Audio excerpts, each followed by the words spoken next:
nació de ti, nació de mí, de la esperanza. Amor, amor, amor, nació de Dios para los dos, nació del alma.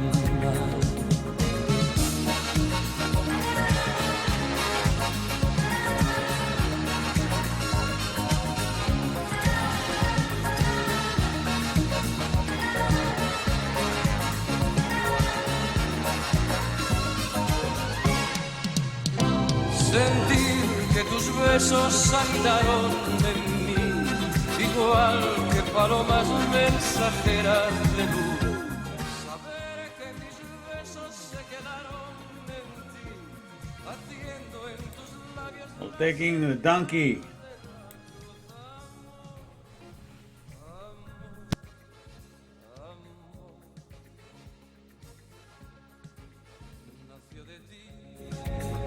Nació de mí, de la esperanza. Amor, amor, amor, nació de Dios para los dos, nació del alma. ¡Oh!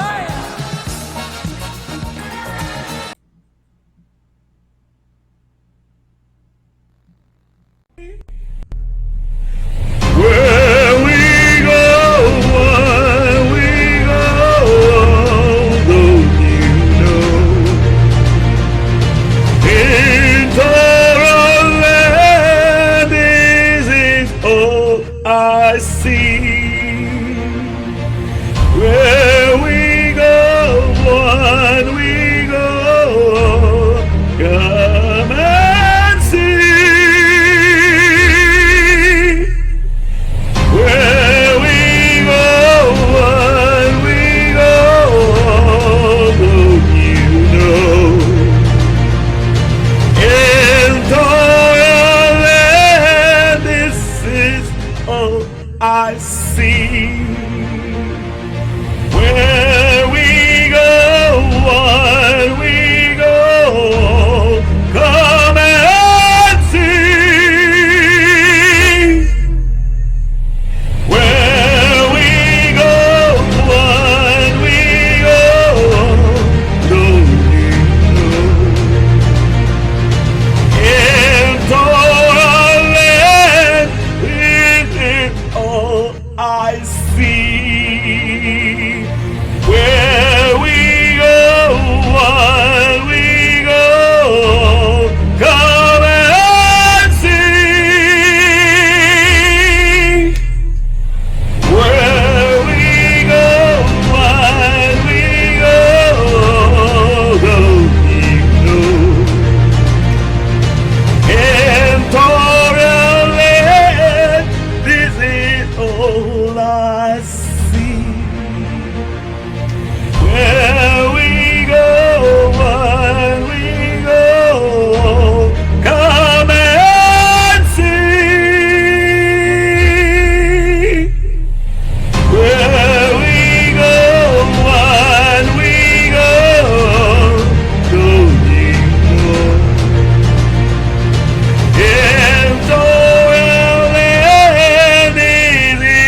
Hey, hello, Brian. You made it. Good. By the way, I just saw your email. I haven't opened my email today, and I saw your email that you sent me. But I'll say at 9. I want to get back to you on that, okay? I just saw it today because I had not opened my personal email. But I'll get back to you on that on the chat later on. Okay, let me see here. Let me share this to my group.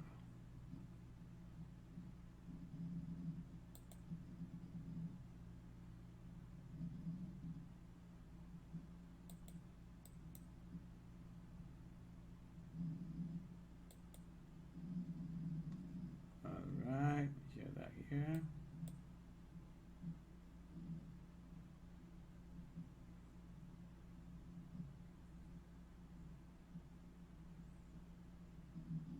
Alright. Let me share to my timeline now. Let me see.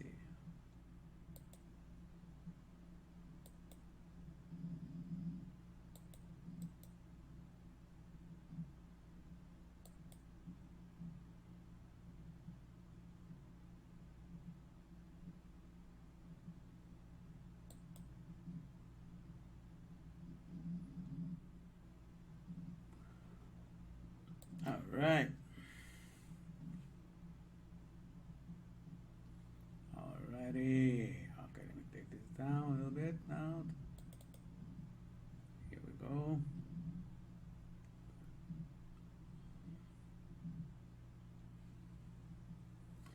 Okay, interesting subject today. We're going to be talking about our true heritage, the whole spectrum of it, Respiropolis and Constantinople, the capital of the world of the afar, of the world of the dust in which we are living. So all of that is ours, It shouldn't, if you know your true citizenship in Respiropolis, then Constantinople becomes your theme park. You get to have a lot of fun. But if you do not know that, man, you're missing out. So that's the whole idea. I'm going to give you your whole heritage because I'm bringing you Torah, which is your first will and testament of how you get to enjoy all the powers that be. That means all of Elohim. Elohim is the powers that be. He's the one running the whole show. But if you're not in line and tune with him, then you're going to be clashing in this world. You're not going to see things from his point of view, and he's going to get away with what he wants because this is his world, and you are going to be losing out. You're like the rest of the world because they don't know his agenda. All right, but I'm here to tell you how it works, and we're going to have a good time doing that. I see Rosa here too. All right, Rosa, good to see you as well. All right. Let me see if I can just start with this song. Let me see. Psalm 44, verse 8. In God we boast all the day long and praise thy name forever.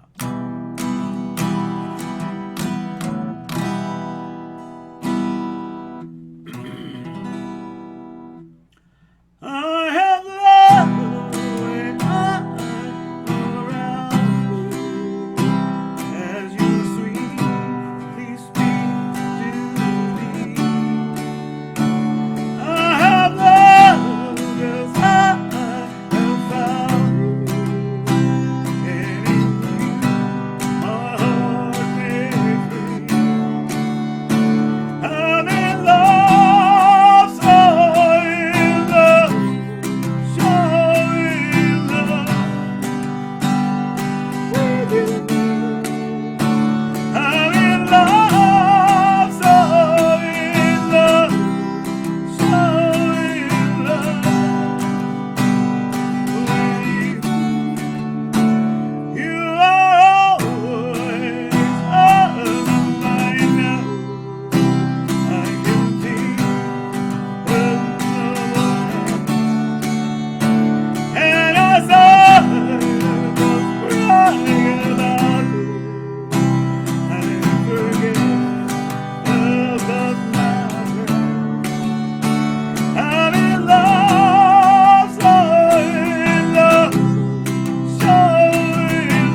me see if I can go to the next one here. He's singing the glories of his name. Because when our ears are open to him, man, that's it. You know, we have it made. Get my glass of water here and drink something. All right.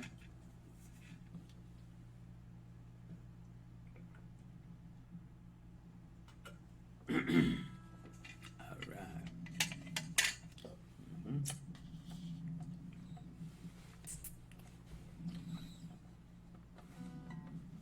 All right, so behold, God is my salvation. Sing that one.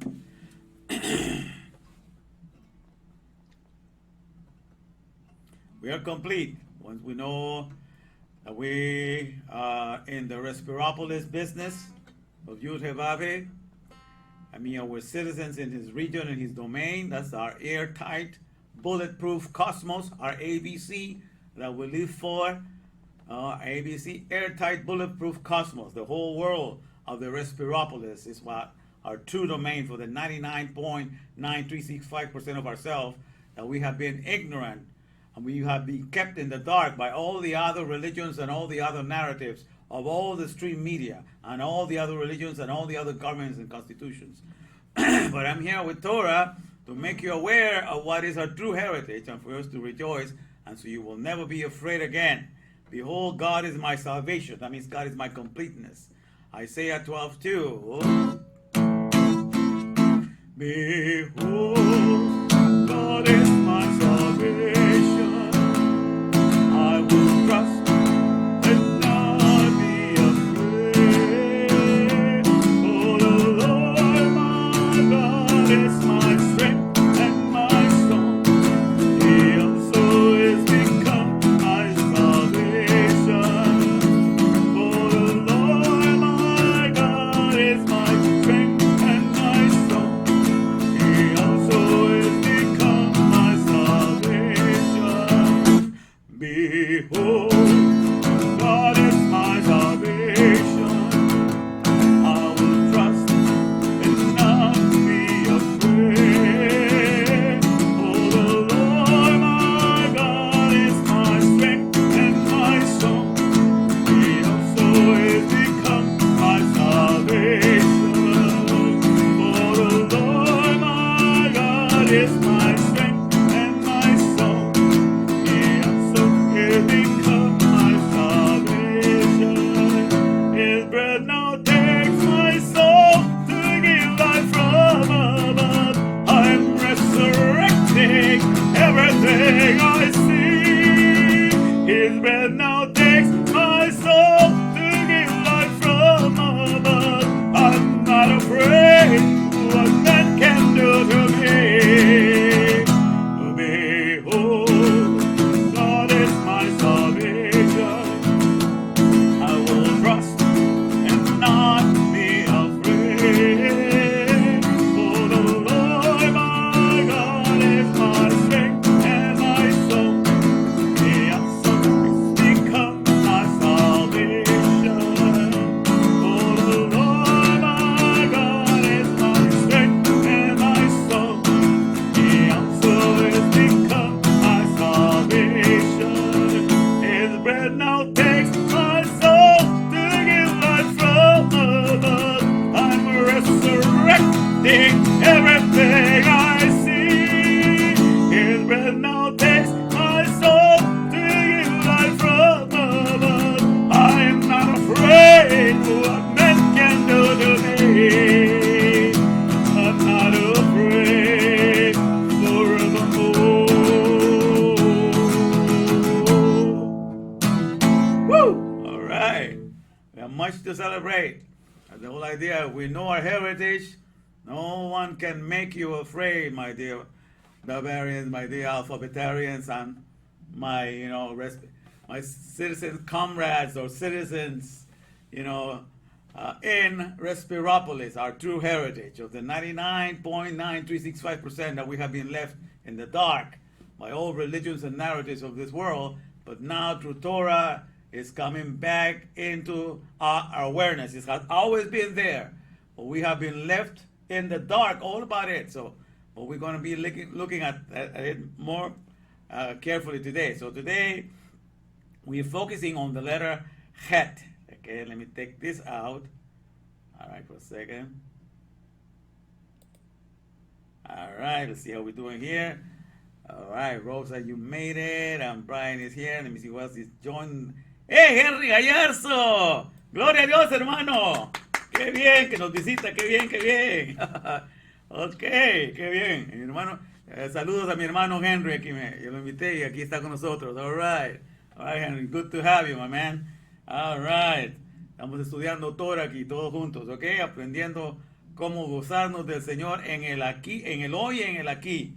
Porque Él existe por todas partes y se manifiesta por todas partes y más que nunca está aquí con nosotros todo el tiempo. All right, so good to have Henry. I'm enjoying to have Henry with us today. Praise you, Jehovah, for that. All right. And so let me get the power page that I'm going to be talking about today. All right. Let me bring it, because today we're looking at the sacred text, the letter Het. Het is the letter for the wall, okay? And they get the word Chai, which means life, is the Het and the Yod, and the Yud. Het and the Yud is life, and the Gematria, the number 18 for that. So when we talk a little bit about that, we're going to be reading the portion for today. But let me get this on the screen here, so we can all start enjoying this for now. Let me see, here we go. All right, let's put it together. And I'm doing my power pages now, so we can all have it all in one scoop here. Let me get it here. All right, let me see. Okay, here we go.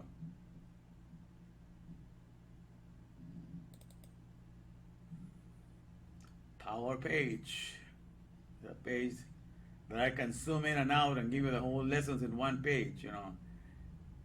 I have this program named Corel Draw that I'm able to use and create this big page, you see, so you can go in very close to what the lesson is. And today we're talking about this, the letter Het, the Hebrew letter Het, which represents, okay, which is here, the sacred Hebrew alphabet code Het. That's Psalm 119, verses 57 to 64, all right? So I'm giving you your ABCs, your airtight, bulletproof cosmos of the alphabet, because alphabet, as I explained before, the Aleph is the head of the ox, which represents strength and leadership. The Beth is a house, or to be inside, and so is the blueprints. So it's a strong blueprints, a strong house, and when you have a strong house, you're ready to be a father. So when you put Aleph and Bet together, that's how you say father in Hebrew. The Aleph Bet, or the alphabet, is the word for father in Hebrew. And I call it, for our day and age, I call it a powerhouse. Because Aleph is also the word for power. Because the word El in the Bible is the name for God, is singular. And Elohim is God's plural. And it's translated God in the King James. But it's God's plural, it means powers. And El just means power, which means just God. All right, so powerhouse, that's why I refer to the alphabet. And we were made in the image of the powerhouse, in the image of the Father, the Ab and the alphabet. That's why everybody gets to have their alphabet installed in them at an early age, you know, and we get to learn everything from the alphabet. But the alphabet is for the purpose of living up to the character of the Father, the creator of all things. You know, so we need to understand all of his economy, including the Respiropolis, not just the Constantinople, the city of the dust, everything that's made out from the dust, but everything that has to do with the breath economy, the Respiropolis, I call it. Okay, that's our true heritage. That's why he made us to be a neshama, a breath of life. Is for us to dwell constantly in the awareness of the Respiropolis. Because we do, my friends, we are more aerial beings than human beings. In the here and now. You know, I will open that clear understanding to you. Because if you get to process, this is easy. If you, for your life sustenance every day, you process about 4 to 5 pounds of solid foods in a whole day, 24-hour period, and about 9 to 10 pounds of liquids, sodas, coffee, water, you know. But that's all you process every day for your livelihood, to stay alive for this body. And that's why you worry to be a human being. Those are the things that you're worried about. But guess the number one thing that you need to have to be alive, more than water and more than solid food, is air. You understand? You need oxygen on a second by second basis because our flesh is dead without it. Our flesh cannot produce a source of life. It gets it from the tree. And so the air is the AIR, the all-inclusive resurrection of all flesh for the here and now, because it's bringing that oxygen from the trees, is the carrier. It's the all-inclusive resurrection or resuscitator for all of the whole organic world. Because also the plants need the carbon dioxide and they cannot make it themselves. Our bodies get to make it. And then we get to send it back to the tree. So the tree gets to eat the gas that we combine and that we fuse. And then we get to eat the oxygen that the leaves of the tree provide. So this is a symbiotic relationship. But of the air, what are you doing? In a 24-hour period, your respirations are 22,000 pounds of air. That's what you breathe on a daily basis. So do the math. If to be alive as a human being, you require 22,000 pounds of air, and 14 pounds of liquids and solids, that's a total of 22,014 things that are feeding you and you are processing in and out of your body on a daily basis. But what you're processing the most is air. So therefore, in this world, what you get to process the most is what you are. If you do the most engineering, that's what they call you because you do the work of engineering. If you do the work of realtor, that's what they call you because you're selling homes. Whatever you process the most, that's how you earn a living, and that's the name by which you are known in this world, in the workplace. You are known by the processes that you do the most. So in this world, which is the creation of God's Yud Hevav Elokeno, which means the worker of the respiration's infusion powers, which is actually one of the letters, that's Yud Hevav Elokeno, the Lord thy God. That's what it means when you understand each one of the letters. So he is in charge of that. So he is coming in and out of us at the tune of 22,000 pounds. So if you process it, that's 99.9365% of what you process every day. Therefore, you are an aerial being because you get to process more air. And that's why God made you as a neshama, as a breath of life. Okay? Because when you breathe in, you're taking in the oxygen to resurrect your flesh. But when you breathe out, you're sending the carbon dioxide to resurrect the plants. So this is a symbiotic. All these things are happening on a second by second basis in the here and now. And so this is the thing that we all need to be made aware, because God is in the here and now, and all the religions and all the narratives are trying to steal that awareness from us. When Torah never intended for us to forget who he is. And never intended for us what is our first duty to the domain of the respiropolis, the domain of the respirations. Because that's what we process the most. So when you process the most, what you are in the here and now, you're an aerial being. You're of the air. You're of the sky. You're a celestial being. These people want to be spiritual. The word spiritual means it's of the wind, of the air. You are spiritual. You are of the air. It's just a matter of getting your awareness, looking at Torah and see what your inheritance for the here and now is. And then work accordingly with it, And then once your awareness expands, then the whole world is your oyster, my friend. Nothing will scare you. People hearing what your confidence is what's going to scare them. You understand? But that's the whole idea, to empower you to know what you have in the here and now. So we're going to talk about the word het. Het is for the picture of a wall, for the picture of a fence. Okay? And here, just to give you an idea, when I go down, this is a picture of the letter het. Okay, it looks like the dalet, like it has this stick going out here on this side. This looks like a dalet, all right? That's the dalet letter for the door, okay? But then he has a little stick here coming out on this side, and then it's like a door that is closed now, okay? This was like a handle of the door, but now it's like a door that is being closed. Therefore, it's a fence or it's a wall. So it's something that is something that is very valuable, that you protect and you defend, and you put a wall around it. You don't want it stolen. You don't want it taken away from you. You want to cherish it and guard it because it's something that is very precious and very valuable to you. That's what you do with something that are great value. You put them in a safe. You put them in an enclosed area. Okay, so that's the whole idea of het. Is the letter for protection, okay? For protecting something, for making sure that something is safe and secure and tightly guarded so it's not easily done away with, okay? So we're going to be looking at that. And let's read and so this is a word here. This is the word het, and this is the word yud. And when you put it together, it's hey or high, and that means life. And the geometric gematria value, I believe, because this is 8, and then this letter is 10, so that's 18. 18 is the gematria for life. The number 18 is the numerical value for life in the Hebrew, okay? So, but that's interesting. So we're talking about the letter het stands for secure or safeguarded, something that is protected, secure, and safely guarded. And yud is for the letter of work, to do operations or to do work.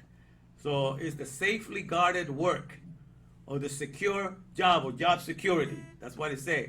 So in this world, when you have a job, when you have job security, you're making a living. That's what they call it. When you have a job security and you're not fired, you have a job that you can go every day. That's when you say you're making a living. So you see how everything is very practical with the Hebrew. So when you take the het, which means safe and secure, and you take the yud, that means job or work. So the safe and secure job is to have job security. Therefore, you have a life. You can earn a living. Same with God. All right. So we're gonna see all these things, how they all connect. Because the word of Yud Heh, the word of the Lord, is for functionality. It's not just for sound. It's not just for phonetics, but for functionality. Because the Creator, once He makes something, He's got to see to it that it functions. So that's why God is concerned with the functionality of everything, not just the sound of a name. Okay, that's why I tell people you need to know the meaning of your name, and not just the sound of it. Because if you only respond to the sound of your name, you're no better than a pet, or a parrot, or a dog, or a cat that responds to the name. You need to know what your name represents, what your name means, and see if you're living up to it, and not you have to give you the power to live up to it, all right? So everybody has a powerful name once you get to know what's the meaning behind each letter, especially if you want to know it from the Hebrew perspective. But in any case, so this is the het. So let me bring you here. Let's go to Psalm 119, all right? Psalm 119, yeah, we go. Say, my portion is the Lord. Isn't that beautiful? My portion is the Lord. And this word portion, I believe, is helak.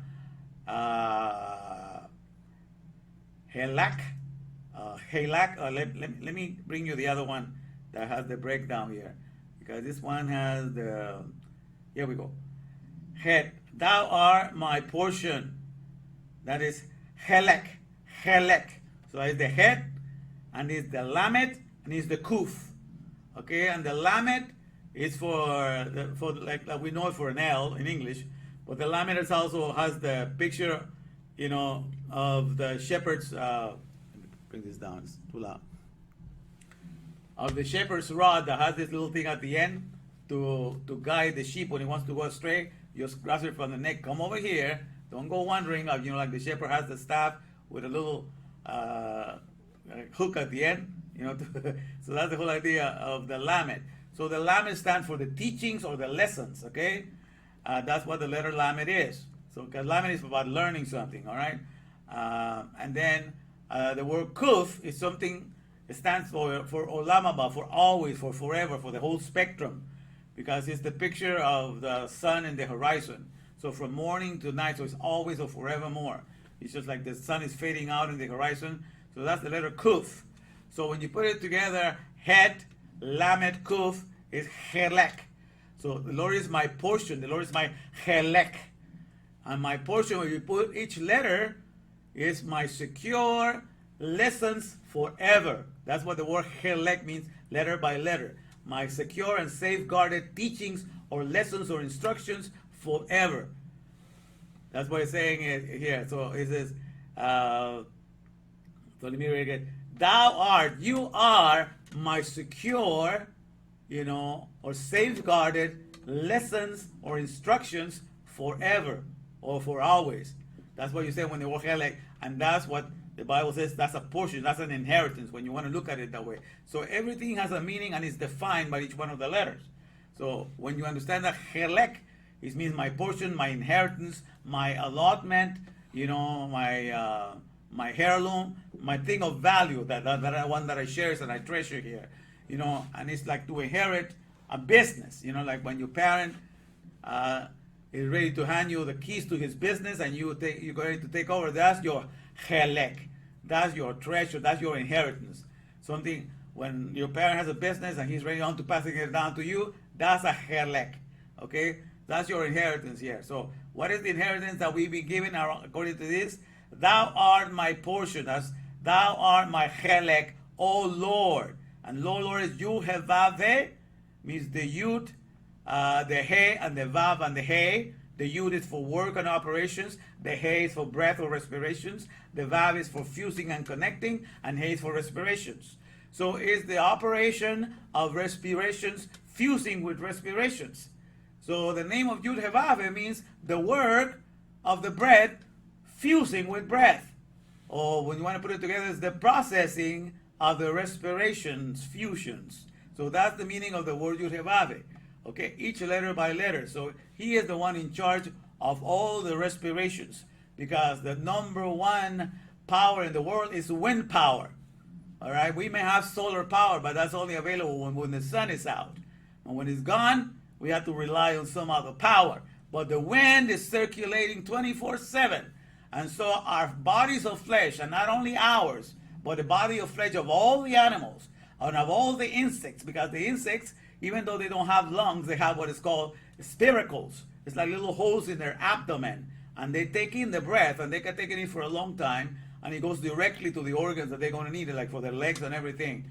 And so they use it for those things, But all participate. And then when they bring it out, it comes with carbon dioxide. They all participate in this wind. It's all powers. So we have wind power. We are the flesh, and the flesh is nothing but the greatest wind turbine power, that operates in all the world. And so that's why God told him that you're going to go and do the mare economy, M-A-R-E, because M-A-R-E is a female horse that does not burden mankind. It can propagate her own species without burdening mankind, as opposed to the mule. To create a mule, you have to go and mess with a donkey and a horse, and then you make a mule, and the mule cannot procreate itself. But God made everything to be a mare. Multiply and replenish earth. M-A-R-E. That's the commandment. The mare economy. Multiply and replenish earth. And the reason is, that's how we secure that this respiration economy, this respiropolis in which we live, this ocean of oxygen in which we find ourselves, is stay there, is constantly there. So that's what we are all called. All of us are called to participate. That's the number one mitzvah. The number one means of connecting with because the mitzvah means the solutions to connect with the breath, the solutions to connect to respirations. So the number one commandment, the number one solution to connect to respiration is to do the mare economy, multiply and replenish earth economy. All right. So everything that we do in the so-called advanced world of this artificial world, of the things in the Silicon Valley and all the computers and everything, all those things, at the end of the day, they are the manpower upheld lame economy. They're manpower because we have to be behind the scenes making it work and assembling and putting it all together. So they use our intellectual powers and our capacity of understanding for us to make it, to refresh it, restore it, and renew it. So we are the wind power, the energy behind all the industries, because they burden mankind because they cannot procreate themselves. And that's why I called it a lame economy.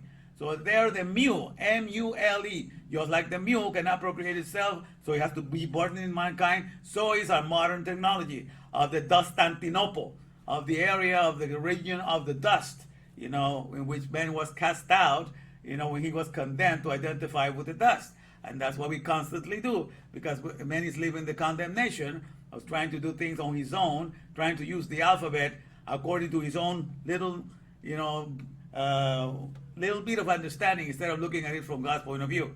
So this is the whole thing. Thou art my portion, O Lord. I have said, okay, so let me So, O Lord, you have. So when it says, "Thou art my portion," you say, "You are my secure, safeguarded instructions forever." O processor of respirations, fusions, I have said that I will keep thy word. And the word is dabar, okay? Because look at this, it's the word dabar, okay, appears 1,438 times in the Tanakh, but you guys know as the Old Testament. But the Tanakh in dabar appears 1,438 times, and each letter, the Dalet, the Beth, and the Resh. The Dalet means the door for the administration, like a gate in the Bible is for the administration or governance or system. The Beth is for the house or for the blueprints, okay? And the Resh is for the rules or the ruler. So the Dalet, Beth, Resh, it means the administration of the nomos, economos. Eco means house and nomos means rules. So the administration of the economy. So we were made for the administration of the economy of Yud Hevavim, which means of the processing of the respirations and fusions. Okay? So that's what we're all made for. So the whole Torah is to open up your understanding, to understand that you were made for the number one processing that you do the most, which is the air, and to understand what is happening all the time with it. Okay? So we're going to look into that because God is all about sustaining what I call, instead of necropolis, because necropolis means city of the dead.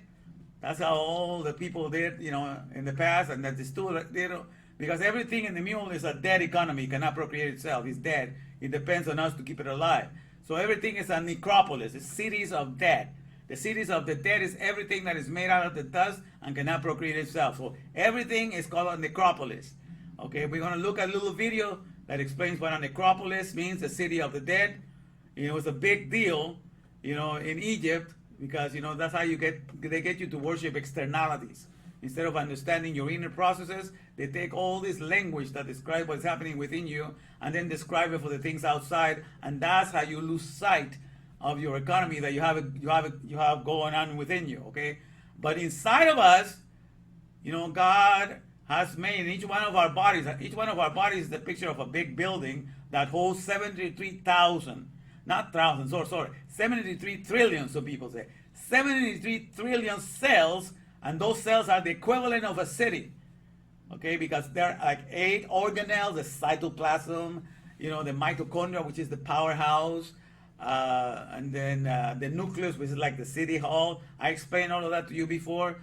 A lot of scientists like to compare a cell to the equivalent of what's happening in the city. But in the whole world, there's no more than 100,000 cities. You understand? In the whole world combined, right now, it has no more than 100,000 cities. But in each one of our bodies, there's 73 trillion cells.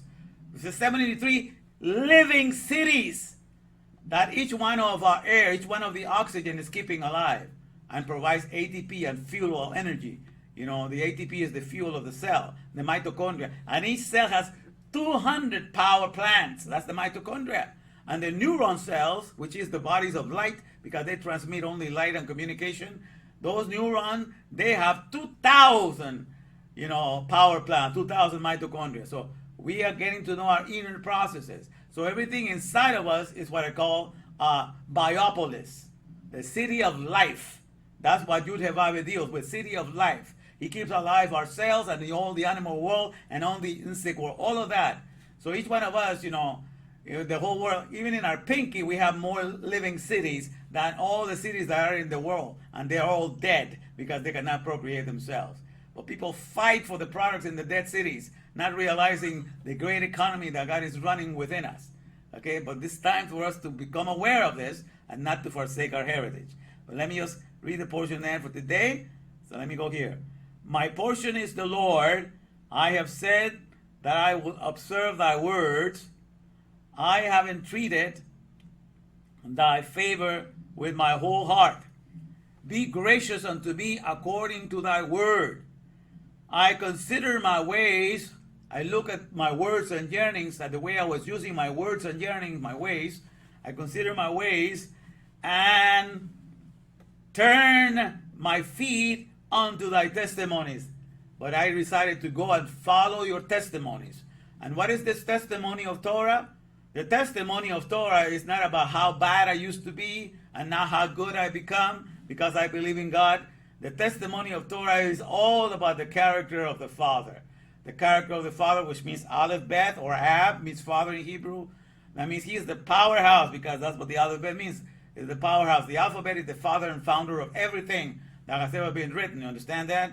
So that's why the Torah takes over, because he puts everything in the right perspective. So when you are the powerhouse, I mean, you live here to supply energy to everything. Okay, and so when that is your portion, and that's why you live for, and that word Israel, just Yasa and El means straight to power, straight to Elohim, straight to power. That's what the word Israel means, to be straight connected, to be turned on with power.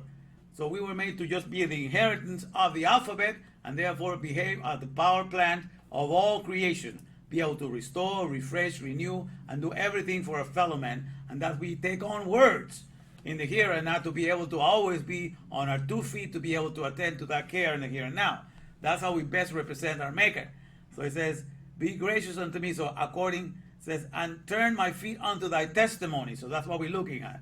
Are we living up to the character of the powerhouse of all creation? Because at the end of the day, that's when you go to any workplace and they give you the manual, is so that you will live up to the same mindset, be on the same page with the boss, so that you will be able to take care of that product and service in the way that he wrote it down in his manual. So that's why we're given a Torah with 613 mitzvahs, which means solutions for those craving to connect to his breath. That's what each letter is translated as commandment, but we lose the meaning of it. We think that it's something forceful. But it's a solution for those craving to connect or fuse with his respiration. That's the meaning of each commandment. So there's 613 ways for us to present ourselves in the here and now as power plants, eager and ready to take care of our environment, to attend to the care of courts, to attend to the care of jobs, to attend to the care of animals, to attend to the care of our neighbors, to attend to the care of running businesses, running governments, and running everything in the here and now. That's why it is given for. And in so doing, you are presenting yourself as a powerhouse to creation and doing your father and your papa proud.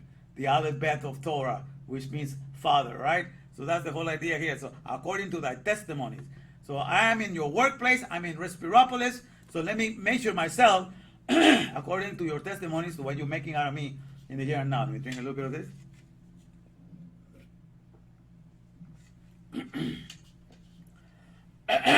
All right. Okay, let me keep going here. I made haste and delayed not to observe thy commandments. I mean, I hurried up once I understand. Man, I'm in your workplace. When you're in your workplace, you gotta become one with the mindset of the owner of the company. You understand? If you are not doing that, then you get to lose your job because you're a conflict of interest. You know, you're not marching in the same orders of the manual. That's exactly, so then you'll get lost and you're tossed into another job. So you go to another picel, another narrative to follow another alphabet. Okay, and then you lose sight of the Torah's alphabet, the Torah's father, the father and founder of Torah, the alphabet of Torah, and then you go to serve other alphabets that was used to make all the other little products in the mule economy, and that's where you're caught up right now. Everybody's doing something in the mule economy that doesn't point away, that turns them away from Torah, and they're far away from the character of the powerhouse of all creation. But I'm here to remind you to secure that, this helek for you, this portion, this inheritance. My father is the helek. All right, so it says here, I made haste. I mean, I went in a hurry. I delayed not to observe thy commandment, thy mitzvahs.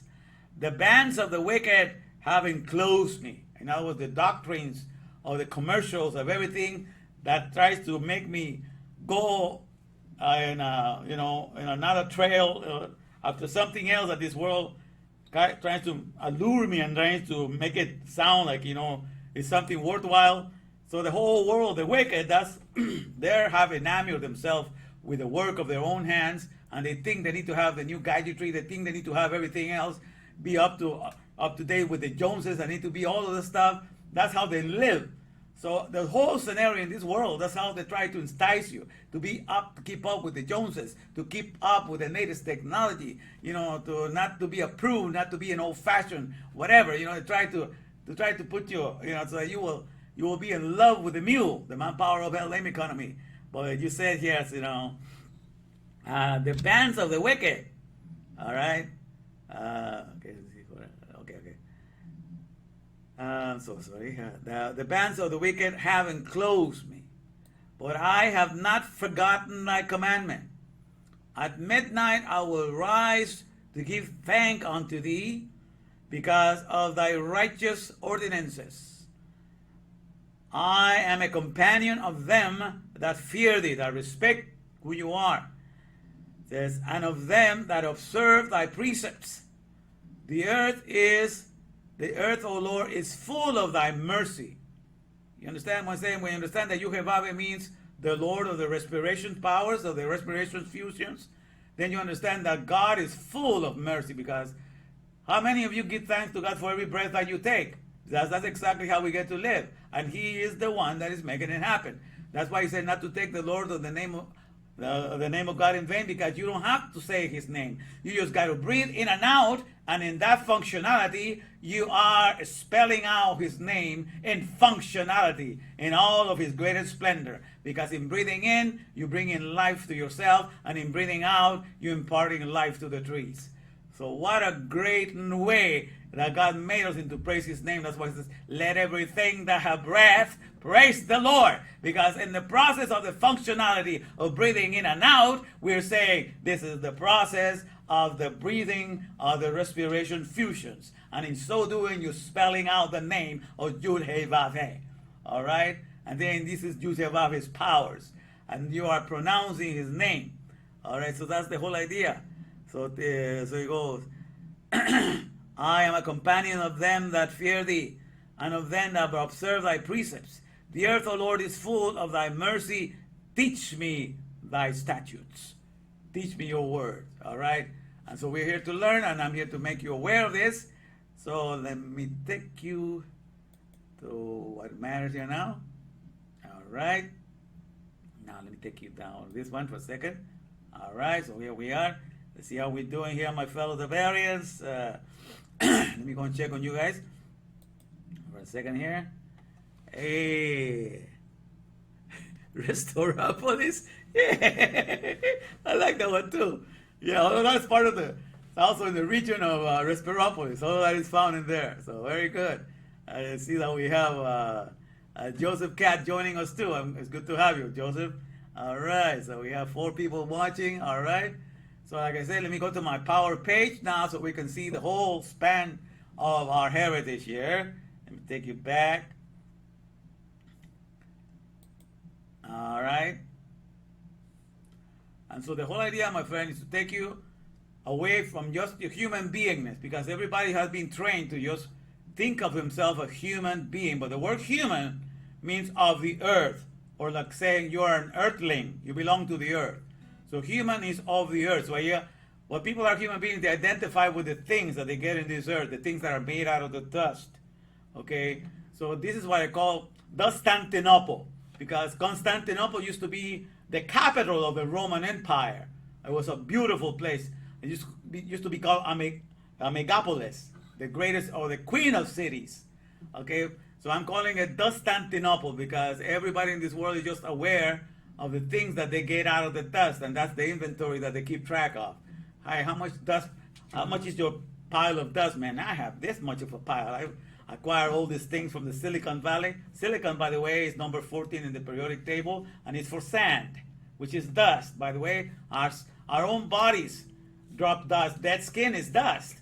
So we produce silicon on a daily basis. We're dropping dead cells, and we giving process to new ones because, new cities are being born inside of us. So all of this is happening within us. So my whole idea is to take you and to increase your awareness, all right? So I'm going to play a video right now of some of the processes that are taking place inside of your biopolis, the cities of life, the 73 trillion cells, which are cities of life that Yud-Heh-Vav-Heh creates for every single body. That's why I look at a body.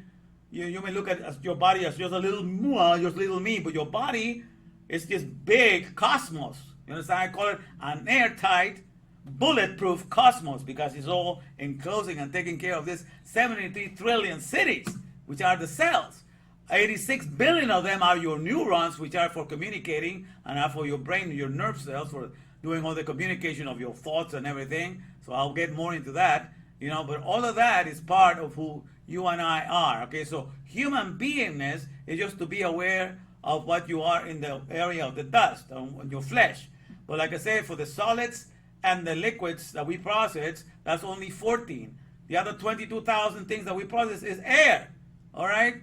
And so we are more, that's why we are respirationnaires, because if you process 22,000 pounds of air every day, that means in a year you will have processed 8 million pounds, okay, of of air. So that's why you are a respirationnaire, because you breathe so much, and that's why how you keep yourself alive. With the oxygen that's coming in, how you keep the plants alive. So this is a symbiotic relationship with us.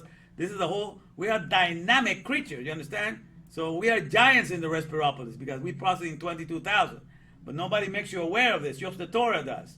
You go like, it has made me aware, so I'm just passing it down to you. That's why this is called the HDTV 28, highest definition Torah vision. And 28 is for the first 28 letters of Genesis 1:1. The first 28 letters are the Hebrew letters that says in the beginning, God created the heavens and the earth. That's for the people that just see the external. But if you see the letters in each letter, he's talking about Chagma Benedah, which means in wisdom, understanding, and knowledge, God put together the heavens and the earth from A to Z. But you got to learn how to read the letters to be able to decipher that. So in the very beginning, in those 28 letters, God is inviting you to be in this world and to be with Him in His workplace and to sign up to be a powerhouse to the world and to take care and be with Him, because that's what we do. We participate 24/7. We participate in this Respiropolis. The trees provide the oxygen that the air brings to us to resuscitate our flesh. We provide the carbon dioxide that the air takes to the plants, and we are participating, keeping everything alive, and everything is keeping us alive. So that's how God gets to recreate and create the whole world in every single second of the day, because it's happening in each respiration that we take, each breath that we take. The 613 mitzvot are being fulfilled inside of each one of our cities, in each one of our bio cells, biopolis, the cities of life that God has made, which, they don't compare to the necrolopolis. So I'm going to show you a little bit about the city of the Respiropolis, of the 73 trillion, living cities. And then I'm going to show you a video about necropolis, the dead cities. Okay, so you'll see the comparison. It really doesn't compare. So you understand your treasure that you have, and you begin to be aware. Let me just put you here. All right, let me bring this in here. All right, I think I have it here. We're going to look at, we're going to look at this. All right, let me see. All right, put it here. All right. A day in the life of a motor protein. Okay, this is a motor protein. Everything in the cities of life, in the neuron cells, which are 86 billion, anything, all the tools and everything is living. They're living tools, they're living vehicles, everything is living. While in the world of the mule and necropolis, everything is dead, and we have to be the life for it. All right, but let's look at this. It's only about 5 minutes, and then I'm going to show you a contrast. So this is an idea of how just a little process happening inside of the neuron cell, okay? Just one neuron cell. This is what happened. Look, take a look. All right, let me play this for you.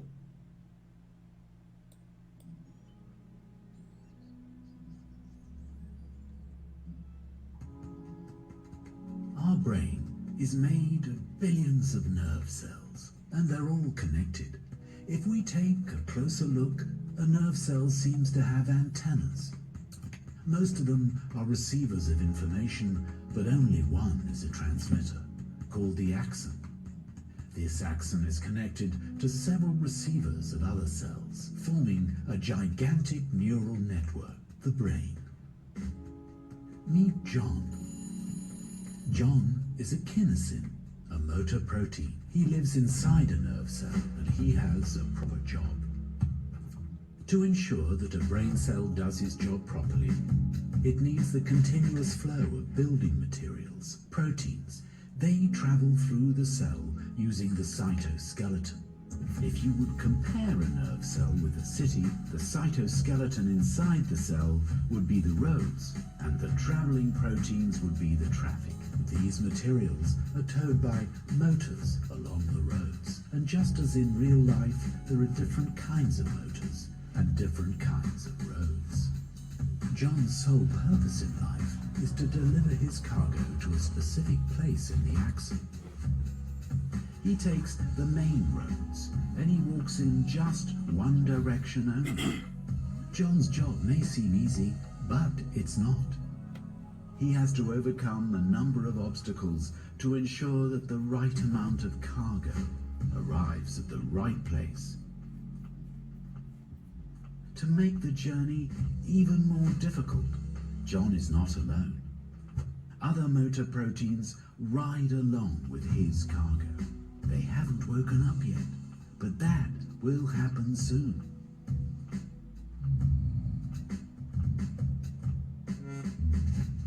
The journey starts in the center of the city, just like in the center of the cell.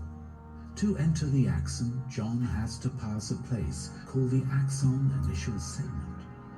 In this segment, there are two kinds of roads. The main roads that John uses, called the microtubules, and a lot of little alleys called actin. And here, our brave motor protein meets his first challenge, because one of his sleeping travel companions, myosin, has woken up and starts to cling to the actin. And there are a lot of alleys. Only brute force can save John now. Fate strikes again. The other companion, Dynin, wakes up, and he can only walk in the opposite direction of John, resulting in a tug of war.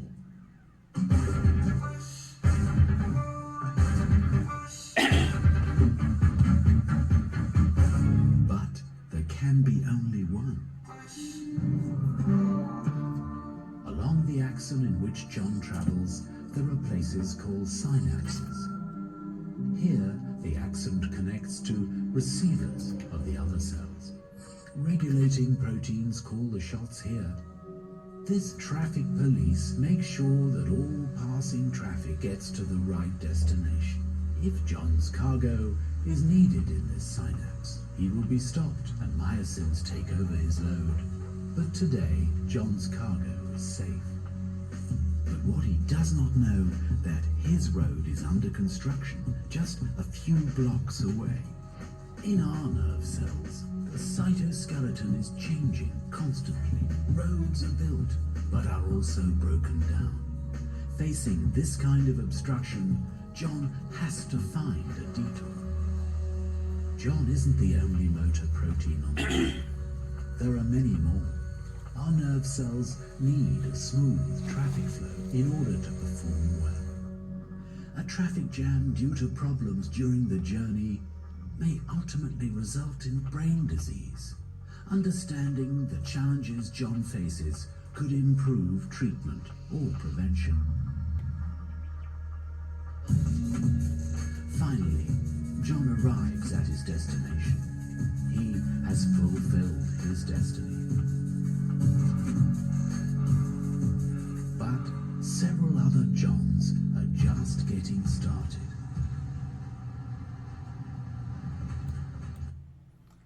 All right, you get the idea what I'm talking about there?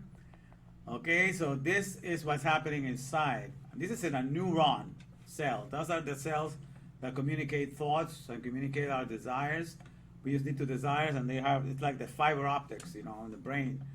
It's so much communication, and I explain how all that process happened. But this is just one of the little things working in there, to carry proteins and stuff like that, and it gives you an idea of how it works.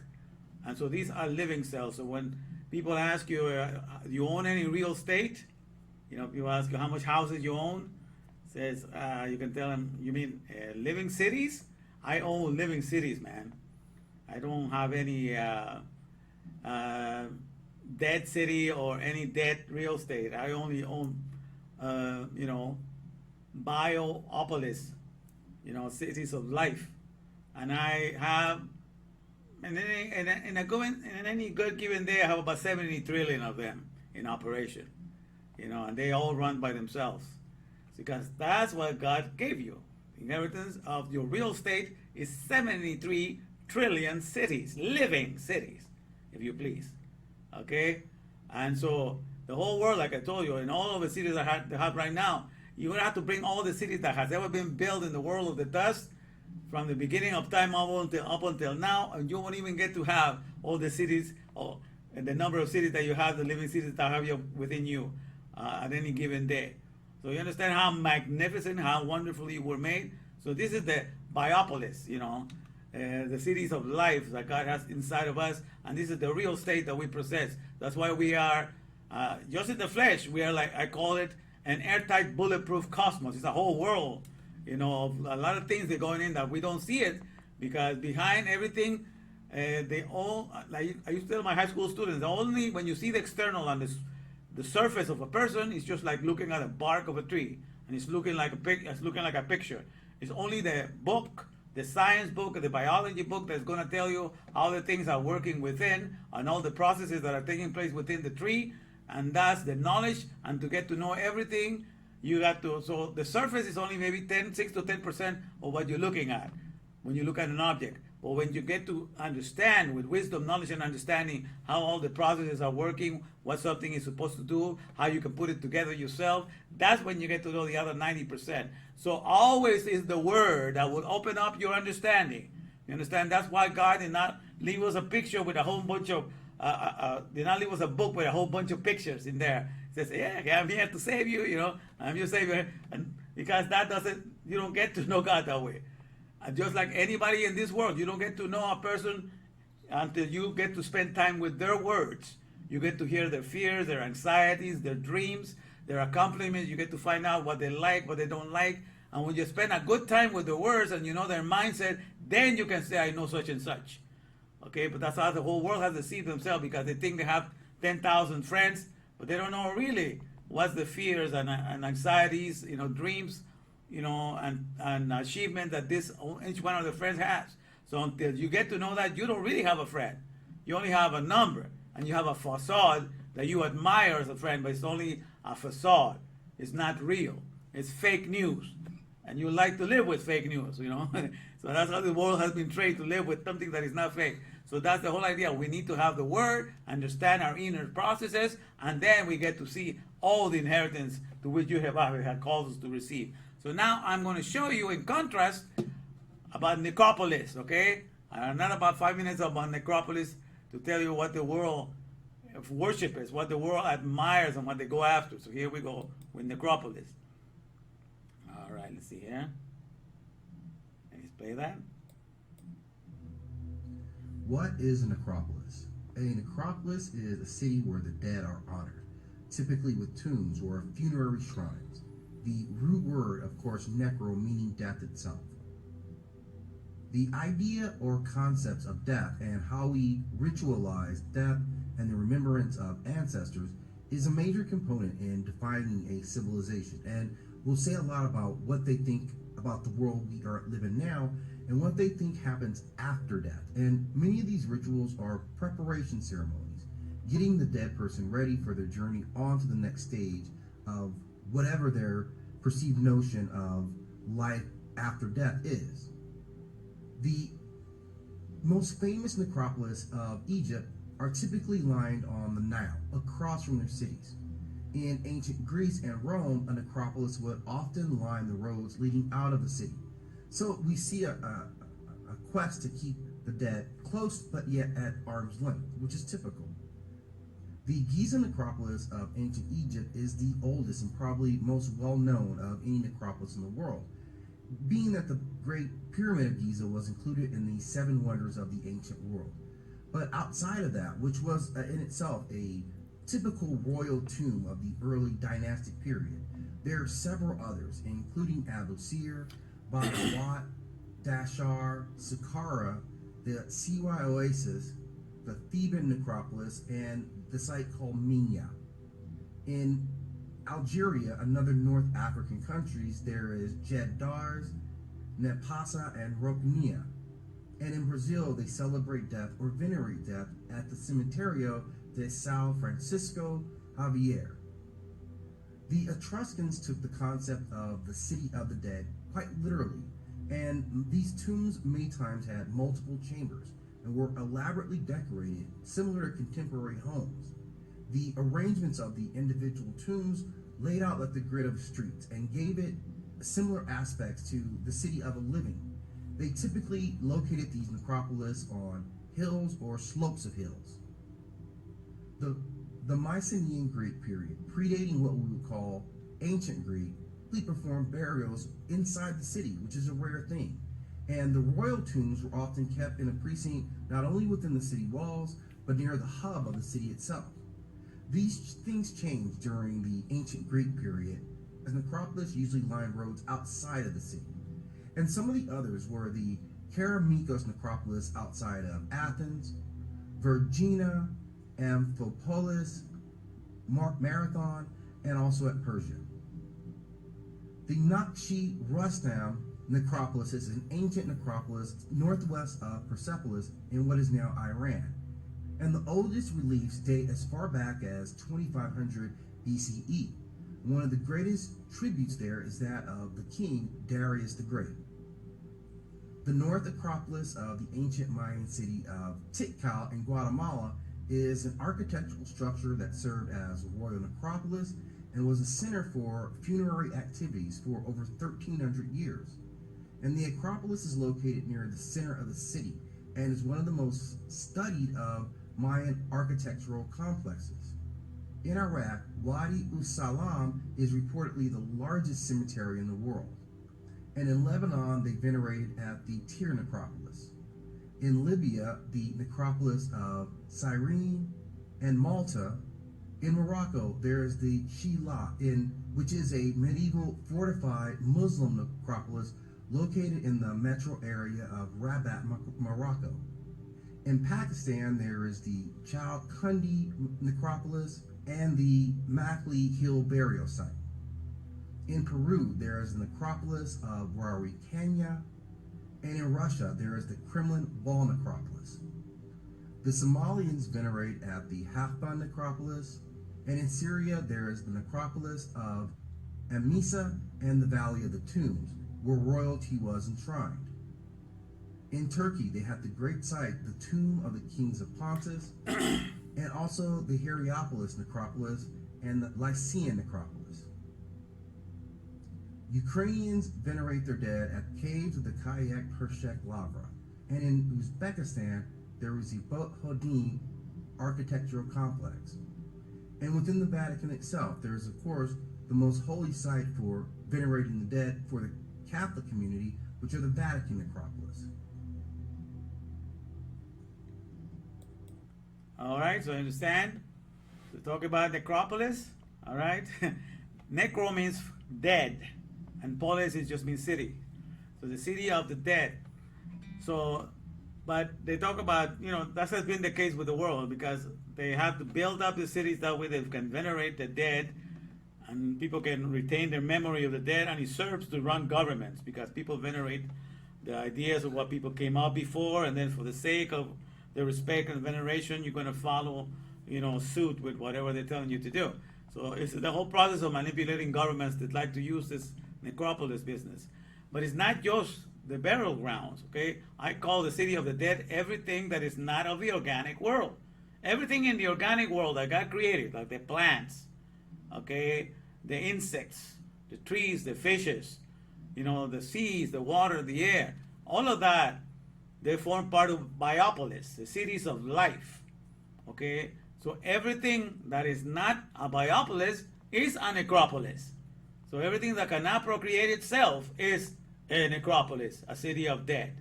So even the Silicon Valley that had made all the computers and it's making all the AI, artificial intelligence, and everything right now, but they cannot reprocreate themselves. They cannot, they need to burden mankind for us to make them for them and to run it for them. All of those are necropolis.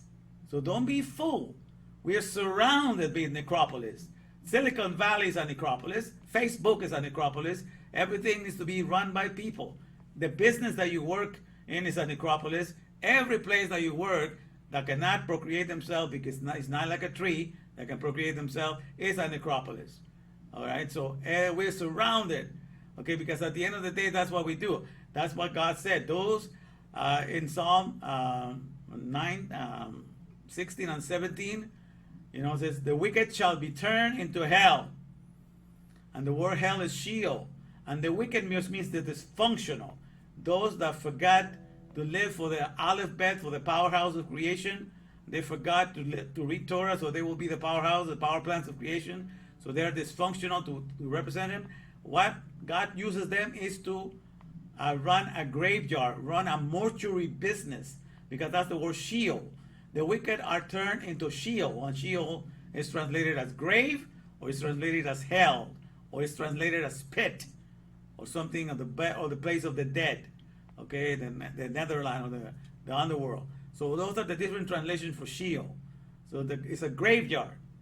So what happens is, when the wicked are not aware of the world of Respiropolis that God made us for, this fantastic economy of the air that is happening 24/7 before our eyes and we don't even see it. When we lose sight of that, when God uses the economies in the world, He will turn them, He will transform them into graveyards. Because that soul that has the Aleph Bet in them, what is happening to that Aleph Bet? That Aleph Bet inside of each soul that is not guided by the alphabet of Torah, that alphabet inside of us is dead. It's not able to represent the powerhouse of all creation in the here and now, because it's not being guided by Torah. So of course he doesn't have that mindset. He has never been raised to do that. He's only the human. You're living in your human beingness awareness. You're completely detached from your spiritual awareness, or your aerial awareness, or your celestial being awareness. Okay, of the 99.9365% of what you process every day. So when you have all of that, there's been a short circuit in you. So therefore, the alphabet that is in you is not functioning according to the way it's supposed to be, a powerhouse to all creation, because you have disconnected yourself from that manual and you're following other manuals. So you're able to make a car work. You're able to make engineering work. You're able to make architecture work. You are able to make computers work. You're able to make all of these kind of machines work, but only for different little gadgets. But as far as bringing the character of your maker, in whose image you were made, you're unable to do that at all, because you're cut off. So therefore your soul has become a burial ground of the Aleph Bet. The alphabet inside of you is dead and is dysfunctional. So when that's the case, then God allows for this world to allow them to use the alphabet that is inside of them to create all kinds of gadgetries, all kinds of little high-tech, whatever they want to call it, But it's retarded if you're not going to procreate yourself, But in any case, their thing is high-tech, but humanity to do all of that. So they busy themselves going after those things, but those things, they're only life drainers, because they take away from the, that God made 400,000 plants in the world, 400,000 plants. And those 400,000, 300,000 of them are edible. Okay? That's according to the book of The Nature of Crops, by John Warren.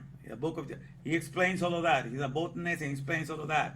So of the 300,000 plants that are edible, all the industrialized nations of the world, they just make sure that we only get 200. Not 1,000, but only 200 of them, that we get to commercialize and exchange condiments and fruits and plants and vegetables and stuff like that. Only 200 of those. So most people in the world, that's what they get to, commercialize and to do merchandise with.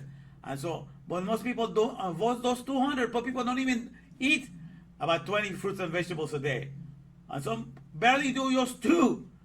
So you realize that if you're not into the plant life, you're not eating things from the organic world, and then what the world does, they create 650,000 processed foods, wrapped up in plastic and everything in the supermarkets. There's 650,000, and now double the amount of the organic plants, okay? So what they do is they create a world of dead food that is being processed, it's being stripped of all the natural nutrients. They add a little bit of extra minerals and says enriched with vitamin C, enriched with this and that, just because they've been stripped and they also add something that is dead already. And so we are living in what I call Olam HaSheker, the world of lies, because everything has been substituted with dead food, okay, that's been stripped out of. So everything is a necropolis, okay?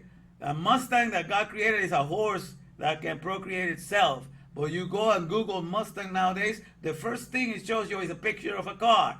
Even though the Mustang has been around since the 1960s, but it has taken away the popularity from the Mustang horse. Yet the Mustang car cannot procreate itself. We have to make it. While the Mustang horse can still procreate itself, they still do the male economy, they multiply and replenish the earth without burdening mankind. So you see how it is? So everything in this world, they take the name of things that are on the organic world, but they're nothing but a necropolis. They are not alive themselves. They have to burden, therefore they become life drainers. All the necropolis are there to drain the life out of us. All the processed foods are there to drain the life out of us. So the whole economy has followed what God says. If you are dysfunctional, you are going to become a mortuary business. You're going to take the things from the organic world and you're going to create a substitute, but it's dead. It's going to bring more death to the flesh. You're going to give people diabetes. You're going to give people all kinds of diseases because all this junk food doesn't do anything but accelerate your demise. So that's how we are at the end of the day, and that's how God runs everything. So I understand. So let me take you back here to my picture that I was using. All right, let's see here. All right, so that's what we talk het, with the word helek, my portion, okay, that has the het, the lamed, and the kuf, my portion, my inheritance. You understand that? And then therefore also I like the word hay. Hay or hay means life. The gematria is number 18. And just, the word life, which is in Hebrew, this is the word life. Hay or hay. It's the het and the yud. Okay, those two letters. Okay, and it means life. But it's interesting, how you earn a living in this world, you earn a living by getting a job and having job security, right? When you have job security, then you say, I'm earning a living. Okay, when you're secure, then you have a place to work and you have earnings, you have job security, and then you say, I'm earning a living. That's how it is in the world of the processes. Because the whole thing with all the people that are owners of corporations, they are interested in functionality. So when you're functioning for your fellow man and you're working and bringing all these things for them, then you are making a living. And according to this letter, the letter het, which means to be safeguarded or secure, and then the letter yud, which means to works or operations. So it means the secure or the safeguarded work or operations. So life, when you take each one of the letters, is when you have life, you have a secure job. You have a secure job, because that's what it's saying here. You have a secure job, you have job security, you're making a living. You see how it connects with the Torah? The Torah makes perfect sense when you connect it, because everything is about functionality. So when you have a secure, safe job, or secure, safe operations, you have job security, you're making a living. So that's how it is, okay? So hey means that you have a secure job and that you live for the realm of Respiropolis, right? Let me take you to the big picture here, all right? So let me remind you what I was saying yesterday. The Ab's kingdom, that's the Father's kingdom. Ab's means Father. The Father's kingdom of Respiropolis and Constantinople, okay? That is his greatest burial ground. I explained how everything is a necropolis, that is not following. It's also what I call a brick penitentiary, because this world of the afar means dust in Hebrew, this word of the afar, what it does, people measure and building masonry job, building things out of the dust. So a lot of brickwork is to be done. So I will call it brick penitentiary, because penitentiary has to do with penance, to repent. And so God uses this whole thing to remind us that, especially in the world of the mule, of the manpower of hell economy of our latest technology, of the Silicon Valley, all of us in that That thing, all of us, here, let me zoom in here. In this technology, all of us, okay, let me do it here. We are the manpower of LM economy. Like this guy here, all of us in this flesh, we are God's 3D printer by which we get to construct all the buildings that you see here in Silicon Valley and all the products and services that are inside that building. We are the 3D printer. We are the powerhouse in the world of the dust, in the world of the brick. We are the powerhouse. 24/7, we have to keep everything going because they cannot procreate themselves. We have to create the electricity. You say that the coal mines and the cobalt mines and the lithium mines behind the digging, because we are the ones digging. We're digging in the dust to get the latest, the latest technology. So we only dig in the dirt. But at the end of the day, who's doing the digging? Us, the people that have flesh and are driven by the wind powers of the respiration powers of Yud-Heh-Vav. So at the end of the day, the respiration powers of Yud-Heh-Vav rule above all. So that's why in this world of the dust, when nothing is alive and everything is in necropolis, of all places, this is where we get to exercise more power. We get to use more of our intellectual capacity, more of our creative powers, more of our Hakma Binidad and wisdom, understanding, and knowledge to assemble things and to keep it going. That's a reminder that God is telling us, even though you walk away from me, I'm going to put you in an economy, and guess what? You're going to be the number one power source to that economy, because that economy cannot live without you supplying your powers to it and supplying your prowesses and your intellect and everything to it. So therefore, God does not make us forget that we were made to have dominion over all the earth, to be made to be Israel, to be straight and turn on with power, because to be with God is to be with Elohim, to be with power. So he puts us in the brick economy. With brick, I like to think of BRICK. This facility is made out of the brick. The brick facilities are but the burdensome reminders inculcating correctional knowledge. All right? Because in these facilities, where all these places where you go to work, when you try to earn a living, where you have to use all your powers or your creative powers to make all the products and services, you will never forget that you are going to be the number power source in that, because without you, it cannot get off the ground, it cannot get done. So it's to correct you, to try to bring you back, so you will repent from walking away from your awareness of Respiropolis and come back to Daddy, come back to your Father.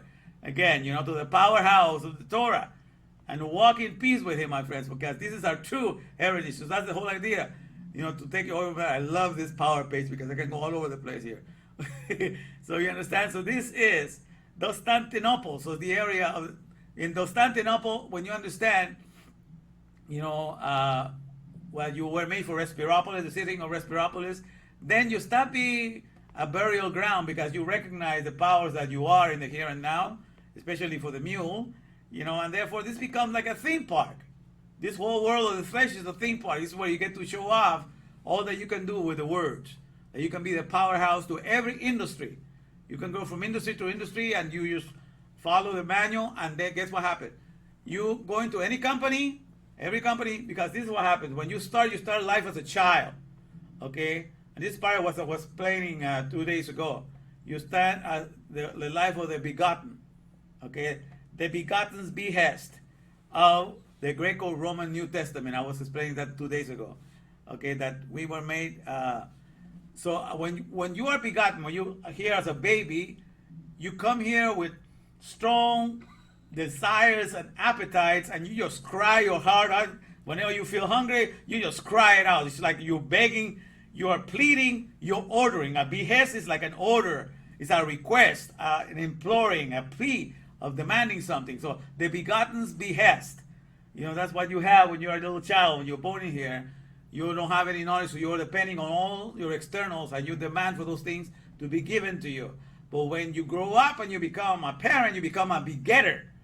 And so when you become a begetter, then you live your shell. You're no longer just concentrating on living for yourself, but now you have your children in front of you. They become your life. They become your everything. So now you're living to live a heritage for them, to live a better life for them than you had for you. So therefore, the begetter's bequest, that's when you do a bequeathal.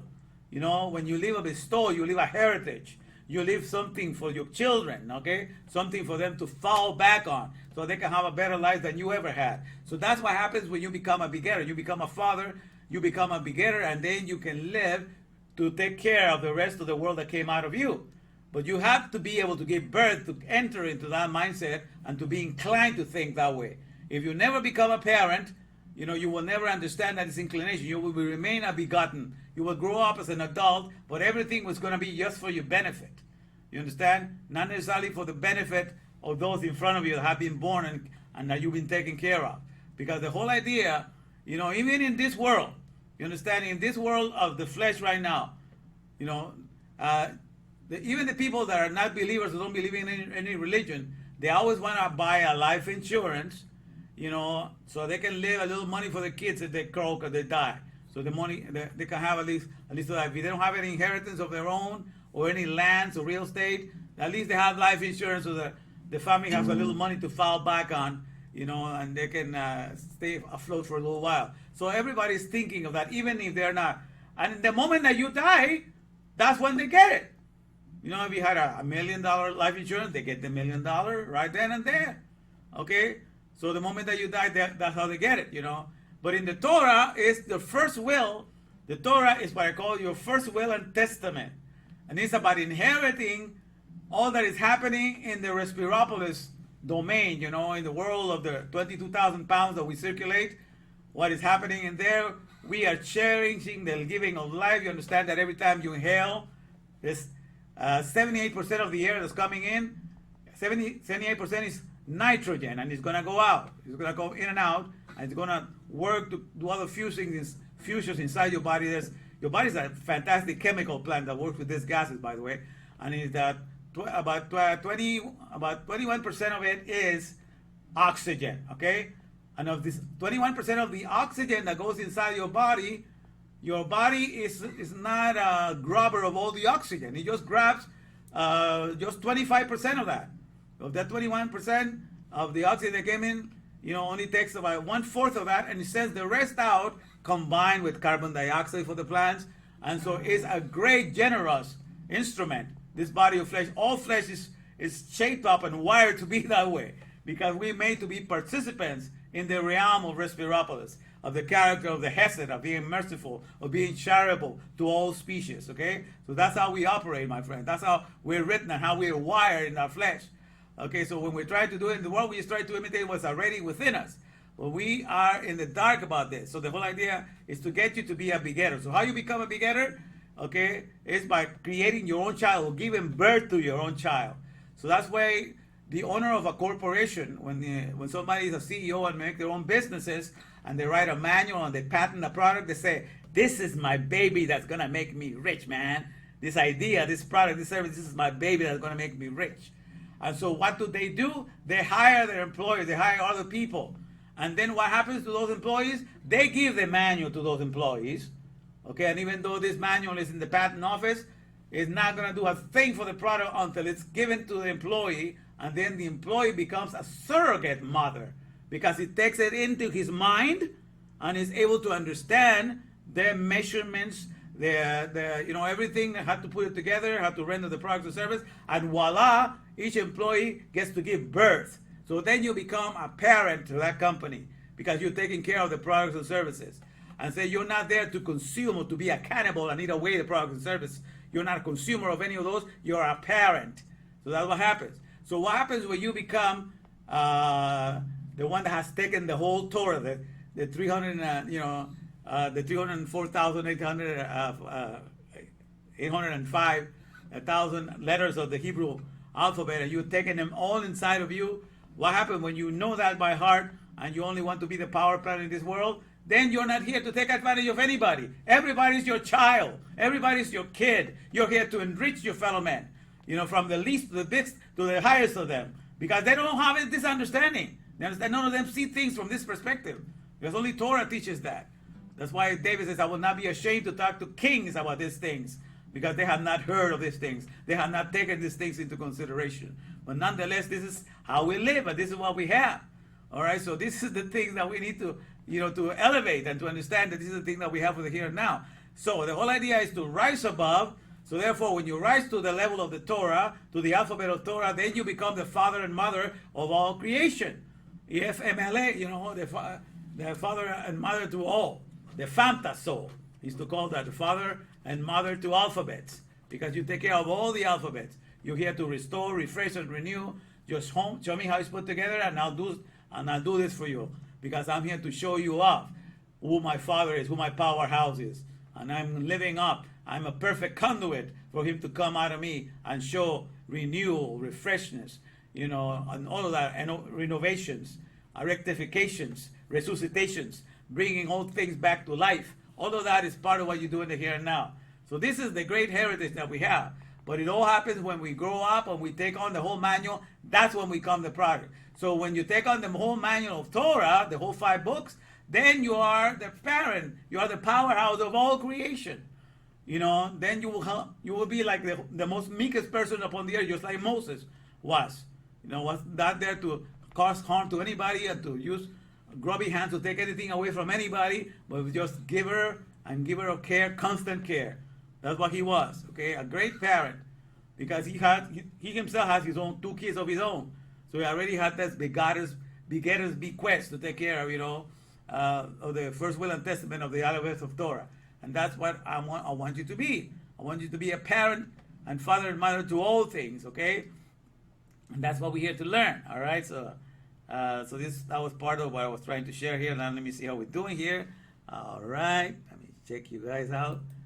All right, a second. Woo! All right, we have 5 people here today. All right.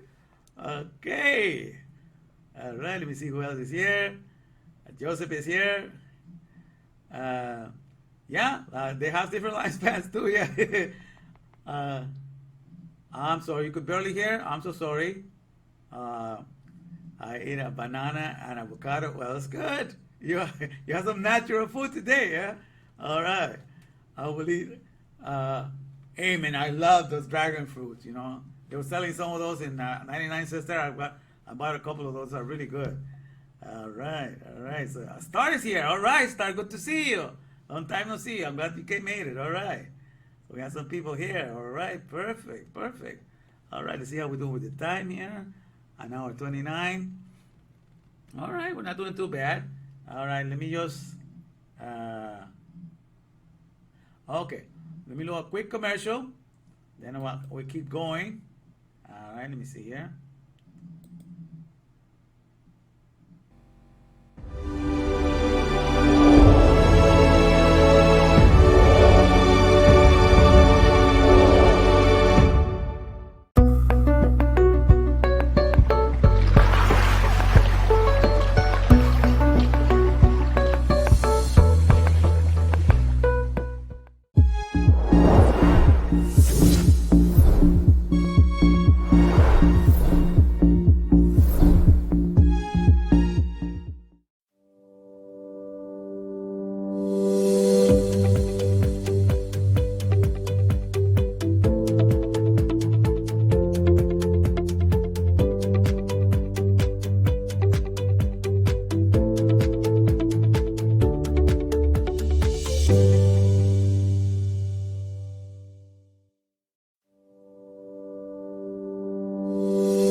right?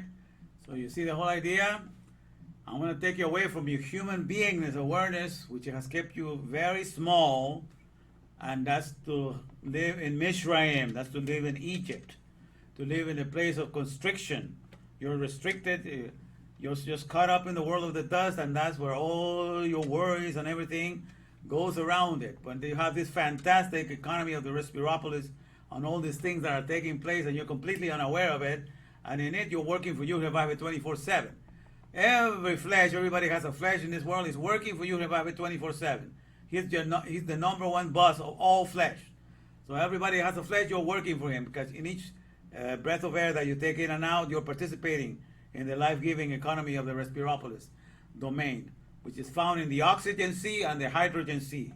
The hydrogen sea are the waters in the seas, and the oxygen sea is the oxygen element that brings us life as we breathe it in. The number one element found here in the earth, okay?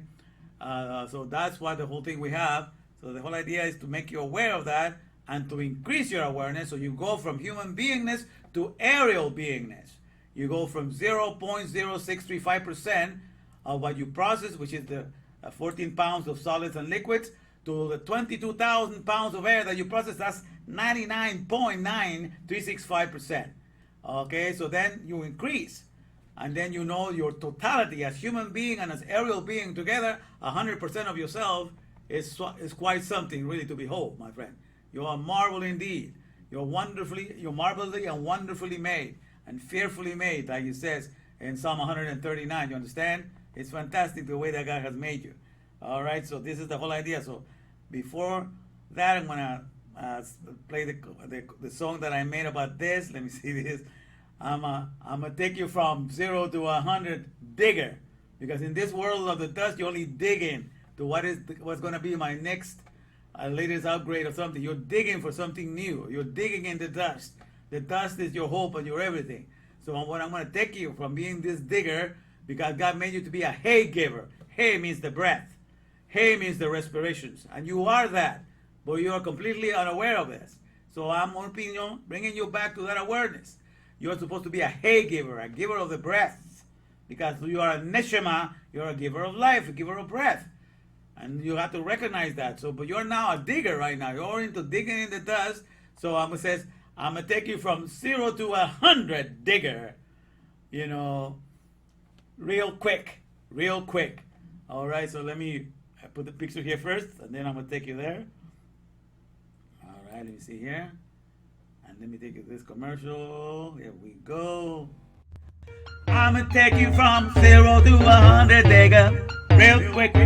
0 to 100 digger, real quick. 0 to 100 digger, I'ma take you there, real quick. I'ma take you from 0 to 100 digger, real quick. 0 to 100 digger, real quick. 0 to 100 digger, I'ma take you there, real quick. I'ma take you from 0 to 100 digger, real quick. 0 to 100 digger, real quick. 0 to 100 digger, I'ma take you there, real quick. I'm taking from 0 to 100 digger, real quick. 0 to 100 digger, real quick. 0 to 100 digger, I'ma take you there, real quick. All right, so you get the idea. The whole idea, I want to increase, so you get to see your whole 100% of who you are. Because as it is right now, all the nations, all the religions, all the narratives, I want to keep us stuck to our only humanness or human beingness awareness, which when you realize the process that we would do with that, it was very small. So like I was mentioning earlier, so the whole world has been substituted with processed foods, and so the 300,000 edible plants, 200 are given. That's 0.06666% of the life source that we have available when that is the case. So that's why we need to awaken ourselves, come back to the teachings of Torah, to go back to cultivate the ground again.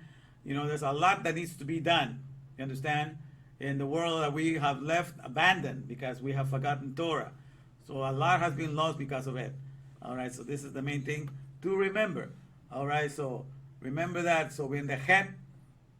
All right, so this is the word for Hai, means life, het and yud. All right, we make a living, we have a secure job, we're making a living, so it makes perfect sense for life there. Numeric value is 18. And so let me see here. Let me read this part to you guys. Give it up here.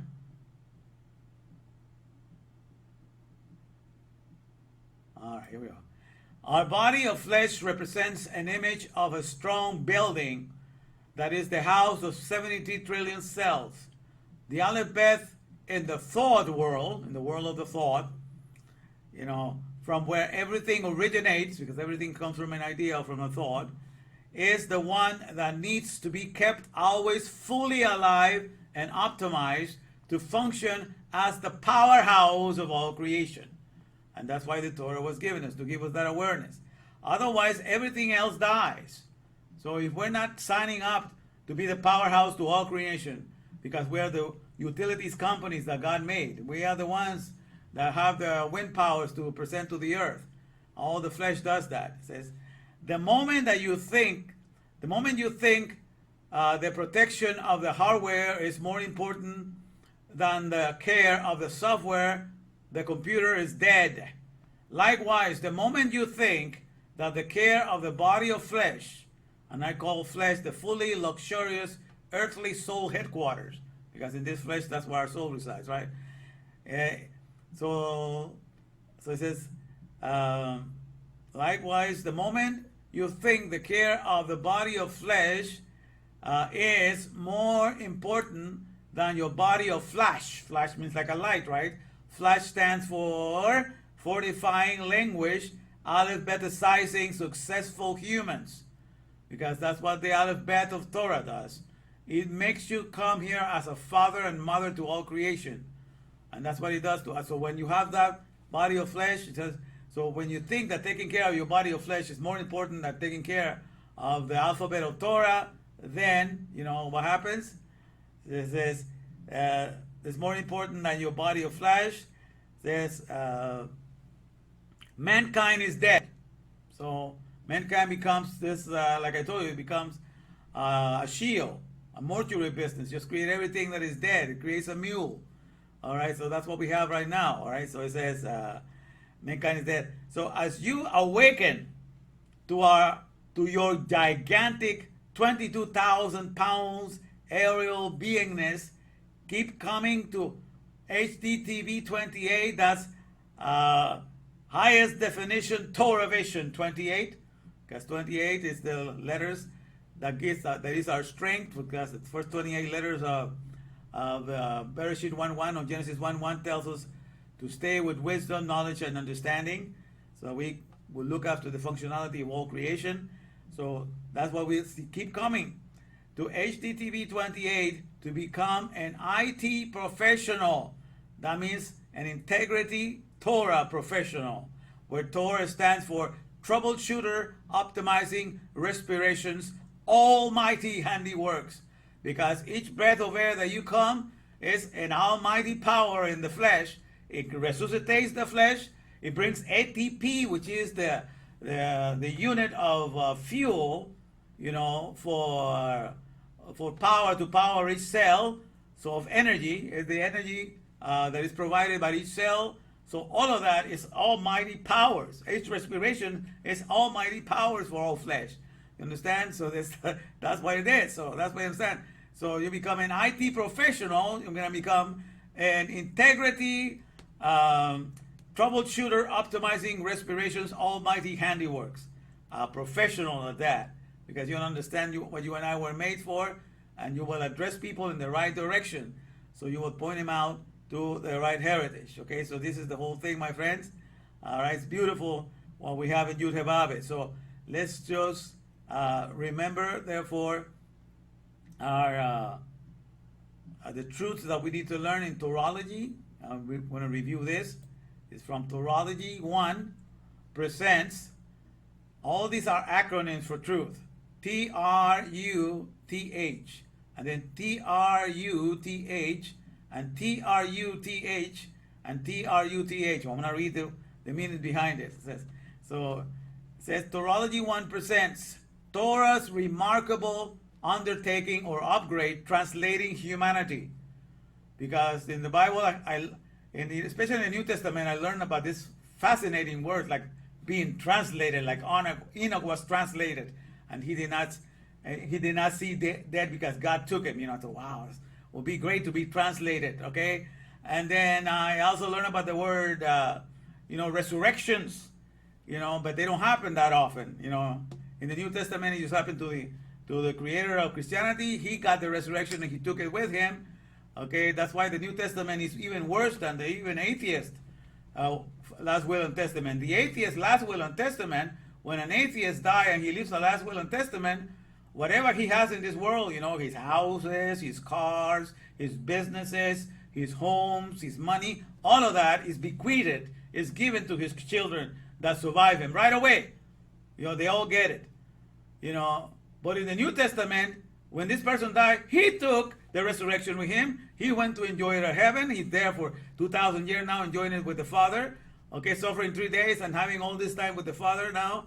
Okay, so because he always was only a begotten. He never got married to become a begetter. So everything in New Testament is only fake news because they only take the alphabet, but they don't let it live up to its definition. In the alphabet of Torah, Aleph Bet means father. So in the alphabet of Torah, the first misbot, the one that is the number one to follow is the Mer misbot. Multiply and replenish the earth. So all animals, all insects, all plants, all of us are called to become begetters in the here and now. And especially if you're going to be a rabbi or a teacher in Jewish, you have to have a wife because you teach by example. There's no such thing as a rabbi that is a single. A rabbi has to have a wife. That's part of the mitzvah too. So if you call yourself a rabbi and you don't have a wife, that's fake news. So if in the New Testament somebody calls himself a rabbi and he doesn't have a wife, that's fake news. It's not living up to Torah. So forget that it says that he fulfilled all the Torah. He did not do that. Because in the tradition of the New Testament, Jesus, the rabbi, is single. So according to that tradition, if you're some other apocryphal book said that he got married to Mary Magdalene, if he did, there was nothing wrong with that. But the fact that the traditional New Testament does not present him as such, therefore he's a fake rabbi. He's not living up to the Torah. Therefore he never became a father. You know, he only was a begotten, and as a begotten, you ask for whatever is best for you wherever you are. So you want to be a healer so you can cure yourself of all the diseases and you can cure your friends and whatever you want to.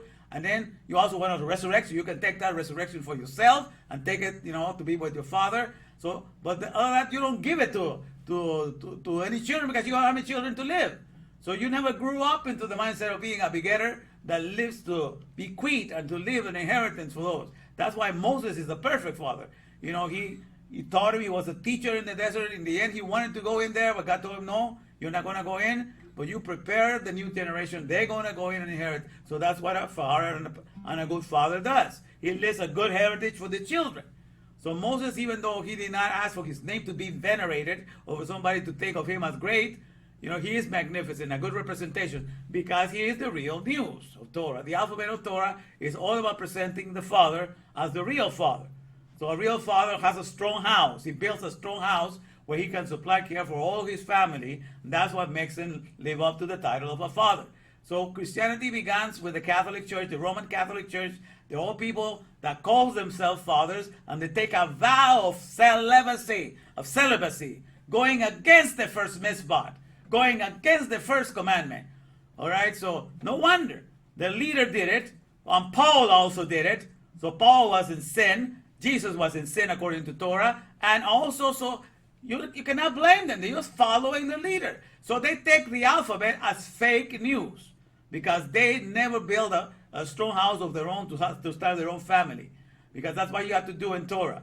You got to lead by example. You have to do it like that. So everything in New Testament is fake news, fake alphabet, because alphabet means father, but all their fathers are not real fathers. They just call themselves fathers. All their mothers, Mother Teresa, they're not real mothers. They just call themselves mothers.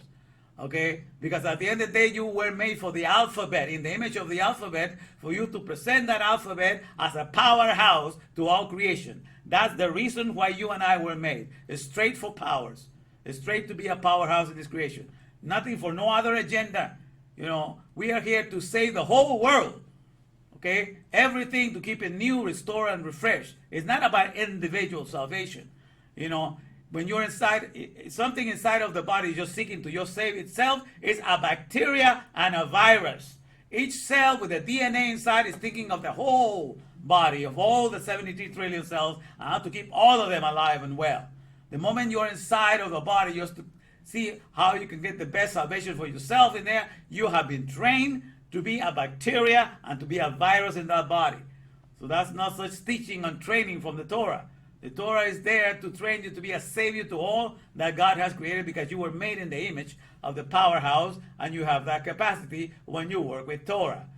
You're here to make heavens upon here on earth, in the here and now, because you have nothing else to depend upon the Word of God. The Word of God becomes your life. So that's in the workplace, when you learn to take on the child, you become the surrogate parent, and that Word is your life. That's how you earn a living, and that's how all the products and services stay alive.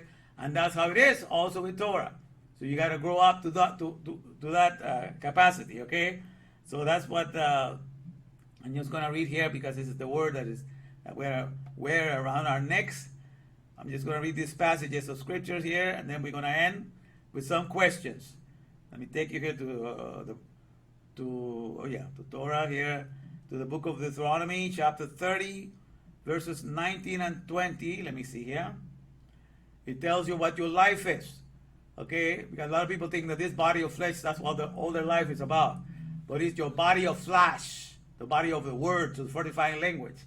That is the one that is got to be your life. Because with the body of flesh, the fortifying language, alphabetizing, successful humans, that's how you get a job and earn a living and everything, with the body of words. Okay, so this is what you need to do. So Deuteronomy, let me read this here, these passages.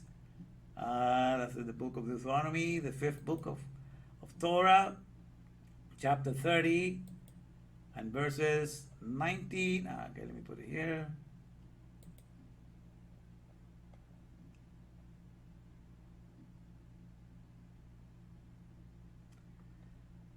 All right, Deuteronomy 30 says, "All I call heaven and earth." That means I call the sky is heaven, okay?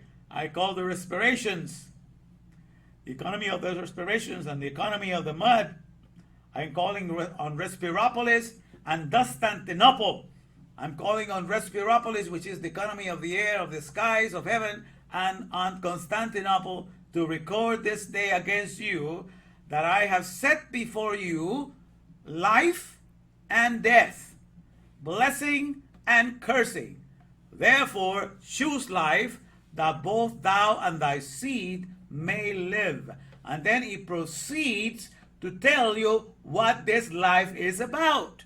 So listen, what is this life about? Of course, verse 20. That thou mayest love the Lord. That's Yud He Vav, the processor of respiration fusions, powers. The processor of respiration fusion powers. The Lord. Thy God, that means Elukenu, Yud He Vav Elukenu, Yud He Vav Elohim, that thou mayest love the Lord thy God, and that thou mayest love the processes of the respiration fusion powers, and that thou mayest obey, listen, and that the word obey, by the way, I don't like that word, because when the way it's translated in English, that's actually the word shamar, okay? If I'm not wrong, let me get it into because I don't want to go wrong on this one. So obey, which is translated obey, let me see here. Yeah, so it's the word and obey. Here we go. Yeah, shamar. Okay. On obey here. Oh, listen, it is to listen. Okay. And to obey is to listen, to hear. All right. To shema. That's the word shema. Okay. Yeah, we meant to make sure that. To shema, to hear. To listen, to pay attention. Because to God, if you listen and you don't do it, it's like you did not listen. But to listen and to do it, it's like you listen. Because there's no such thing, dysfunctional listening is just to hear something and not doing it. That's dysfunctional listening. It's as good as being deaf. So, but it's translating as obey. And that he loses his strength. So the Lord listen, that thou mayest listen to his voice, and that thou mayest cleave. You will attach yourself. You will you just cleave to it. How hard is it to cleave to the one that is breathing on your nostrils every day? Come on now. Unto him, for he is thy life. So here, who is my life? The Lord of respiration powers. Yud He Vav Elukenu. The Lord thy God. He is my life. So understand, when I identify with him as my life, nothing can make me afraid, because nobody can destroy the processor of the respiration fusion power. Nobody can do anything against him. He's been working from day one up until now. Nobody has been able to destroy that economy. And so when I make that economy my economy, then I have risen.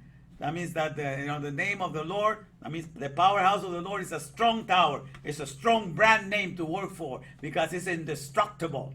You understand? So when I'm working for the Aleph Bet of Torah, when I'm working for the powerhouse, I'm working for an indestructible company, indestructible celestial company, in which I am a respirationaire because my respirations are 8 million, more than 8 million in a year. All right?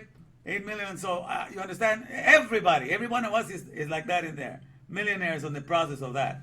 Okay, so then the life, Yud He Vav He is our life. But now look at chapter 32. And it shows you what else is your life here. Chapter 32, verses 46 and 47. Let me go all the way down to the bottom of this one. All right. Okay.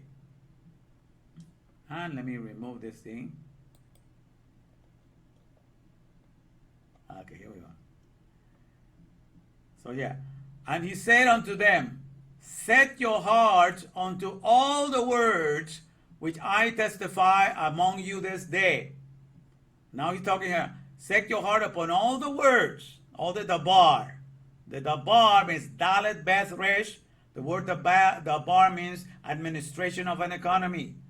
That's what it means, the administration of an economy. Okay, so and he said unto them, set your heart unto all the administration of the economy, because that's what the word dabar means.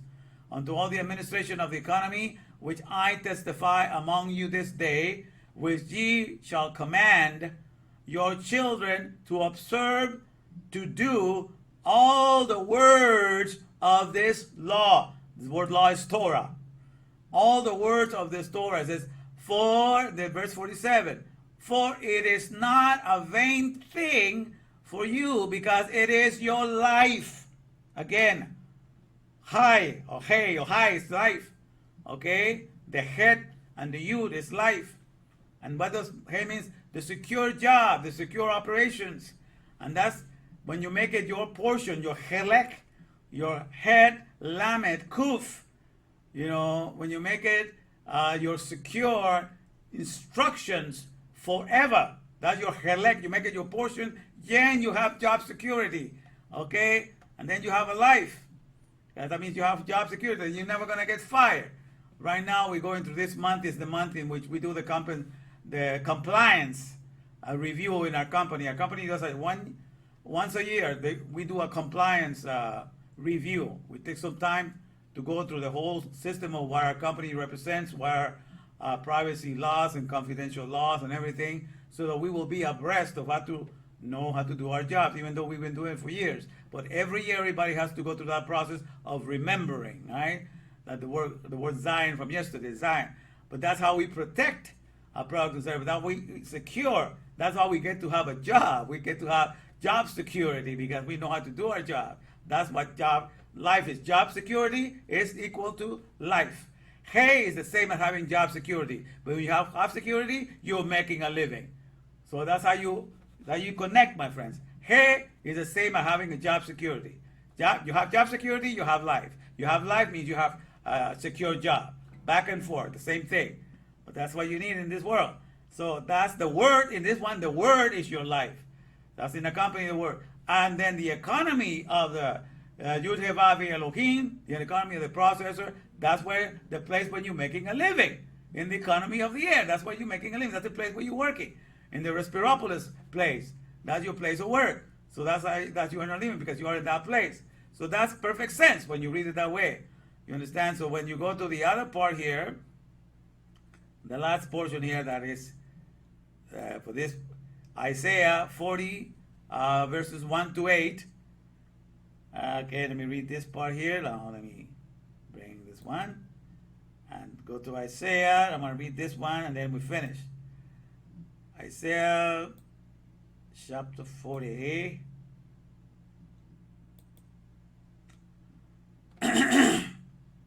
Says, comfort ye, my people, saith your God. Speak ye comfortably to Jerusalem, and cry unto her that her warfare is accomplished, that her iniquity is pardoned, for she hath received of the Lord's hand double for all her sins. The voice of him that cried in the wilderness, prepare ye the way of Yud-Heh-Vaveh, the way of the processor of respiration fusions. Prepare you the way. Prepare the way means to prepare the words and yearnings, the words and desires of your boss, the processor of the respiration fusions. And that's what I've been doing here. I've been preparing you the words and yearnings that you need to have to be in the same page, to be in the same mindset of your processor of your respiration fusions. You understand? And that's what I've been doing here. So, so the voice, prepare ye the way of the Lord, make straight in the desert a highway for our God. God means Elohim, a highway for our powers. All right? We're the utility powers of our Lord here. Every valley shall be exalted, and every mountain and hill shall be made low.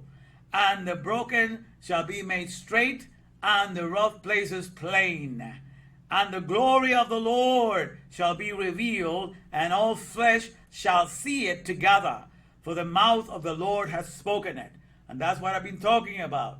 You're going to go from 0 to 100 digger real quick, because you're going to see that you're not only just this little myopic human being, but you're this colossal aerial spiritual being. I'm putting it together. You're magnificent and fearfully made, my friends and my fellow Tiberians, and nobody can deny it. You have living cities. Your real estate consists of 73 trillion living cities. Nobody can compete with that in this world of the afar, this world of the mule. Nobody can come even close. They cannot lick your toes. You understand what I'm saying? All right, so it says, and the glory of the Lord. So this is the glory that we are revealing.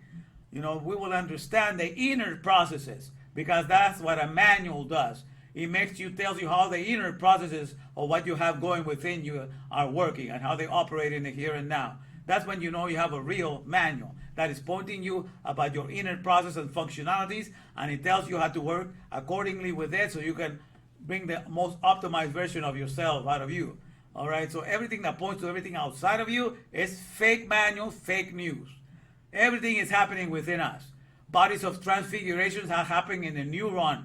86 billion neuron cells, or those are the body of light for communicating thoughts and desires. It's all communicated by the fiber optics that are taking place within us. And those are the neurons. Those are the body of light.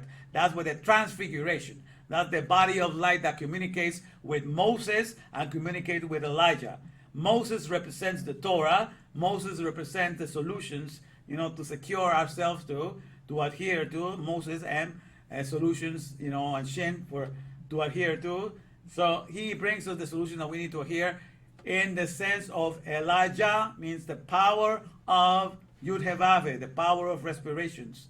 So in order to understand the power of respirations and the solution for the power of respirations, that's to communicate with Moses and Elijah. That's the meaning of each one of their names.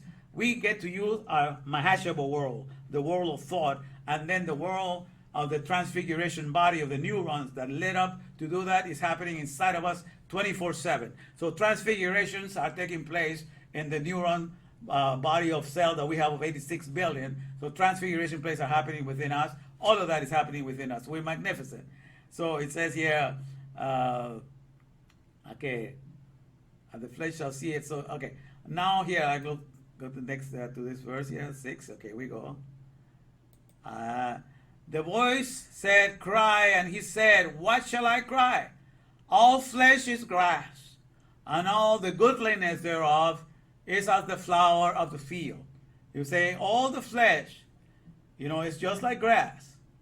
Like the grass just for a little while, and then it might flower a little bit here and there. So we are like that. Our cells are all going, and when you go, if you get to live to an age of 70, you might, by the amount of cells, dead cells that you're shedding every day, and new cells that you're being regenerated every day. So through a lifetime, you go through a set of about 10 bodies in the amount of dead cells that you drop, and new cells that you come that are generated. So at the end of the day, if you live to be 80, you went through 8 bodies that got processed to you, because you're only but a processor. New cells come in, old cells die. So if there's such a thing, at the resurrection, then you should be able to resurrect 8 bodies, because you went through 8 bodies that died, while you were alive. You understand? So if you're really talking about how important the flesh is and you need to resurrect, that the flesh is what whole about the whole thing is in the Bible is about resurrecting your awareness of your true reality, going back to the old ways to walk upon, the old paths to hook up onto, to step in the gap, to bridge the gap and bring back the awareness of old, in which all our parents, walk in this awareness. They knew how to be a father and mother to all creation, something that we have lost sight. That needs to be renewed, because we need to keep alive and to keep resurrected the Aleph Beth, because the Aleph Beth, which is the representative of the Torah, is the life. That's our voice and that's our life for what we live in. And so when we have identified that as our life, we have transcended. We have translated ourselves. We have gone into his mindset. Because when I ask you, what's the life of Isaiah? What's the life of Ezekiel? When you read their books, what are they telling you about their life? Are they telling you how much money they have in their bank? Are they telling you the latest chariot that they bought? Are they telling you about the latest furniture that they got? Are they telling you about the latest meals or the latest grub? None of that is mentioned in Isaiah or Jeremiah. At the end of the day, what is the life of Isaiah? What is the life of Jeremiah? What is the life of Amos? What is the life of Obadiah? The life of all these people is nothing but the word of Yud-Heh-Vaveh that came to them. You understand? That's their life. So God was not afraid to name each one of them, and they are known up until now, because all that their life that you know about them is only the word of Yud-Heh-Vaveh that came to them. And the word of Yud-Heh-Vaveh, that means the administration of the economy of the Lord of the Respiropolis, came to Hosea. And the word of Yud-Heh-Vaveh came to Isaiah. And the word of Yud-Heh-Vaveh came to Ezekiel. And that becomes their whole life. And how all we know about them is that their life is all about the word of God. You understand? So that's what we are, my friend. The word of God has to become my life and my everything. All right? So that's the whole idea. So that's what I'm trying to encourage you here. The grass withereth. Okay? So it says that all flesh is just like grass. We drop dead cells constantly. Okay? So we here just like grass. We make things in this world of the dust, in Constantinople. We create things in there, but at the end of the day, everything is left in Constantinople. You don't take anything with you. So, but we say here, if you want a portion, because everybody wants to inherit something that does not rust, that does not fade away. That's why they want a body and everything that does not fade away and everything like that, because they've been given to the condemnation of the dust. But a human being, which means of the earth, is only 0.0635% of who you are. Remember, you are an aerial being, and as an aerial being, you inherit the character of the Aleph Beth in the world of the thought. Let the wicked change his thoughts. It's all in the Mahashaba world, like I explained before. And the thought world, just like the physical world is found in 3 states, the thought world is found in 3 states. Okay, in the physical world is found in the world of the gases, of the air that we breathe. That's part of the physical world, and we get to process 99.9365% of that. And then the rest of the liquids and solids, that's what we get to process, only 0.0635% of that every day. Okay, and that completes us.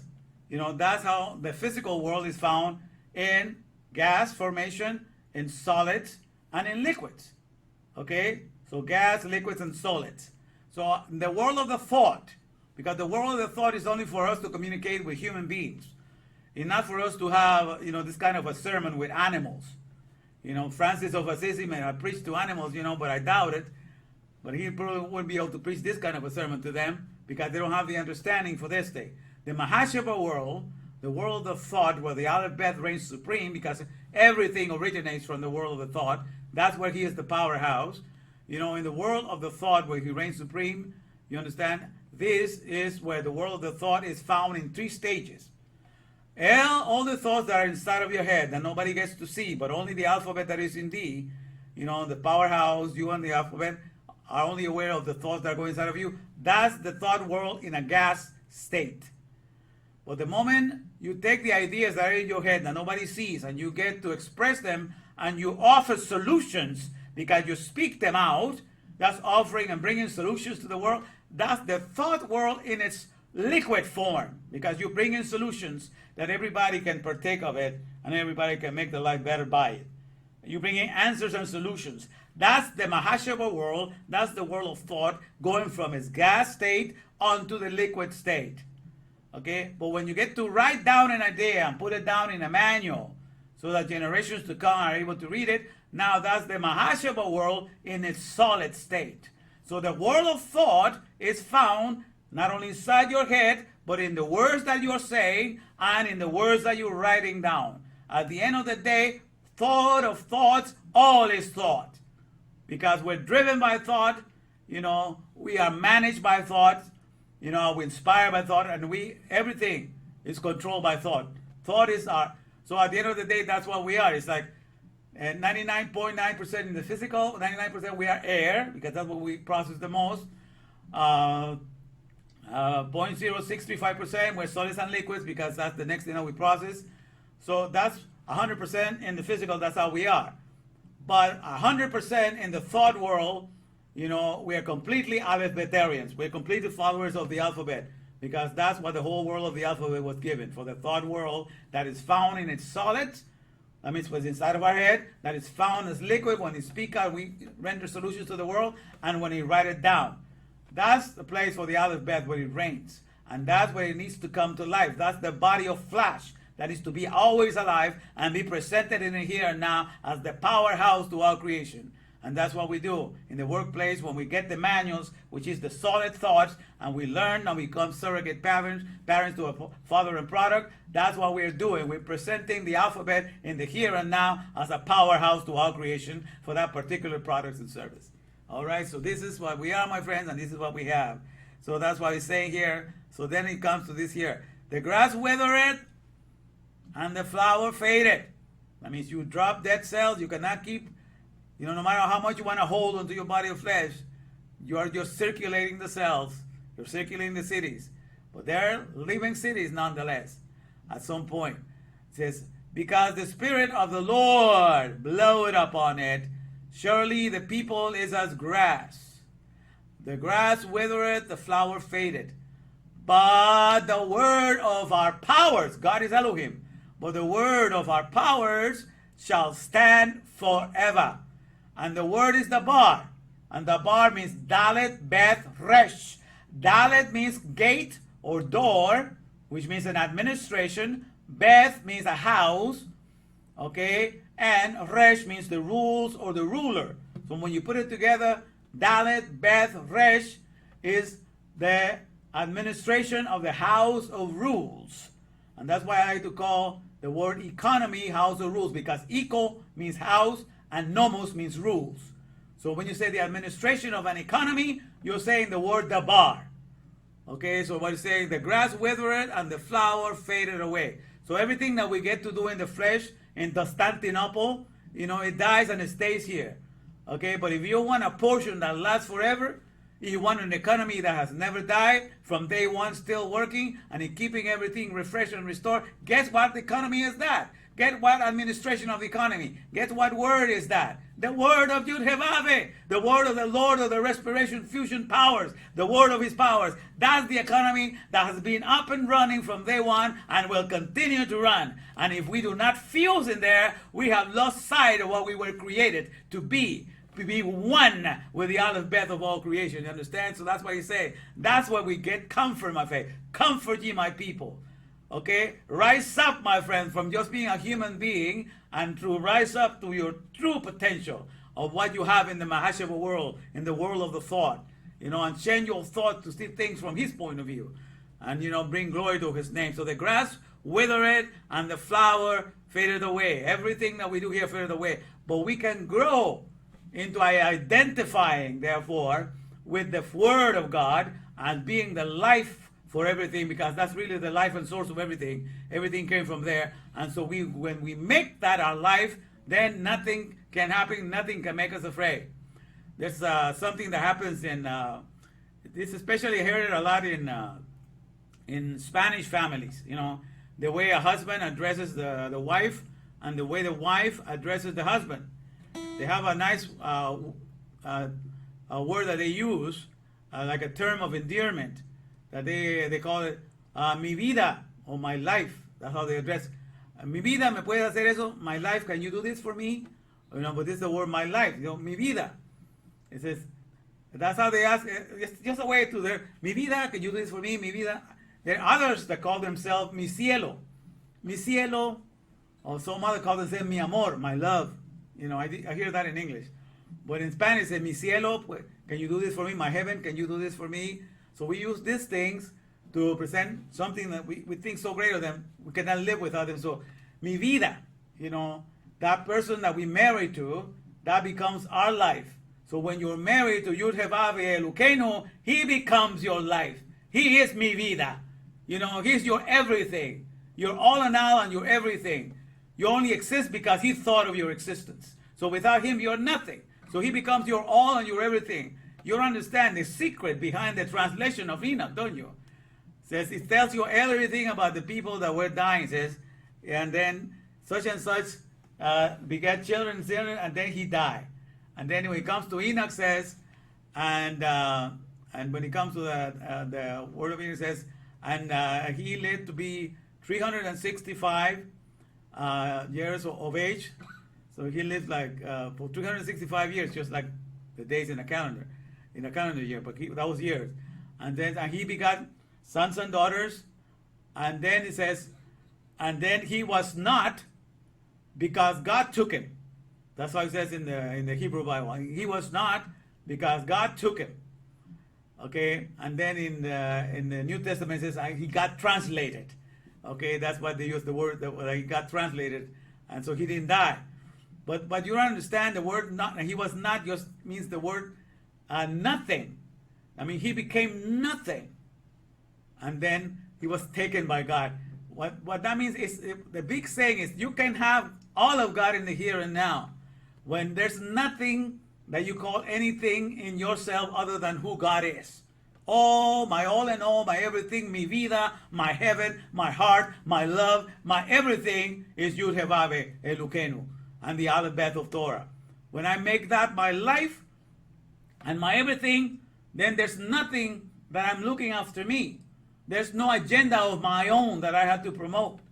I don't have anything to get. I only have to live the life of the prophets, that they don't have anything to say. You know, what kind of house they bought, what kind of chariot they used to drive, what kind of places they used to go eat. Nothing, but the whole mindset, the whole economy and the administration of Yud-Heh-Vav-Heh is their life. That's why they all became nothing, because they were taken up by the character of their maker. They were taken up by the powerhouse. And so while they were alive, yet they were nothing unto themselves. That's the whole idea to learn from Enoch.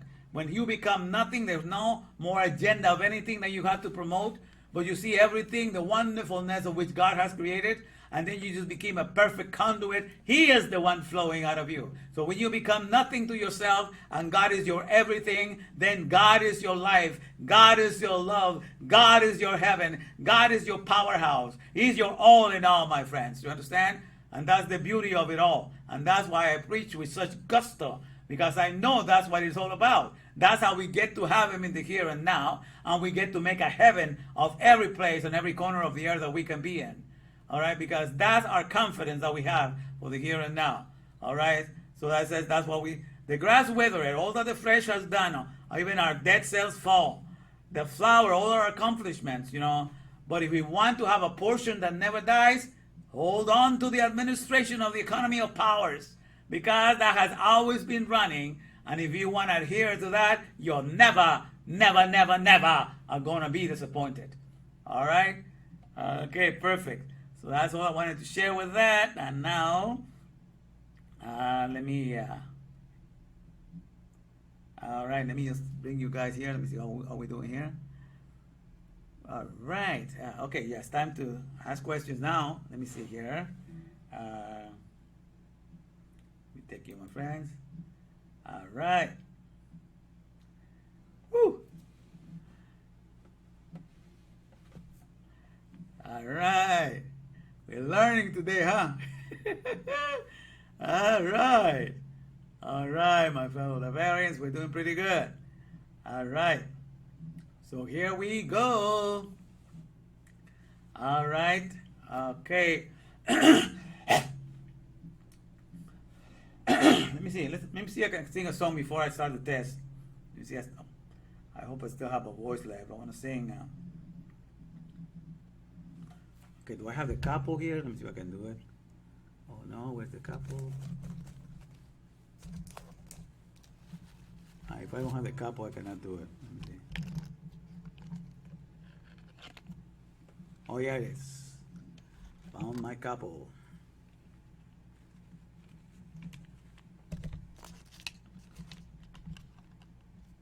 Alright. Oh, hallow I thy law.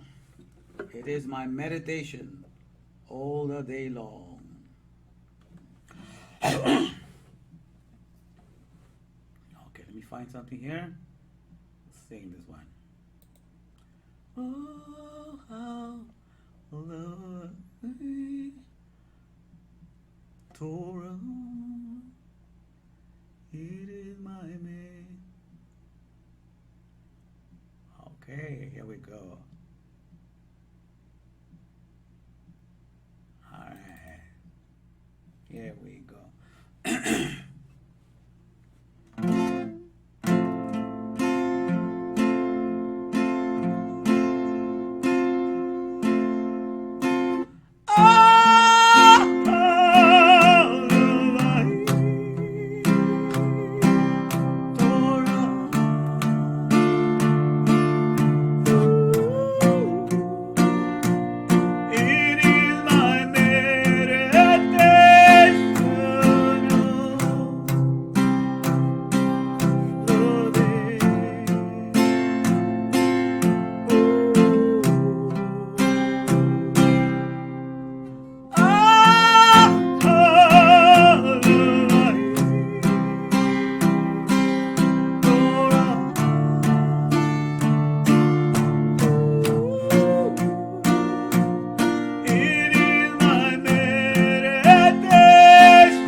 I will never forget my precepts will that God's quick and I'm right. I will never forget thy precepts will that God's quick and I'm right.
Quicken me for the love and kindness, so shall I give the testimony of thy power. Quicken me for thy love and kindness, so shall I give the testimony of thy power.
right. All right. Okay, my fellow Bavarians, let's get ready to do the questions here.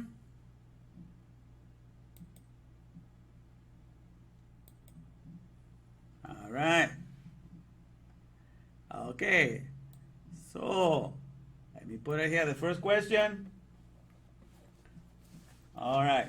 So today we're talking about the word head. Okay, and we read about the word head.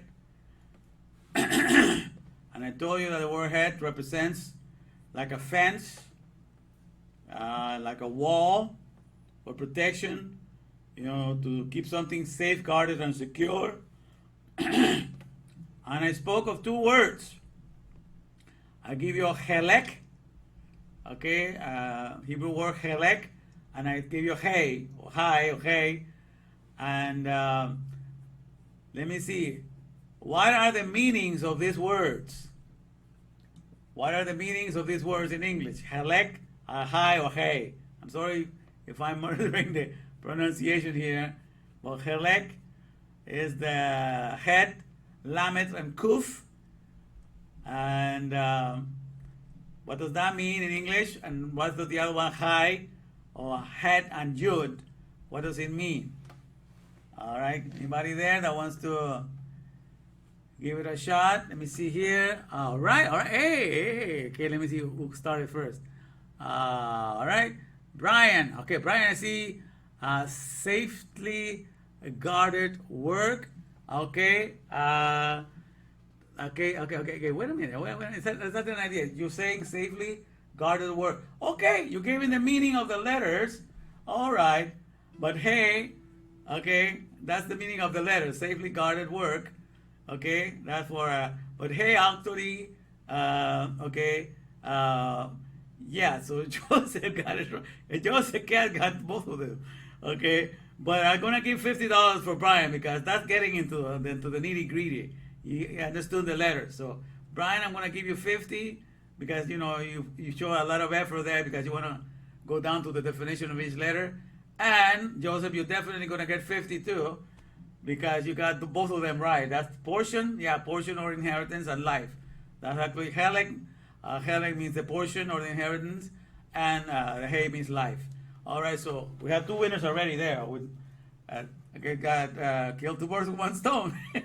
One question, I got two winners there. All right, so Brian got $50. All right, and Joseph got $50. All right. Okay, so the two of you guys stand down for a minute. Let me see if anybody else is there to participate in the other question now. Okay, because it showed me that there's 4 people here. All right. Now for the rest of the other people, so this is part that was correct. So Joseph Cat got it correct. It's portion or inheritance, or an allotment, and life. Okay, and then Brian gave the definition of life: the secure or safely guarded work. All right. Yes, you're out from the. You're not out from the lesson. You're just out from continuing to participate. I want somebody else to answer the next question now. So for the next question, okay, for the next question now. All right, there are 2 cities that we are participants of when we have a flesh and we are in this world. We participate in the realm of Respiropolis. Okay, Respiropolis, that's where all the air is found. All right, and then we participate in Constantinople, where all the products of the dust and the mule, the manpower, Hellenic economy, and everything is found. And depends if you are aware of your citizenship in Respiropolis, how you respond to your human beingness.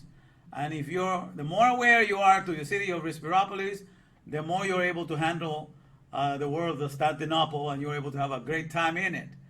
But if you are not aware of it, then you are being stressed out of your wits, especially right now, the way the world is right now, because they're making you see that everything is going down the drain.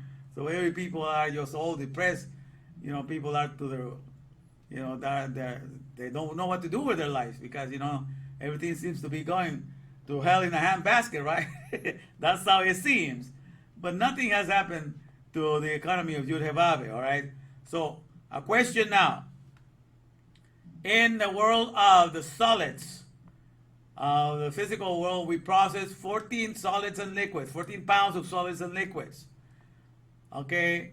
In the world of the Respiropolis, how many pounds do we process of air? How many pounds of air do we process every day in the world of Respiropolis? How many pounds of air do we process every day there? We do 14 pounds every day in the world of the physical, on the physical world. But in the world of Respiropolis, somebody wants to take a shot. Who else is there? I want to see who else is there. Those of you that are in there, if you remember the lesson, how many pounds, of air do we get to process every day? How many pounds of air in Respiropolis? Anybody remembers? Hey, Rosa Crispin, 22 what? 22 what? 22, it's not 22, it's not. It's got to be more than 22. 22 what? That's the beginning. It's more than 22. But you got the first two, but it's more than 22 because 22 is very little. So we're almost there, Rosa. You got to add more zeros to that. It's 22 what? Hey, and now you got it. 22,000. You should be able to remember. 22 are the letters of the alphabet. That's correct there. The 22 letters of the alphabet, but 22,000 pounds for each. There's 1,000 pounds of air that God gave us in honor of each letter of the alphabet. He honors the letter of the alphabet. So that's how it is. So Rosa gets to have the next $50. So congratulations. So congratulations, Brian, for $50. Joseph, $50. And Rosa gets to have $50. All right. Congratulations to all the winners. All right. So it's good to enjoy this time with you guys. Let me see. Take off my guitar. And let me play some other little commercial here. All right.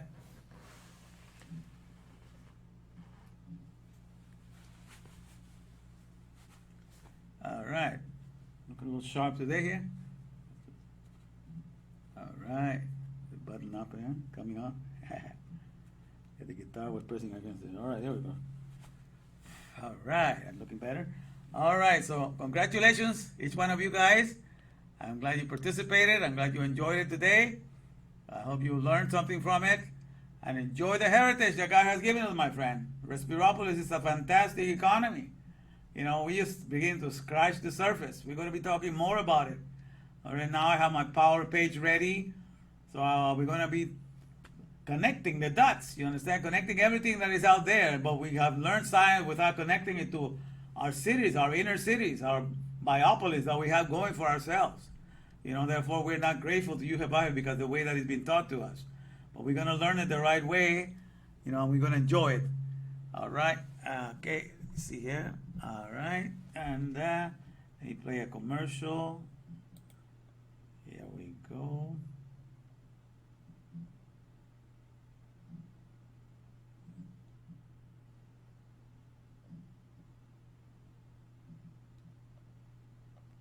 Here we go.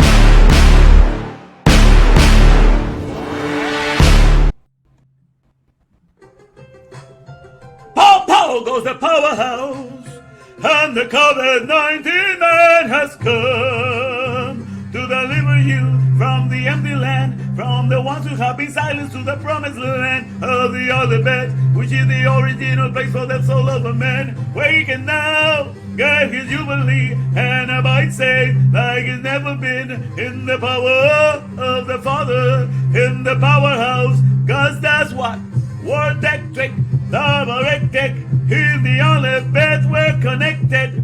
Word Electric, Double Electric, in the powerhouse we're connected. Truth in the Torah where it is, that's right.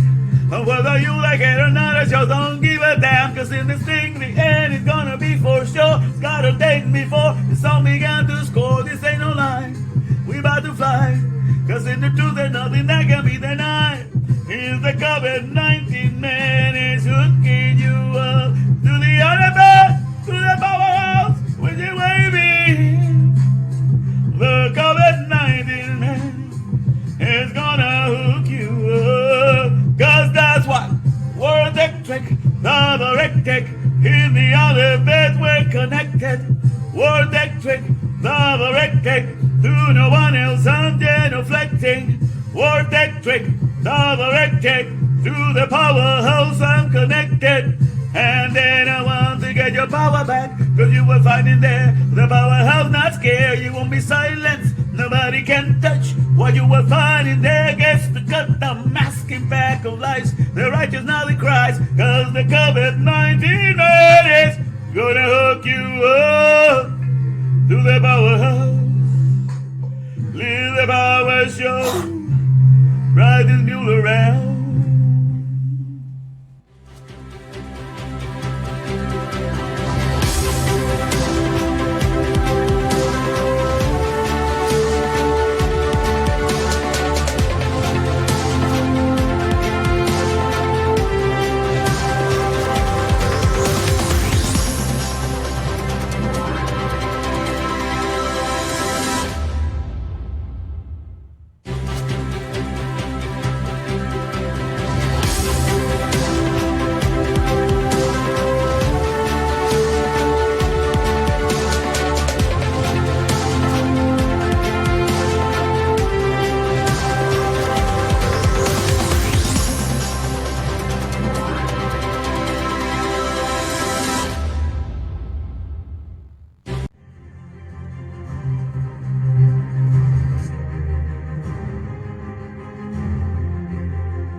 Habakkuk 2:14.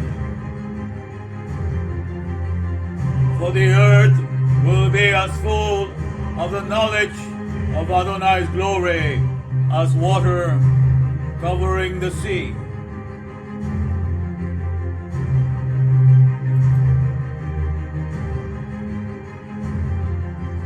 Here comes the name of Adonai from afar, his anger burning in thick rising smoke.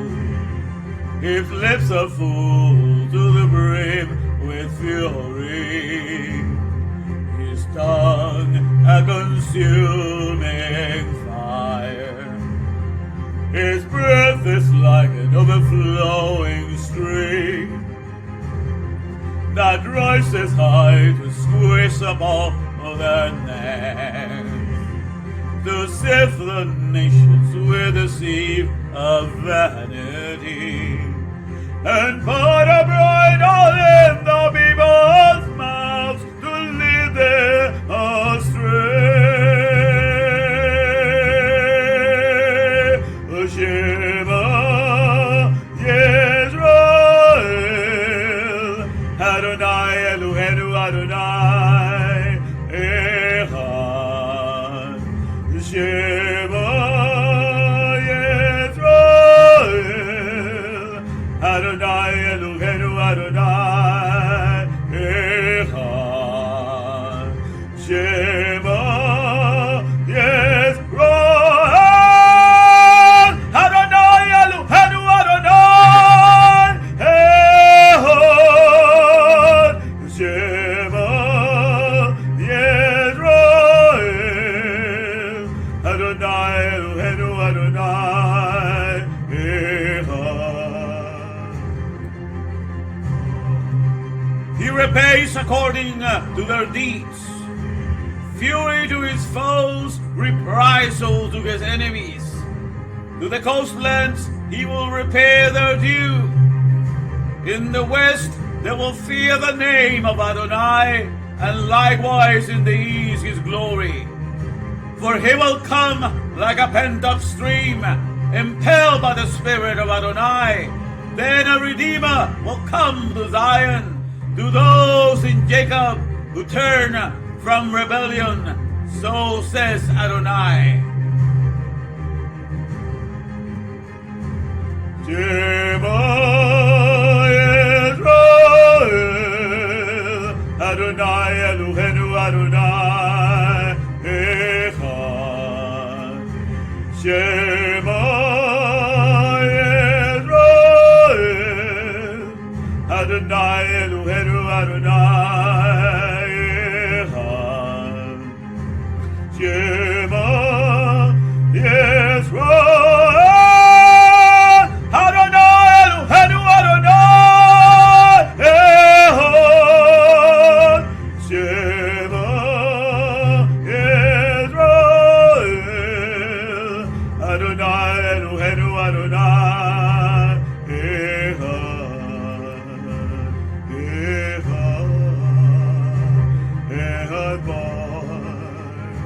Echad.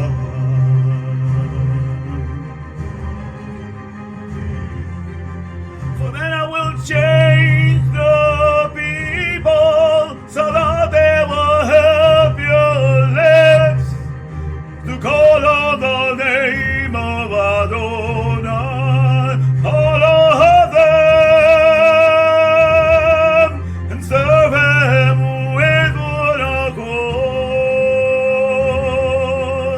And he shall judge many peoples, rebuking strong nations of old.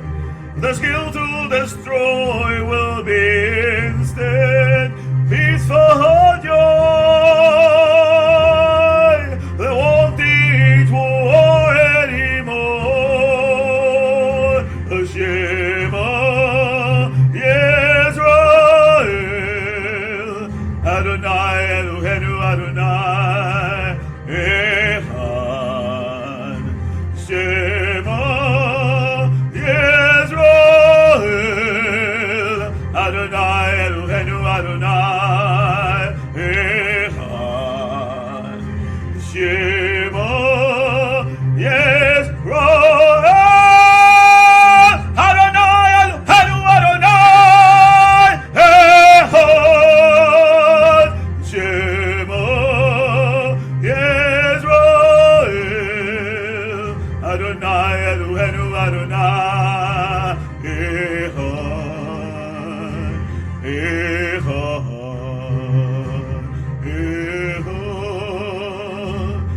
Echad Echad.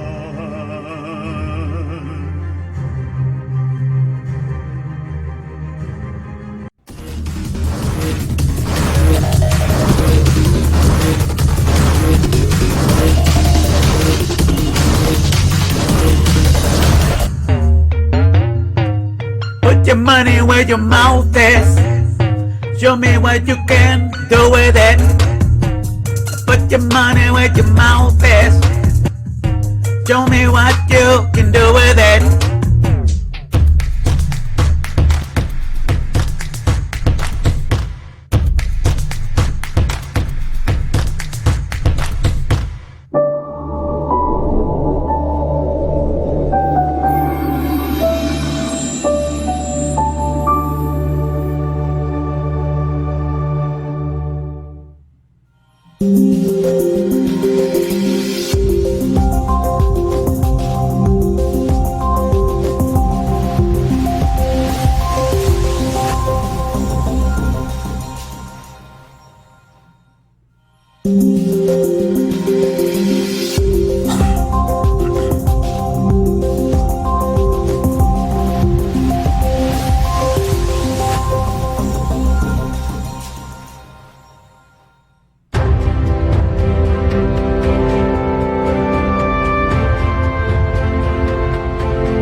Power goes the powerhouse, and the COVID-19 man has come to deliver you from the empty land, from the ones who have been silenced to the promised land of the other bed, which is the original place for the soul of a man. Waken now, get his jubilee, and abide safe like it's never been, in the power of the Father, in the powerhouse, cause that's what Word Electric, Double Electric, is the only bed we're connected. Word Electric, Double Electric, in the powerhouse we're connected. Truth in the Torah where it is, that's right. And whether you like it or not, I just don't give a damn. Cause in this thing, the end is gonna be for sure. It's got a date before the song began to score. This ain't no lie, we about to fly. Cause in the truth, there's nothing that can be denied. Here's the COVID-19 man is hooking you up to the other bed, to the powerhouse with your waving. The COVID-19 man is gonna hook you up, cause that's what Word Electric, Double Electric, in the other bed we're connected. Word Electric, Double Electric, to no one else I'm genuflecting. Word Electric, Double Electric, to the powerhouse I'm connected. And then I want to get your power back, cause you will find in there the powerhouse not scared. You won't be silenced, nobody can touch what you will find in there. Gets to cut the masking back of lies, the righteous now they cries, cause the COVID-19 man is gonna hook you up to the powerhouse. Leave the power show, ride this mule around.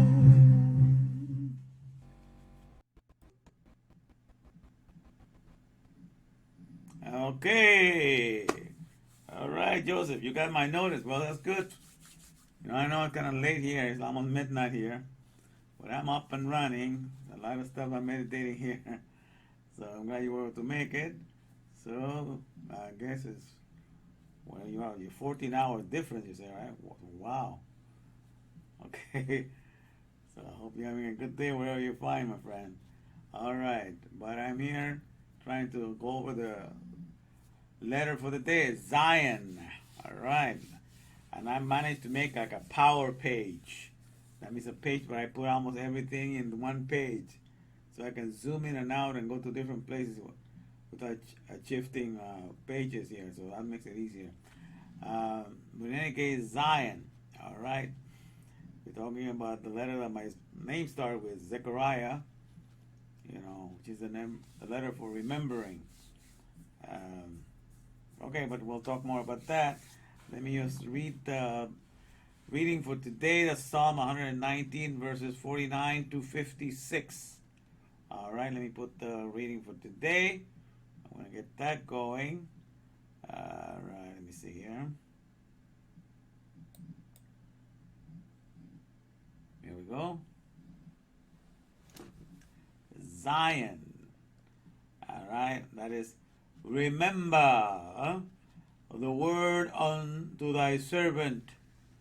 That the word remember is to like zakar, to reassemble, put together, you know, the administration of the economy. Because remember the word dabar, dalet beth resh, each letter. Dalet is for the gate or the door, which means an administration, and beth resh means economy, a house and rules. So the house of the administration of the ruler of the house, or the house rules. So the best way to put it, when you understand each letter, you can put the whole phrase like that. So remind the administration, or reassemble the administration of the economy. Of which economy? Well, of Respiropolis, right? The domain, you know, where he's in charge of the processes of all the respiration fusion powers. So that's what he's talking. Remember or remind or reassemble the word, the administration of your economy unto thy servant. Okay, keep me abreast of that. Do not let me forget of that. Because that's basically all we need in this administration. You understand that we did not do a single thing to contribute to the setup of the respirations.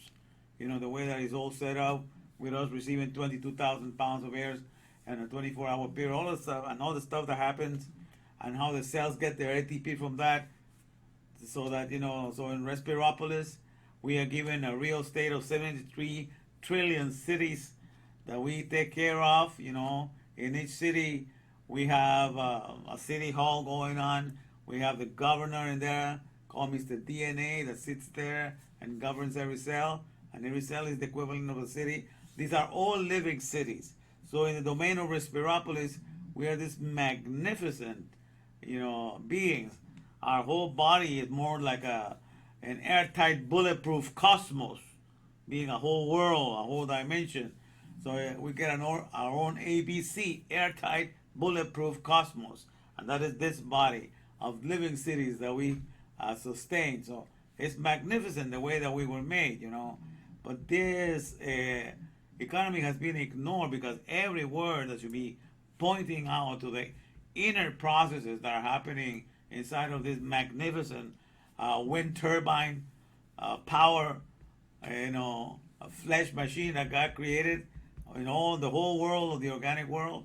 It's just so magnificent, you know. I'm just barely beginning to put everything in place, you know, and reclaiming, you know, what was the original economy.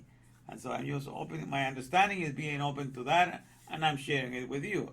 That's the beauty of having a channel like this, that I can share with you what the Lord has been opening to me recently. So it says here, remember or reassemble the administration of your economy unto thy servant, because thou hast made me to hope. Okay, thou hast made me to know that there's some reason for me to have existed. And then you have given me great hope when I realized what my first original economy is all about. You know, in the domain of Respiropolis, there's nothing that compares to it. So, because thou hast made me, you know, to hope, this is my comfort in my affliction. So all the stuff that I went through to get to this understanding, definitely worthwhile. You know, the stuff that I had to pride myself of. Now that I know what I know, I I'm grateful for all the stuff I went through. Had it not been for all this stuff, I would not be where I'm at right now. So that's how you see it anyhow. This is my comfort in my affliction, that thy word had quickened me. Okay, that your administration of your economy has brought me to life, because it has been realized that I am a citizen of the Respiropolis domain. And a citizen in there, man, it's magnificent to be there and to have the understanding that comes with having acquired that, to be able to see that, that hidden kingdom. All right. It says, this is my comfort in my affliction, that thy word had quickened me. That's my comfort, that in the midst of all that, I came to life, with the word, by recognizing what my heritage is and what my true heritage is. And that brings great comfort indeed. Yet have I not turned, quicken me, the proud have had me greatly in derision. Yet have I not turned aside from thy Torah, from thy law. I have remembered thine ordinances, which are of old. The ancient rule, because it's the commandments that rule the air. Okay, I have remembered this. Yet have I not turned aside from thy Torah. I have remembered thine ordinances, which are of old, O Lord, and have comforted myself. Okay, let me go to the next page here. All right, it says,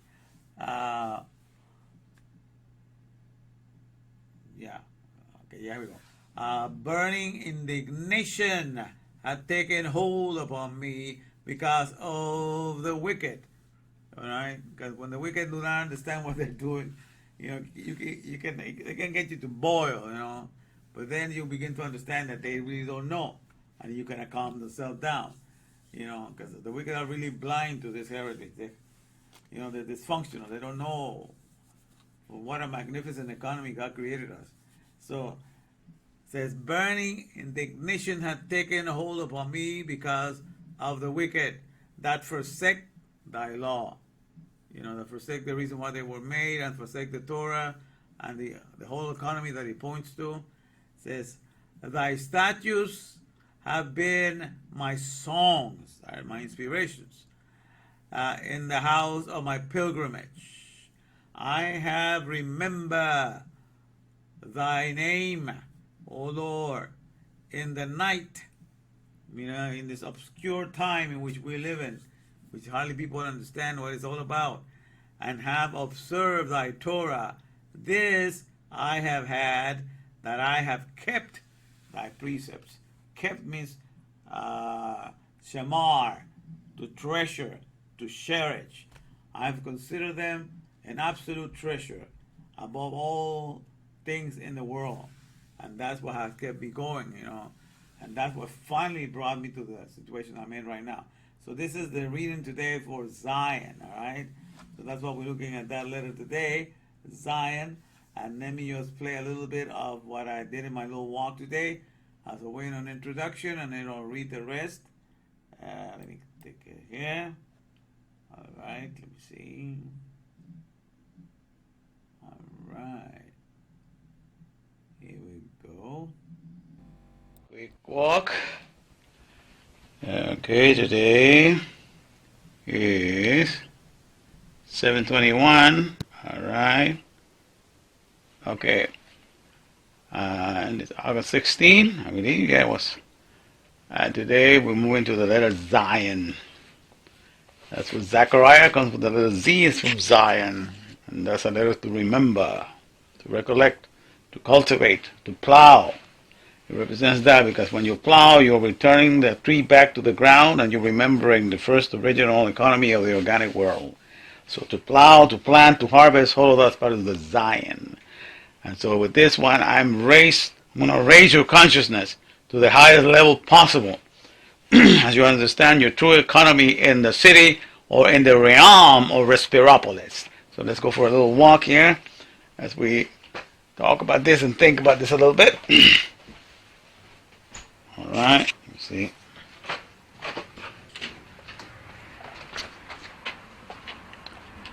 Alright, capture that my keys. Everything I need, alright, perfect. I'm gonna put the water on, run a little bit for the tree. Get that really hot.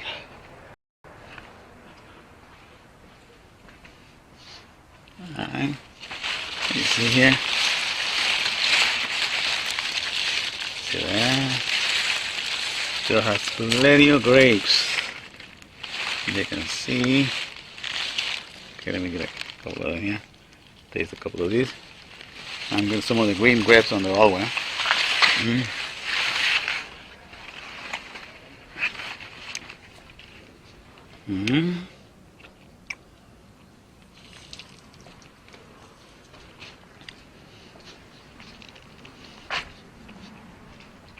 All right.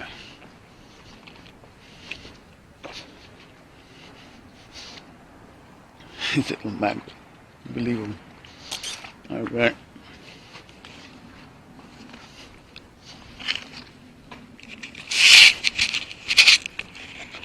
So things are getting real good, my friends. It's just, I was thinking it's so easy, you know. Man was made to be so powerful because he was made to go directly to his maker without anybody in between, you understand? And so that's the word Israel means. It's direct to God, or straight to God, straight to power. We were made directly to be a neshama. Neshama, straight to the power of the wind, of the respiration processes. Okay, and so once all the other things are removed, because what happens is they have a lot of affections and emotions and everything like that. When you can take that from a man or a woman and you can redirect their affections and you create something else to be their object of their affections, man, you can control so many people so easily. And so right now the object of their affection is everything that has been made from the dust, because we forgot, you know, that we were neshama, we were made to be the breath of life. So if we had not forgotten, that's why my name with Zion is to recall what we were made for us to be. We were made to be the breath of life. So our economy the object of our affection will be anything that will point us into that direction. Okay, into knowing how to be a breath of life in the here and now. How to be here joining with the respiration powers to supply constant energy to all our surroundings. We have got utility plans. Okay, we provide all kinds of services. With creative powers, we can reshape anything out of the dust. You know, with our intellectual powers, we can understand any manual and run any product and service in the here and now. So their creative powers, their intellectual powers, all of this. And in the meantime, while we're working in the world of the dust, because, you know, I came up with a new name for this whole realm. I'm calling it the Abs Kingdom of Respiropolis, and I call the other one Dustantinople. Dustantinople, you know, like Constantinople, but this out of the dust. Dustantinople, you know, that is his greatest, I call it his greatest burial ground. And then also the greatest brick penitentiary, and I also call it the greatest theme park. So, Dustantinople, where God made the greatest graveyard, or the greatest burial ground, and the greatest brick penitentiary to correct those that have walked away from Him, and the greatest theme park for those who know Him and did not forget that they were Neshama, to have a great time and to have a great deal of enjoyment. Let me see. What do we have here today?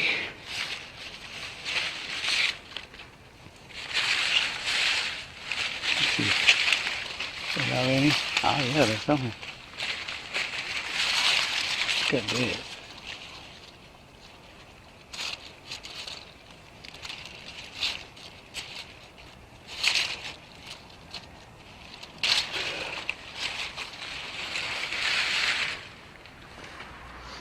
I'll take these ones, okay?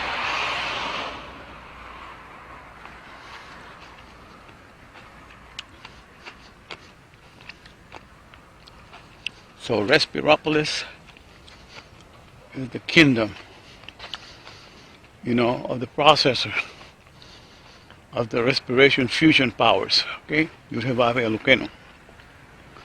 That is his kingdom, that is his domain. And within that domain, those that will die to the awareness that they are here to be the powers that be for everything in creation, and they forget their heritage, then they're going to be occupied, they're going to be used for God. There was the wicked of the people that are dysfunctional for the father of the processes of the respiration fusion powers. If you're not aware of that, of your heritage, and therefore you're not working in that direction, the object of your affections have been trained to just look at the things in the dust and the achievements of the dust. If you're in that position, okay, then, so the wicked, so the dysfunctional, shall be converted into Sheols, into graveyards, because it means you're going to take the alphabet in you, but the alphabet in you is going to be used to make all kinds of things in the dust. So you can become a parent to all kinds of gadgetries, all kinds of inventions. But being a parent to that, but you even ignore that. You make yourself subject to that, because then you have to have those products, or you're going to be nobody if you don't have it. So everything is so crazy because you've forgotten your original. That's why Zion today is about remembering, cultivating, the old stuff that really matters, and putting it back, pointing the object, making the Respiropolis of the economy of Yudhevave be the object of our affections. So I'm rapturing your affections from the world of the dust, and I'm taking it back to Yudhevave. So then you will pay attention to what makes you function for that purpose. That's what I'm doing here.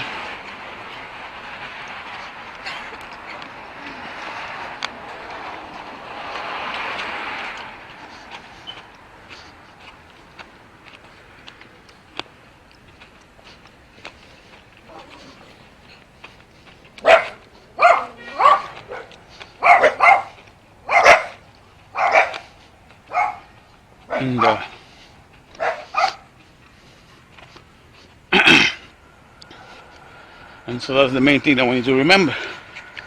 We were made to be Neshama, breath of life, where breath stands for bona fide resurrections, okay?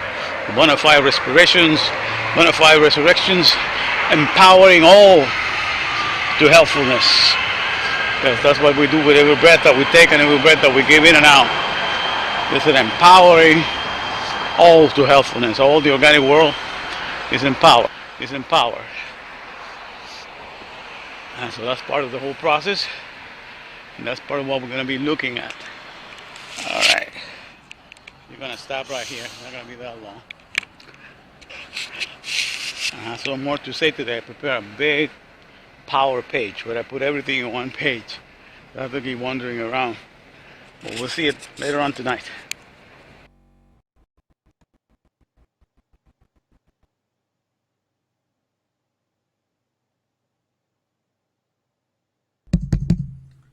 Okay, back in business. Like I was saying, but the thing is, you understand that the words, what happened to words, at a certain point, we all agree that we're going to use words to identify a certain economy. And so we only focus on that economy. But what happens is, at a certain time, those words belong to another economy. Okay, like, to give you an example of that is, for example, in the economy of the mule, the manpower of hell lame economy, the one I'll talk about all the time.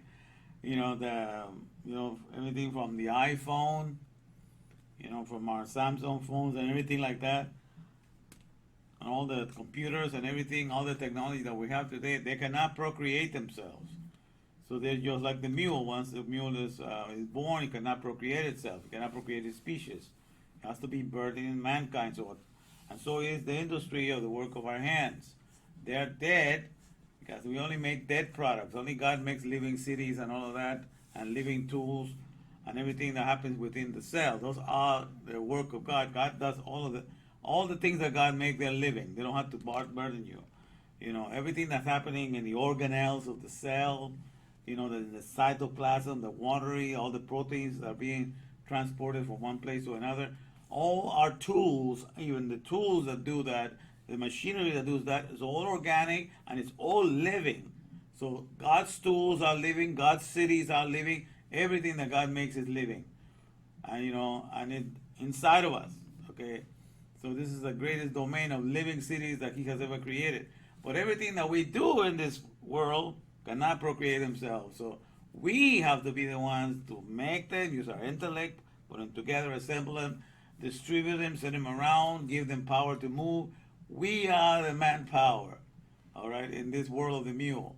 So that's why I call manpower of hell lame economy. So when you look at things that way, that what happens is that you've forgotten that, you know, that what used to belong to the organic world, and people used to know it just when you talk about it, people used to know what you're talking about, but that was maybe 200 or 300 years ago. But now with this technology of all this stuff that we have, when you use a word that 200 years people thought of something else, now people think of something else. I'm going to give you an example for that. It's like, for example, let me put this in here. Let me see if I have it. Yeah, here we go. Okay, I'm going to put one over here. All right. So let me show you what I'm talking about. Okay. I had mentioned this before. These are things, for example, when you see here, this is a Mustang, okay? And that's, when you go Google or you go to DuckDuck and you put the word Mustang, the first thing that comes up, the first the first picture that they show you is not the one of a horse. You know, this is the real Mustang that everybody recognizes for thousands of years, right? That's a Mustang. Okay, but as of less than 200 years now, this is the Mustang that has taken the priority. It just got robbed. But this is a mule, a manpower of hell lame economy. You know, this is the mare economy, the multiply and replenish, you know, earth economy, because it does that on his own species without bothering mankind. But this has taken the priority. So the word that for thousands of years was known for this horse, now in the last 200, you know, is known for this car. You know, it's even less than that because this just started in the 1960s. So in less than 70 years, this little car has taken the fame away from that animal. All right? And so it is, you know, we have here the Toyota Sequoia. This Toyota Sequoia, and then behind are the Sequoia trees. This is the real natural Sequoia that purifies the air from God's economy, but now that name is on a car. And so that takes the preeminence. That's how economies change. They take words that were used for another economy and they're applied to a new economy that is up and coming. And that's how you steal. That's the Roman news. I call it Roman news. Robbery, onslaught, misappropriating all names. Okay? That's the Roman. You misappropriate all the names that belong to the organic economy, and you misappropriate them and you use them in another economy. So everybody's attention goes someplace else, you know, and you get more validation than the old world. That's how it works. We have here the Toyota Tundra, for example. Toyota Tundra, but in the back, that's the real Tundra, because Tundra is like a little wilderness. Okay, that's what a Tundra is. So in the back is the real Tundra, but now this car has come there. So now, when you talk about the Air Force or air power, the Royal Air Force, what's the real Air Force? But the respirations. You know, the respirations that are taking place, the air power that flows and brings life to the organic world and brings life to the trees and brings life to the flesh, that's the real air force. That's the real air power. But what is that applied for? It's applied to this stealth machine, you know, to this tool of aviation that is an stealth machine. And the air force that God prepared, the respiropolis, you know, the respirations, they're all for the sake of giving life. But this air force has to go stealthily and to drop bombs and to bring death. But you see, they take the name air power, air force, and apply it to the mule. And so that's how the Roman news, you know, the robbery on slot, misappropriating alphabet nomenclature, so misappropriating all names. That's how everything changes in the economy. So that's how you need to understand. So everything at some point describe everything that's happening in the respirations, in the processes of, you know, of the wind powers, for which we, our flesh, are created to be the most fabulous wind turbines, you know, that create life and do all this propagation of life in this economy. And at some point, the Bible is referring to that when it's talking about Yuhevave Elokeinu, but we have misappropriated those things because we have believed and to this world of the Constantinople, things that have been made out of the dust, and those are the things that we get to exalt because those become the object of our affection. But that's how it happens to the Roman news. Okay, ROMAN, the robbery onslaught, misappropriating all names. That's how it happens. Okay, so just be aware of that. So my whole idea was to use make you be abreast of what's going on. All right, so let me take this picture out to avoid. Okay, yeah, let me take this out so we have this one back. All right, so now when we're Zion here, to remember that. So let me take you back. This is what I call a power page because I have this page and I just zoom out and you'll see everything that is behind this whole page.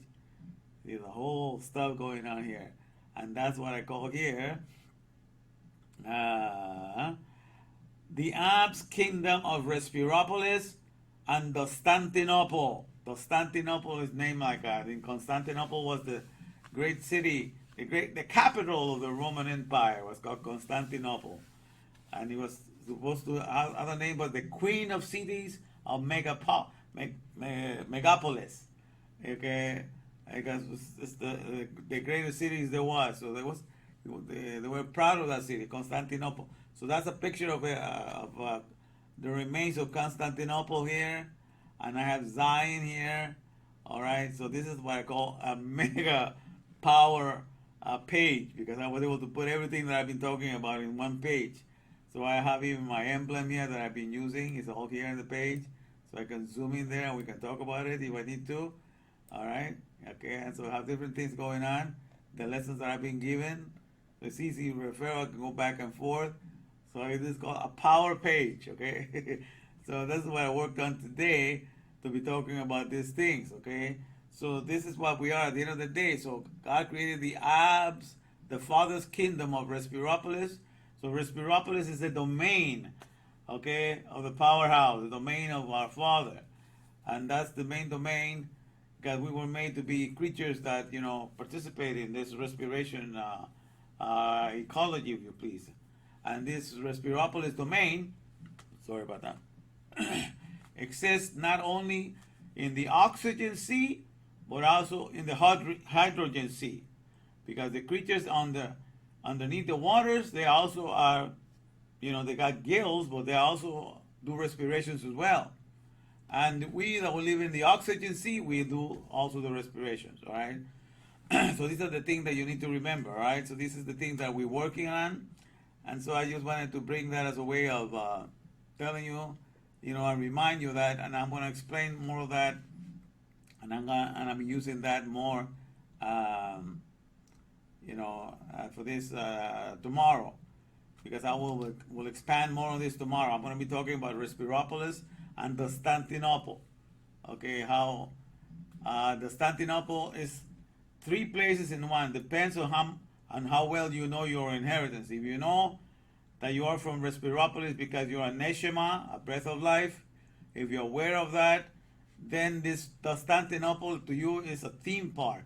It's a place where you can enjoy acting and showing all that your Father is, because you are the main power in it. Okay, you understand that?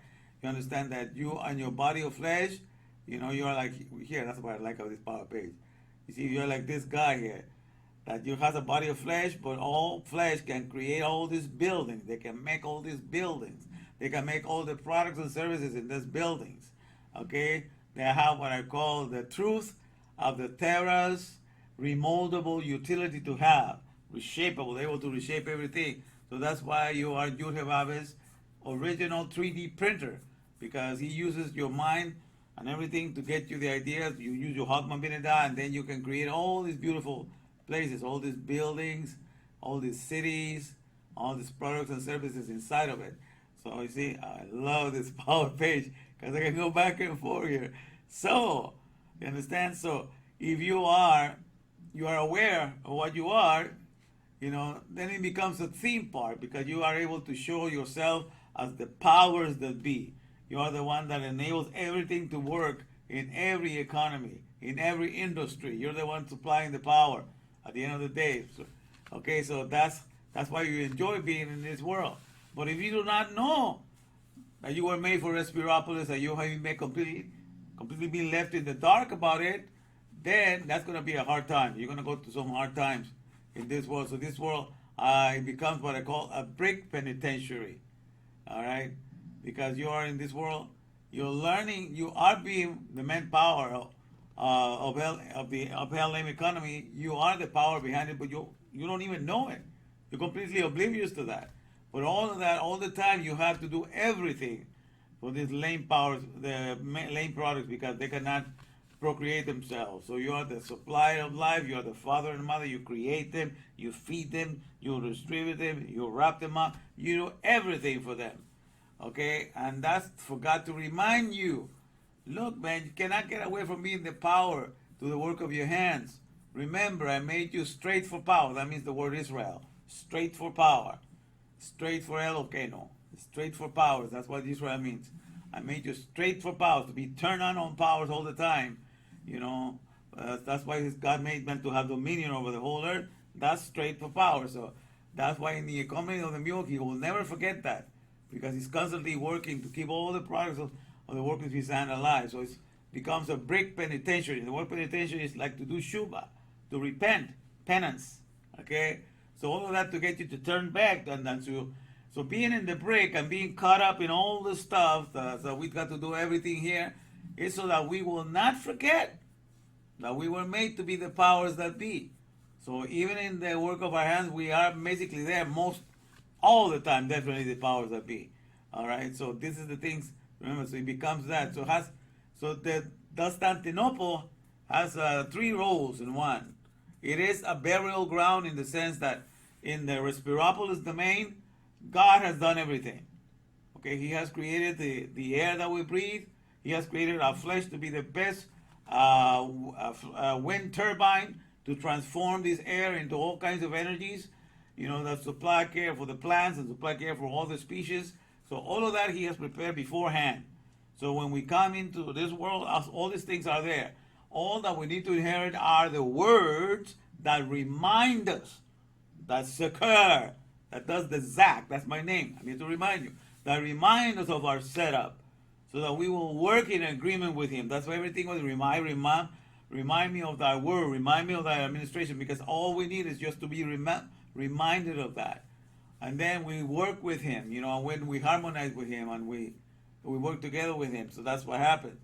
So, but what God allowed men to do when they did not listen to His work, He allowed him to take on alphabets now and to use the dust and to think of whatever gadget or whatever thing He wants to make out of the dust. In that case, to provide comfort for this body of flesh, and He gets to create it, He gets to market it, He gets to do everything for it. He gets to patent the product. He gets to be the father and mother of the product. He gets to hire workers so that they will be the powers behind everything else to keep the product and service going. So all of that. So the alphabet that was cast to the dust is being used so that you can become a daddy and a mommy to a little product and service in here. You know, you cannot be to the whole world, but just to a particular product and service you make for the dust. So you are able to do that. So in that case, the alphabet of Torah, it has buried itself in the dust, and so it becomes a burial ground of the alphabet of the Respiropolis world. Because in the Respiropolis, he's running everything. You're just participating because of the way he fashioned you and he made you. So the Constantinople has those three things. It's the burial ground. We're going to allow mankind to be able to use the alphabet to work in all the little products and services. And it's also the brick penitentiary, because those who have forgotten that they are Neshamash and that they are breath of life, they get to be constantly reminded, because the brick, B-R-I-C-K, it stands for burdensome reminders. Instituting burdensome reminding institutions. Burdensome reminders, instituting or inculcating correctional knowledge. So you are in this. All the facilities are only but burdensome reminders, inculcating, trying to teach you to correct the knowledge that you have acquired, that you have forgotten that you were made for powers. So you will never forget that you are made for power. So you are put in that situation. Okay, so it's to bring you back to Shuba, to correct their wrong ways. So everything has its position in its place. So I'm going to talk more about that tomorrow. So I'm just giving you a setup, but at least I wanted to show you my power page. And I even put here the mission statement. I put it right here on the corner, so I don't have to go into different pages. Everything is in one page. So we're going to have a good time with this tomorrow. Tell you, everything is in here. So, but that's the whole idea, my fellow Tabarians. So take comfort, because we are getting our heritage. And we're getting understanding of all that is ours. All of this is ours. Constantinople is ours. Okay? And that's a theme park. If you know you have Ave, and you know that your citizenship is first of all in Respiropolis, and then everything else, it's just a child's play. That's what I call it, So that's how you go from 0 to 100 real quick. Okay? So that's what I was thinking. I'm gonna take you from 0 to 100 digger, because in this world of the dust, you're digging to try to get your treasure out of the dust. You're digging for the next project, for the next thing to come to make you rich in this world of the dust. Forgetting, that your true domain where you will reign supreme is in the Mahashaba world with your maker, if you're keeping his word, but you're also a great giant in Respiropolis, processing 22,000 pounds of air. And so when it comes to your minute area of the human beingness, then it becomes very minuscule indeed. And it doesn't create that much worry in your heart, because you realize where your true heritage lies. So all of that, we're going to be talking some more. And I'm so happy that I have this power page. So I have everything in one place, everything that I've spoken so far for the last couple of weeks. So I don't have to be moving back and forth. So we're going to have a good time tomorrow, all right? We're going to be talking about the last letter to come at the Het. Het is like the wall, like the fence, like a bulwark city for protection and safeguard. So that's exactly what we're going to get into tomorrow. But today our main topic was Zion, and that's the letter Zion. All right? Okay, and now let me just do a little bit of the song here. We won't forget that I'm taking you from 0 to 100. From the awareness of your human beingness, which is the processing of your 14 fluid, solids and liquids, which is 0.0635%, of your beingness, human beingness, and the other 22,000 pounds of air, that's 99.9365% of your aerial beingness, of your celestial beingness, if you please. All right, so that's why I'm taking you from 0 to 100, so you will know your whole, all your beingness that you are human, your human beingness and your aerial beingness, and you will combine it as one, and you will join your maker in the Mahashaba world, as a Thotharian being, as a being of thought, So it's always in communication with your maker, and you always have an idea of the whole picture of everything that you have been made to be participant, and you have dual citizenship. You have citizenship in Respiropolis through Yud-Heh-Vav, and you have citizenship in Constantinople, okay? Because you have a flesh and you live in here and you've been placed in this world of the dust. So, we're going to rejoice in all the amazing things that Yud-Heh-Vav has done to make us so rich and so powerful that we don't even know, what we're discovering as we go. So praise Jehovah for that. All right, let me zoom in here to Zion, because it's the letter of the day. And let me put the song that I've been practicing here. Let me see. Bow, bow. I'm going to take you from 0 to 100, digga, real quick. I'm going to take you from 0 to 100, digga, real quick. 0 to 100, digga, real quick. 0 to 100, digga, I'm going to take you there, real quick. I'm going to take you from 0 to 100, digga, real quick. 0 to 100, digga, real quick. 0 to 100, digga, I'ma take you back real quick. I'ma take you from 0 to 100, digga, real quick. 0 to 100, digga, real quick. 0 to 100, digga, I'ma take you back real quick. I'ma take you from 0 to 100, digga, real quick. 0 to 100, digga, real quick. 0 to 100, digga, I'ma take you there real quick. I'ma take you from 0 to 100, digga, real quick. 0 to 100, digga, real quick. 0 to 100, digga, I'ma take you there real quick.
Habakkuk 2:14.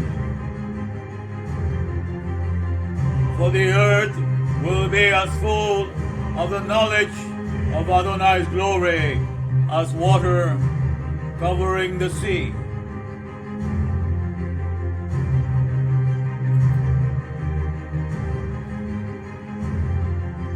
Here comes the name of Adonai from afar, his anger burning in the rising smoke.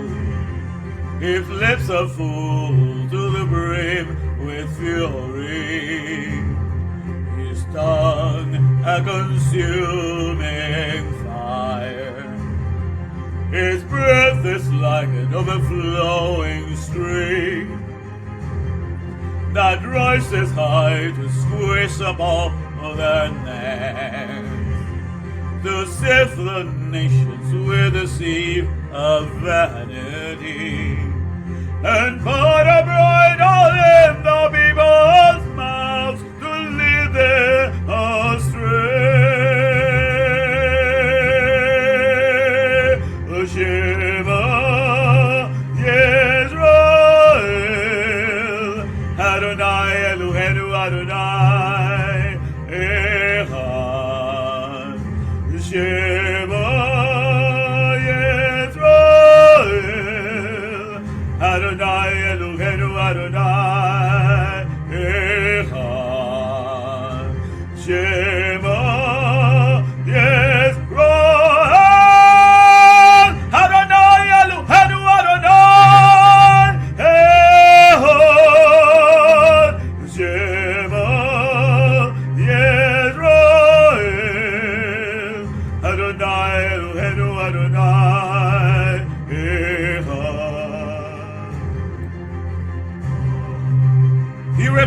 according to their deeds. Fury to his foes, reprisal to his enemies. To the coastlands he will repay their due. In the west they will fear the name of Adonai, and likewise in the east his glory. For he will come like a pent-up stream, impelled by the Spirit of Adonai. Then a Redeemer will come to Zion, to those in Jacob who turn from rebellion. So says Adonai. Shema Yisrael, Adonai Eloheinu Adonai Echad. Shema Yisrael, Adonai Eloheinu Adonai Echad. Shema Yisrael, Adonai Eloheinu Adonai Echad. Shema Yisrael, Adonai Eloheinu Adonai Echad.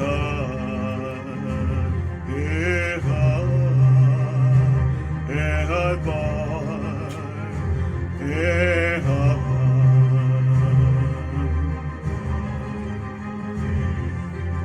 For then I will change the people so that they will help your lips to call on the name of Adonai, all of them, and serve him with one accord. And he shall judge many peoples, rebuking strong nations of old. The skill to destroy will be instead peaceful joy. They won't teach war anymore. The Shema Yisrael, Adonai Eloheinu Adonai Echad. Shema Yisrael, Adonai Eloheinu Adonai Echad. Shema Yisrael, Adonai Eloheinu Adonai Echad. Shema Yisrael, Adonai Eloheinu Adonai Echad. Echad.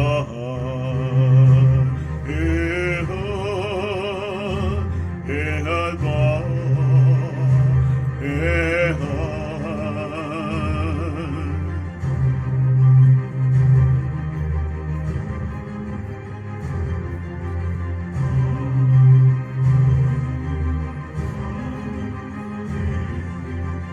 The olive, the bed, the fathers come down from above. The Father's strong houses come among us. The olive, the bed, the fathers come down from above. His name that's so strong, the powerhouse of every soul. The olive bed rules inside all of us.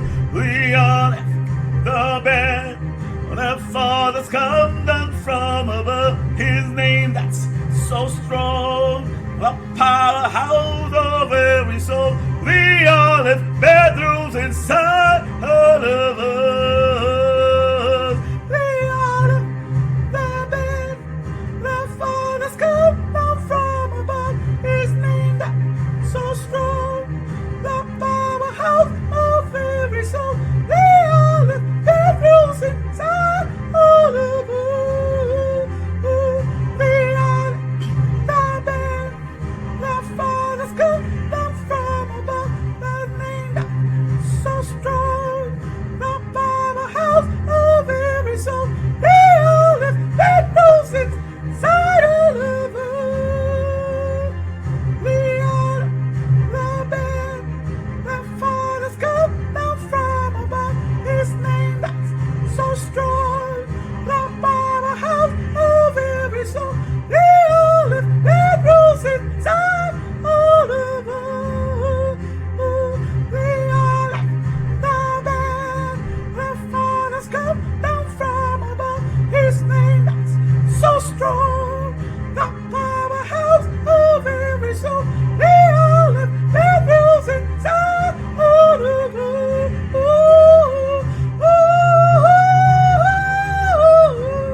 Adonai, Eloheinu Adonai, Echad, Echad, Echad, Echad Bar, Echad, Echad.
Put your money where your mouth is. Show me what you can do with it. Put your money where your mouth is. Show me what you can do with it.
Oh, wow.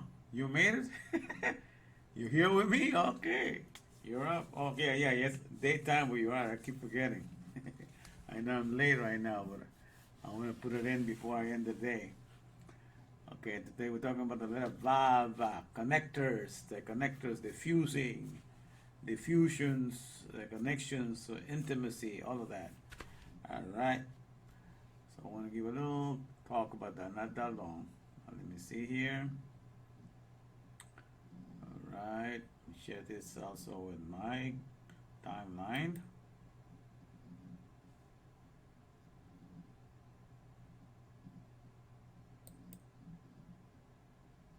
All right, I'll make it available there. Now let's see. We go here. All right, cats. Good to see you, my friend. All right. I think everybody's got to be asleep because it's really late right now. It's 11. Right now it's 11:16 p.m. here in California, Pacific time. That's what we have right now. All right. But today I'm talking about the letter Vav. All right. And the message is called the Begotten's Behest of the Greco-Roman New Testament and the Begetter's Bequest of the first will and testament of the Ab of Torah. All right. Just a little quick thing. I'm going to be getting more into this on Wednesday, but I thought I would bring this. There's a connection there, okay? So I wanted to connect this too. I was reading up on some Kabbalah courses, and they have what is called the will to receive and the will to bestow. Okay, and they explain everything with these two things. The will to receive is by naturally you have, when you're born into this world and you do not know Torah, you are not familiar with the mindset of the father of this world, so you're here to receive. And just like a child, you demand things as best as you can, and so that is the kli they call it, the will to receive. But then the light is to get the will to bestow. So going along those lines, and a lot of the stuff that the Kabbalah people think that I really have done for a long time without realizing, I guess if you follow Torah, you get into Hagma Perida, you end up into those paths. But I was thinking of a best way to explain it is with the Old Testament with Torah, which is actually, according to Torah, there's no other book. But so I call it the first will and testament of the Ab, of the father of Torah. And I'm going to connect these two teachings of the Kabbalah with the Torah, and she's the first will and testament of what God wants to do with us here in the here now. And the New Testament, the Greco-Roman New Testament, which is the Begottens, the one that was born, the Begotten's behest. Behest is like a mandate that you want something to get done. You're demanding, you're pleading, all right, you're imploring, kind of a thing, but with authority, okay? Because when you're born into this world, you're crying, every appetite you cry, and you demand, that your milk be given, that your sucker be given to you, all the comforts that you're used to, you demand for them right away. And so we can be in this world as the ones that have been begotten in this world, but it's only when we become a parent, we get to beget children, that we get out of ourselves. That's when we put an intention that we're no longer going to be selfish, just living for ourselves, but we're going to expand the awareness and going to invest ourselves in the life that is coming in front of us.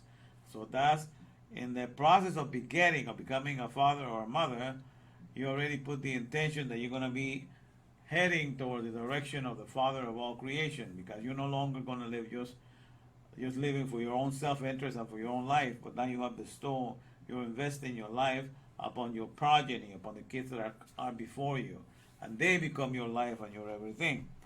Because the whole idea is to finally encapsulate, the Torah and become the Abba Mesbah, the father and mother of the commandment, right? And so when you are in there, then you're doing the commandment number 5, honor thy father and thy mother. That means you become a parent to them, all right? So we talked a little about that yesterday, but this is more or less what I've been talking today. So on that today, We're reading from Psalm 119, verses 41 to 48. All right, let me bring that reading here, and let me share that with you. Let me see here. All right, let me see here. Yeah, all right, let me bring the reading. I'll bring this first. Love. All right, and then I'll bring the reading. Here we go. And this is for start from the way all the way bottom, and the bottom here I think is Vav. Yeah, there you go. Verse 41, Vav, the connector or the hook. Let thy mercies also come unto me, O Lord. Okay, let thy mercies come also unto me, O processor of respirations. Then we go to the next verse all the way on the top here. See? Okay, so here we go. Focus upon this one here. Let me take it this way. Better.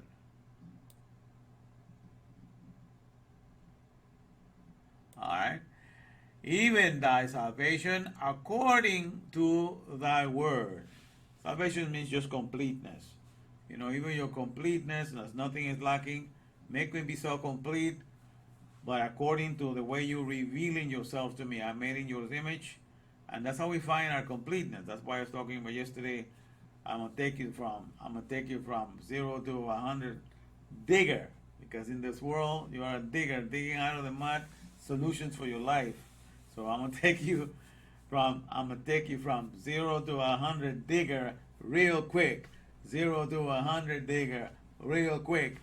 0 to 100, I'm gonna take you there real quick. So I made a little song yesterday about that. So the whole idea is when you rise yourself from your human beingness and to the name of Yud-Heh-Vav, you discover the other 22,000 pounds of air that you process, then your awareness expands. Okay, and then you realize that in your flesh, all flesh is a great bestower of airs and respirations and energies for all the organic world. All flesh is the greatest bestower of it. So when you open your understanding to that, you go from 0.065% of your human beingness to the other 99.9365%, you know, of your aerial beingness, then you discover what you have been missing, you know, in the way that God has fashioned you and made you to be a great bestower. So then you realize that the chances of being a great bestower or giver or bequeather of goods in this world is really great, because with every respiration that you do, you are bestowing lots of energy, bestowing lots of life. So all of that is building, is engineered, is you're wired for that. You're wired to be a bestower. But you don't see it if you don't discover the name of Yud-Heh-Vav, okay, and you don't discover who you are in his economy. So all of that is part of, so that's what it says. So teach me even thy salvation according to thy word. So let me see how I'm complete according to the name of who you are and what am I in your economy. That I may have an answer for him that taunted me. For I trust in thy Dabar. Dabar is Dalet, Beth, Resh. Dalet for administration, Beth is for the house, and Resh is for the nomos of the rules. So that's the administration of the economy. So that I may have an answer for him that taunted me, for I trust in the administration of your economy, in thy Dabar. Okay, and take not the word of truth utterly out of my mouth. And those are the truths that I've been teaching you about, you know, Torah's remoldable utility to have, and Torah's respiration, understanding to hold, all these things that I've been going over. All right, so then when you get that, then you understand your completeness. You see everything according to the way Torah wants to see you, how you see your completeness. That it doesn't come from anything in this world. It comes from the very fact that God fashioned you in such a way that in your flesh and in the giving of respirations, you're such a philanthropist that there's no one equal to you in this whole world of the earthly philanthropies. Okay, so here we go. Just I trust in that word, and take not the word of truth utterly out of my mouth, for I hope in thine ordinances. So shall I observe thy Torah, or thy law, continually, forever and ever. And I will walk at ease. And that's my first will and testament. I always get to read the riches that God has given me in the here and now, and how I'm participating in it. So that's why you enjoy reading it forever and ever. It says, so I shall observe thy Torah continually, forever and ever. And I will walk at ease, for I have sought thy precepts. I will also speak of thy testimonies before kings, and will not be ashamed. Look what the understanding God has opened to me right now. I can talk about this man before any king, because they have not thought about it. They have not contemplated this thought of what is found in the discovery of the name of Yosef Ave, and how you participate in his economy in the here and now. But this is a wonderful news, news that open up our understanding and elevate us to our true beingness, of not only being human being, but being the rest of what we are, spiritual beings, aerial beings, celestial beings, all right? So that's why I will be able to talk to before kings, and I will not be ashamed, because they have never considered, never thought about this before. And I will delight myself in thy mitzvahs, in thy commandments, which I have loved. I will lift up my hands also unto thy commandments, which I have loved, and I will meditate in thy statutes. All right? Okay, perfectly said here. So this is for today, as I was saying, and this is all in regard to the valve.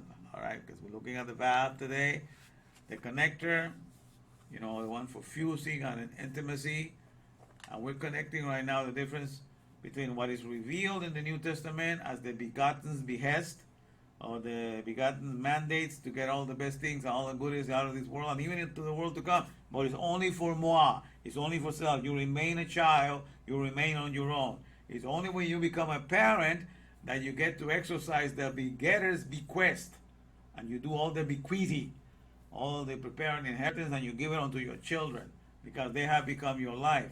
So, but it's only when you take on that step of becoming a parent in this world, not just by name like the Catholic fathers, that's they call themselves father, but they never have any way to show it in the flesh, because they took a vow of celibacy. Okay, so that's not that does not get you in the mindset of being begetters, because you taking the name of a father, but you're having everything provided for you, by your congregation and everything. Far be it for a father to be like that, but that's what you do. So in Christianity, the whole idea of becoming, of rising up to do the begetter's bequest is far from being accomplished. Okay, because your own maker was only begotten. The only maker of Christianity was only begotten, but he never got married, so never became a begetter. So that's why everything was for him. It's just like somebody that gets the best things in this world, gets the best healings, stays healthy, gets the best things to come, gets the resurrections, gets the translations, gets transfigurations, takes all these goodies to him up to heaven, and he's enjoying himself up at the right hand of God the Father. What kind of a father does that? And leave all his children and all his fathers behind. Okay? So that's complete contrast with Moses, Moses wrote it down, because this Christianity, this Christ never wrote a single thing. Anything, somebody else had to be writing in what he said. So even Joshua wrote his events of what he went through, and Moshe or Moses was the writer, and he was the channel through which God brought the Torah. He's like the birth channel, his mindset, the channel of birth for the Torah to flow into this, the here and now in this world, this physical environment. And we have it because of him. So he became like a parent. He took care of that Torah. He exercised impetus and, encouraged people to abide by it, to call it his life and all of that stuff. And he was a sample of all of that. And at the end, he did not go to the promised land, but even those the generation that follow went into. So he gave all the things to the children. That's what a parent does. He prepares a will, he prepares an inheritance, and he handed it down to the children. So you find that Moses had a couple of kids, so he has the begetter's mentality. So he wrote a book, he wrote instructions and all that. While in the New Testament, everything is done. Somebody else writes about his sayings, and at the end he doesn't get married, so he doesn't have the begetter's mentality. So he gets resurrection for himself, he gets transfiguration for himself, he goes to heaven to enjoy it with the Father all this time, and hopefully he'll give you some when you get there 2000. That's not the mindset of the begetter's bequest, you understand? That's not what a father does. So I'm going to talk a little about this in my walk here. Let me take you to my little walk that I did today earlier. I'm going to share this part here. All right, let me take it in here. Okay, here we go. Okay, so it's Monday, August 15. Today I'm working on the letter Vav, the sixth letter after Hey. That's the letter for fusion or connectings. Okay, all about the purpose of the mitzvah is for us to connect. So the purpose to connect to our true heritage, what we are when we are begotten, and where we are when we become parents and we are begetters. And to understand the connection there and the balance of how that exists. So we're going to talk about that. All right, let me head on out.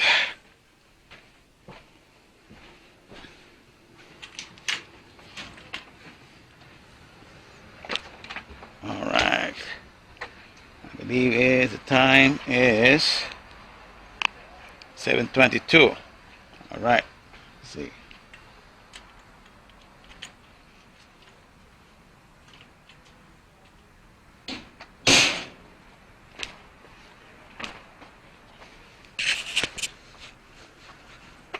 All right. There's a little mirror here. All right, here we go. All right, so the hat here, put it on. All right, and here we go by my vineyard. See how it's doing. Gotta let the water run when the sun goes down. When I come back, I turn it up. I turn it off again. Let's see, I'm taking out. I cut some up today. This is what we got going.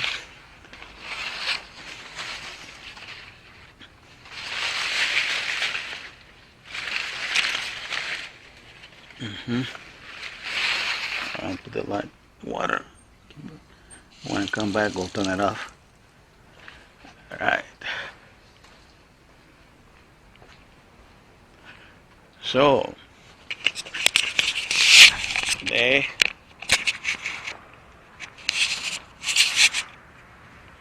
alright. Today I'm addressing what I call those that are newborns. I call them begotten. Alright, and those become parents. I call them begetters. You come into this world as a newborn, so you are a begotten creature. As a begotten, you come with certain demands. So they call that, there's the begotten's behest. That's something when you plead or you demand something, that you think that you need it, that you demand it, you're so sure that you make it a law.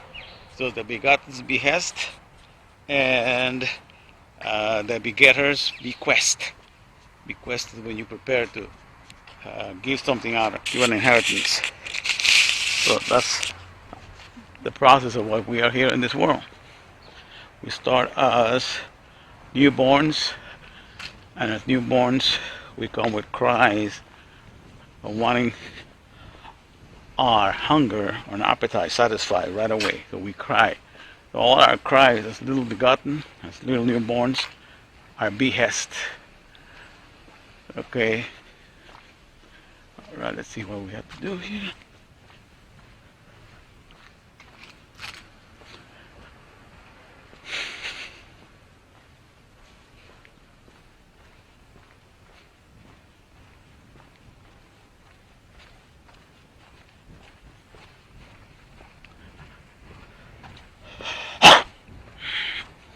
And so, as I was saying, so these are the two stages. Interesting that I was listening to some Kabbalah courses, and they have a way of describing what I'm saying, but the word they use is the will to receive and the will to bestow. God created the will to receive because he's a bestower. He's one who wants to give everything. So he created a situation in which there's somebody that delights in getting things.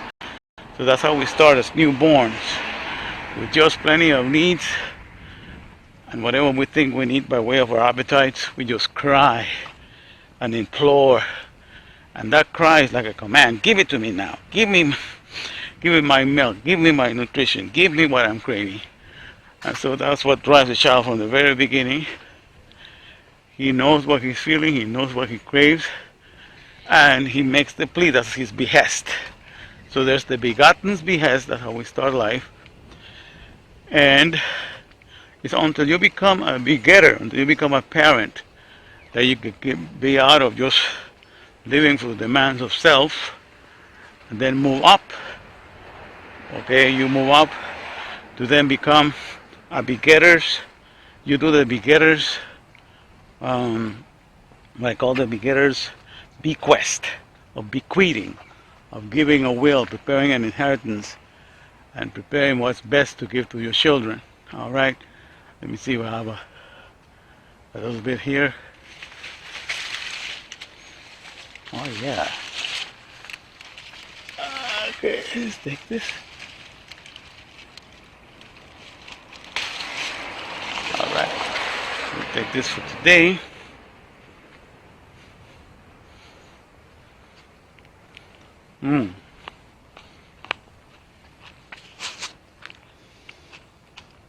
This one is sweet.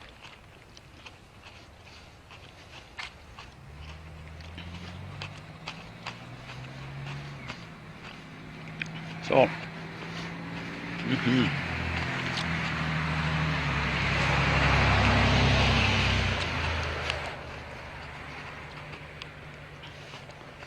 so I think this is a better way to understand it, that once you're begotten, once you are born, you basically, want to get the best things in life that this world has to offer.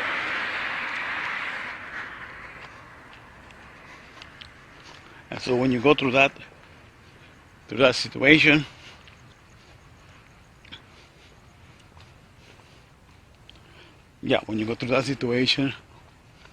then you focus upon what you've been told are going to be the next things in life, or the best things in life for you to get in this world.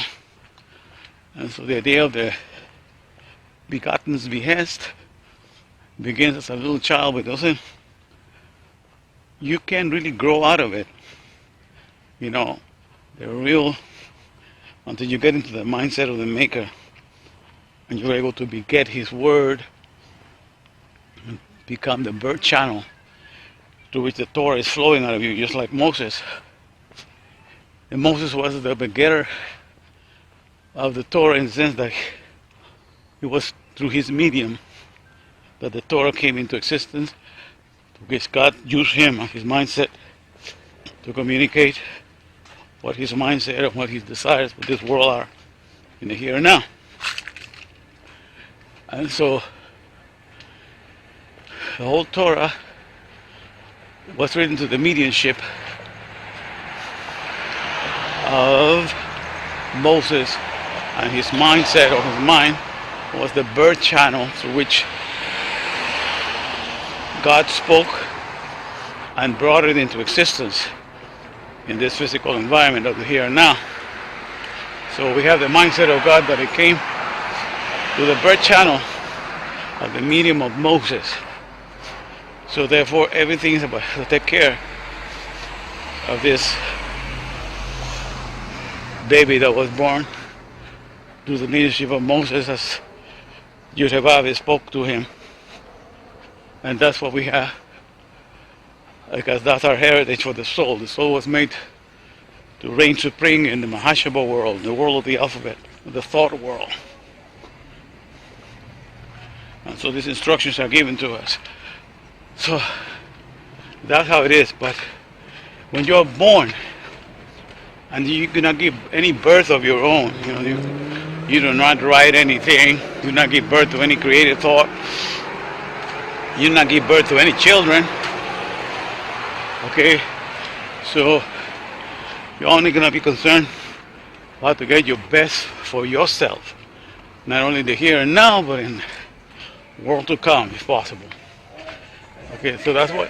Big rims, big money, big whips, big blocks, big guap, big nuts, big goons, small rooms, big moves.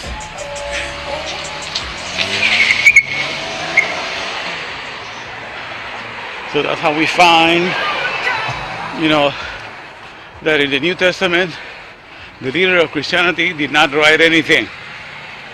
Okay? Did not created anything. His people that benefit from his miracles, his followers are the ones that did all of the writing, and so everybody had to do everything for him. And he did not ever become a begetter. So the whole thing is to want to get everything from this world, is to want to get all the healings and everything. And on top of that, get everything from the world to come, get resurrections, get transfigurations, get translations, get everything for yourself. And then just enjoy a life in paradise forever. And that's exactly what he did. The Jesus of the Bible, because he never was a father, according to the tradition, he never knew the mindset of a begetter, of the begetters, begetters bequest. Because if he had become a father, then he will want for his children the best in the here and now. He didn't even think like that for his disciples, because he was never their father. All right? So that's the thing, you understand. So, and that's the case also with everybody that is in Christianity. It begins with the people that take the word father for Aleph Bet. Father means you have to have children of your own. It's not just you call yourself father and you don't have anything in the flesh to show for it. Okay, so we're going to talk some more about that and connect.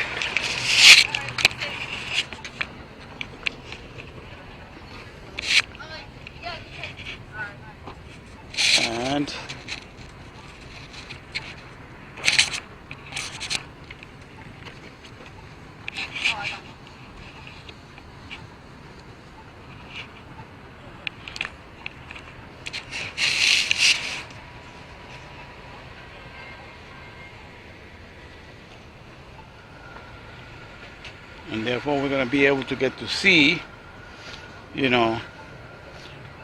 what the difference is. Because he says he's the only begotten of the Father, but he remains a begotten, behesting.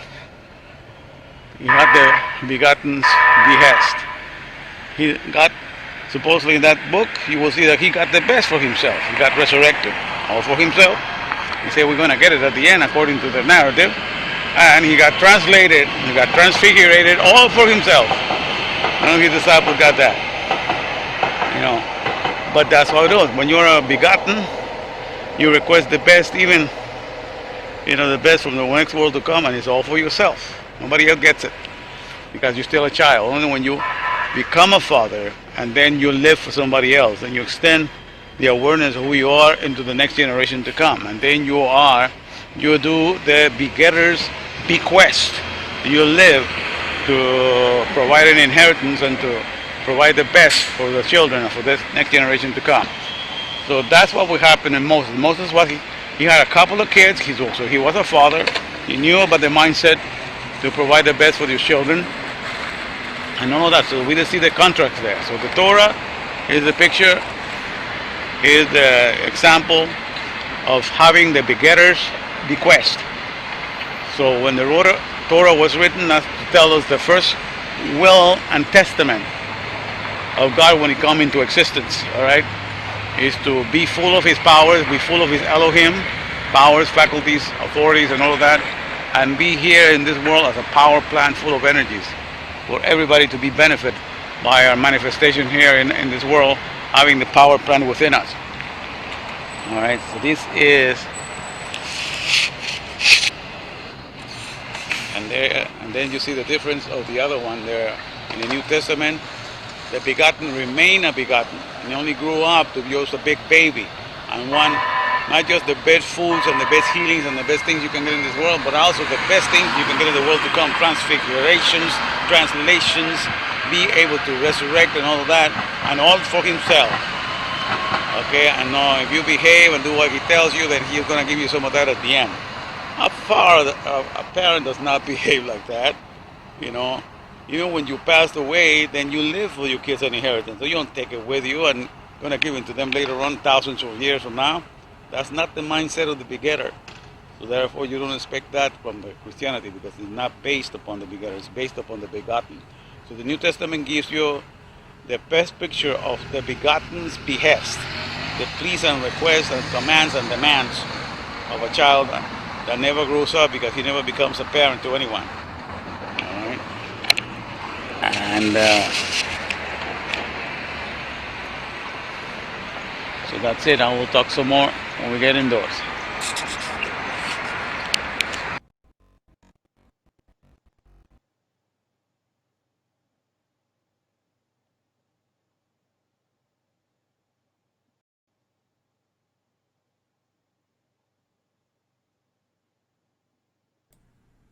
Okay, now I'm back with the mic.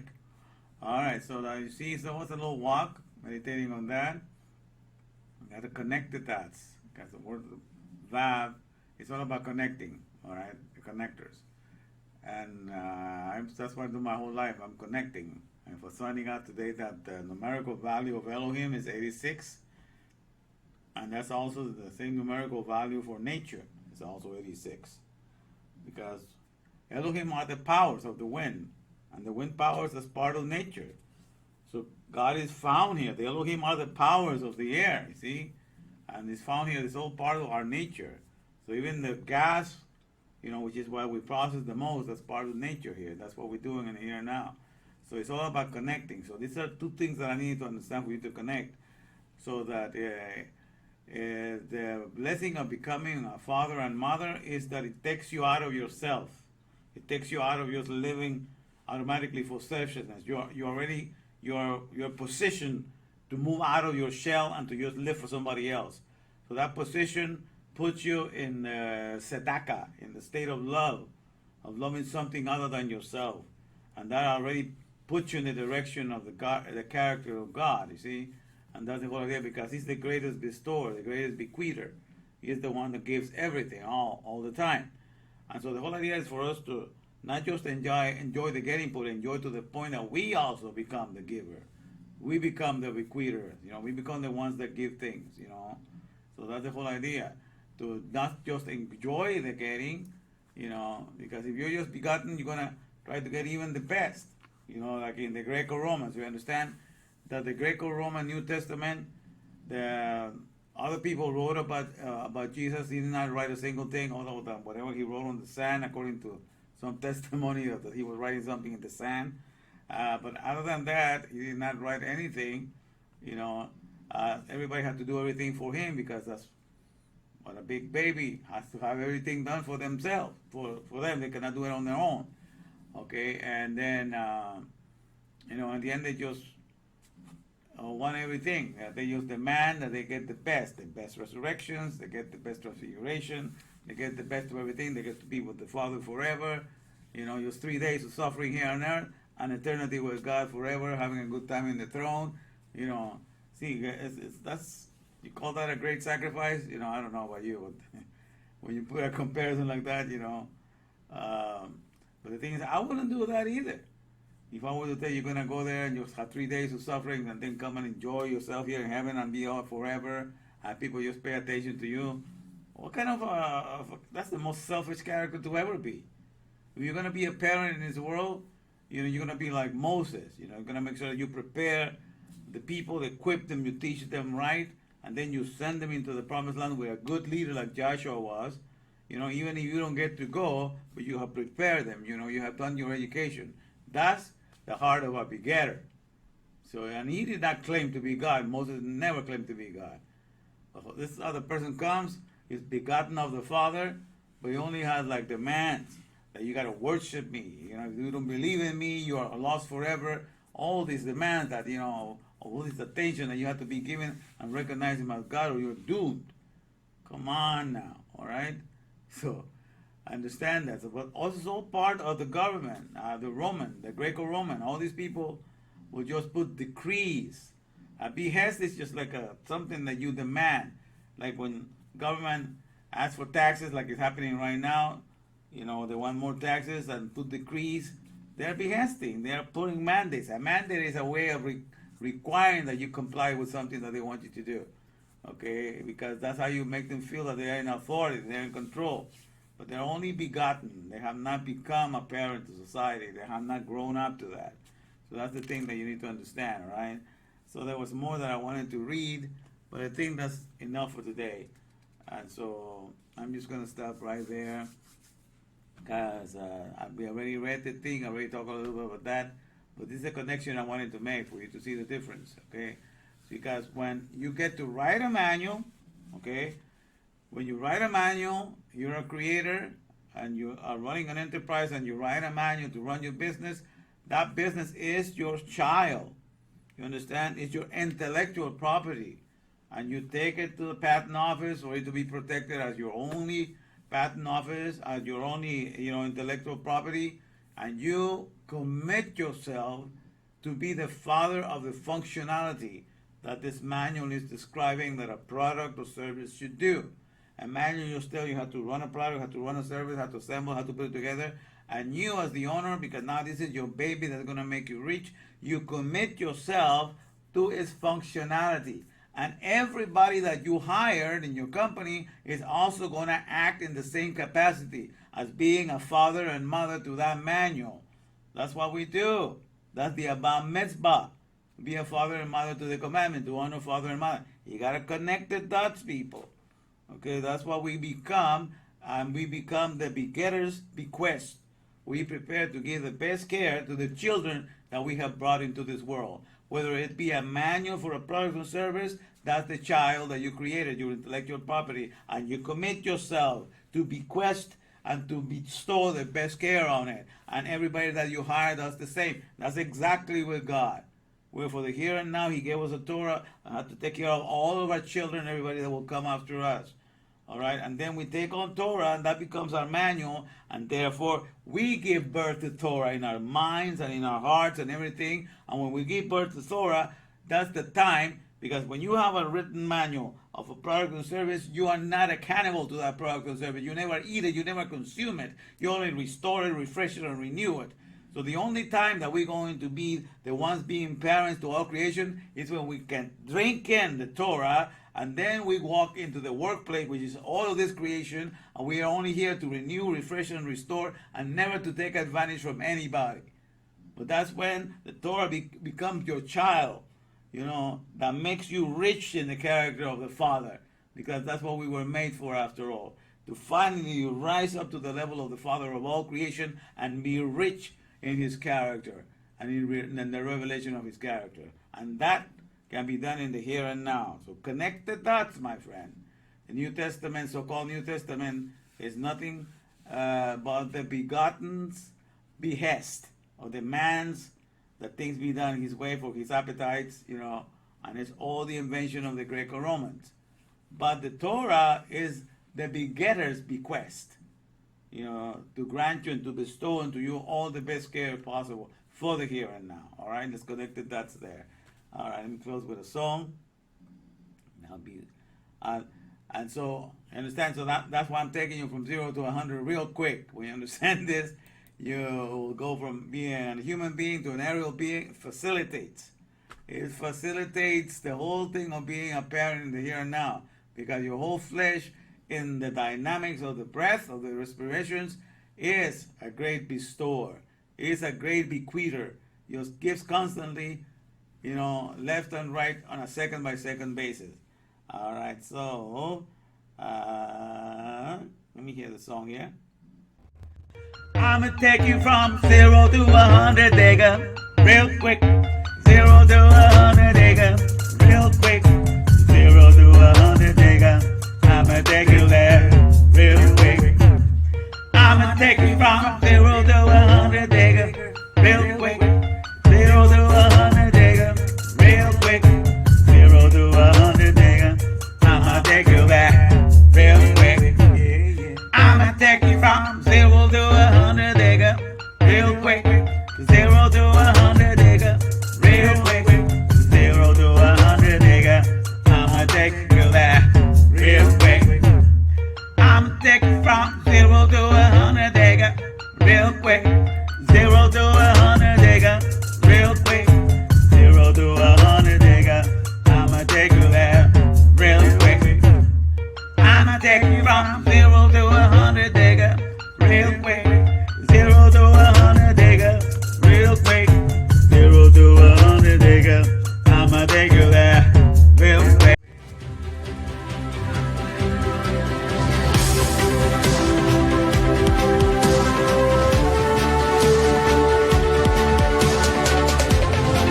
your mouth is. Show me what you can do with it. Put your money where your mouth is. Show me what you can do with it.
All right. So today Today is the letter Hey. We're still in the month of the comforting of the Father. And I'm going to talk a little bit about the letter Hey. I'm going to share a little bit of my walk that I had today. I'm going to share to you a little bit about my vineyard. Get to see the grapes that I've been fasting on. All right. And let me see, I wanted to sing a song before we get going. Let's see here, we can do this. All right.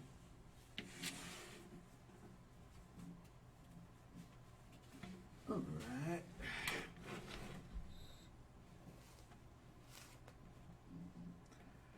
Let everything that have breath. The Hey is all about the breath. Okay, so we're talking about Psalm 119 verses 33 to 40. Psalm 190 verses 33 to 40. All right, and that is the secret Hebrew letter for Hey. All right, I wrote a song a while ago from Hey Jude, but I put Hey and then Y-U-D, Yud for the first letter of Yud-Heh-Vav-Heh. So that means breath work. All right, but I'm not gonna sing it today. I came up with another song, but it's the title of this message today. You know, the one that I wrote down. I'ma take you from 0 to 100, digger, real quick. I'ma take you from 0 to 100, digger, real quick. So I was thinking of that song, and I call a digger a person that is buried in the business of being a human being. And when you're a human being, that means you're of the earth, you're of the Adama, you're of the ground, and therefore you inherit all your life and everything from the things that you dig out of the earth. So your nose is buried in the earth, so you are a digger. That's what I call you, a digger, a mud digger, because that's what happens when you don't realize that you forgot it. You were a neshama, you were made out of the ruach. So as a neshama, your inheritance is to be a Hey giver, a giver of the breath of life, because you were made to be a neshama. You were supposed to be a Hey giver, a giver of life, a giver of the breath of life. But you forgot that, and then you went deep into the mud and you become a mud digger. So that's why the title of this is, you know, I'ma take you from 0 to 100, digger, real quick. 0 to 100, digger, real quick. You're gonna hear the song that I made about that. It's kind of interesting. So that's what we're gonna talk, because understanding your economy of the Hey, understanding what you are made for. The first thing that all flesh is made for, including the flesh of animals and of insects, they all participate in the breath economy. B-R-E-A-T-H. That means bona fide respirations.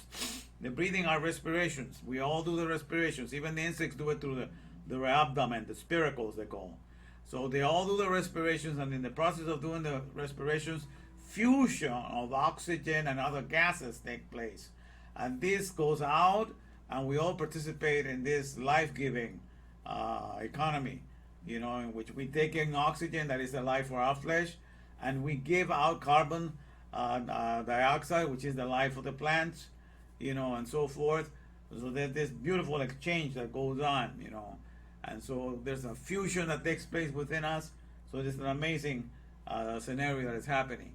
So let everything that have breath, everything that is a bona fide respirations, empowering all to healthfulness, because that's how we are kept alive, you know, in the world of the respirations.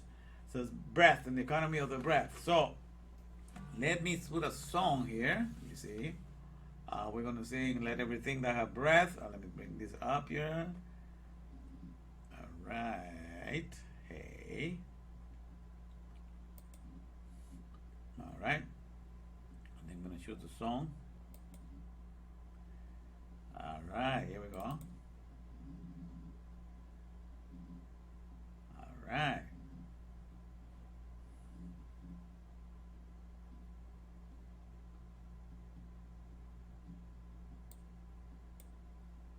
All right, let me see if I can bring this down. Oh yeah, I can bring it down. All right. Let everything that have breath. Let everything that have breath praise the Lord.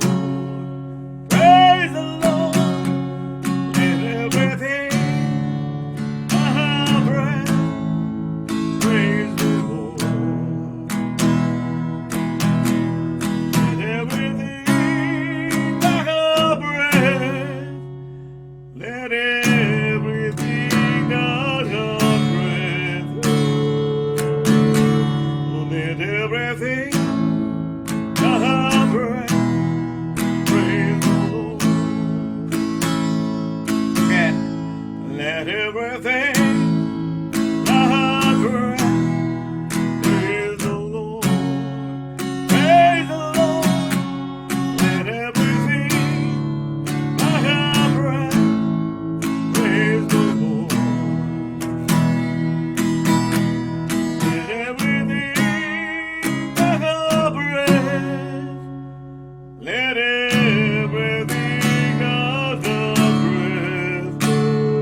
Oh, let everything that have breath praise the Lord. Praise the Lord. Let everything that have breath praise the Lord.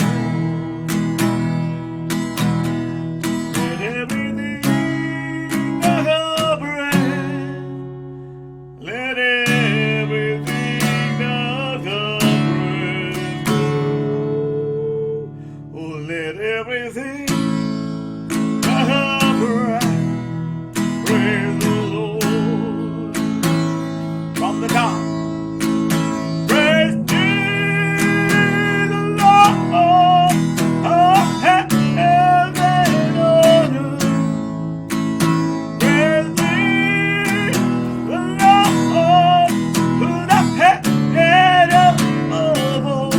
Praise Jesus, Lord. Praise Adonai. Praise Jesus, Lord.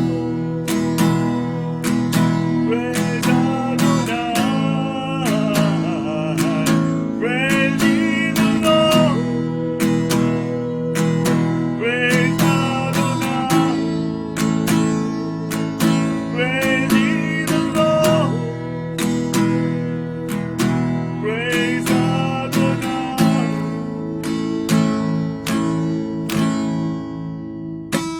All right.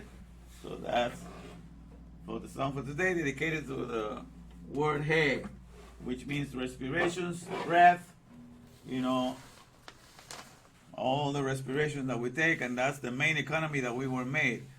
So our body's whole flesh is nothing but a gigantic wind turbine. Okay, dedicated. Wow, it's like an echo here. Well, we're gonna deal with the echo. All right. Okay, sorry about that. All right. We have an echo going on. All right. So let everything that have breath praise the Lord. Praise ye the Lord. All right. So let me take this out. Take this out. I'm gonna take this out. Bring the hay back. All right. Bring the hay back. All right. So we're in the hay, and so I'm gonna share with you right now. Let me do the reading, by the way. Let me just do the reading for today for the hay, and then we'll delve into that, and we're going to go into my little walk that I did earlier today. But this is for today's hay. So it's all highlighted here. Let me see, all the way here. So it's from verse 33, okay, all the way to verse 40. So teach me, O Lord, the way of thy statutes, and I will keep it at every step. Give me understanding that I keep thy law, and observe it with my whole heart. Make me to tread in the path of thy commandments. That's the mitzvahs. It's translated as commandments, but mitzvahs is the solutions for those craving to want to fuse, to want to join and to become one with the breath. So that's what, if you have a desire, if you want to become one with the breath, which isn't hard enough, you are breathing every second of the day. You just don't realize what economy you're made to be a participant of, first of all, okay, which is the economy of the breath. But it says here, says, give me understanding that I keep thy law. That means Torah. Law is Torah. And observe with my whole heart. And observe with my whole heart. And make me to tread in the path of thy commandment, thy mitzvahs. For therein do I delight. Incline, it says, incline my heart unto thy testimonies. Okay, what does that mean, thy testimonies? Okay, that's the testimony of who God is and what he does.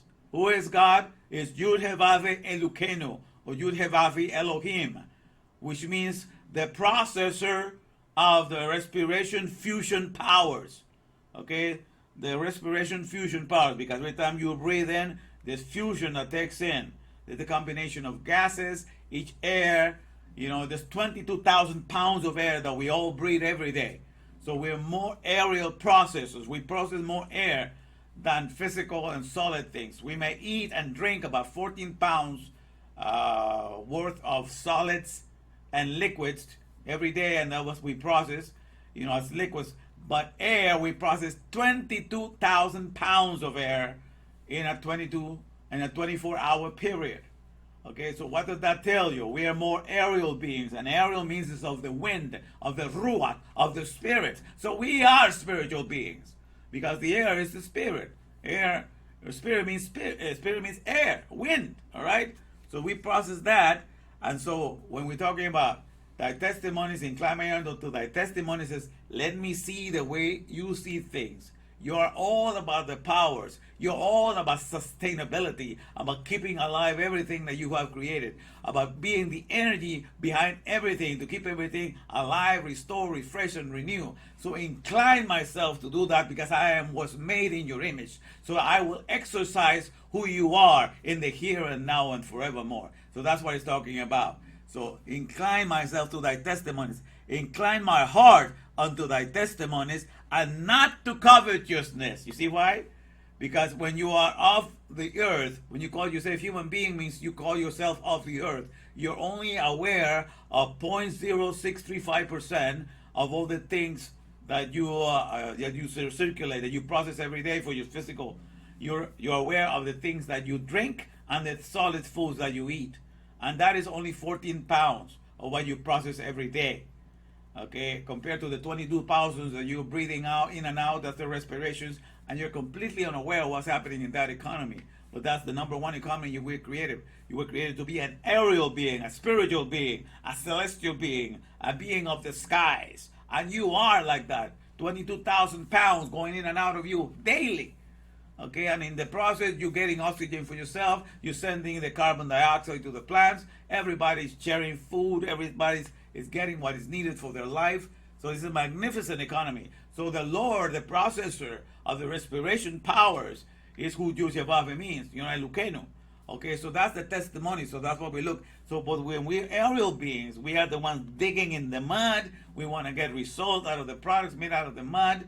Everything that you say that the world is run, they want to move from coal products, and petroleum products onto electric battery products. But at the end of the day, the coal and the batteries that will run they all come from mines. Okay, and who work those mines? Human beings that are activated by the respirations economy, by the economy of the breath. That's the number one source of free energy. Is us, with the respiration circulating inside of us. 22,000. So we are the ones supplying the energy that is needed to make the products, because to create the coal, to dig it out, and to dig it out also the materials for the lithium, all the materials, the cobalt, all the materials that are needed to make the batteries for all these electric vehicles. So at the end of the day, is the human being that is a respirator, that is the one that receives the respirations, that is the number one source of energy. And don't you forget that. So that's why it says, incline my heart unto thy testimonies, into remembering that you are the source of power and energy in this world. And since you made me in your energy, I can also be a powerhouse in this world. Okay, it's because if I'm a human being, then I value the ways of the world, and I want to have what somebody else's have. When I was not made for that, because you cannot take anything in this world. You can only be the source of energy to restore, refresh, and renew. You can only take Hagma Benedah. That means wisdom, understanding, and knowledge. And that's what you get to earn in this world, and that's what you get to keep forevermore. Death cannot take you away from the wisdom, understanding, and knowledge that you receive in this word. But the things of this world, of the Silicon Valley, everything else falls to the ground. When you die, you cannot take anything with you. But the Hagma Benadah, the wisdom, knowledge, and understanding that you acquire in the here and now, is the only thing that you get to possess forevermore. So that's why I'm saying, that's why he's saying, incline my heart unto thy testimonies, into seeing who you are in this world, so that I may be who you are in this world, because I'm always connected to you 24/7 with each breath that I take. Okay, so it's, and not to covetousness. Right away it says, turn away mine eyes from beholding vanity, wanting the things that the people want in this world, and quicken me, bring me to life in the ways, in the words and yearnings, W-A-Y, in the ways confirm thy word unto thy servant. Make me live up to thy word. Make me live up to thy alphabet, the powerhouse of our creation, which pertaineth unto the fear of thee. Turn away my reproach, which I dread. Okay? I dread the idea of not being able to represent you well, oh my powerhouse of all creation. Take away, that's my dread, that I may forget that I was made in thy image, and then I may go and become a mud digger. You know, digging in the mud, trying to get the products out of the Silicon Valley, to try to equate myself to some success, by some degree of success, by having acquired all those trinkets and all those gadgetries. Okay, well, there's no need for that. So it says, confirm thy word unto thy servant, which pertaineth unto the fear of thee. I want to be always, turn away my reproach, which I dread, for thine ordinances are functional, are tub, are good. Thy ordinances are all about functionality. When you come to understand that you come into this world to be part of the Respiropolis domain, the Respiropolis domain, or the line of the land of the respirations, is all functionality. It's all the functionality of respirations, the breathing in and out that takes place. In the oxygen sea, that means where we live here above the earth, and in the hydrogen sea, that's the water on the seas. So in the hydrogen sea, there's respirations that are taking place with the sea creatures. And in the oxygen sea, there is respirations that are taking place here with us that live above ground but remain so. And that's for this Respiropolis, which is nothing but the whole domain, and it's pure functionality. It's all about breathing in and out, and in so doing, we are the most magnificent wind turbine that God ever created, that is able to generate product, power, that is, and energies, because it's the oxygen that we receive that energizes each cell to create the ATP, which is the energy unit that keeps us energized on a constant second-by-second basis. So all of that is part of the process of respiration. So let's not forget that. So quicken me in thy righteousness. All right? Keep me alive and keep me energized. All right. So that's the reading for today on this one. So let me take this out. Let me see. Sure I got this right. All right. So that's for the reading for today. Now let me just go and share a little bit of my walk earlier today. You know, you get to see a little vineyard, the one I'm fasting on. I'm fasting on the grapes. So this, you know, for this, all the days that it's going to take to go over the Hebrew alphabet. And we're going to be going over Psalm 119. So today's Hey. Tomorrow is going to be Vav, all right? But today's Hey, and that's what we're focusing on respiration. So we're going to delve a little bit more into that. But let me take you into my walk. All right. Let me see here. I had a little walk today. So I'll share this with you here. Let me put it in.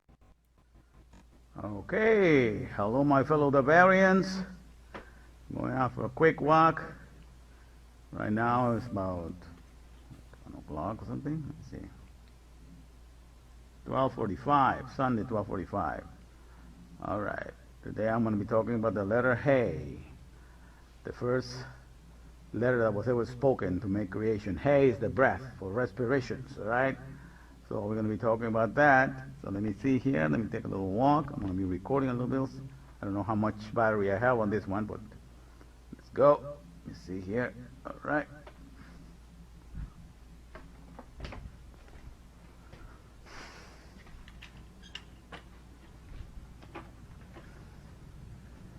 All right, it's my backyard here. Make sure I got my keys. Phone, everything is in there, all right.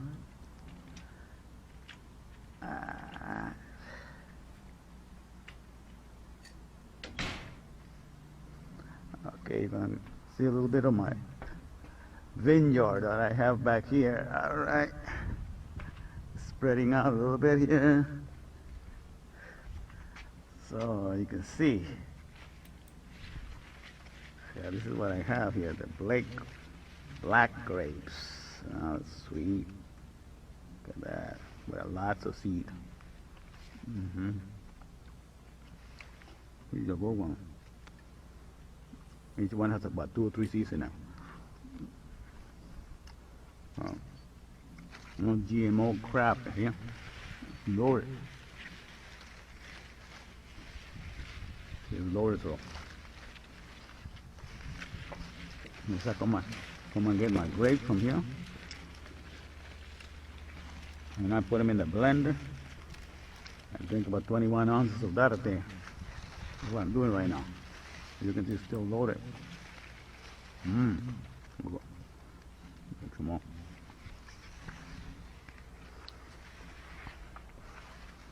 More.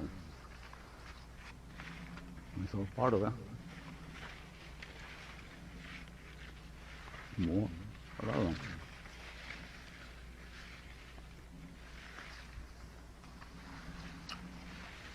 Okay. A lot of them. Just loaded.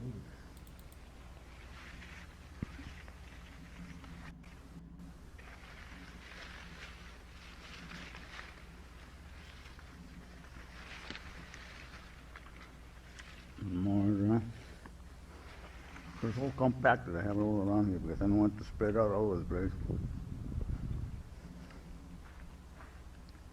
There's my little vineyard. And you can see grapes all over. Well, you know, I think it's time. You have enough for about 20 more days. All right.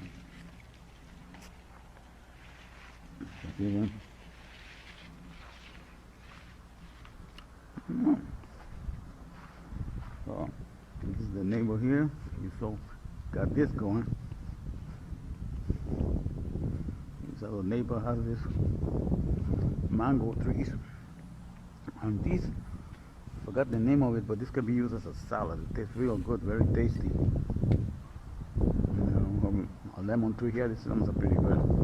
I still don't like they don't have seeds though. So they grow melons here too. Look how little thing going here. All right. Let me walk.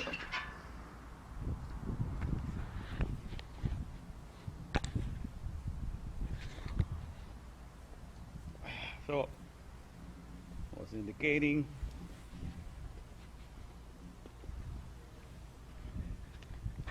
make sure here.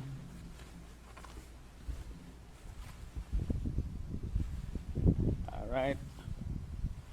So we're going over the Aleph Bet because it's the month of Ab, the month of comforting the Father, Menahem Ab in the Hebrew calendar.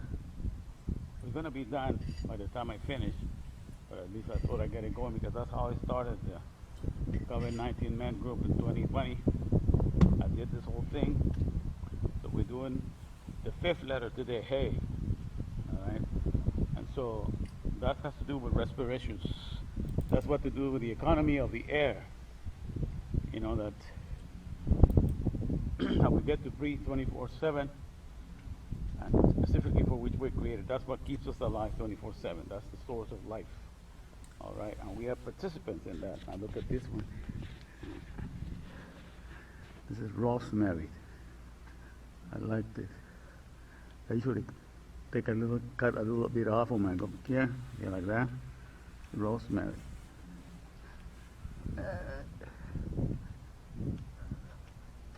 There's another one, big one. In any case, so that's a key letter because all the sages say that that's the first letter because that's the sound of breath. Hey, hey. So we were made for the work of breath, for breath work. That's why I wrote that song called Hey You. And Yud being the first letter of Yud Hevav, you know, for work. So breath work, Hey Yud. Hey Yud. You know, so that means breath work or breath operations or respirations operations. That's what you and I were made. So I'm going to be playing that song later on as I play this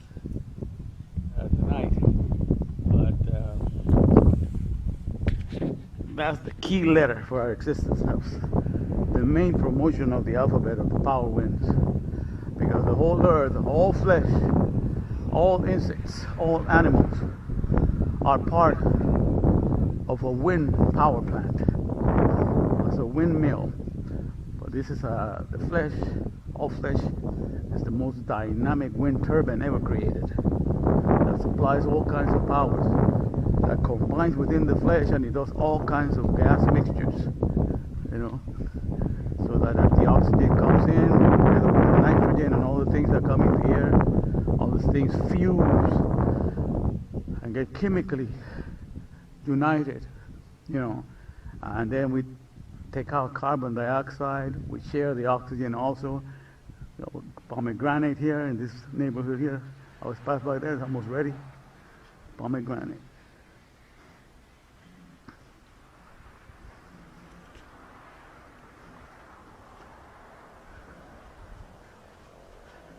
And this is another grapes, but these ones are white.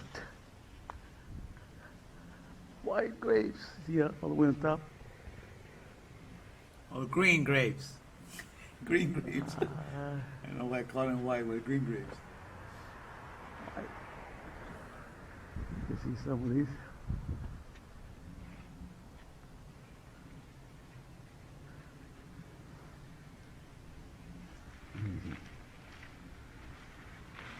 There you go. Yeah. I can take some of this.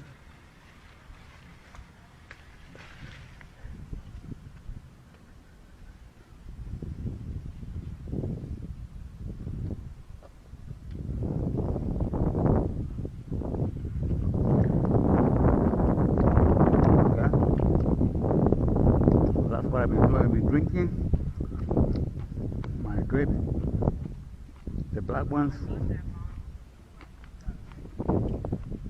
and as I go walking, I pick up these white ones from this tree.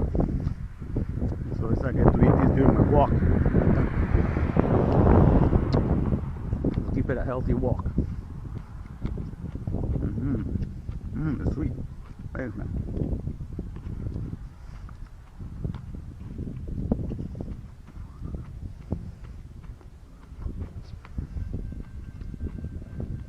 Very well. So,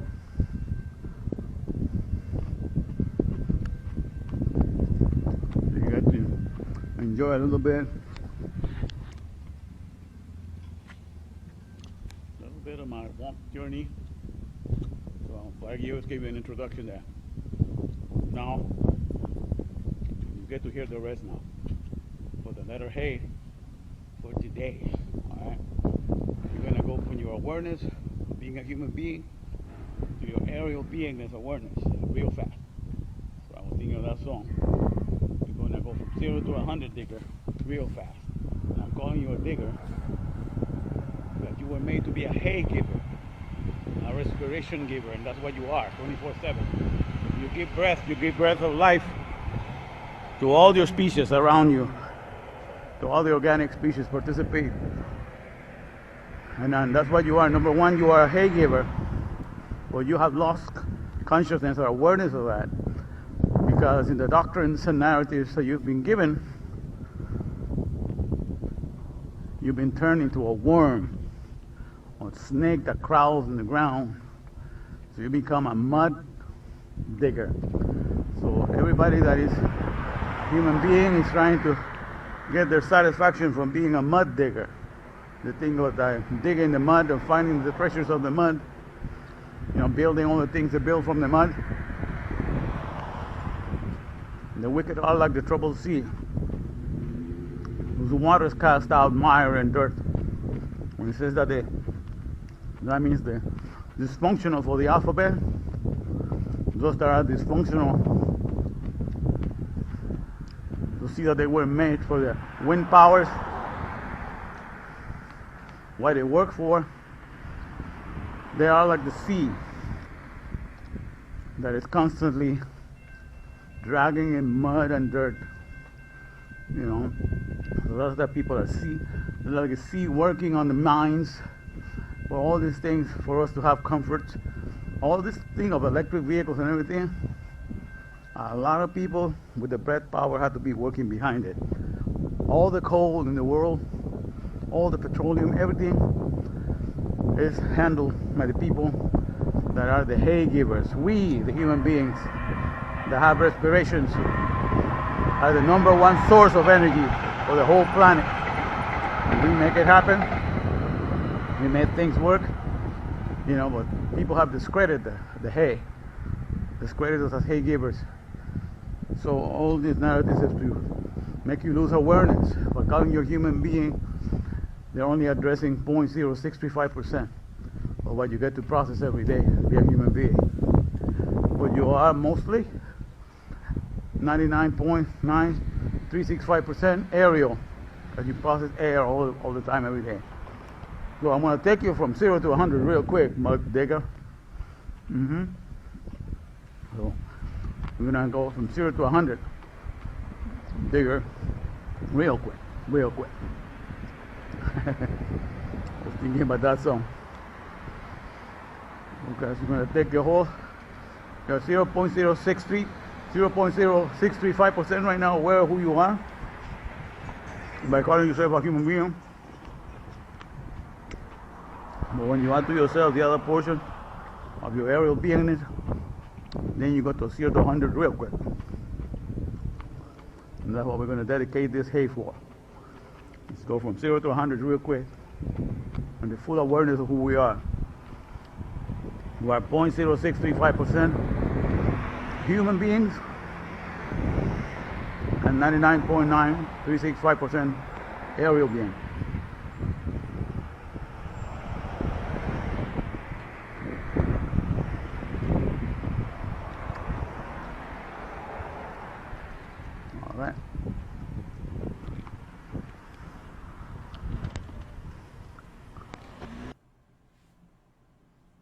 All right. Okay, we made it there. All right, so now you're thinking background here. All right, sorry, we have an echo going here. Well, let me see here. All right, let me take you to the clouds. Oh yeah, to the cloud here.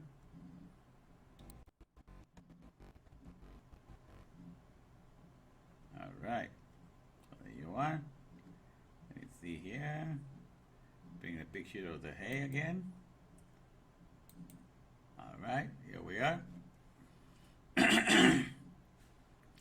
So as I was talking there, I was mentioning, that that's what's happening, okay? And people have been teaching you, we're on the letter hay, which is the word for breath or respirations. All right, so this is the main purpose, okay, for which we were made. For the respirations plan, a powerhouse. It's a windmill. It's a powerhouse that God made when He created all flesh and He created the organic world. It's an electric world. It's electrified, it's energized with wind. So it's, in the world, you'll find solar power. That means power from the sun. You'll find hydrolysis power. That's the power from the waters. Energy can be produced. Electricity can come out of all these places. Solar power produces electricity. Hydrolysis, hydrogen power produces electricity, and wind power produces electricity. But the wind power that God creates is 24/7, because we're respirating, we're breathing 24/7. And in the process of breathing, it's what you get to process the most. When you're in the workplace, you call yourself by what you process the most, by the most processes that you do. That's your career. So if you do mostly work on cars, you're a mechanic. That's the processes that you identify with. So because a mechanic, you being a mechanic, you earn a living as a mechanic. If you work with computers and programming, you call yourself either an IT, information technician or technologist, professional. If you work with programs, if you work with computers, whatever you see to you call yourself by what you get to process the most in the here and now. So what are you processing the most with this body of flesh? In this body of flesh, you process about 4,000 to 5,000 pounds of food every day. That's your source of livelihood that supposed to come from the organic world, but most of you'll see junk anyhow. The things that have been substituted in the market. And also the liquids Most people, if you recommend to drink a gallon, that's 128 ounces. That's more than 10 pounds. Okay? So, no, it's a little less than 10 pounds. But the thing is, but all these people that drink coffee and sodas and everything, at the end of the day, people drink up to a gallon worth of all kind of junk stuff that they drink. But I would say that, between the solids and the liquids that you drink and you eat, that's about 14 pounds. And that's what you process every day to stay alive physically. But to stay alive all the time, 24/7, you got to process 22,000 pounds of oxygen, 22,000 pounds of air.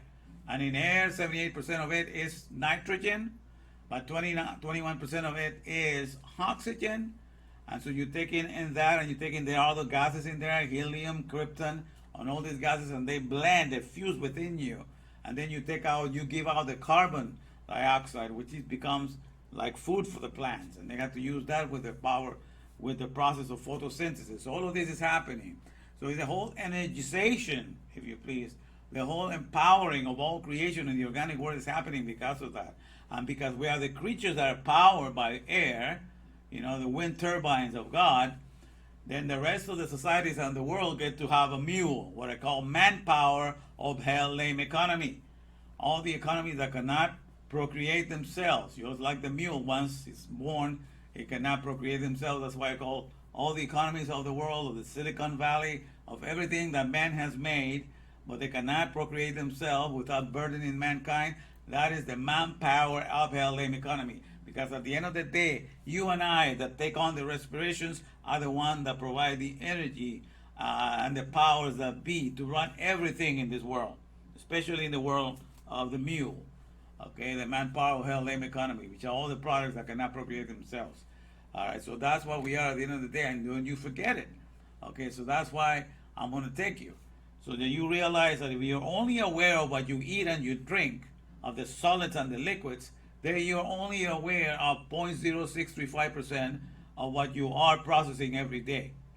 But if you are not paying attention to what's going on with the other 22,000 pounds of air, you have ignored the other 99.9365% of yourself. You are an aerial being because that's what you process the most. Okay, you're an aerial mechanic, if you please. You know how to work with respirations and to combine the carbon dioxide inside of you. All these professional processes are taking place within you. And nobody teaches you that because they want to rob from you the greatness that you possess in the way that you have made you. Okay, but I'm here to awaken you. So I'm here to take you from your 0.0635% awareness as a human being into your whole awareness of 100% of who you are as a human being, as an aerial being in the here and now. And so you are a giant in the aerial, in an aerial beingness. 22,000 pounds of air you're processing every day, and nobody makes you aware of it. Okay, so you're a giant in the field, in the domain of Respiropolis. In Respiropolis, you're a great giant, and you're respiration air. You inhale in and out, more than more than 8 million your respirations in a year. So you are a respiration air. You understand? So all these things are happening in the first economy, and God, Yud Heh Vav Heh, which means the processor of the respiration fusion powers. That's the meaning of each one of his letters. Okay? That means every time that we breathe, we pronouncing his name in the functionality of breathing. All right, so that's the whole thing. So that's why I wanted the whole idea is if you discover that, which we'll go over in each letter in the mission statement of the Aleph Tab, but let me just play the song that goes along with this that I made today. It's called I'ma Take You From 0 to 100 Digger Real Quick. 0 to 100 Digger real quick. 0 to 100. I'm gonna take you there real quick. All right, so this is a little song that I made just today. Okay, it says I'ma take you from 0 to 100 digger, because you're a mud digger where you're supposed to be a hay giver, a giver of breath, and that's what you are, but you're completely lost to that awareness. All right, so I'm just here to point it out to you that this is what you are. You're a giant in Respiropolis. Okay, and I want to take you back and have you awaken to your gigantic self in the area of Respiropolis. You are a gigantic spiritual being in the area of the wind powers, okay? So let me put the song here so we can enjoy this playing out for the first time. It's gonna come with a lot of echo, because I don't know why this microphone is doing a lot of echo, but let me put it in here. I'ma take you from 0 to 100, nigga, real quick. 0 to 100, nigga, real quick. 0 to 100, nigga, I'ma take you there, real quick. I'ma take you from 0 to 100, nigga, real quick. 0 to 100, nigga, real quick. 0 to 100, nigga, I'ma take you there, real quick. I'ma take you from 0 to 100, nigga, real quick. 0 to 100, nigga, real quick. 0 to 100, nigga, I'ma take you there, real quick. I'ma take you from 0 to 100, nigga, real quick. 0 to 100, nigga, real quick. 0 to 100, nigga, I'ma take you there, real quick. I'ma take you from 0 to 100, nigga, real quick. 0 to 100, nigga, real quick. 0 to 100, nigga, I'ma take you there, real quick. I'ma take you from 0 to 100, nigga, real quick. 0 to 100, nigga, real quick. 0 to 100, nigga, I'ma take you there, real quick. I'ma take you from 0 to 100, nigga, real quick. 0 to 100, nigga, real quick. 0 to 100, nigga, I'ma take you there, real quick. I'ma take you from 0 to 100, nigga, real quick. 0 to 100, nigga, real quick. 0 to 100, nigga, I'ma take you there, real quick. I'ma take you from 0 to 100, nigga, real quick. 0 to 100, nigga, real quick. 0 to 100, nigga, I'ma take you there, real quick. I'ma take you from 0 to 100, nigga, real quick. 0 to 100, nigga, real quick. 0 to 100, nigga, I'ma take you there, real quick. All right. So, a new song. Okay, but that's the whole idea. That's what I'm capable of doing now that I understand, the name of Yod-Heh-Vav. When you discover his name, you discover a whole reality that was hidden, that was in front of your eyes. That's why he said not to take his name in vain, because his name is not about speaking it, but because it's all a functionality of breathing. In the functionality of breathing, every time you breathe in and out, in that functionality, you're mentioning the process of wind powers, because that's what you're doing, the process of respiration powers, and that's what it means. Yud He Vav He, because Yud means the work of the process, He means the wind, Vav is and wind. So the process of wind fusing with wind. So because the Vav is a connector to fuses and to joins. So the process of wind joining with wind, and that's what happens when you breathe in. The gases inside of us mix with it, and we produce carbon monoxide. We take in the oxygen for ourselves. So that's the whole thing. So that's why you don't take his name in vain. You just facilitate the functionality every time that you breathe, and you're giving glory to his name. That's how it works. Because he's the only one that is named about that functionality that keeps us alive 24/7 on a second-by-second basis. So that's the whole idea, my friend. So do not despair. Do not let anybody try to tell you that you're any lesser than that. You are a gigantic human aerial being in the Respiropolis domain, the domain of the functionality of respirations. Okay, and that's what we have to boast and to enjoy our Maker with in the here and now, and not let anybody else, all this narrative, because you have been made subject to what I call the Roman, everybody listens to the Roman news. Okay, and the Roman news, ROMAN, I call that Roman news, and NEWS for news. The Roman stands for robbery onslaught, maximum robbery. Robbery onslaught, misappropriating alphabets nomenclatures. I'm going to repeat that again. Roman stands for robbery onslaught, misappropriating the alphabets nomenclatures. Nomenclature is a system of classifying names to things. Okay, so what the Roman Empire does, what the external worlds do, they name everything that is from the dust, as if something that is sovereign, that's something that is superior. So that you attach certain validity to it. And then you live for all the things that are found here in the dust. All the facades, all the buildings that represents some sort of authority. And those are the things that you acquiesce and you bow down to. Okay, but then you realize that I have taken all the words that are there to describe the economy of the breath, the economy of the domain of Respiropolis. They have taken in all of that and they have applied it to the external world of the mud, of the valley, of the Silicon Valley that they have worked on, and they have tried to raise that to the status that is higher than God, but it's not. At the end of the day, all the workers in every company are being energized by each breath that they take. So Yud-Heh-Vav takes the priority. Okay, so even though people are ignoring him, he rises above all. That's why he is the head above all. Because before you get to do anything, you gotta breathe. And without breathing, you don't get to do a thing. Without breathing, you are dead. All right, so the breathing is what sustains you on a second by second basis. And that's what brings glory to Yud-Heh-Vav. All right, so this is the main thing that we need to remember. So let me review the mission statement. I started it yesterday. I'm going to do it every day. The mission statement is what is hidden, the message that is hidden in the functionality of each one of the letters of the Aleph Tav. That's the 22 letters of the Hebrew.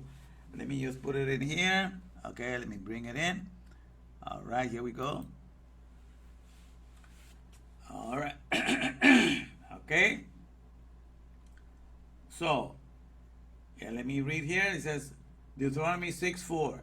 The verse Shema Yisrael, which means hear ye nation perfectly equipped or strictly wired for power.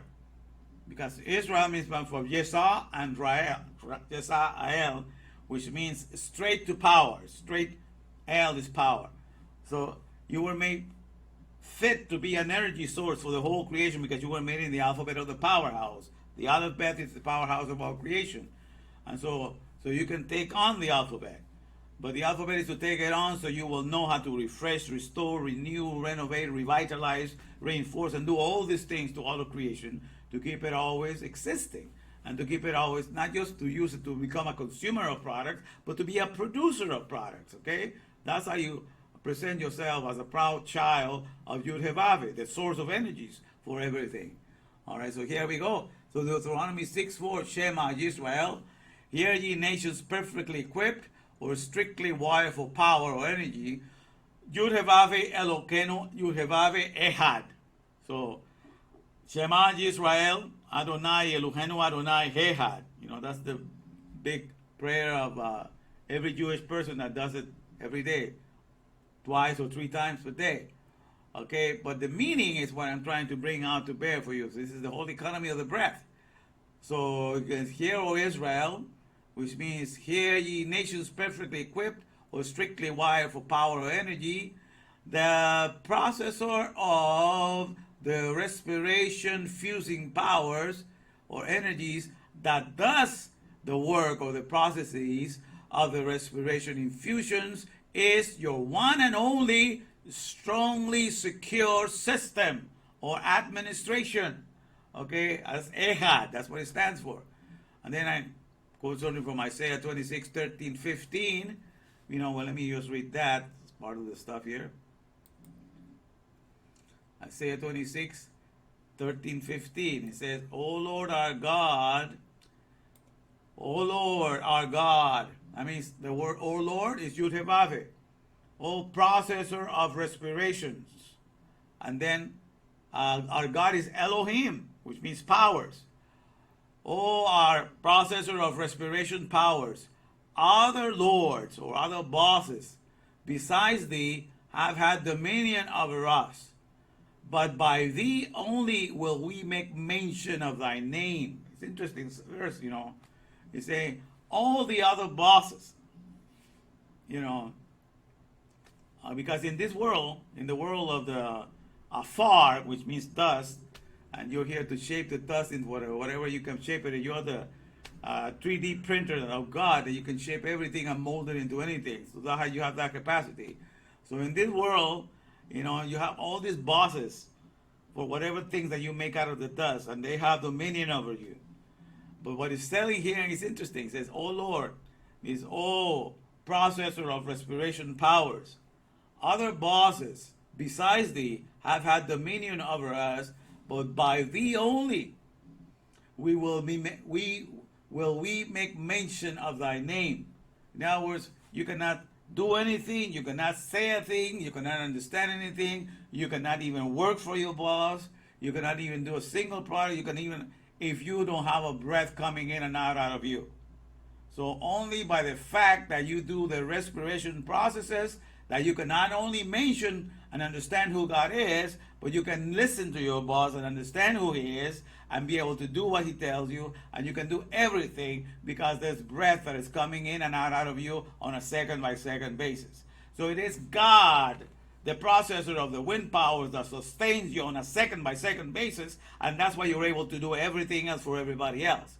But if were it not for the fact that you're breathing and resurrections and revitalizations and all these things are happening within you on a second by second basis, nothing would get done. So at the end of the day, ain't all Melvado. There's no energy other than the respiration powers of Yud-Heh-Vav, in which we exist in this in the oxygen sea and in the here and now, you know, to bring honor to Respiropolis, the domain of the functionality of the energies of the respiration powers. Amen? Okay? So that's what I say here. Oh Lord our God, you know, all the processors of the respiration powers, other bosses besides thee have had dominion. They have ruled over us, but nothing could be done because we could not even mention your name if it weren't there for you, who's breathing in and out life into, you know, in and out of us. Amen? It says they are dead because they're not the source of life. All the bosses, everybody that I have in this world, they are not the ones that are the power plant. They're not the ones that set up this system for my flesh to be a dynamic wind turbine that produces all this electricity for all these species. They have nothing to do with that. So they are dead when it comes to that. They cannot take any credit whatsoever. It says they are dead. They shall not, says, they shall not live. They are deceased. They shall not rise there. Therefore hast thou visited and destroyed them and made all their memory to perish. Because this is what happens, my fellow Bavarians, when you open your understanding, when you understand the first economy that God made you, with the respirations windmill, with the respiration of the powerhouse, you know, providing this energy to the system of the wind turbine. Now it's our body and all the flesh combined, even the insects, and everybody participates in it. Says, you know, so when you understand that, then all of what they think they are before you, they lose their luster. You don't have the respect that you used to have for them before, you know, because there was just, you were having this awe and awesome thing. It's not that you're going to go and disrespect them now. It's just that you know where to put them now, you know, in perspective to who your maker is.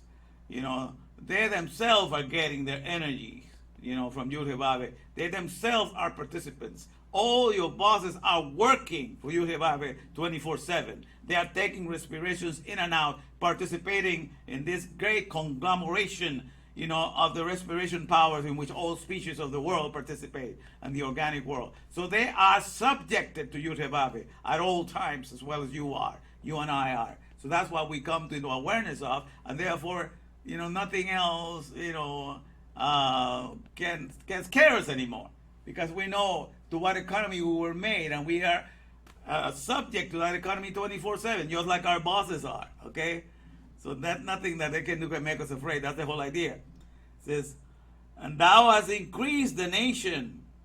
Thou hast increased the nation, O Lord. Thou hast increased the nation. Thou art glorified. Thou hast removed the roometh far unto all the ends of the earth, because we were made in Adam and Eve, and we have spread out. We're supposed to be 8 billions. So all people that have flesh, let everything that have breath praise the Lord. Everything that can breathe, everything that can do respirations, you know, they are the product of all the flesh that is alive, is participating, and he says it's spread. So his economy of the breathing economy is spread throughout all the earth. And your boss and my boss cannot take the credit of that because they did not make us to be respiration creatures. Only Yud-Heh-Vav-Heh did. So the fact that animals have spread, the fact that insects have spread, the fact that all flesh has spread, the fact that humanity has spread, is all to the glory of Yud-Heh-Vav-Heh. You know, the processor of respiration fusing powers for the here and now. You understand? So that's whom we give the glory. That's whom we acknowledge. All right. So that's what I read here in this portion. So therefore, now is we therefore solemnly uphold and adhere to the Aleph Tab mission statement of the alphabet of Torah. So this is the whole thing. I put it because we are here in America. Usually this is read backwards. It starts from right to left, okay? But I did it because you're accustomed to reading from left to right. I set it up the way America reads it, so it's easier to follow. So it's Aleph Tab, Aleph Beth Gimel Dalet Hey. Today we're on this letter, the fifth letter, Hey, which stands for to behold, reveal, or breath.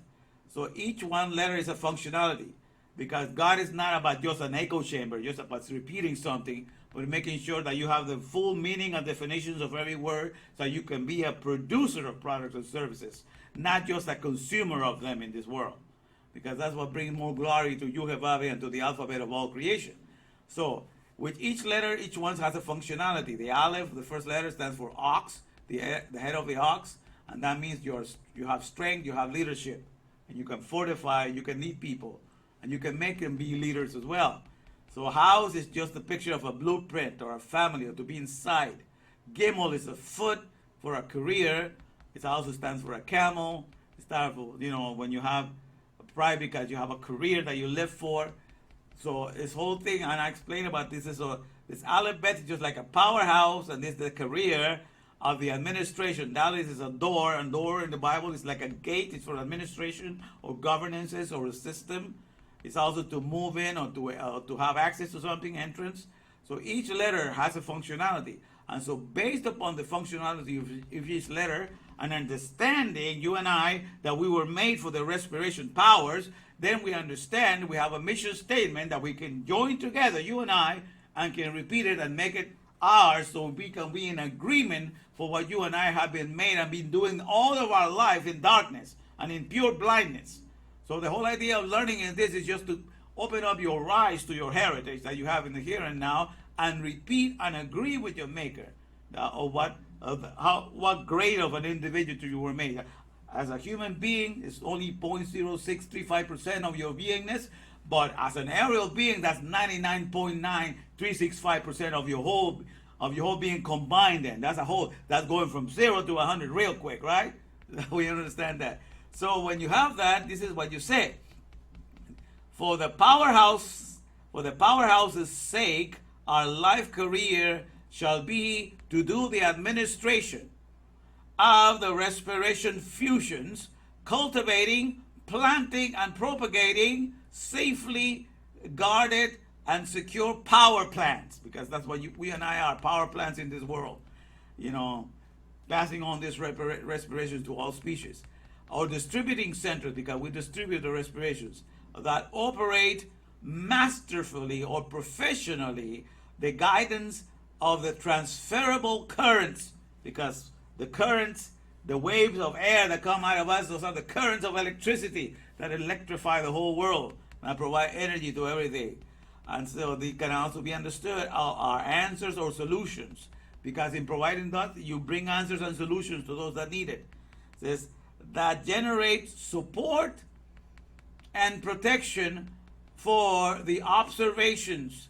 The observations here stands for Torah, because those are the observations that we need to follow, that publish or tell us the trajectory of our desires every day. So that's why I was explaining to you, what is your MS-DOS? What is your program? Because this stands for Microsoft Disk Operating System. But in our case, we get a book so that we can line up our desires with the author of the book. And therefore, when we line up our desires with the author of creation, with the Torah, then we get what I call the mimetic sapiens, or the mimetic sapient, desire operating systems. Mimetic in the sense that we can imitate somebody. We can imitate our maker. We were made in his image. So we have a mimetic sapient. Sapient means wise. It's to be wise. It's a Latin word for wise. So mimetic sapient, the mimetic wise person, desires operating system. So the whole Torah is to line up your desires with the desires of your maker. So once your desires are lined up with the desires of him that wants to run this whole wind turbine, this respirations interest in the domain of Respiropolis, you are not going to be disappointed. You know, you're going to rise above the crowd. You're going to rise above everybody else. You realize what you're completely made out of, you know, and the greatness in which God made you to participate. You're a giant in the Respiropolis domain. When you realize all of that, you know, life changes. It's a whole way of going. So that's why it says, masterfully or professionally, the guidance of the transferable currents, you know, it says supporting the trajectory of our desires, okay, every day. And this is our most highly prioritized, all-consuming, and urgently pressing matter, or covenant, or contract, or goal, or objective. Okay, so that's the whole thing that is found in each one of the letters. You can read the whole mission statement. God put it in the order of the Aleph tab of the Hebrew language, because each letter is a functionality. It's not just a phonetics, just the sound of it, but it's functionality that God is interested in. God is interested in making sure all the creators of any company, they're always committed to make sure the functionality, to make sure that something functions, not just the sound of a product. Let the consumer worry just about the sound of the product, but the owner is always going to be concerned with the function of the product. So for that, he's committed to do that, and he inherits the functionality of all things that his hands have made. And so it is with our maker. Okay? And so once we understand this, then I said that I read this yesterday. It says, the powers that be, that means Elohim. The powers that be, that means Elohim, made you and I in his own image, that we alone may easily and enthusiastically get to carry, be married, and fuse as one with the Father and Founder of all, in order that in the here and now we may constantly show off in all his glory and splendor our incomparable, magnificent, matchless maker. That is the Aleph Bet, or powerhouse of all creation. As the Almighty, we get to show him off here as the Almighty powers that be, for all generations and forevermore, world without end. Amen and amen. So we have a mission statement all hidden in there. My job was just to decipher it, to get to understanding of this. That's what has been given to me at this hour. So I share this with you guys. Now let me go here to another thing that I'm going to share today. And that is from here. All right? And that is to understand. This is the whole get the big picture here. All right? That you and I were made this three truths that we have to assimilate. Okay? And then I take you to the corner here to this one. You understand what I'm talking about? All right. So Torology 1, that's what I'm teaching you here. Torology 1 presents, these are acronyms. All these are acronyms for truth. T-R-U-T-H. When I put a little diagonal line, that's for or. But Torah's remarkable undertaking, translating humanity, or the task or the enterprise. Torah's remarkable upgrade, translating humanity. Because translating is to go from a certain mindset. You have the mindset that you're only a human being. You're only aware of the 14 pounds of solids that you eat and drink. But I'm translating you into the aerial beingness, into understanding that you get to circulate 22,000 pounds of air every day. And so what you do the most, that's what you are. What you process the most, that's what you are. So you are a spiritual being 24/7, more than you are human being. You are of the air more than you are of the earth. Human means of the earth, but Neshim, our soul, means of the air. So you are more aerial being than human being. But nobody teaches you that. They keep you ignorant when you just call you a human being. You have aerial beingness and nobody brings it to your attention. Okay, but that's the whole idea.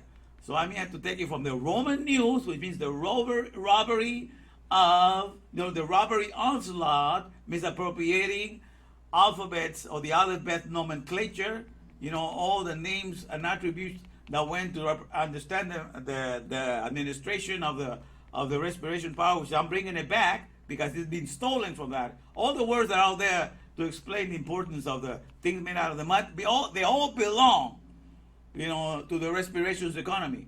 But they completely have been stolen from them and being appropriated and being used for this world. Okay, so the news is to, narrate, N-E-W-S, to narrate externalities, that the externalities, to narrate externalities worrisome, sustainability. Because the things that are not of the breath, they're always falling apart, they're always breaking down. So all the news are based upon all the bad things that are happening in the world. The sustainability, the world doesn't seem to be sustainable enough. Your leaders do not bring you the sense that there's sustainability in their character. They don't even behave like fathers of the world. They're just there to greedy pigs, like greedy pigs trying to get everything in their grubby little hands. So all of that does not, impart to you any sense of security. But that's what you get in the awareness of only 0.0635% of your human beingness. You need to go to get into the respiration powers and understand that to understand everything. So I'm bringing you to my channel, HDTV 28 News. Okay, and HDTV is highest definition Torah vision. Narrating extemporaneously. That means the way that I speak, narrating extemporaneously wisdoms, salubriousness or sustainability, because the breath is the means by which God sustained the whole world, and this is the greatest, most successful, economy for sustainability, because it sustains every flesh alive 24/7 with the oxygen, the carbon dioxide, and all the other gases that are circulating. This is the greatest empire of that. So when you talk about that, you bring great comfort because these are great, useful news. But when you talk about the things that have been made from the mud, from the Silicon Valley and everything that has risen from the mud, from the manpower of hell lame economy, the mule economy that cannot procreate itself, then everything is going to be bad news. Because those things are not working all the time. And that's how the news goes. So it's only bad news, it's nothing, and that's what happens, all right? So it says here, so in Torahology 1%, Torah's remarkable undertaking translating humanity. So the first truth that you come to understand in this world, you understand that you can shape everything in this world. All dust can be shaped into whatever thing professional you are. You're an architect, you can shape the mud into houses. You're an engineer, you can shape the mud into wires, metals, and all kinds of stuff. You're a mechanic, you can shape the dust into cars. So you're the 3D printer that God made. So you understand that you have that ability. You are terras, which means mud. That's Latin word for terra, means dirt or tierra, From terra's remoldable utility to have. You're able to mold all the earth into whatever you want to. So you understand that you have that capacity. And so far, that's all you've been aware of. But I'm here to take you from there to put your Torah goggles so you can look at what's happening within you now. You can look, at the lightness in the dark so you can see the light that cannot be seen. I can use those thermal goggles, right? To see the heat that you emanate, the light that you emanate in the darkness, So that's why we put the Torah glasses, and then you take it to Torah, respirations, understanding to hold. See the economy, see all the processes of what happens every time you take a breath. How many times you breathe, all the fusions that are happening on, and learn how every cell, that your body is like a strong, you understand, your body is like a strong tower, like a strong, like a strong building holding 73 trillion cells in it, okay? So this whole part, so that's why we were made in the image of the strong building, that's a strong alphabet. All of that is part of it here. So we go from here, from there, so now and said Torah's respirations understanding to hold. That's another acronym for truth. Truth. And nothing but the truth here, the thought realm universally transfiguring humanity. So the reason we are like this, all the animals have this. The animals are not able to reshape the earth, by the way. We are humans that can do that. But the animals don't have the understanding of the respiration either. They just enjoy the process of respirating, and they are part of the power plant of the windmills because they purify the air as well. They participate in that, but they have no knowledge that they're doing it. But all of that is being done at the end of the day for us to understand that at the end, I've explained it before, that everything is thought. The thought realm universally, or the thought regency, universally transfiguring humanity. Because at the end of the day, of the 73 trillion cells that we have in our bodies, 86 billion of them are pure light, are the neuron cells. Each neuron cell has 2,000 mitochondria. Mitochondria is the equivalent of power plants in the cell. A regular cell has 200 mitochondria. But a neuron cell, because it's the cell for communicating your thoughts and communicating your desires and your impulses. And those are 86 billion, and that's pure light. It's the fiber optics inside of you. It's all pure light, communication of pure light. Okay, so this is your body of light. All right, so this is the body of light. So that's the body of light that you have within you. That's the transfiguration. And in the New Testament, they tried to give you that the transfiguration is what the body of Jesus became light. Okay, but the thing is, we have this transfiguration happening within us 24/7, every second, because all the impulses, everything, every thought that we can conceive, all that lights up our brains. All the neurons are just lit up all the time. As I speak to you, and as you receive what I'm speaking, there's a body of light that is just lit up within you to receive this transference of thought. You understand? So all these processes are happening within us. Resurrections are happening within us. The fusing of all these respiration powers are happening within us. The transfiguration, the body of light is happening within us. All of that, because at the end of the day, everything is thought. And I explained to you that the reason why God set it up this way, because it's for us to understand the Mahasheba world. Because the Mahasheba world, which means thought in Hebrew, is really what is supernatural, okay? Because the people don't understand still how this thought process works, but they know that it works because we can understand thoughts and we can communicate them. Okay, but the thought world, my friend, the thought I told you is found in 3 stages. The thought is found just like the things, the physical world is found in 3 stages. The physical world is found in the gas state. That's like all the gases like oxygen, nitrogen, and everything, krypton, hydrogen, all these gases that are up here, helium, and what have you. Those are gases. Then it's found in liquid state, like the seas and the waters and everything that's made out of liquid. And the physical environment is also found in solids, like the ground and everything that's made out of solids, solid material. So just as the physical realm is found in 3 stages, also the thought world is found in 3 stages. Okay? What I call the gas stage is the thoughts that are inside your head and inside your mind that nobody can see. Only you and the alphabet and the alphabet, the powerhouse that is inside of you, are aware of it because you're using it to put it together.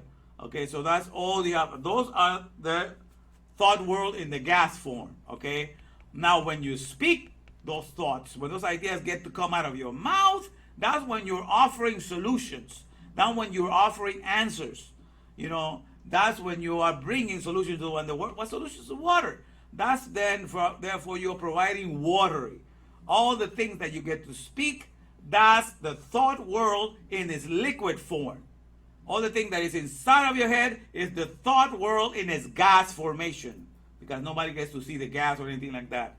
But once it comes out as liquid, that's when you speak it. That's when it's liquid when you speak it. And when you get to write your thoughts down and you put them in a manual and in a book for people to follow directions, that's the word, that's the thought in its solid form. But at the end of the day, what is written and what is spoken and what is thought and what is in your mind is all thought. Okay? It's all part of the thought process. So the thought can be found solid when it's a written manual, and it can be found as liquid when it's a spoken word, and it can be found as a gas when it's all in our heads. Okay? But at the end of the day, thought of thoughts, all is thought. Okay? Because our solid thoughts and the things that we speak are not understood by the animal world. They might understand a few words like their names that you call them, but you cannot have a message and give them a message like I'm giving to you. You cannot do that to an animal. They're not going to get it. Okay? And you cannot have them read a manual, which is the solid thought. So solid thoughts, liquid thoughts, all of that is part of the thoughts. So all of that God created so that you will understand that at the end of the day, we are Mahasheba people, people of the thinking. I think, therefore I am. You know, as a man thinketh within his heart, so is he. All of that is part of what we are. So at the end of the day, and to think is all 86 billion neurons that lit up. This is our transfiguration body to communicate with thoughts. And when I speak to you, I provoke your transfiguration body to be lit up. And when you talk to me, you provoke my transfiguration body of 86 billion neurons to be lit up and to have all this communication going. So let's go from the big picture. So we are thoughtarians. We communicate with thoughts. And that's the main thing, that's our realm, the real realm. We are thought control, thought managed, and thought driven. All right? We're completely subjects to the world of thought, to the Mahashava world. Okay, but prior to that, we are aerial beings. Okay, so this I make two here on the sides. You see that the air going through. And we are the ones that activate the whole world. Okay, we're the ones that supply the energy. In the coal mines, we are there with the breath and respiration working within us. In the cobalt mines, we are there. The flesh is there. In the lithium mines, we are there. So all these things that we try to move, at the end of the day, we are there. We are the power source behind everything with the respirations, okay? And so once we have that, you know, when we have a body of flesh, in our body of flesh, we become the Yud-Heh-Vav 3D printer. This body of flesh can make all these buildings and all the businesses and all the products and services that this businesses have to provide. So at the end of the day, you are a giant, my friend. And don't let anybody make you think otherwise. Even in the world, on the mule, they try to discard you. But you are the power behind everything. All the economies, you know, they try to say AI is going to take over. You know, the algorithm, because they're learning everything about you. And so at the end, you can ask them advice and they'll tell you better because they know you better than you know yourself. But the thing, who is programming all this algorithm? Who is programming this all artificial intelligence? We are. We're giving them the input. So we are programming. We're telling what our likes and dislikes are. But at the end of the day, without we telling it that, it could not program. It could not function. So do not people come and tell you that now they're taking over. They could not be anything with us. We have to program them. We have to give them instructions. So they're never above us. Okay, you understand that? All these people that try to undermine who we are. We are magnificent as human beings. You know, especially as citizens of Respiropolis, man. So you understand? So I don't want to, I'm not buying any of this crap that the world's trying to throw at you to diminish the value, how great you are in the eyes of Yud-Heh-Vav. Okay, you are magnificent. So in the flesh, you get to mold everything that these buildings are and every product and service. You are the one doing it. You understand? And so the enterprise, the task that we're called to do is this one. So at the end of the day, the number 8 element, which is this oxygen, you know, we live in the sea of oxygen. And 14 element is silicon, which is the dust. You know, it's the sand, it's silicon. You know, and that's when God gave the curse, dust thou art, unto dust shalt thou return. That means you're going to focus only on making your whole beingness be all about what the dust has to produce. What about the sand? What about the silicon? All the things. And a lot of things can be done. That's the number 2 element most found in the earth is silicon. The number 1 is the number 8 element in the periodic table, which is oxygen. So oxygen is above it. Okay? And that is part of the respirations economy, all right? So now the silicon thing wants to take over and wants to take all the attention and all, you know, all the credit for itself that is more important than the oxygen, you know, for which we were made. And so that's why we have this I played to you earlier the other guy, what's called Noah, Harari. Okay, that guy, this young person that was born, I believe, in February 24, I think, 1976. But this is a young guy that is talking about, boasting about Silicon Valley. You have to go back to a couple of days ago. Even Wednesday I talked about him. But let me just read this portion here to understand what you and I were made for here. All right? Okay, so here we go.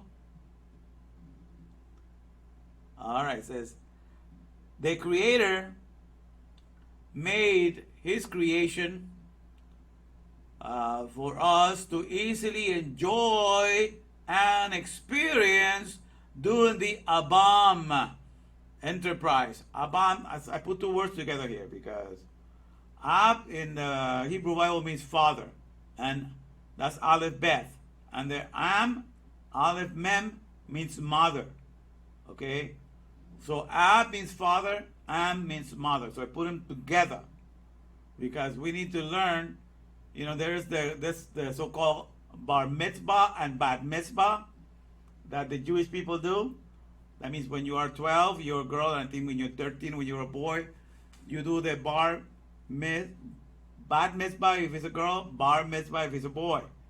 And that just means you become the son and daughter of the command, the son and daughter of the mitzvah. Okay, and the 613 mitzvah, that means you're going to commit your life to be the son and daughter of the mitzvah.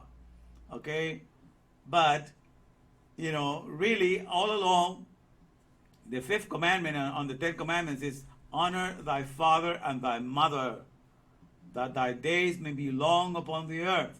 The commandment with a promise.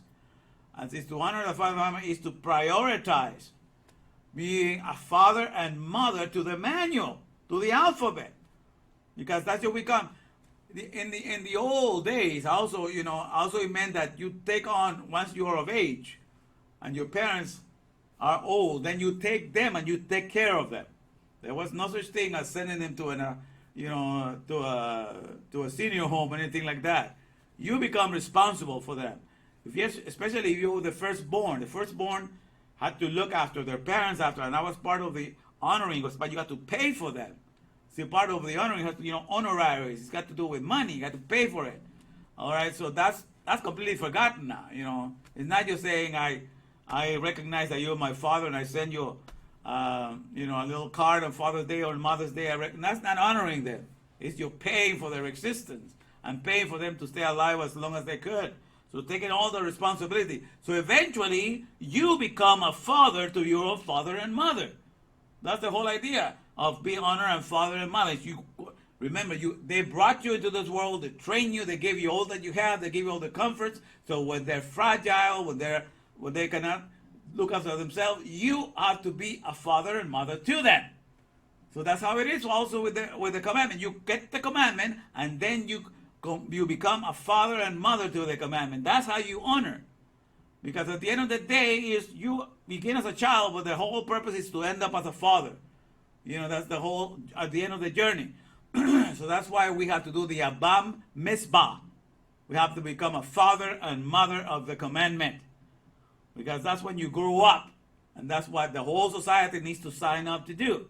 Because in every place that you go to work, you have to become a father and mother to that manual. You have to watch over. I'm doing the compliance test for my company. That means I got to make sure that I do everything according to the letter of the manual. So every year they give us a compliance test to make sure that we're following everything on the alphabet that was used to write the manual of my company. All the companies do that because they call you to commit yourself to be the father and mother of their manuals, to do everything to the T, everything from A to Z. Okay, so that's how you commit yourself. So the same thing. That's why we are in the month of the comforting of the Father.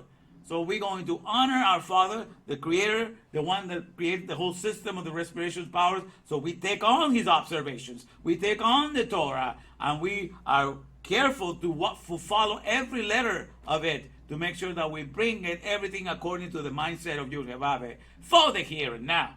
Okay, so that's the whole idea here. So that's the whole idea of the Abba Mizpah. So let me read this part. The Creator made His creation for us to easily enjoy and experience doing the Abam enterprise. Okay, and then I like this because, by the way, Aleph Beth means a strong house. That's what makes you a father. You have a strong house, you have a strong warehouse. That means you can supply for the rest of your humanity, for the rest of your descendants. That's what qualifies you to be a father. You have a strong house, you have a fortifying house, a house that can fortify a family. And the mother is strong solutions, you know, because she's the one that has to come up with all the solutions because she's going to perpetuate the human race. So she has the strong solutions. So behind every strong building, every strong tower, so every building out there in downtown that represents a strong tower, you know, all the buildings out there in downtown, you know, there are most of them are run by secretaries because the woman is very good to do the administrations. So a lot of them are these secretaries that make sure all the businesses run smoothly. So inside of the building is always a woman with strong solutions. Okay, you know, and they usually are mostly in the secretary world. That's what they do. They're offering the strong solution. So the woman, so the Abba Mizpah, the strong building, you know, and the administration, you know, solutions, you know, for mankind, all of that is done. So all of that is transferable to even to this world of the dust, you know. So this happens. So let me go straight here. So Abam. So I already explained all of that. So that means father and mother enterprise that constantly upholds all the functionalities needed to run all services and physical products. So it's not only good to understand what God made us for, it's easy, but also we get to display who we are, and therefore everything that we do is a donation of love in this world. Okay, because we understand that we are kept by His beautiful economy, you know, of the respiration powers. So, but therefore that's why we do this enterprise, you see, of the Abam enterprise that constantly upholds all of the functionalities needed to run all services and physical products or physicalities. The Abam, and that I put this for the aerial business, okay, administrating mankind. I like to think of that because the aerial business administrating mankind, that the respiration powers that are happening, you know, that represent who Yud-Heh-Vav-Heh is, and they are the ones that are running everything. Because without a single breath, you drop dead. I don't care what other job you have to do that has nothing to do with the awareness of respiration. It affects each breath that you take. It affects everything else that you do. The relationship that you cannot have a relationship. You can have kids. You can have anything without a single breath. So at the end of the day, the ameliorating the aerial business, which is the business of the air, okay? The aerial business administrating mankind enterprise. So let me take you here. The Abam. The aerial business administrating mankind's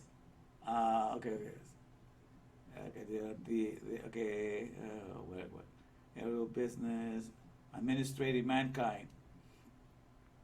So the Abam, and that means aerial business administrating mankind undertaking. So the Abam undertaking an enterprise where aerial stands for auspiciously or successfully, auspiciously empowering respirations or revitalizations or rectifications, you know, or revitalization also like resurrections, okay, imparting abundant liveliness. That's what you do in the aerial.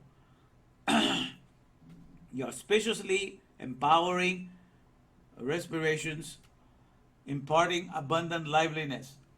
Businesses, administrating mankind. So this Abam enterprise or project is the main prime objective of the breath economy. Okay, I want you to understand, the breath means the bona fide respirations, empowering all to healthfulness. So this Abam enterprise or Abam undertaking, you know, is the main prime objective of the breath economy that we inherit. That's why we get into aware. We expand our awareness. We go from 0 to 100 real quick, right? We go from our minuscule human beingness to the whole encompassing aerial beingness, okay? And we inherit, once we know we are in Yud He Vav He's wilderness or workplace. Because being in the wilderness is not being in the workplace. It's being in the place of order. Because in the wilderness you only comply with the manual.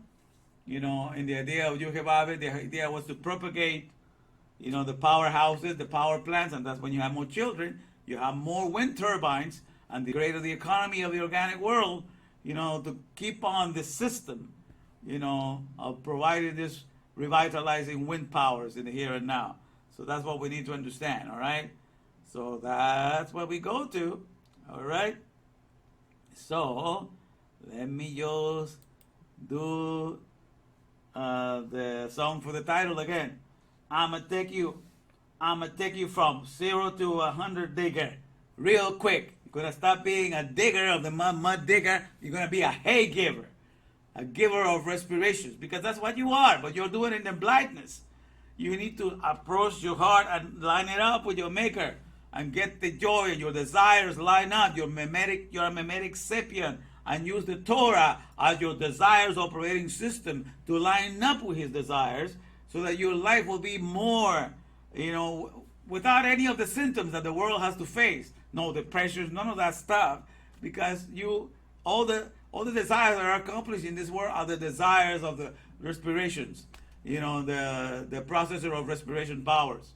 All these desires are always accomplished, and not ours, if we are just looking to be a mud digger. So I'm taking you from being a mud digger to being a hay giver real quick. All right, so let me just finish with the song again. Let me put it here. All right, let me see here.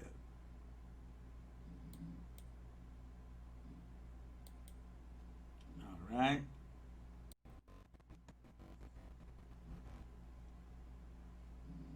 All right, now let me play it there. Okay. I'ma take you from 0 to 100, digger, real quick. 0 to 100, digger, real quick. 0 to 100, digger. I'ma take you there real quick.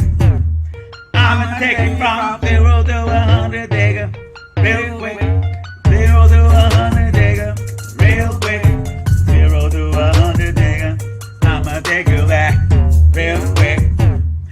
I'ma take you from 0 to 100, digger, real quick. 0 to 100, digger, real quick. 0 to 100, digger. I'ma take you there real quick. I'ma take you from 0 to 100, digger, real quick. 0 to 100, digger, real quick. 0 to 100, digger. I'ma take you there real quick. I'ma take you from 0 to 100, digger, real quick. 0 to 100, digger, real quick. 0 to 100, digger. I'ma take you there real quick. I'ma take you from 0 to 100, digger, real quick. 0 to 100, digger, real quick. 0 to 100, digger. I'ma take you there real quick. I'ma take you from 0 to 100, digger, real quick. 0 to 100, digger, real quick. 0 to 100, digger. I'ma take you there real quick. I'ma take you from 0 to 100, digger, real quick. 0 to 100, digger, real quick. 0 to 100, digger. I'ma take you there real quick. I'ma take you from 0 to 100, digger, real quick. 0 to 100, digger, real quick. 0 to 100, digger. I'ma take you there real quick. I'ma take you from 0 to 100, digger, real quick. 0 to 100, digger, real quick. 0 to 100, digger. I'ma take you there real quick. All right. So this is all for the hay today. We had a good time with the hay. All right. So let me close here with a commercial. All right. Yeah.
All right. Wanted to see where Hey Jude was. I don't think I. Let's see if I can find where Hey Jude. Hey Jude. Let me see.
Pow goes the powerhouse, and the COVID-19 man has come to deliver you from the empty land, from the ones who have been silenced to the promised land of the other bed, which is the original place for the soul of a man, where he can now get his jubilee and abide safe like he's never been, in the power of the Father, in the powerhouse, cause that's what Word Electric, Double Electric, is the only bed we're connected. Word Electric, Double Electric, in the powerhouse we're connected. Truth in the Torah where it is, that's right. And whether you like it or not, I just don't give a damn, cause in this thing, the end is gonna be for sure. It's got a date before the sun began to score. This ain't no lie, we about to fly, cause in the truth there's nothing that can be denied. Is the COVID-19 man is hooking you up to the other bed, to the powerhouse, with your waving. The COVID-19 man is gonna hook you up, cause that's what Word Electric, Double Electric, in the other bed we're connected. Word Electric, Double Electric, to no one else I'm genuflecting. Word Electric, Double Electric, to the powerhouse I'm connected. And then I want to get your power back, cause you will find in there the powerhouse not scared. You won't be silenced, nobody can touch what you will find in there. Gets to cut the masking back of lies, the righteous now they cries, cause the COVID-19 man is gonna hook you up to the powerhouse. Leave the power show, ride this mule around.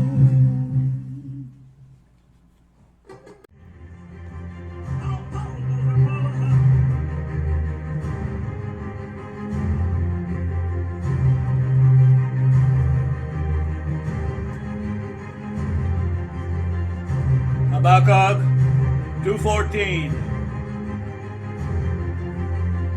For the earth will be as full of the knowledge of Adonai's glory as water covering the sea.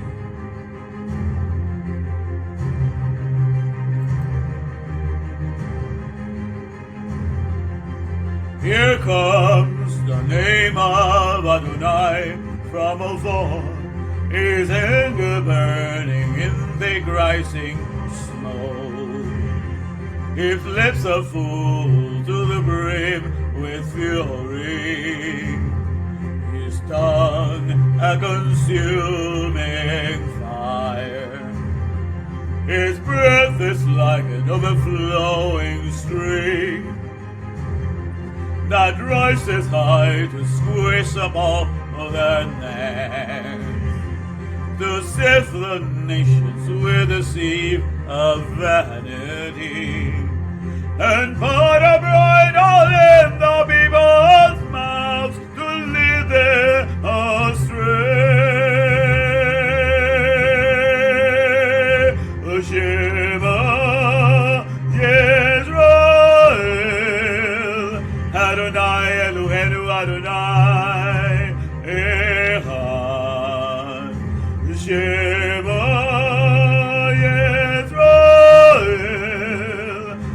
Adonai Eloheinu Adonai Echad.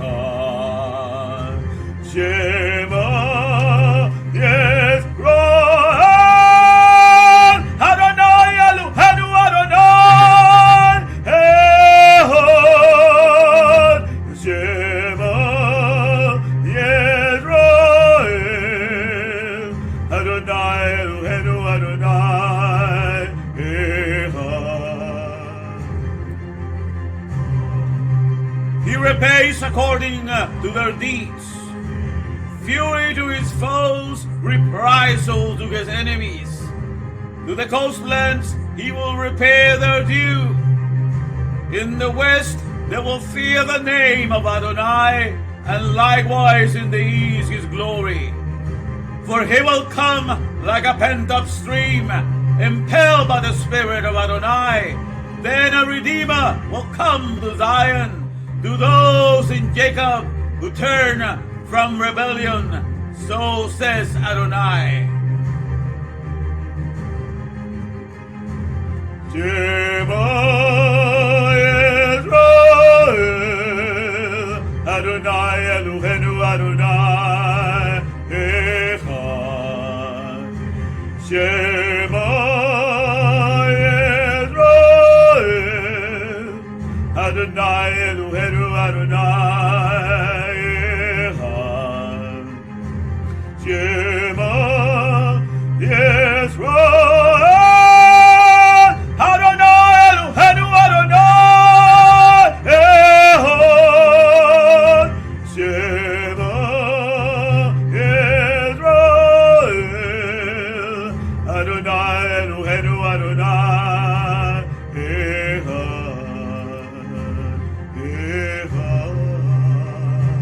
Echad boy, Echad.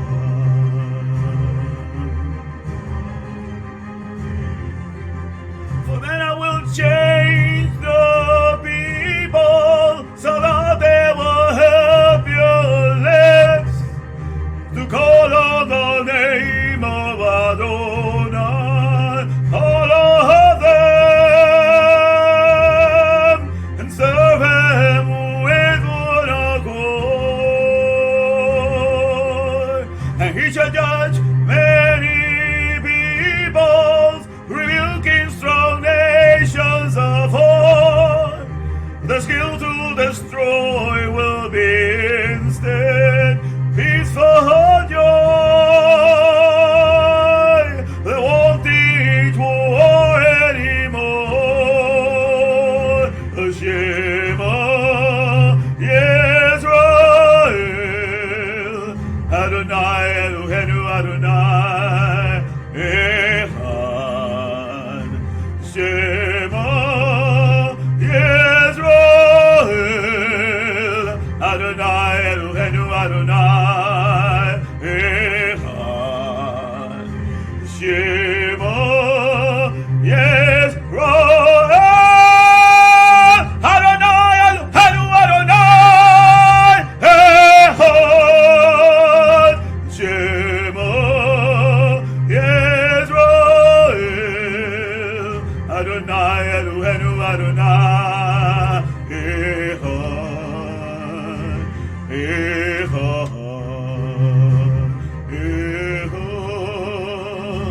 Echad boy, Echad.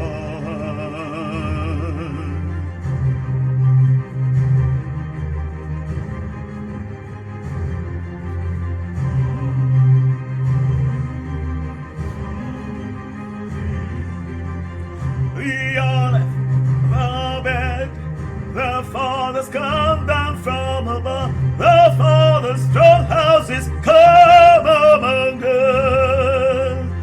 The olive, the bed, the fathers come down from above, his name that's so strong, the powerhouse of every soul. The olive bed rules inside all of us.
Eloheinu Adonai Echad. Shema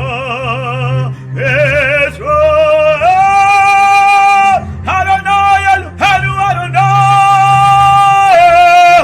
Echad. Shema Yisrael Adonai Eloheinu Adonai Echad. Echad. Echad. Echad Bar. Echad. Echad.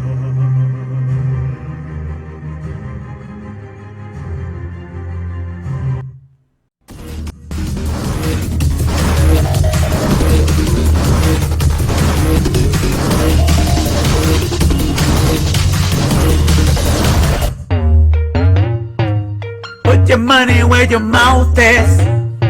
Show me what you can do with it. Put your money where your mouth is. Show me what you can do with it.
1, 2, 3 testing.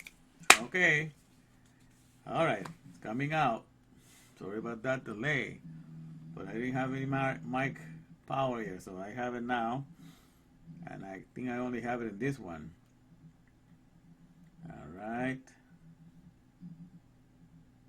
Let's see here. Yeah.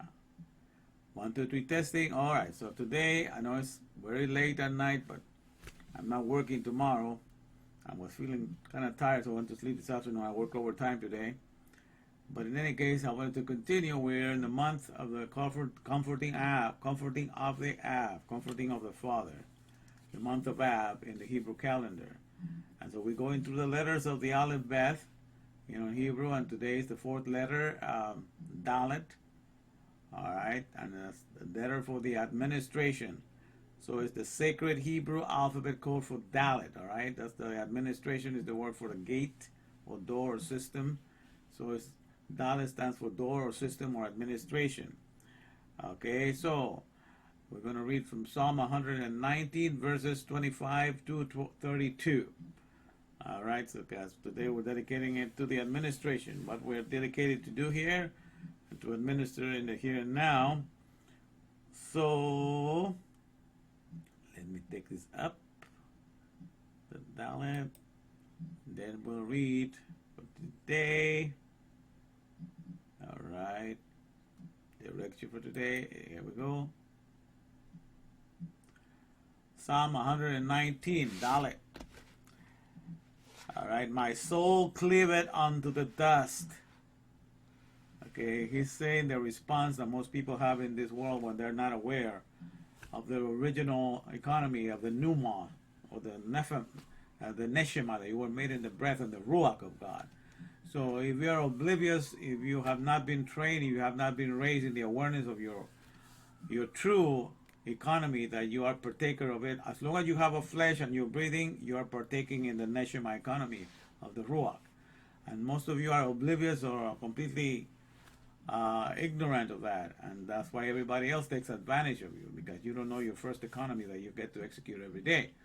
So based upon that, that's why most nations get to thrive, because people are ignorant of the true economy that puts them above the rest of the world. And that's the economy of Respiropolis, the city of respirations, breathing in and out, which is all encapsulated in the name of Yud-Heh-Vav-Heh. All right, but we'll talk more about this. So Dalet. So here it says, my soul cleaveth. It gets attached to the things in the dust. It gets attached to the products of the Silicon Valley. Is attached to the modern technology. My soul cleaveth unto the dust. Quicken thou me according to thy word, but bring me back to life according to the instructions, according to the administration of the economy of the neshama. Because the word means dabar, which means the administration of an economy. That's what each one of the letters. Dalet Beth Resh, administration of the house economy. So it says, my tendency is to cleave and to be attached to the products of this modern technology of the Silicon Valley, but bring me back to life according to the administration of your economy, the administration of the neshama. It says, I have declared my ways, and thou heardest me. Teach me thy statutes. Keep me abreast to all that entails what is your administration all about. Keep me looking into that. Says, make me to understand the way of thy precepts, so that I talk of thy wondrous works, because it's majestic, the works of the neshama of God, the work of the neshama in which we were made, to be part of the whole economy of the breath of the ruach. It says, my soul melted for the heaviness. Okay, my soul melted for heaviness. Strengthen thou me according unto thy word. Strengthen me, fortify me according to the administration of your economy. Remove from me the way of lying. Remove from me the way of lying, and grant me thy law or thy Torah graciously. The way of lying is anything else that does not build you up for what you and I were made to be. The word Israel, I found out today, I knew a lot of meaning, but one guy that was a Kabbalist, but explaining that the word Israel means straight to God, straight to God. That we were made straight to El, straight to Elohim. Elohim means powers or energies. So we were made perfectly suited, understand, and strictly fitted for powers, for energies, to be with Elohim. That's what we were made for. So any pasel, any narrative that comes along and do not point to us to be looking at that and to be just straightly given over to powers, then that is the way of lies. So it says, keep me away from anything that does not remind me that I am suited just straight to be equipped to be with powers, to be with you, Lord. All right? So that's why it says, remove from me the way. I mean the words and yearnings. The way, words and yearnings of lying, of those that do not point for the reason for which I was created, to be straightly connected to you who are my powers. And grant me thy Torah, because thy Torah is the one that points to me the reason why I was created and keeps me connected to you who are my power source. So it says, I have chosen the way of truth. Okay? The way of truth. Thy judgments have I laid before. I have chosen the way of truth. Thy judgments have I laid before. So I know, what I'm made of. I'm made out of the dust of the earth, but I'm made out for respirations. I have a neshama, and I have a thought world. So I know exactly the whole makeup, the whole frame of my being. And so I cannot be fooled. So it says, I have chosen the way of truth. Thy judgments have I laid before me. The way of truth is like, let me put it here.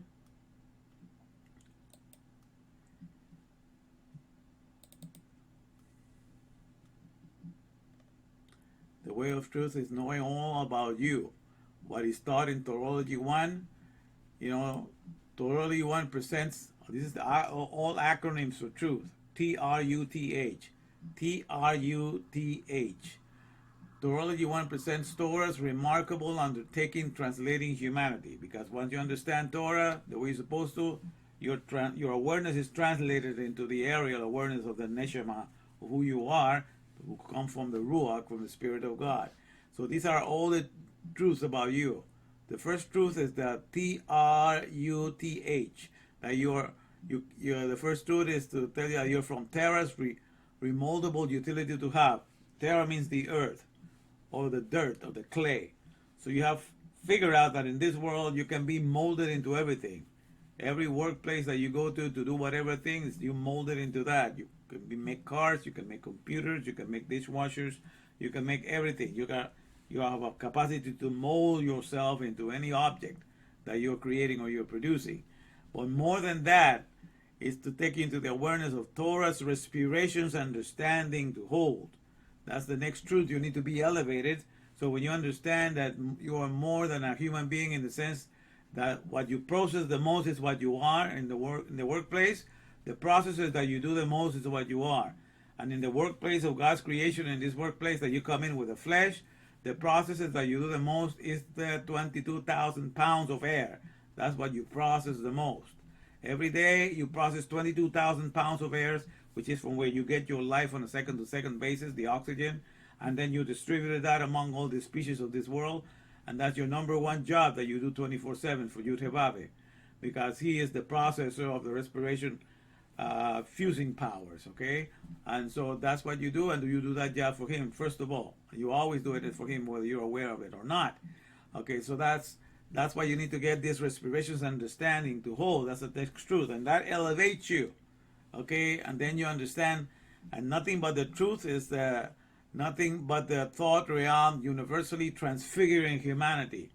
And that's the case that once you understand there's 86, you need a body of light. Body of transfiguration is a body of light. And what your 86 billion neurons are, they are a body of light, the body of communication for the thought world that manages everything inside your body. And these are the neuron cells. 86 billion of them, that's your transfiguration body. So all of that is to be able to live in the Mahashaba world, because you and I are the only creatures. The animals do not live in the Mahashaba world. But we as human beings have that capacity, and in order to communicate with our thoughts and everything, all this body of the neuron cells as a lit up body is the body of transfiguration. So once you understand that also all of that is part of our frame, part of who we are, therefore we can move forward. And that's what I was trying to make you understand. So therefore, when we know that, it says here, let's bring great comfort and care to our celestial Ab. And that's what we're celebrating this month, the month of comforting the Father, of all creation. Because in every workplace you go there to give care and comfort to the alphabet that was utilized to make the manuals, to make the products and services and the mission statement of whatever career you have chosen. So that's what you're there for. But hardly anybody thinks that once you are in the workplace of the respirations that you do every day, there's another Father that you need to comfort. And that's the Aleph Beth of Torah. That's the trailblazing, omnipotent respirations, alphabetizing humanity. Okay, as we triumphantly resurrect and deliver the Aleph Beth from the mortuary business of the other terribly oppressive regulators, alphabetizing human sepulchres. That's the other Torahs here, according to Psalm 9:16-20. The wicked shall be turned into hell, and all the nations that forget God. So I'm reviewing a little bit of what I did yesterday here. Now let me get here to the middle. So all of that is here to tell us, our body of flesh, to remind you here. Our first priority has to be to the body of flesh. To the body of flesh. Flesh meaning the body that's the fortifying language, okay? Fortifying language, alphabetizing, successful humans. So that's our priority. That's our software. You got to be loyal to the software, not just to the hardware. The hardware is beautiful because it's the exterior of the computer, but you have to be loyal to the to care and provide protection for the software, or the computer is dead. And that's the same with us. Our body of flesh is our hardware, and that is just in the image. It's a strong tower for 73 trillion cells that are within us. But that is just an image, and the hardware is just like the desktop tower. But the main concern is to take care of the software. That's the words that we have to listen to, the Torah that describes the economy of the respirations. And if we are not paying attention to that, then as human beings, we're dead. Just like computers are dead, if we prioritize the loyalties to the hardware instead of the software, the human being is dead. If we prioritize loyalty to this strong tower, the strong house of the flesh, and not the strong house of the flesh, of the spirit of the flesh. So I read this. Our body of flesh represents an image of a strong building. That is the house of 73 trillion cells. The Aleph Beth in the thought world, from where everything originates, is the one that needs to be kept always fully alive and optimized to function as the powerhouse of all creation. Otherwise, everything else dies. The moment you think the protection of the hardware is more important than the care of the software, the computer is dead. Likewise, the moment you think that the care of the body of flesh, that means the fully luxurious earthly soul headquarters, is more important than your body of flesh, that means the fortifying language, alphabetizing successful humans, mankind is dead. So as you awaken to your gigantic 22,000 pound aerial beingness, keep coming to HDTV 28 to become an IT professional. That is an integrity Torah professional, where Torah stands for troubleshooter, optimizing respirations, almighty handiworks. All right, so that's the whole idea of having this channel here, and to show you that. All right, so we are down then here to the administration of the economy, and we're doing the Dalet today. Let me put that on the screen again. Let me do this. All right.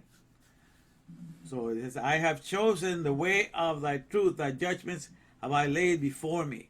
I have stuck unto thy testimonies, O Lord. Put me not to shame. Now, as I'm sticking to the first economy and to the testimony that I'm here, to be loyal to the powerhouse of the Aleph Beth, not necessarily to this frame of the flesh. As long as I'm loyal to my powerhouse, everything else, that powerhouse, that body of flesh, tells me how to take good care of this body. So automatically this body of flesh will be taken care of, but that's my first priority. I have studied, I have stuck unto thy testimonies, O Lord. Put me not to shame. I will run the way of thy commandments, thy mitzvahs. Okay?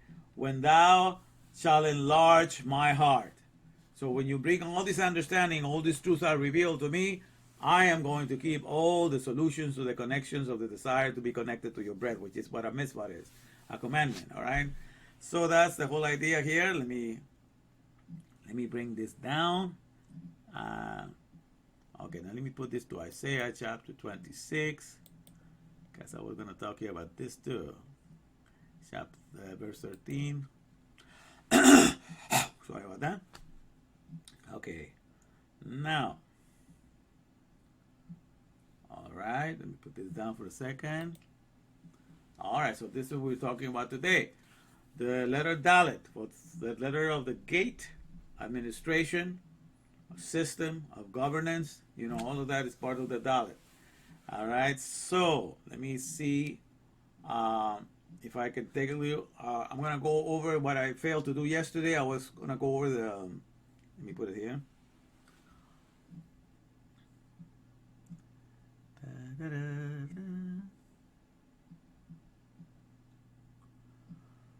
Okay.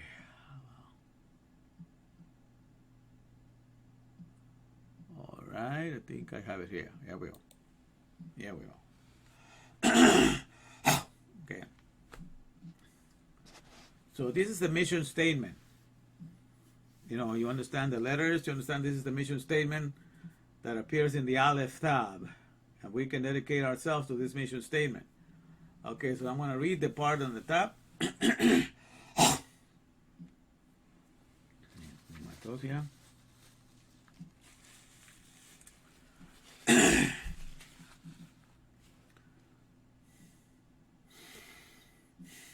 right.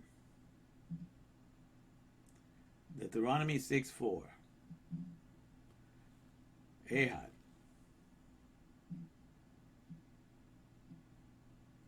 Let me play a little commercial first, all right?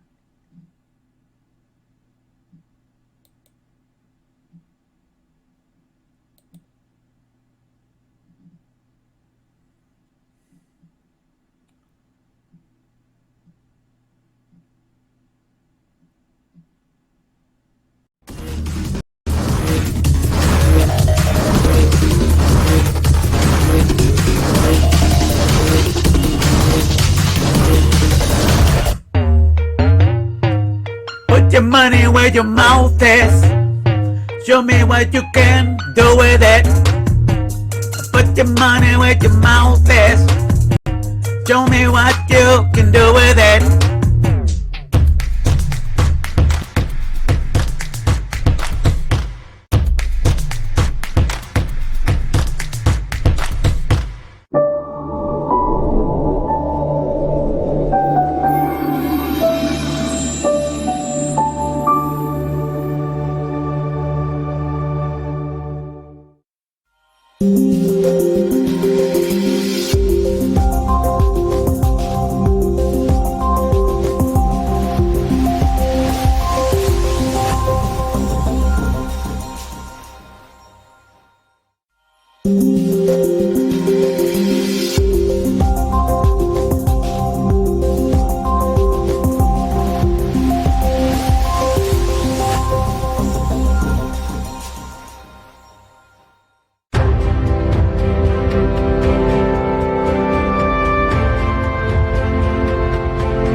All right. I need to drink a little water here. Let me see.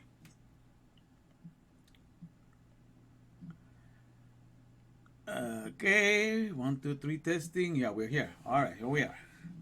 Let me see if I can read this. So, AHAD. That's 1. The Strongly Secure System Administration. That is the patent office or the powerhouse processes. All right. It says Deuteronomy 6:4. Shema Yisrael. Hear ye nations, perfectly equipped or strictly wired for powerhouse or energy. It says Yud Hevave Elohim, Yud Hevave Ehad. That means the processor of the respirations, fusing powers or energies that does the work of the processes of the respiration infusions is your one and only most strongly secure system administration. And as it says in Isaiah 26, 13, 15, you know, let me put the saying here. Okay. Sorry.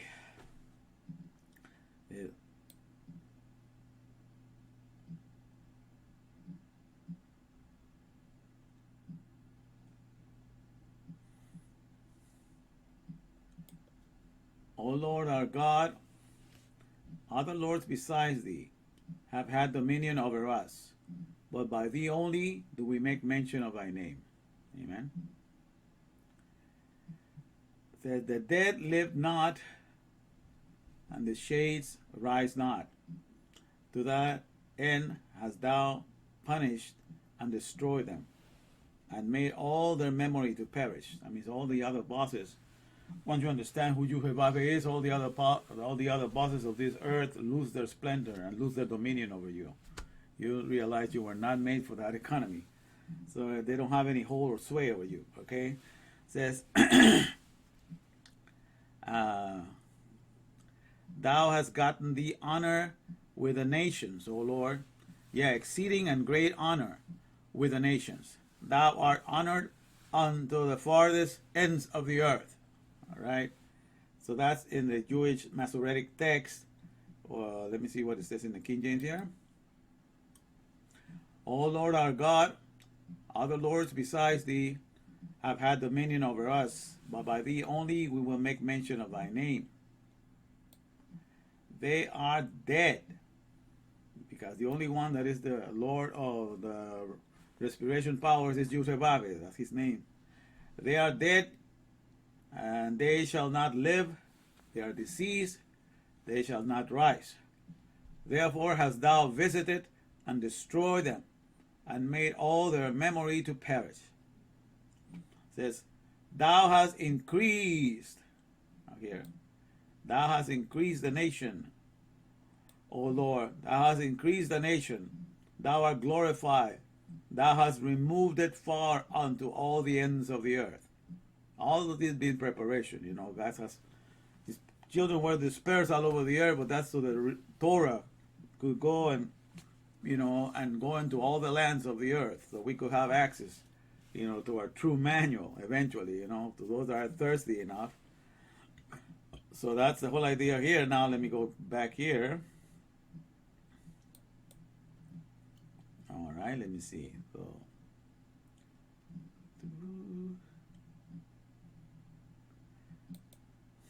all right, so here we go. So this is, we therefore solemnly uphold and adhere to the Aleph Tab mission statement of the Av of Torah. So I'm just going to read it to you today, and I will elaborate more tomorrow morning, because it's really late at night, and I really, you know, don't have that much strength right now to do this, but I'm going to just read it to you. So these are all the letters in the, each letter, you know, has a functionality. So reading all the functionalities and applying it, you know, to the powerhouse of creation, the Aleph Bet. This is what our mission statement is from, and the Aleph Bet. It says, for the sake of the powerhouse our career for life is to do the administration of the respiration fusions, cultivating, planting, and propagating safely guarded and secure power plants or distributing centers that operate masterfully or professionally the guidance of the transferable currents, answers, or solutions that generates support and protection for the observations that tell us the trajectory for our desires, or the journeys for our desires every day. This is our prioritized, most pressing objective.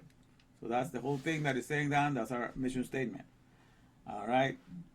And then the last thing I want to read here at the bottom, let's see. The powers that be, that is Elohim, made you and I in his own image, that we alone may easily and enthusiastically get to carry, be married, and fuse as one with the Father and Founder of all, in order that in the here and now we may constantly showcase in all of his glory and splendor our incomparable, magnificent, matchless maker, the Aleph Beth, the powerhouse of all creation, as the almighty powers that be, throughout all generations, world without end.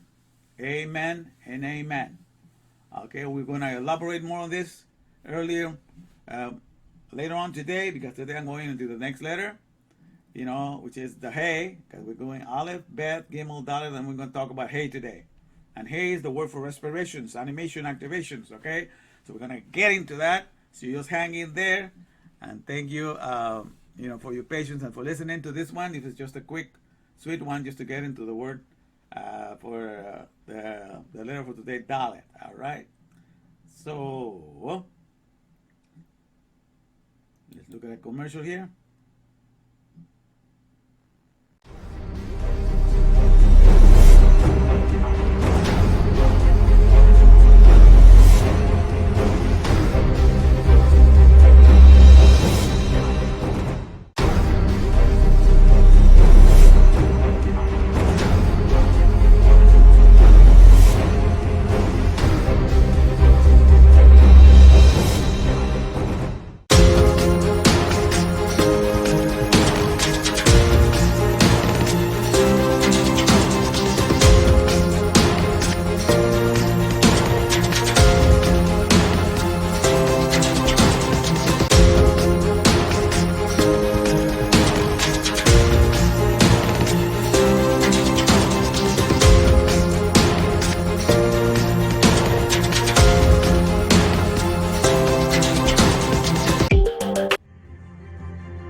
Habakkuk 2:14. For the earth will be as full of the knowledge of Adonai's glory as water covering the sea.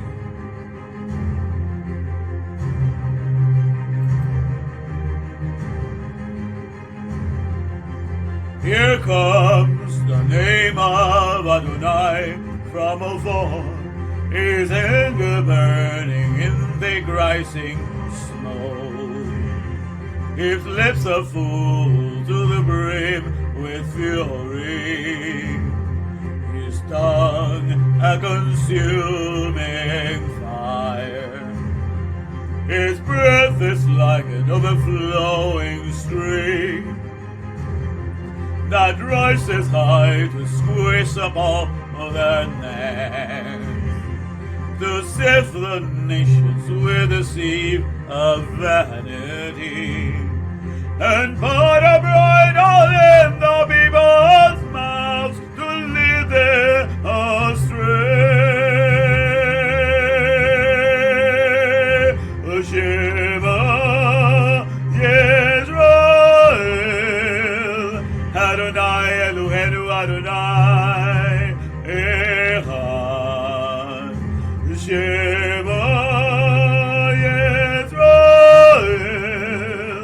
Adonai Eloheinu Adonai Echad. Shema Yisrael. Adonai Eloheinu Adonai Echad. Shema Yisrael. Adonai Eloheinu Adonai Echad. He repays according to their deeds. Fury to his foes, reprisal to his enemies. To the coastlands he will repay their due.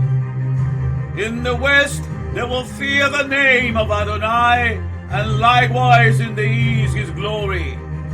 For he will come like a pent-up stream, impelled by the Spirit of Adonai. Then a Redeemer will come to Zion, to those in Jacob who turn from rebellion. So says Adonai. Shema Yisrael, Adonai Eloheinu Adonai Echad. Shema Yisrael, Adonai Eloheinu Adonai Echad. Shema Yisrael, Adonai Eloheinu Adonai Echad. Shema Yisrael, Adonai Eloheinu Adonai Echad.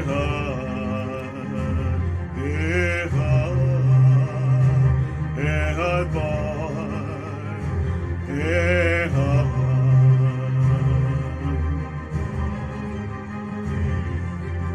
For then I will change the people so that they will help your lips to call on the name of Adonai, all of them, and serve him with one accord.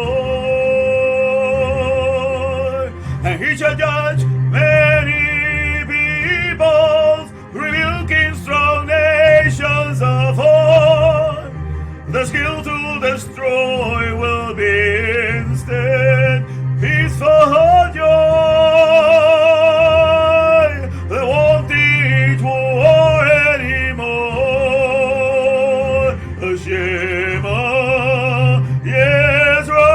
Yisrael, Adonai Eloheinu Adonai Echad.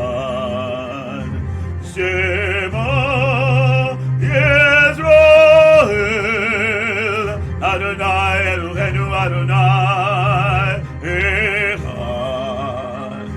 Shema Yisrael, Adonai Eloheinu Adonai Echad. Shema Yisrael, Adonai Eloheinu Adonai Echad. Echad.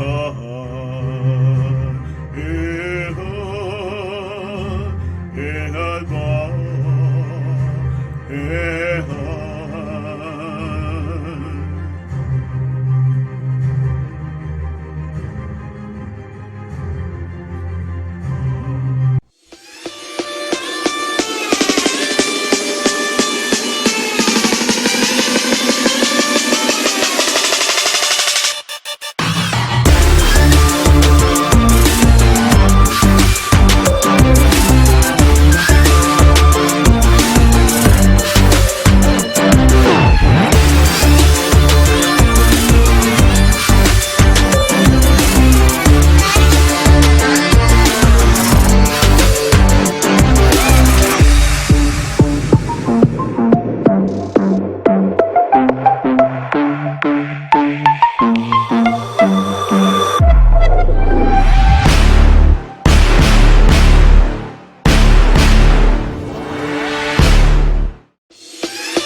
right, my fellow Bavarians. Okay, let me put this.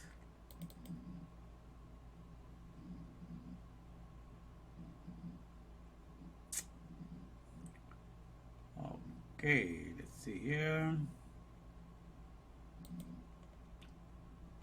1, 2, 3, testing. We're in business? Yes, we're in business. All right. I did this one early today because it's Friday. I know some of you after 6 o'clock, you start your Shabbat, and I don't want to interrupt, so I want to just do it earlier, get it out of the way. So it's going to be a very quick one, maybe 20 minutes long. We're going to go over the letter Gimel. Aleph, Beth, and now we're into Gimel. A Gimel is the letter for the foot, or the person walking, the foot, and the feet means your walk in life, your career, and so I'm going to recommend that we enter into the career, of taking care of the Aleph Bet, which means the powerhouse, all right? So you got to understand what we were given, okay? In the Mahashapa world, the world of thought, that's where the Aleph Bet or the alphabet reigns supreme. And that's the one we need to take care of because, he is the powerhouse, is the creator, is the father and founder of everything. And so what we get to have in our minds, and once the Aleph Bet is deposited in us, the whole idea is that we were made in that image so that we can keep the original intact and pure within us. We get to house it, we get to keep it in us, and we get to have that fellowship forever and ever. Our life is the word of our Maker. That's what becomes our life. The whole body of revelation of his mindset, that's what is our life. We do not attach ourselves to anything else but that. That is to what we attach and we adhere ourselves. Even though we are in this body, but this body, as you know, is getting new cells and dropping dead cells. All of that is happening. So we do not adhere to that. So let me take you guys back here to where I can watch. All right, so I can see what is going on. So that's the situation right now. So let me just go right away. Okay, let me put the picture here so we can start. Okay, let me see here. All right. Okay, that's what I'm sharing. Good. Now, we are in the letter Gimel. Okay, let me get close here. You see a picture of that on top of the block here. It's the Aleph, the Beth, and the Gimel. You can see all the way to the top in the green square. That's the Gimel. Okay, so the Aleph, we talked 2 days ago. Yesterday we talked about the Beth, and today we're going to focus on the Gimel. That's the idea. Then we have the Aleph Bet, we have the powerhouse. So now we're going to go into the career of maintaining the powerhouse. We were called to live in this dynamic wind turbine of what this body is able to, circulate 22,000 pounds of air every day. So once you grow aware of that, then you can do amazing things, all right? So, all right, so that's the whole idea. So we're going to focus on Gimel. So let me read the portion today for Gimel. Let me go to that. All right, here we go. Gimel. All right, let's see here. We can see that.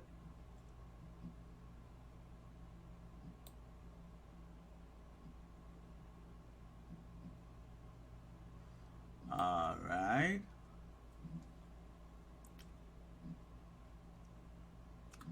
Okay, here we go. So, Gimel, it says, deal bountifully with thy servant, that I may live. Give me prosperity, give me abundance. That's the whole idea of going into having a career. The word Gimel, has to do with the career. The foot represents the feet. It also represents a camel. Okay, you have a camel, you have money, you have status. You have a good business going. So deal bountifully with thy servant, that I may live, and I will observe thy word. Open thou mine eye, that I may behold wondrous things out of thy law. In other words, make me to grow into the path of abundance. Deal bountifully, make me just live for plenteousness, okay? To bring about the cornucopia of plenteousness, my horn of plenty. Let me display that in this whole life, because I'm going to make my Heavenly Father proud, if I do that to all my my fellow Laverians and all my fellow men, right? So deal bountifully with thy servant that I may live, and I will observe thy word. Open thou mine eyes, that I may behold wondrous things out of thy law. I am a sojourner in the earth. Hide not thy commandments, hide not thy mitzvahs from me, okay? Because when you realize that you are what you get to process the most in the here and now, you know, and even though you are not aware of it because you do it without thinking, every breath that you take is a respiration that propagates life throughout the whole earth. Every breath that you take in takes in all the gases that are in the air, you know, from the helium, from the nitrogen, from the oxygen, from all the other gases that are found in their crypt and other gases, and it combines. There's a fusion process that goes inside of your body, and then it goes out, combined with other gases to bring life to other species. So we're all participating in this dynamic, you know, economy of the breath, and we are all participants. And everybody that has a flesh, including animals or insects that get to breathe through their spiracles, that's the little holes they have in their abdomen, all of them participate in the combination of giving out respirations. And so when you forget that, when you're not aware of it because you don't have to think when you're breathing, but every time you're breathing is 22,000 pounds of air that you get to process every 24 hours. So what you process the most is what you are. So the processes that you do the most is what you are in the workplace. If you do mostly work with cars, you are a mechanic because those are the processes that you do the most. If you do most of the work, you know, with C languages or JavaScript, you're a programmer because those are the processes that you do the most, and so forth. You know, the processes that you do the most, that's what you are called by, because that's how you earn a living in this world. So by the processes that you do the most, and the processes that you do the most, that gives you the most life in the here and now, is breathing, is respirations. And you're respirating 22,000 pounds of air every day. So what does that tell you? You're an aerial being more than a human being.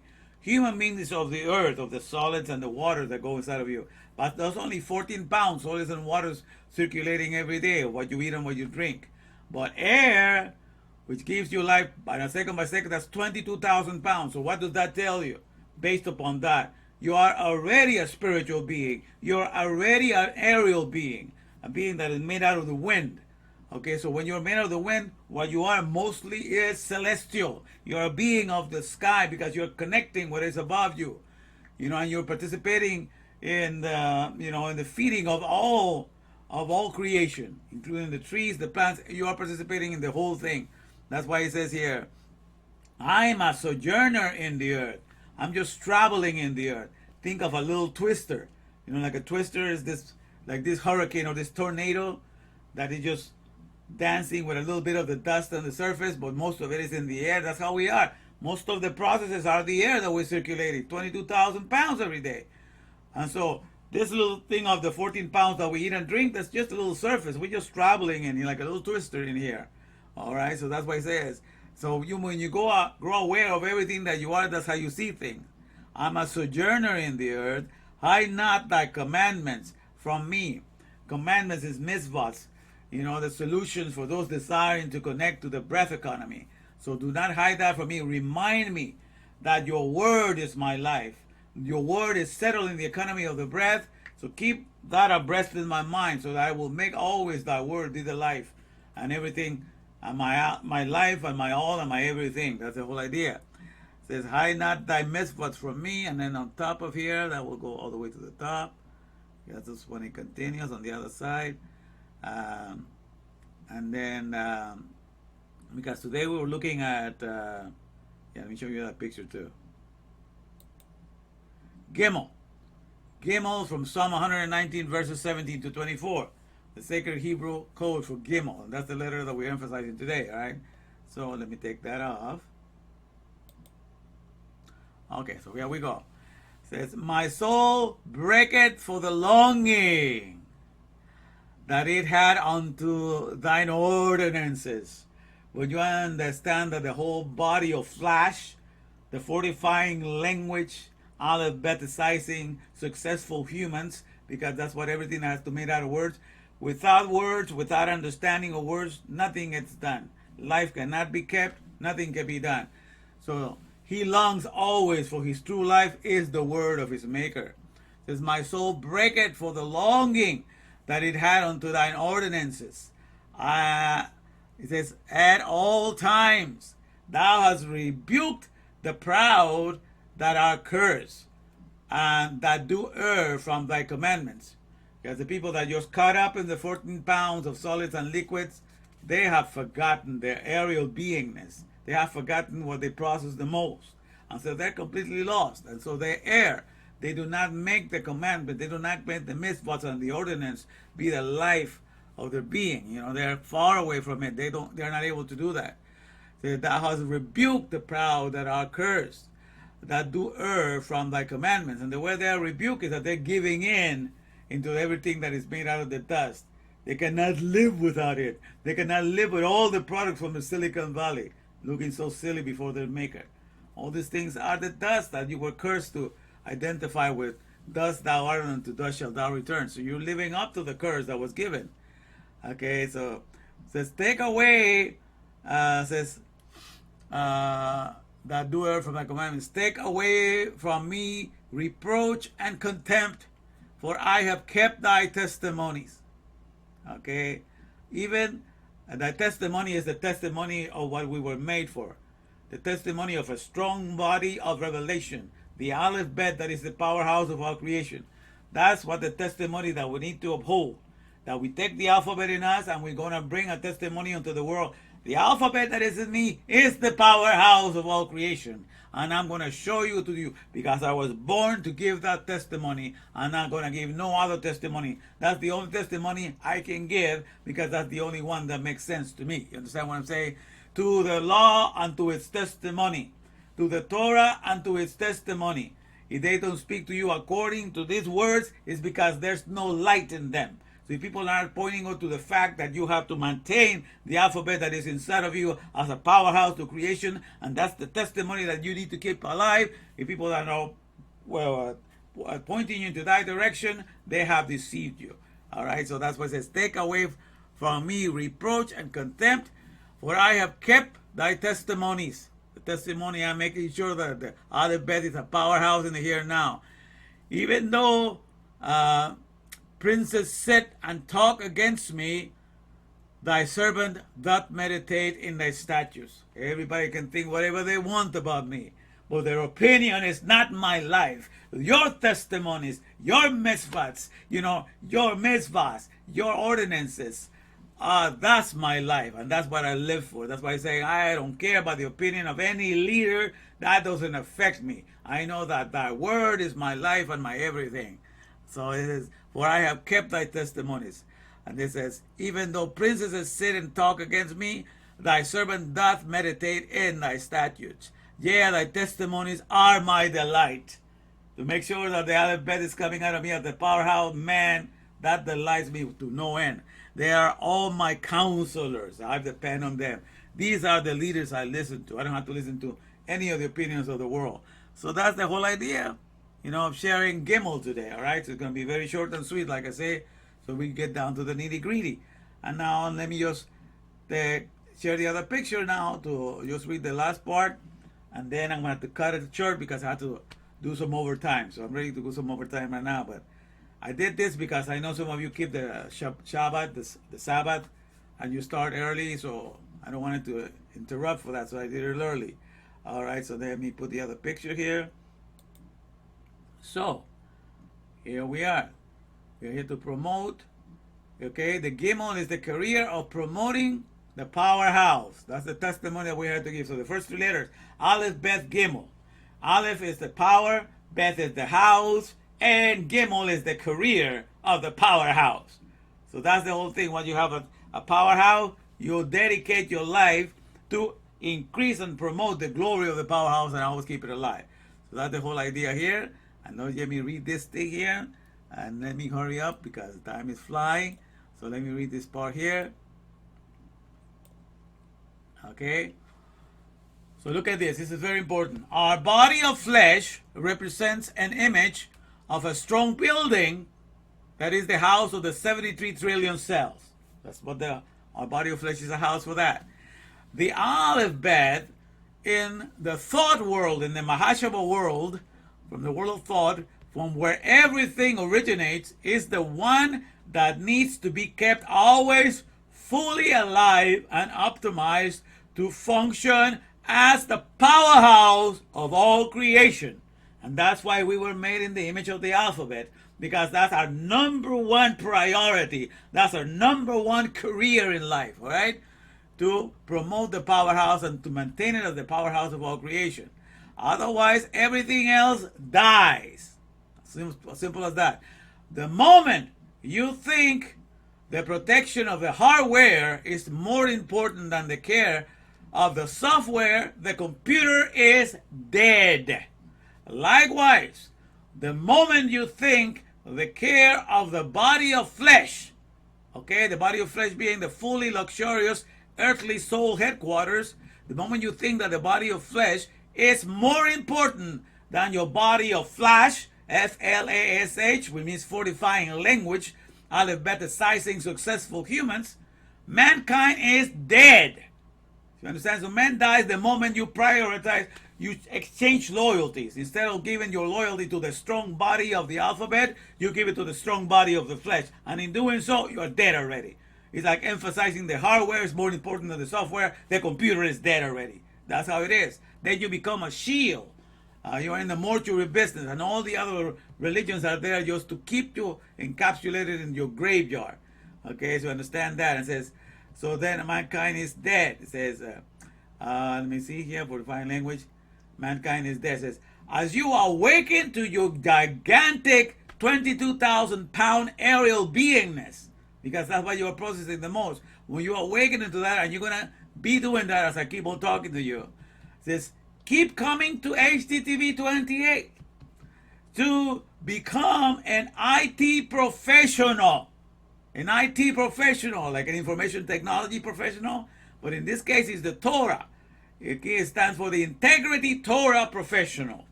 Okay, where Torah stands for Troubleshooter Optimizing Respiration's Almighty Handiworks. So you're going to be coming, keep coming to HGTV 28, and I'm going to make of you, I'm going to give you a career to know how to keep the alphabet that is inside of you as the powerhouse of all creation. And as you keep on coming, you will become an IT professional. That means you're going to become an integrity troubleshooter, optimizing respiration's almighty handiworks professional. All right, so that's what I promised that I'm going to do for you. And so that's all I'm saying to today, my friends. And so this is what we're looking forward. So today we're emphasizing the letter Gimel, all right? And so that will be it for today. And let me get out of here with a commercial. All right. And then we'll close it up. Yeah, we do a commercial.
Put your money where your mouth is.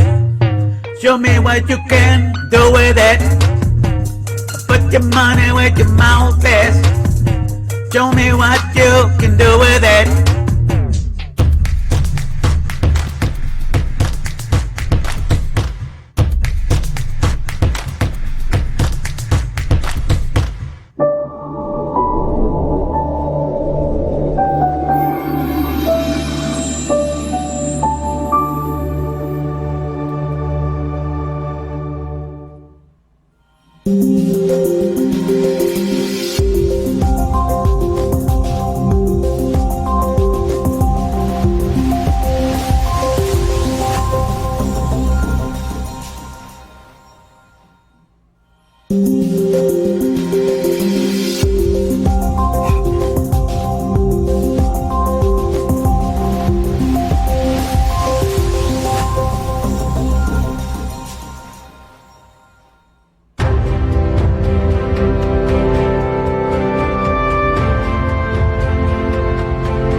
Hey, Brian.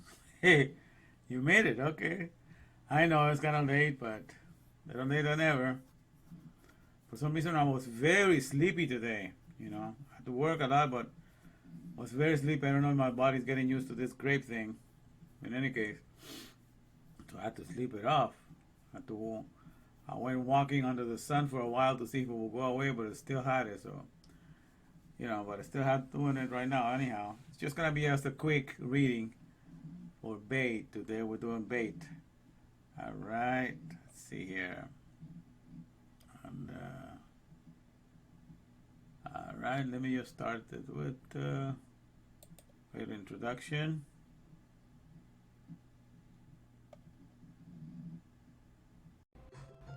Pow goes the powerhouse, and the COVID-19 man has come to deliver you from the empty land, from the ones who have been silenced to the promised land of the other bed, which is the original place for the soul of a man, where he can now get his jubilee and abide safe like he's never been in the power of the Father, in the powerhouse, 'cause that's what Word Tech Trick, Double Tech, is the only bed we're connected. Word Tech Trick, Double Tech, in the powerhouse we're connected. Truth in the Torah where it is, that's right. And whether you like it or not, I just don't give a damn. 'Cause in this thing, the end is gonna be for sure. It's got a date before the song began to score. This ain't no lie, we about to fly. 'Cause in the truth, there's nothing that can be denied. Is the COVID-19 man is hooking you up to the other bed, to the powerhouse, with your waving. The COVID-19 man is gonna hook you up, 'cause that's what Word Tech Trick, Double Tech, in the other bed we're connected. Word Tech Trick, Double Tech, to no one else I'm genuflecting. Word Tech Trick, Double Tech, to the powerhouse I'm connected. And then I want to get your power back, 'cause you will find in there the powerhouse not scared. You won't be silenced, nobody can touch what you will find in there. Gets to cut the masking back of lies, the righteous now they cries, 'cause the COVID-19 man is gonna hook you up to the powerhouse. Live the power show, ride this mule around.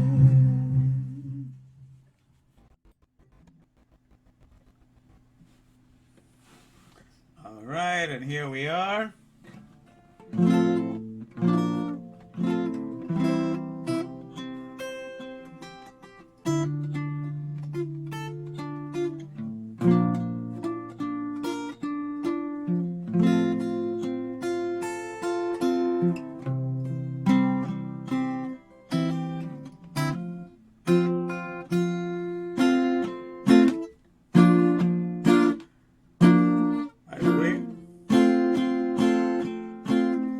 Fitting in my old, jackets here. So that's why I'm wearing all this new stuff now. So this is going down, man. It's working out. All right, so the month of Ab is the month of the father of the alphabet. And 2 years ago I started this. And so now I'm fasting with grapes. The last time I was doing it with water. So yesterday I was, let me see here. I was talking about Aleph, but I didn't mention it too much. Let me just put the picture of that here for yesterday. All right, so this will be, see if it shows here. I gotta put it up. Give me a second. All right. Okay, then you can see it when I put it here now.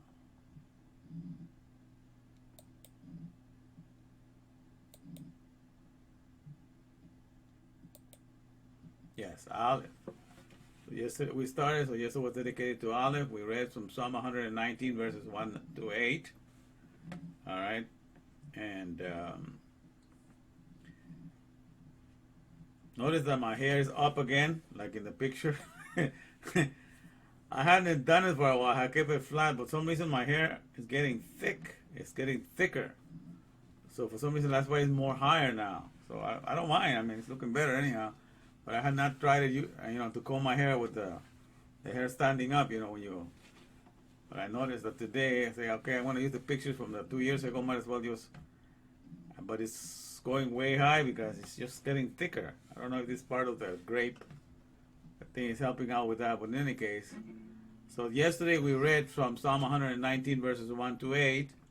I'm going to review that right now, and then I'm going to read verses for today, babe. But the thing is, we're learning to comfort the Father. I give a big lesson on that yesterday. You want to go and listen to that if you don't listen. But this is the whole idea: is that the alphabet is the father and founder of everything that is out there. Let me see here. Make sure that you're hearing me. Okay. And as such, we want to be able to make sure that we honor, the father of Torah, the founder and father of Torah, and we can bring comfort to him by recognizing the first economy that we're called into existence. As soon as you're born with a body of flesh, voila, my friends, you're welcome, to the processes of the wind powers, or the wind fusion powers. That's the meaning of the whole name of Yud-Heh-Vav Elokeinu, or Yud-Heh-Vav Elohim. Means the processor of the wind fusing powers. All right. So the moment you have a body of flesh, that's what you're going to be doing. You're going to be fusing wind powers, respiration powers. Okay, and it's an omnipotent powers because that's what keeps you alive, each breath that you take. And so that's the case with all the animals and everything that's made out of flesh. So it's quite an industry. And the whole idea is for somebody to explain that to you. But for some reason, we come into this economy of the breath and we think nothing of it. And we have forgotten what it all does, what it all means, all that it entails, all the processes. But I'm here to remind you that. That's why my name is Zechariah. Means remember. Bring it back to mind, So I'm making use of my name and bringing that to bear to you. All right, so it's pretty good. So, okay, let me see if I can sing a song first. Let me get a little song here. The stars and intro, and then we read the ones from yesterday and today. It's not gonna be that long. Okay. If it's gonna be 40 minutes, it's gonna be too long. We'll stop it before that. All right, but let me put it here. Oh, how here we go.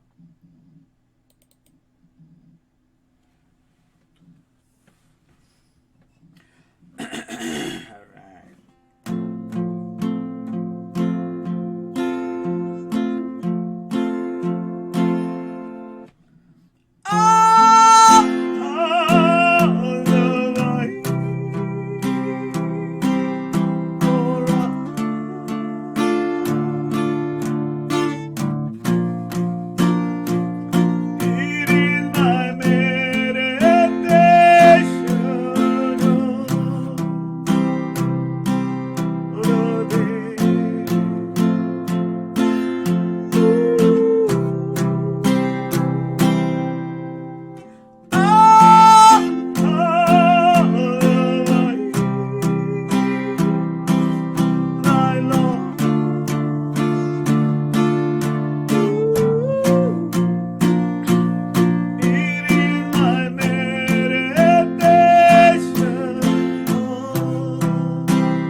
this out.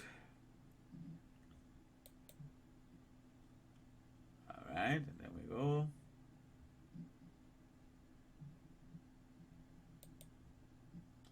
Aleph. All right, so this is what I started yesterday, but I did not put it officially today. I'm going to read it again. All right, let me put it in here, and then we're going to go to Beth. Okay, that's when reading from Psalm 119. Okay, because this is the longest poem in the Bible, the longest chapter in the Bible, the longest song in the Bible. It's all written to honor and pay homage to the Aleph Beth, and we're in the month of the alphabet. Okay, and so we are honoring the father and founder of Torah, you know, the trailblazing, omnipotent, the trailblazing, omnipotent respirations. Because for the flesh, you know, all the respirations, all the oxygen is omnipotent, because that's what keeps us alive on a second-to-second basis. So we have to admit that. So the trailblazing, omnipotent respirations, you know, augmenting or alphabetizing humanity. So that's what we're celebrating, the father and author of that. We've been explaining that. I gave a whole thorough detail of what we did on what that means yesterday. I want to play a little commercial of that quick, and then we're going to get into this. But let me just get the lesson prepared here. So this is yesterday, 119 Aleph, okay? And Aleph is, like I say, is the head of the ox, and it represents leadership, strength, fortification, power. All of those things are represented by the first letter. All right, and the first letter of Ab means father, and the second letter put together that means father, Aleph Beth. So today we're talking about those two letters, Aleph. I want to read it again, even though I read it yesterday, but to make it more official, okay? So it says, happy, let me just highlight it here.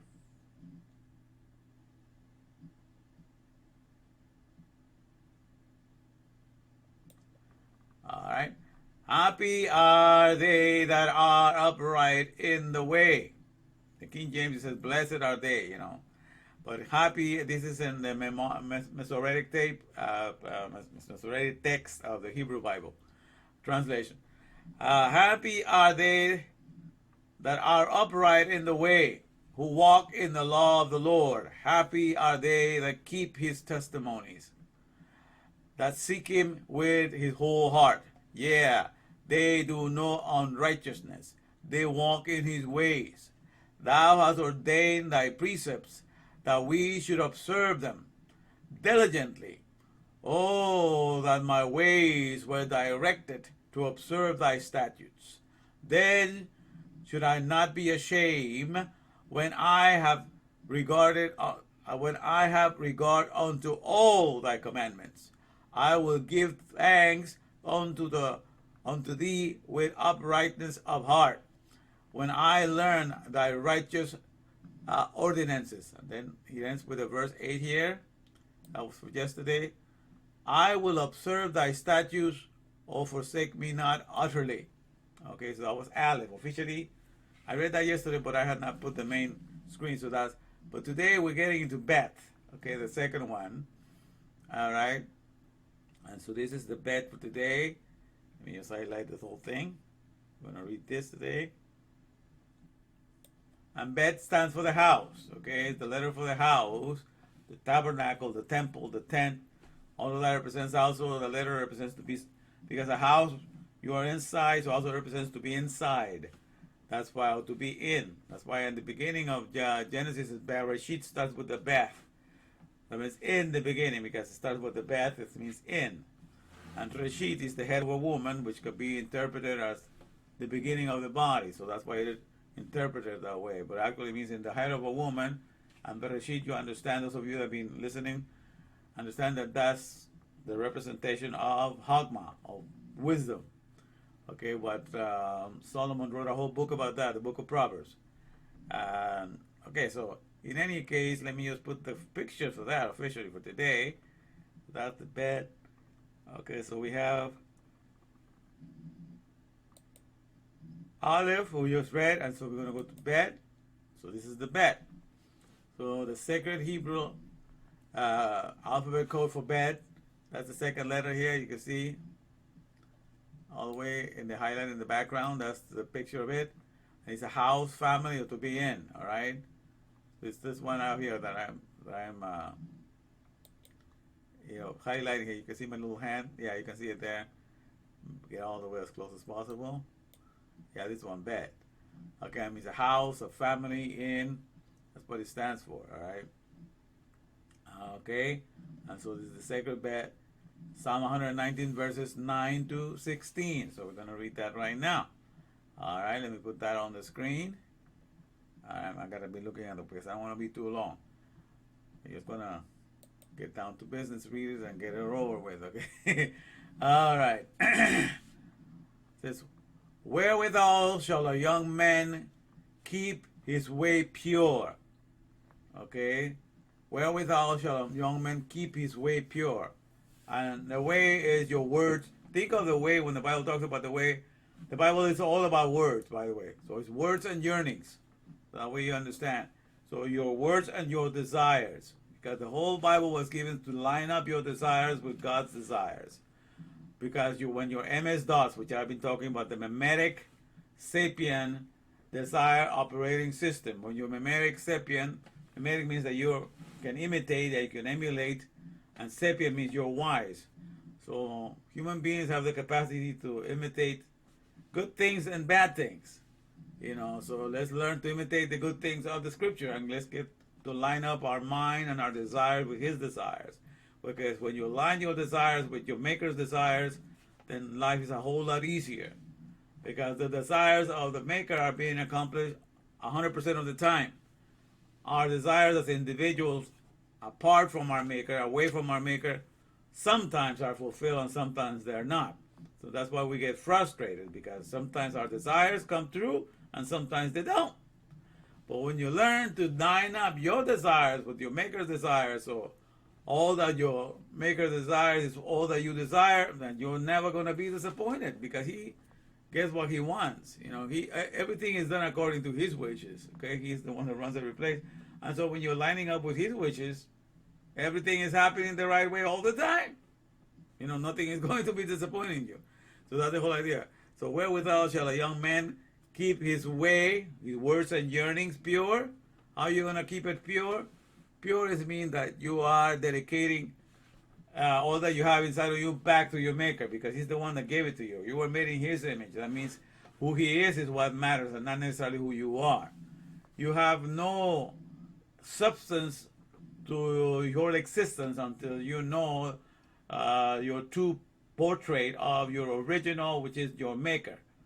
Okay, you are only his image. You and I only are the image, and the image has no right to go wandering and be whatever he wants to be. It can only be like the real one he was fashioned after. So we're made out of the mold. God is the one that molded us, but we have to look like him, and think like him, and feel like him, because all of our feelings, all that we are, belongs to him. So it only makes perfect sense for us to relinquish that back to him and to let him have his way inside of us, with our feelings and everything that we have within us. So, wherewithal shall a young man keep his way pure? By taking heed thereto, according to thy word, to the Dabar of Torah. With my whole heart have I sought thee. It's 100% of the heart, that's the whole heart. Okay? Oh, let me not err from thy mitzvot, from thy commandments. Okay? Thy word have I laid up in my heart, that I might not sin against thee. Blessed art thou, O Lord, teach me thy statutes. With my lips have I told all the ordinances of thy mouth. I have rejoiced in the way of thy testimonies, as much as in all riches. In other words, all the riches of the world are nothing compared to the riches of the Creator. His riches to make all the beautiful things in life is Chokmah Binadah, wisdom, understanding, and knowledge. And so when you acquire the words and you have his understanding, you have his wisdom and knowledge, you can ride the wave of creation, man. You can be on a high tide all the time, you know. Or you can literally on cloud nine. But you have to learn to line up your desires with him. If you don't, you're going to suffer like the rest of the world does. You know, one days will be highs, other days will be lows. You know, but since I have learned to line up, I'm riding in the clouds. You see me riding in cloud nine in the back? I'm riding in cloud nine. All right, the COVID-19 man is in the cloud nine. All right, because he has learned to. It's very hard to do that, by the way. But once you do it, everything is a breeze after that. Because you know, so you got to love Torah. That's how the only way you'll line up. You commit that way. That means you commit the words and yearnings. Commit that way. Commit all your words and yearnings and desire to the Lord. Trust also in Him, and He shall bring it to pass. You know, so then you will be able to have everything accomplished because what you desire is the same things that God desires, and you're never gonna be disappointed. That's how it works, you know. Just as much says, I have rejoiced in the way of thy testimonies as much as in all the riches. I will meditate. You will have more joy than all the multi-billionaires, and that all the more joy than Bill Gates, more joy than Jeff Bezos. Because I don't care how much money these people have, and they want to do all kinds of things and get away with it, they're not able to. You know, I heard that McDonald's just cut the deal off that he had with Bill Gates of buying that Beyond Meat burgers, you know, all this stuff.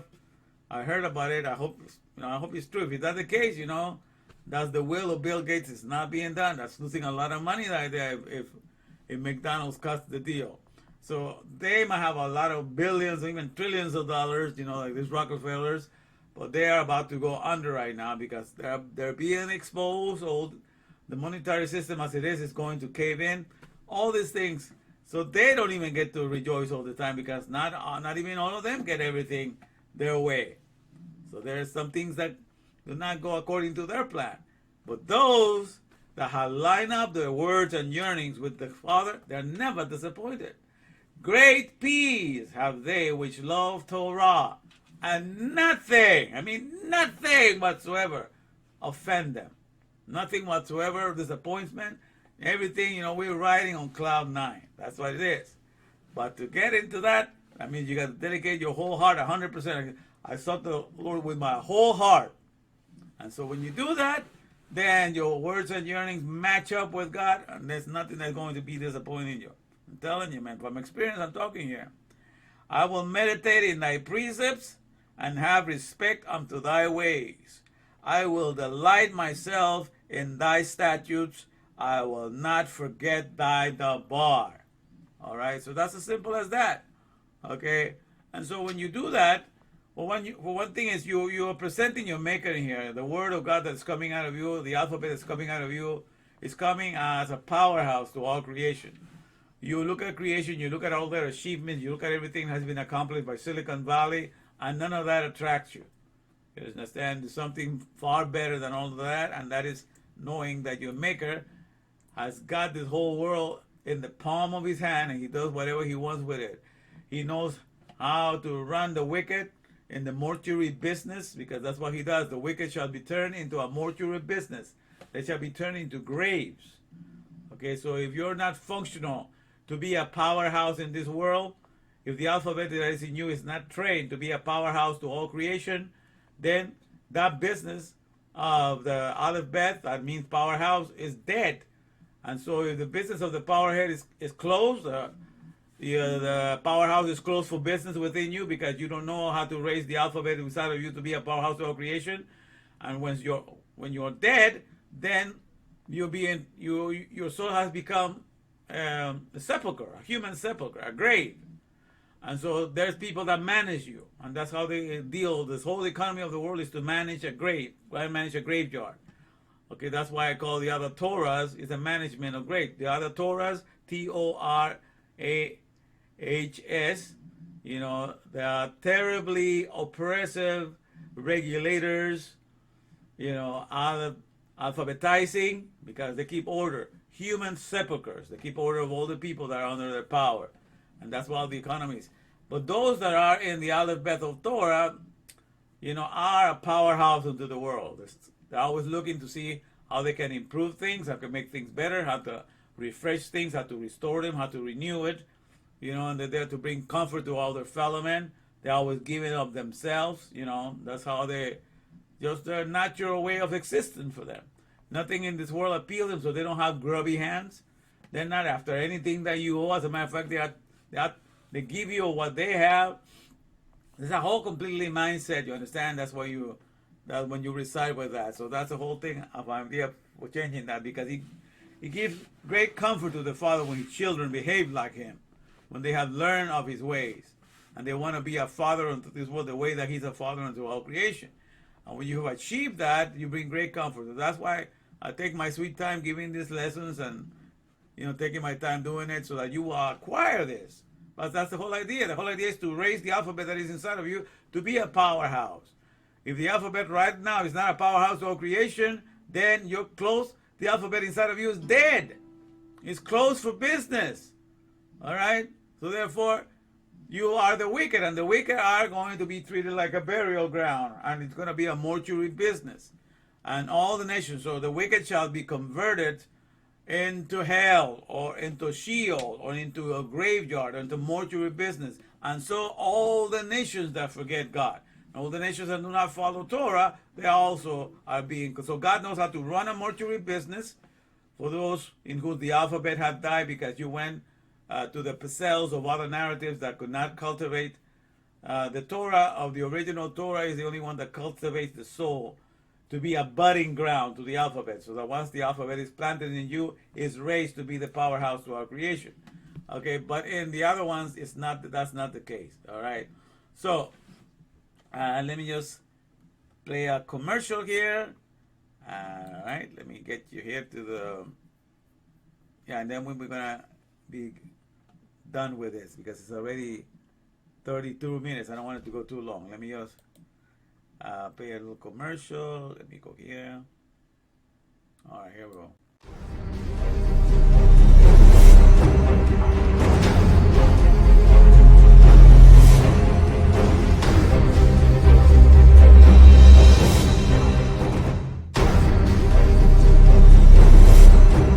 The Oxygen Sea, the Silicon Valley rivalry. Noah comforted the Ab of Torah. Let us not comfort the Ab of Torah by doing the other Torah, stopping the minds of other Torah. So as Noah comforted the Ab of Torah. So as Noah comforted the Ab, that means the father of the omnipotent respirations, alphabetizing humanity. Okay? Oh, because that's what it is. We enter in the economy of the respirations. We are doing respirations 24/7 to the tune of 22,000 pounds of air. That's what we get to process every day. And since you are what you get to process the most, and you only get to process 14 pounds of solids and liquids, solid food and liquid drinks, and so in a day, at the most, that's when you have eaten well, you drank well, 14 pounds, is a good way to go. But when it comes to the breathing, you're processing 22,000 pounds of air every day. So if you process the most, because you are known in your workplace by the processes that you do the most. If you do more computer work, that's why you're known as a computer technician, because that's the processes that you are engaged in the most. If you are into fixing cars, you are known as a mechanic, because that's the processes that you do the most. So the processes that you do the most, you are called by that. So when you process 22,000 pounds, okay, of air every day, that's what you do the most, 24/7, and you only process 14 pounds of solids and liquids every day. Why are you calling yourself a human being? You're an aerial being. Okay, that's what you are, because you are processing more air than anything else. So aerial means to be spiritual, because spirit means ruach, means air, and means wind. So you're more of a wind being, aerial being, a spiritual being. That's what you are. Because you're processing more air than anything else. So that's why the Torah was given for is the spiritual. Because you are spiritual, whether you like it or not. You process more air than anything else, okay? So that's why it says, so as Noah comforted the Av of the omnipotent respirations, alphabetizing humanity. That means making sure that every part of your body or flesh act like a father. Because we only keep a percentage of the oxygen and we share the rest with all these species. So that's how it works. So as Noah comforted the Av of Torah, okay, let's see here. Let us now comfort the Av of the omnipotent respirations, augmenting humanity. Because once you realize that you're processing more air than anything else, then your awareness is expanded. You are augmented. You go from being a human being, from 0 to 100 right away. You go from being a human being to being an aerial being and a spiritual being right away. All right? And so that's the whole idea. By undoing the other Torahs, okay? That means that by undoing the other terribly odious, regulations, alphabetizing human sepulchres, because that's what they do. They keep track of all the damage of all the people that are working for them, so they keep track. So they alphabetize you. They use the alphabet for order, not to make you a father, but just to keep everything in order. By undoing the other Torahs, by recognizing what they're doing, because they only focus upon the 0.0635% of who you are. All right? And let me just keep going.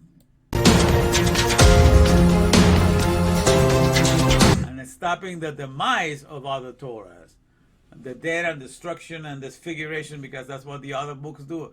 They do not raise you to be a powerhouse of this world, because they don't know how to raise the alphabet in you to be that. Therefore, that's what they do. So we're going to stop all of that, all right? So, let me just finish the commercial here.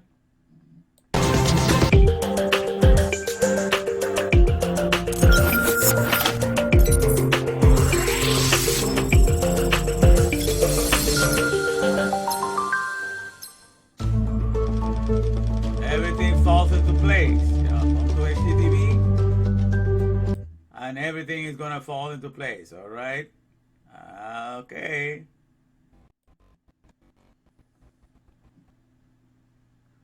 Perfect. All right, so thank you for joining me today. And I'm going to call it a day right now. I played the commercial. I read it for today.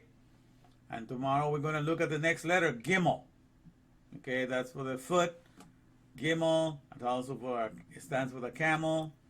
And we're going to look at what it means, and we're going to read the next verses after that. But that'll be tomorrow. But let me take this off of the way here. All right. See how we're doing. All right. Hey, Andy, you made it too. Good to have you. Good to see you, Andy. So, Brian, love having you, both of you here tonight. I know it's kind of late, but thank you for coming by anyhow. So I thought I would share this because this is in the month of Av and we're sharing the alphabet. So let me put everything out here. Now let me put this back. And, well, I'm just going to, so this is the whole thing. I'm going to read this tomorrow. There's a message behind the whole alphabet here. And I'm going to be reviewing this. I'm going to start this tomorrow because I'm too late now already. All right, so I'm going to take this off. All right. And then I'm going to take the other out. Bet. So that's today. And I'm just going to sing what's the song in the background. All right.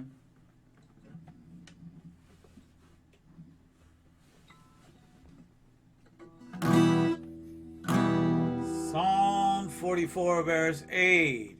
In God we boast all the day long and praise thy name forever.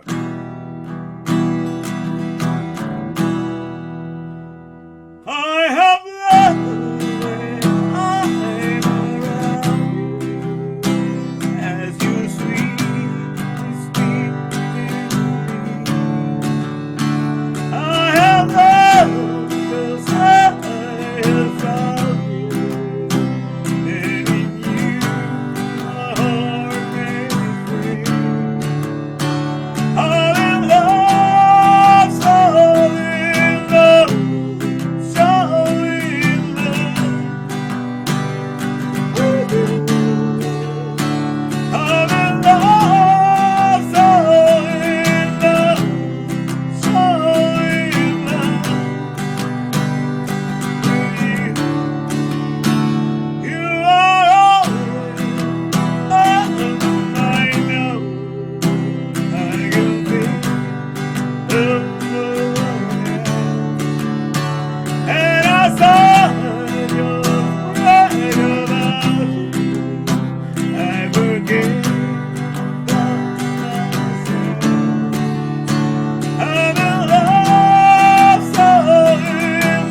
All right, let's see. Here we go.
Put your money where your mouth is. Show me what you can do with it. Put your money where your mouth is. Show me what you can do with it.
Hello, hello. Come on in. Come on in.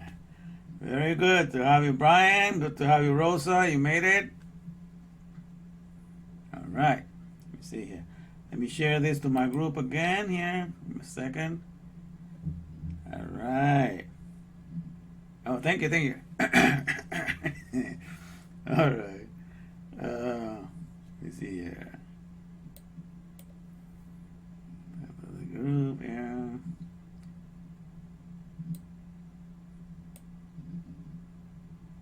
All right, let me put it in here.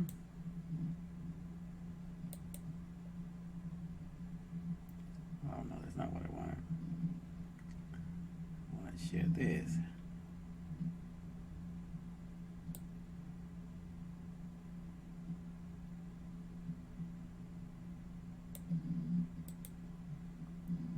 Copy, yes. And then take this out. Yep. Give me a moment here. Here we go. Share it here with you guys, and then. All right, now let me share to.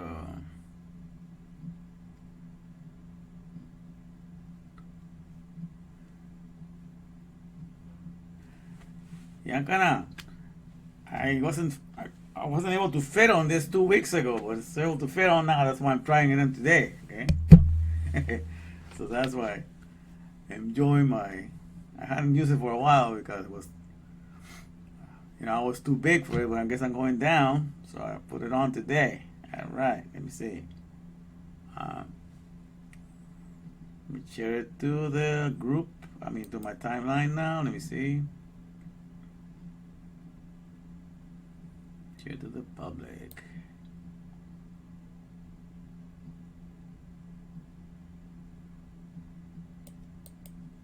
Let's see here, put it on here.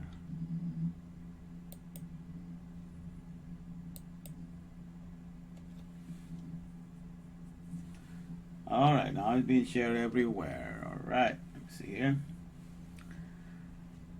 Take you guys down here.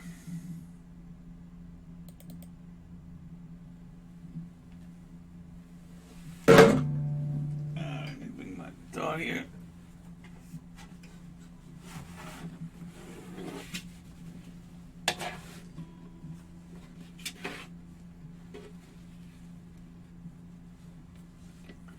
I like this. This goes with the color of the guitar, the suit. I like it.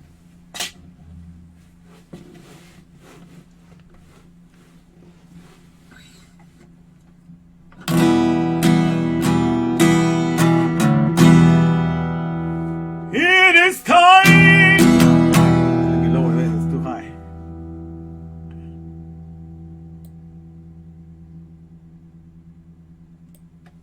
Alright. Put this song here so we can start with this song.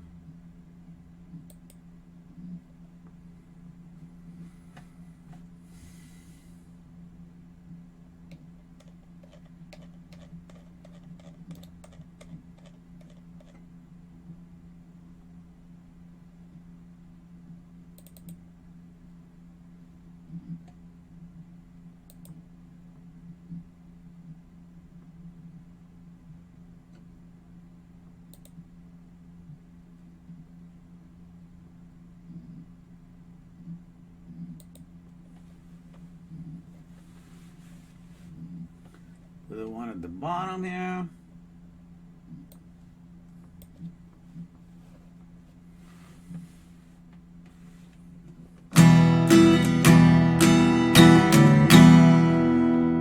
It is time for thee, oh Lord, to walk on the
moving forward here, you want to see Yud Hebave, you know, the processor of the respiration powers, of the wind fusion powers, okay? That's what we're going to look at. We will understand. We've been talking about that, you know, sharing this information, and, you know, and this, this passage is coming from Psalm 119, verses 126 and verses 136. And remember, 2 years ago in 2020, you know, when we started this, during this month, this is the month of Ab, the month of the Manahem Ab, that is the comfort to the Father. That's what it means.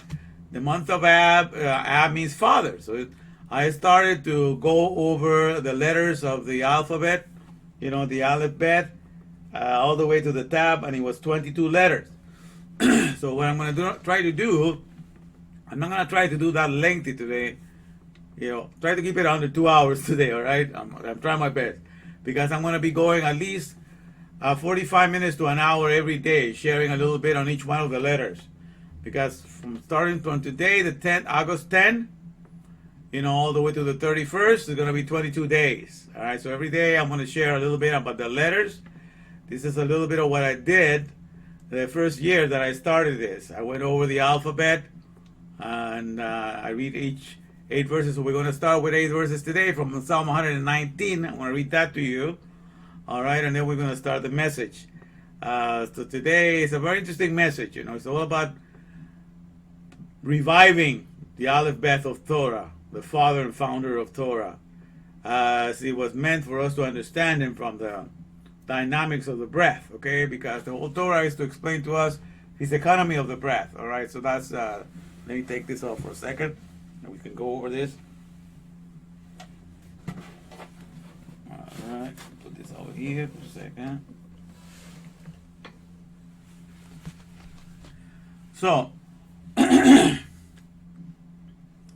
okay, so that's what we're going to do. So we're going to start this time, and I'm going to, at that time I was just fasting on water, I remember, and I did 22 days of fasting, you know, while but this time I'm fasting not on water, but I'm fasting on, I do drink water about maybe 16 ounces a day, but I'm fasting on what I told you, on the grape, you know, the black grapes that I have here in my little vineyard.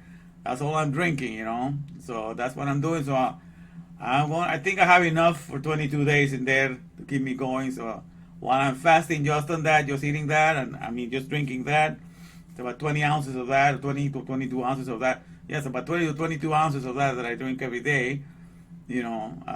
So as I'm working on that and fasting on that, and that's really good for me. I mean, you look at how fast I'm losing weight with that one. I can't believe it. And so, so I'm going to do 22 more days. I think I have enough for that, so that's what I'm doing. And so every day, I'm going to be going over each letter. Today we are talking about the Aleph. Then I'm going to give the message for today, but let me read the portion here of the Aleph. Let me go this down. All right. Okay, let me see here what we have.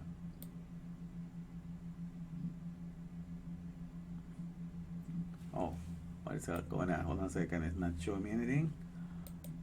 All right, here we go. Oh, here we go. All right. Let me bring this here.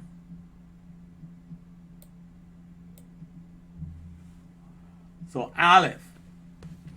All right. Happy are they that are upright in the way. So Aleph, the first letter of is represented by an ox, the head of an ox, and it's the letter for leadership and powers, strength, fortification. It represents that. So that's why the bull represents. You have leadership, you have powers, you have stamina, you have strength, you're unmovable. So starting with the first letter, Aleph, is happy are they that are upright in the way, who walk in the law. That means in the Torah.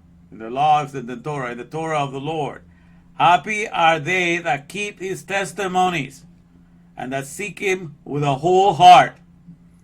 Yeah, they do no unrighteousness. They walk in his ways. Thou hast ordained thy precepts, that we should observe them diligently.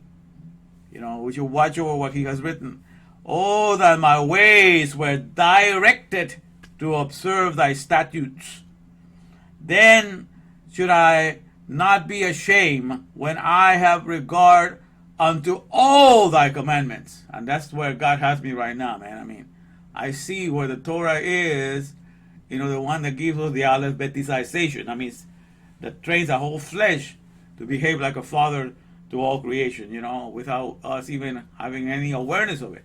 He does it for all the flesh, even the flesh of animals. But we'll delve into that a little more in a little while. But in any case, all of this, so since then until now, my understanding has exploded, about what the alphabet of Torah is all about. Remember, Aleph Bet means father or founder, okay? So let's not forget that. Also stands for strong tower according to the letters. All right, so let me take you here. Let me see if I can go. Let's see if I can take you to the next, because I want to take you to the observatory. All right, so we can, because I need to use it as an illustration here. Let me see. All right, let me go here. Let me go. Oh, here we are. We were at the observatory. All right. So let me keep on reading here, okay? Because I want to use the buildings in the back, because each one of them represents the Aleph Bet. A strong tower, that's a representation of the Aleph Bet, because Aleph Bet, strong tower, is what a parent is going to need if he's going to take care of the whole human race. He's going to have a strong tower, a big warehouse, to bring supplications to all the rest. And also I call that a powerhouse. A powerhouse is packed with all the energies that all the other companies need to run their businesses. So the Aleph Bet is a powerhouse, it's a strong tower, it's a tall building, all of that. So that's why I'm using this background, okay? So it says, oh, that my eyes were directed to observe thy statutes. Then shall I not be ashamed when I have regard unto all thy commandments, all thy mitzvahs. It says, I will give thanks unto thee with uprightness of heart when I learn thy righteous ordinances. And then the next verse is in verse 8, I believe. Let me see. 1 second. All right, next one. Yeah, okay, here we go. Verse 8 on the other page. I will observe thy statutes. Oh, forsake me not utterly. All right. So that's what we're coming down to. In every company uses the alphabet, to write their manuals, to write their mission statement, to write everything about what this is that they're representing, the product and service they're entering. And so when you're hired in any company that you go to work, when you're hired to render a product and service that company represents, what they're really asking you to do is, because they make a big deal about abiding and sticking by the manual. Do everything by the letter, man. Do everything by the letter. So our business is guaranteed to work that way if you follow everything that we say. So basically, what they're asking you to do when you work to any company, they're asking you to provide great care to the alphabet that was employed or that was used to write their manuals. Everybody has to use an alphabet to either write an idea. Everything is with the alphabet is in you. You and I have an alphabet that was installed in us, and we can use it for anything we want. To write poetry, to write songs, to write books, to start a business. This alphabet that is within us, we can rearrange it in so many ways, and we can bring so many goods, so many usefulness to the world, okay? So there are people that have built their companies, they have used an alphabet. With that alphabet, they have managed to make a book of instructions, the orderly regulations, I like to call that at the beginning, the orderly regulations, administrating humanity. That's what every manual is, like the orderly, they give you the orderly regulations. It's like a little Torah, Torah, the orderly regulations administrating hirelings, or the people that have been hired. Okay, so I used to call that at the very beginning. I remember way back then. I have so many ways to do acronyms for Torah now. It's just amazing. But yeah, that's what everybody has, like a little manual, which is like a Torah wannabe, because it's the book of instructions that tells you what they represent, what they stand for, and so you are asked to take care of that alphabet that is being used. In other words, they are putting in your hands, the alphabet for you to bring care and comfort. Bring comfort and care to that alphabet by keeping the manual. So that way they stay in business and you and I stay hired and working in the company. So at the end of the day, everybody that is working in a company, like in those buildings in the back here, that you can see in the back of me, all those buildings in downtown, because here we're the observatory, all those are companies and banks and what have you, and everybody has their manual. Like my company right now in this month is when they give us the compliance test. That means we got to go over everything that our company represents, all the regulations, all the confidential statements and everything, so to stay abreast and to stay refreshed of what we're supposed to do so we don't forget our job. So all of that is part of bringing care and comfort to the alphabet of what my company represents. Okay? So everybody, no matter where you go, everything that you pick up to learn, so that you have to uphold either a religion, a constitution, a manual, everything they're asking of you. Provide great care and comfort for the alphabet, please, so that we can have a business here. Provide great care so we can have care to this constitution. So it's all, everybody's bringing great care and great comfort to all the different manuals, constitutions, creeds, and everything, but people have forgotten to exist, to dedicate their whole life to bring great care and comfort to the Ab of Torah, of the original one. Nobody's signing up for that. People just want God to take care of them, but nobody wants to take care of the alphabet. When you go work for a company, you're taking care of the father of the product and service that was manufactured by that manual. The Aleph Bet is the father of the product and service that was being made, and you are being asked to take care of that father, that alphabet, and that founder, by keeping everything to the T, to the letter, everything by the book. When they're asking you that, they're asking you to bring great care and comfort to their alphabet, so they can have their business, they can have their nations, they can have their religions. Okay, that's basically what it comes down to, So, but when it comes to the alphabet of Torah, people completely ignore that. That's why I say we have to sign ourselves to do the Abba Metzbah. That means the father and mother, to be a father and mother to the letters of the Torah. So that's what we're emphasizing. So we're going through the Aleph today, and so we read the first 8 verses for the Aleph, right? So, but this is what we're going to do, because the Torah is the place, because the Torah is written for the economy of the breath. You understand? For the economy of the air. In other words, when we come into this world and we have a flesh, God made this flesh as a dynamic, what I call it, a dynamic wind turbine. It generates power through the process of air. So all flesh is nothing but God's power plant for his wind. It's a wind power plant. It's a windmill, okay, that produces electricity. Because, all this oxygen is what produces the ATP. That's the energy that each one of our cells need, as the aerobic respirations take place within us. So the first powers that all flesh are able to produce is wind powers, generating electricity, energy through the wind. So this whole flesh, from animal flesh, everything that breathes, says, let everything that have breath praise the Lord, because everything that have breath is part of his powerhouse of the wind powers. It's all about the wind power. So we are operational through wind powers, and so this body is a turbine. Okay, it rotates the air, it mixes it within us, and there's a fusion that it takes place, because the oxygen comes in, nitrogen comes in, and all these other elements come in, and then inside of us, carbon mixes with the oxygen, and there's carbon dioxide that is formed, and that's another beautiful thing that God revealed to me this week about what the sacrifices are, because the sacrifices that were brought in the Bible are the sacrifices of thanksgiving. So it wasn't that people were, sacrificing animals just for their sins.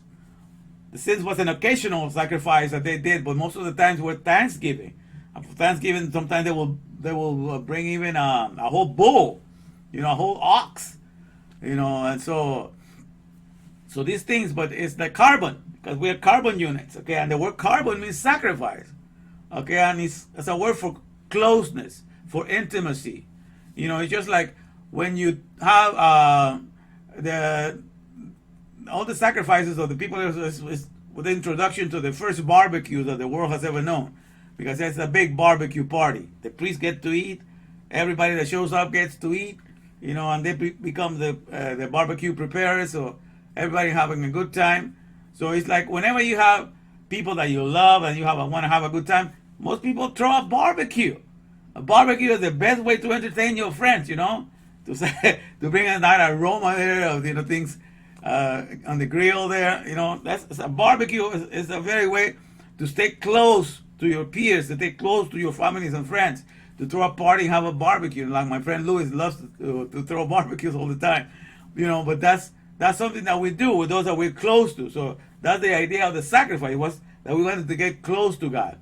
So when the temple was going, there was a sheep that was sacrificed every day, But the whole thing, you understand, when you begin to understand the process of respirations, that I told you, in a single respiration, in a single breath that goes in and out, all the 613 mitzvahs are being fulfilled. Okay? What we do in the flesh is that we get to display them out, do the whole breaking down of the diagram. The diagram has been exploded. Okay? But in a single respiration, all these things are happening, in the economy of the breath dynamics. And so that's what I'm beginning to understand, because the body takes in the oxygen, which is the life that this flesh needs. Without that oxygen, it dies. So it needs it on a second-to-second basis. So the air is the all-inclusive resuscitator, because it brings life to our flesh. And then what does our flesh do? It takes that of the every breath that you take, I explained before, 21% of what is in it is oxygen. The other 78 point something percent is nitrogen. And there's some minutes there of other helium and other gases that are coming inside. But what it does is the oxygen, you take it in, but of all the 20% that comes in the air, you only take about 5% of it.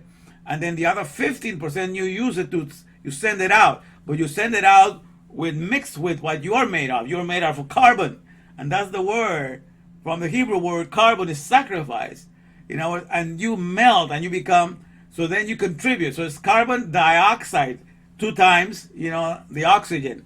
So the oxygen comes in you, and then you share part of yourself in it, the carbon, which also means sacrifice in Hebrew. And this, with us, every single breath, this is happening. Every single breath combines that unity, that fusion, that intimacy of the carbon and the oxygen gets together, and that goes out, and that brings life to the tree. That is the food of the tree. So this is symbiotic relationship, you understand? So we send it out with twice the amount of oxygen and combine with the carbon so that the tree takes it in. And that's how the tree gets to live and gets to have, the necessary stuff that it needs to work with the process of photosynthesis and what have you. So there is this process. When God is talking about that, he's trying to make us understand that's what is happening, because he is the Lord of the wind powers. So he realized that we are all participants in this resurrection, and so we all given this ability, even in our own flesh, to be a father and mother to everything that is found out there in creation. And isn't that magnificent? So you understand? So in a single respiration, all these things, the sacrifices that they used to do daily is being represented. Everything is in there. So that's what I'm finding so amazing, because the Torah is the book of the dynamics of the air, and God made us of the flesh. And so since we are part of his power plant, the wind power plant, the wind powers, that's what you get to understand when you understand his name. You get to understand the nitty-gritty of things. So that then, because thy word, O Lord, is settled in heaven. That means your word is in authority in heaven. So in other words, all the respiration powers, all the wind powers, everything that is happening in the air, is done according to the 613 mitzvahs. And so we are doing this so that God can show how he is the most successful life breather. He breathes life onto all things with air. With air, he breathes life into our flesh. And with the air, he breathes life into the trees, into the insects, and to everything. Let everything that have breath praise the Lord. Because we're all participants. Even from the insects, everybody's participating in this power plant of the wind powers. Understand? So this is what's going on. And so how hard it would be, because in the alphabet of Torah, of the one that is facilitating the respiration so that you and I can breathe every second of the day and stay resurrected every second of the day. You know, this is the great comforter. When we see at the Aleph Bet, the founder of Torah, then we understand that his company, you know, that he made, he hired all flesh. So if you are given a flesh, you are born into this world, you have flesh, you are participating, you are part, you know, you're a wind turbine that transforms power. You know, there's an alchemy going on. There's transfusion, there's a fusion and fission of all these energies, you know, that combine and come out of you, already ready to serve other species. So it's an amazing work that is happening within us, you understand? So when you realize that, my friends, you know, and then you realize that's what Torah is trying to convey to you, that we have a Father in the dynamics of the breath, you know, of the air. And breath, I like to call it bona fide, you know, resurrections, empowering all to healthfulness. Bona fide in this, that is proven, you know. Each breath that we take, we know we're getting life. So that's bona fide, that means proven for sure. Bona fide resurrections that are happening in the here and now. And it's all part of the job description of air, to keep everything resuscitated, to keep everything alive. So the real resurrections that count are happening 24/7, and they're happening in the dynamics of the breath, in the economy of the wind powers, okay, which represent Yud-Heh-Vav, the processes of the wind fusion powers, okay, that Yud-Heh-Vav Elokeinu, that's what it means. All right, so that's what we got going for ourselves. So when we began to delve into the understanding of his name, you understand, this is what we're finding out, and this is what we're coming into the awareness of, you know, and that's where, you know, that's why we know that nothing else compares to that. So this is the first economy, because when God made you and I, you know, he made Adam out of the, you know, the mud, out of the dust of the earth, of the afar, and he molded him, and then he breathed a breath. God, who is the life breather, who breathes life, he breathed his life. He put his spirit inside of man, and then he became a living soul, which is a neshama. You become a breath of life. Neshama means breath of life, and that's what you do with your flesh. Okay, you're not only getting life for yourself, but you compose what is necessary for the plants to get life once the carbon dioxide leaves off of you and all the other things. So everybody's participating in this life-giving process. You know, you participate in it, the plants are participating in it, the air is the mediator within all of that, and this is the economy for which we were created, you understand? So when we are asking to look at the scripture, that's what we're asking to look at. You know, so when you read these things about here, you understand, you know, that's why they're blessed, happy. You know, let me just go back to this. So you understand? So he says, happy are they that are upright in the way, who walk in the law of the Lord. Happy are they that keep his testimonies, all right? And in the King James that I used to read before, because this is a Masoretic text from the Hebrew, but let me see if I can get you the King James. I made a song out of this one. Let's see. Okay. Oh yeah, here we go. Psalm 119. Let's see if I can sing it for you guys. I used to sing it to the kids, and they would just get wild with this. Just a little verse here, but let me see it. All right.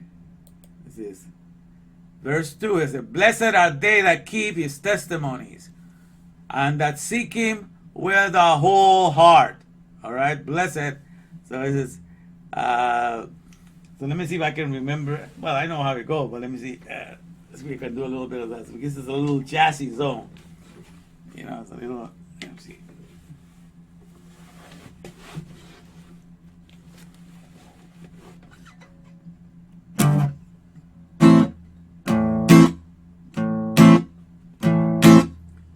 Blessed are they that keep his testimonies. Psalm 192.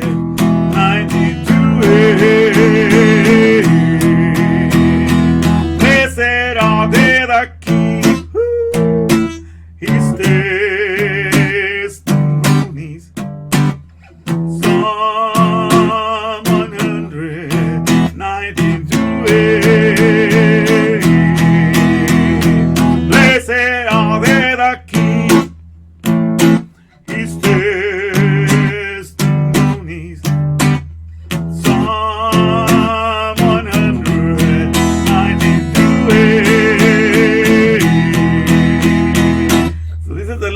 was because it was I was teaching this when I made it for the first time. I was doing this. This is a verse that the kindergarten were learning, so they didn't even know the whole verse. It was just that part, and I put it into a song, and so I started singing it that way. And so you have to play it 4 times like that. Let me highlight it here. These are the words that we're singing.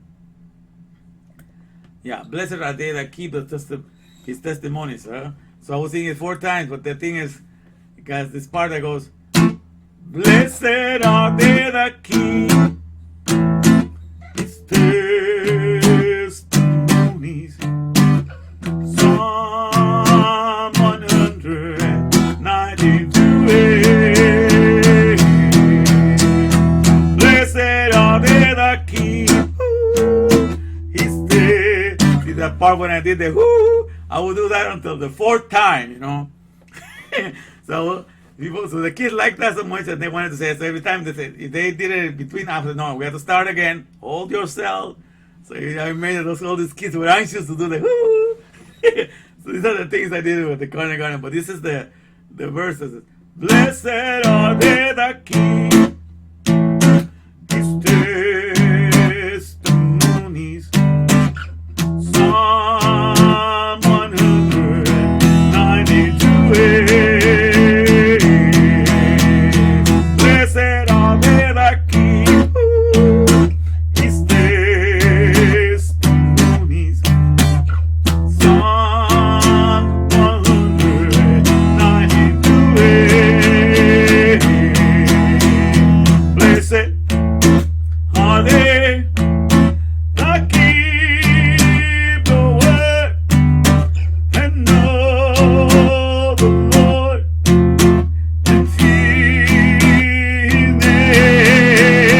Blessed are they whom God has called and placed His word in their heart.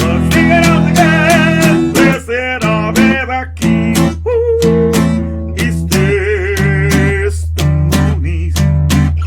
Psalm 192. Blessed are they that keep his testimonies.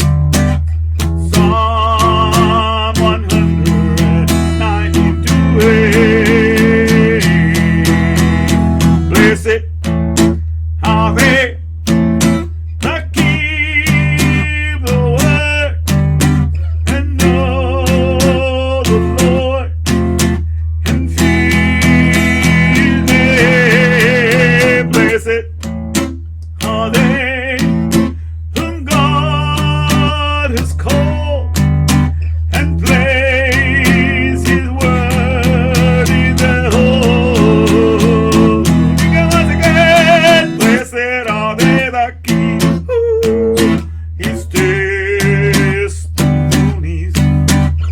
Psalm 192. Okay, get the idea? Oh, it brought me memories, man. These kids used to have a good time. So I started with the kindergarten, and then everybody else got into it. Okay, let me see. So for some reason this thing is making some weird noise. Oh. Let me lower this thing, it's too high. I'm so sorry. Alright. I'm making some humming noise there. Sorry about that. In any case, I hope you can hear me better. But that was the idea with that song. Let me see how you guys are doing here. Whew. All right, let me see. All right. Let's see how we do it here. All right, again. All right, so who we have here? So we only have 2, huh? Okay. Rosa, we have Brian. All right, all right. Okay. Oh, Brianna's here too. All right. All right, we'll see. Okay, we'll see if she makes it to the end. We have 3 so far. Not bad. Okay, we'll see. All right, but I was hanging there, you guys. So it's getting good. Yeah, we'll see now. So you understand? So these are the things. So you understand what we're supposed to do here? We're supposed to line up, with what God wants us to do. In the case of, let's put this. All right. So let me just start the process today. So this is what we're going to do. So today, I'm just starting it, the process of bringing the comfort to the app. We're going to focus on bringing great comfort and care to the app, just like everybody in the world has to bring comfort and care to the other app, to the app of the other Torahs, But this is what happens in the other Torahs. Only in the Torah of the original Torah is where the app comes to life. You understand, therefore, that like as you see in the back, all those buildings, they're providing services to the city of Los Angeles, banks, industries and all kinds of architecture firms, everything that goes out in all those buildings in downtown, and they represent a strong tower, which means the Aleph Beth, okay? So it's got to be a place that provides care for the whole city, that provides care for everybody. So when God is giving you the alphabet in Hebrew, when you're being taught the alphabet, you're being taught to bring that alphabet out of you to be a powerhouse. Okay, in other words, you're here to, whatever place you work, you're there to provide the care for all the products and services. That way you are presenting yourself as a powerhouse of energy. You're the wind power. You're the one that causes all the things to work in the company. You're the one generating, all that needs to be done in there. So in doing that, you honor the Aleph Beth. You bring great honor to the Aleph Beth, because that's why the Aleph Beth was given, for that purpose, That's why all that God does. God only takes care of everything. And so in taking care of everything, He's showing off what a father does, because a father only takes care of all their kids and he doesn't charge him a penny. Doesn't matter if he's got 12 kids of his own, he's going to take care of all of them and he's not going to charge them a penny. Okay? Because his pride and joy, is that he's to sacrifice everything so that the kids will have it all. The pride of a father and the pride of a mother, is the sacrifice they made to see to it that the children have it all. Okay? That's what it comes down to. So that's how we operate in this world. When we want to be in the mindset of God and you want to understand Him all the time, that's what we acquire. We do everything for the joy of taking care of His children. And then once He is in us, we look at all His creation as His children. And He is the one flowing out of us. And so we take pride in that. And so we take care of it. Let me see if there's a song that goes along this way, if I can remember that one. The pride of a father. Let's see.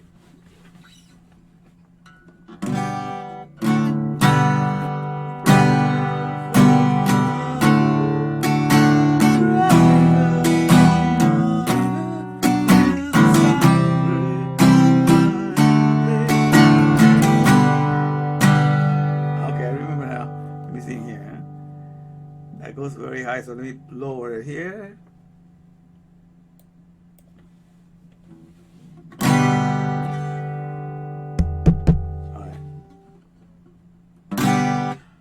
The pride of a father and the pride of a mother is the sacrifice they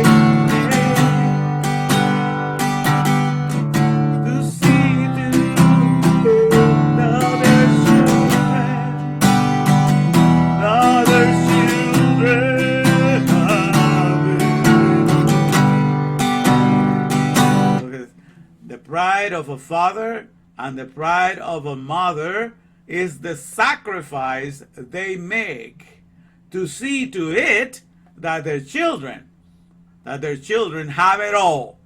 Okay, so when you're operating in the mindset of the Father of all creation, that's how you operate, my friends. Okay, your reward is just enhancing your heart with fullness of love as you take better and better care. Because at the end of the day, what makes you feel like a good parent or a good father, a good mother is that all the sacrifices you have to go through. The nights you suffer endlessly to watch them so they will not cry, they're little babies. The days that you went without food because you need to make sure that they were fed. All the sacrifices, that's what makes it very enjoyable, the whole idea. So that's the whole idea of being a parent, you see? And then that's how you you know that, it's worth your while because you sacrifice yourself to make them to have everything that they should have. So it says, the pride of our Father and the pride of our Mother is the sacrifice they that cease to other children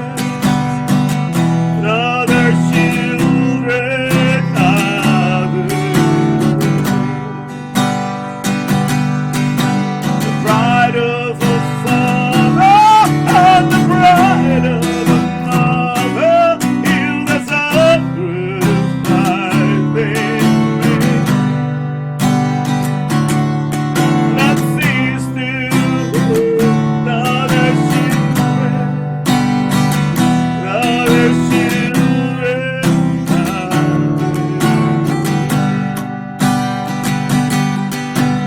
Pride of a father and the pride of a mother is the sacrifice they make. The seed to other children. Other children have it. One more time. Pride of a father and the pride of a mother is the sacrifice they make. Not cease to other children. Other children have it. Not cease to other children. Other children have it.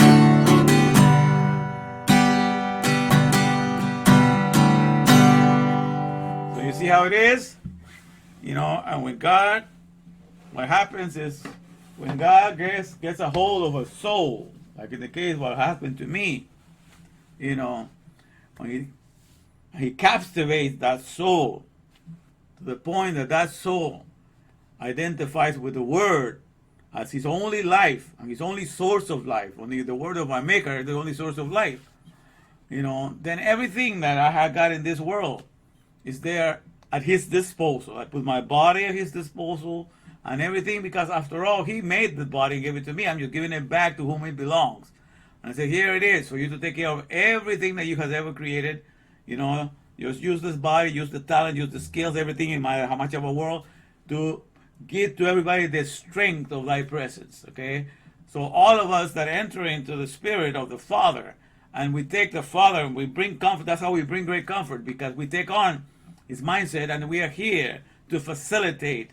And therefore we become this living sacrifice, because in a way it's a sacrifice because the world calls it a sacrifice because you don't want anything that they have to offer you. You don't want anything that is made in this world. Nothing attracts you. Nothing, in other words, this whole world has no attraction whatsoever to you. So therefore, to me, it's not a sacrifice.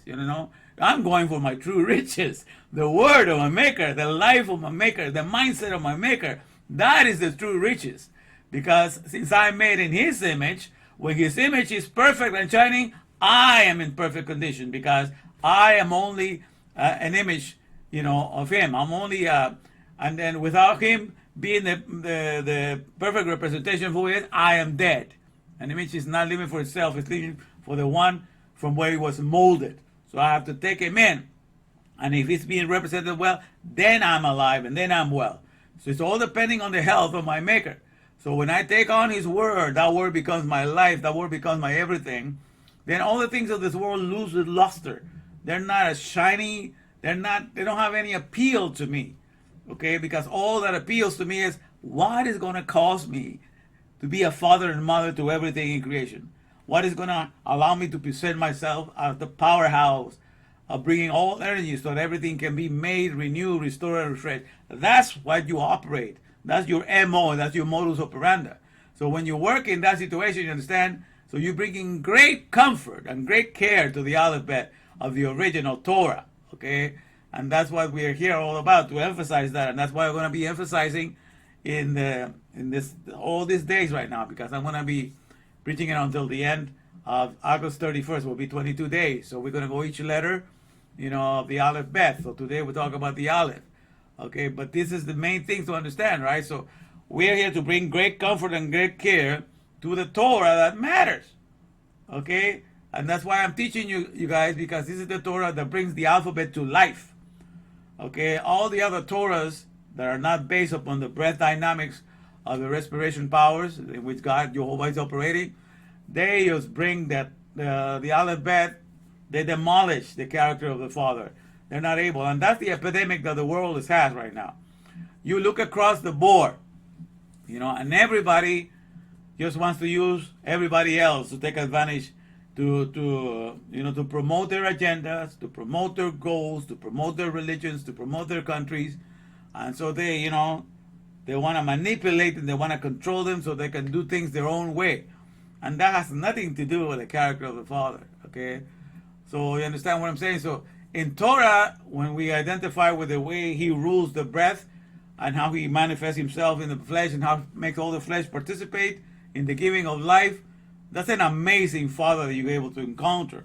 And that's why I was sharing earlier what is called the MS-DOS program. MS-DOS is like Microsoft Disk Operating System. I took it from that.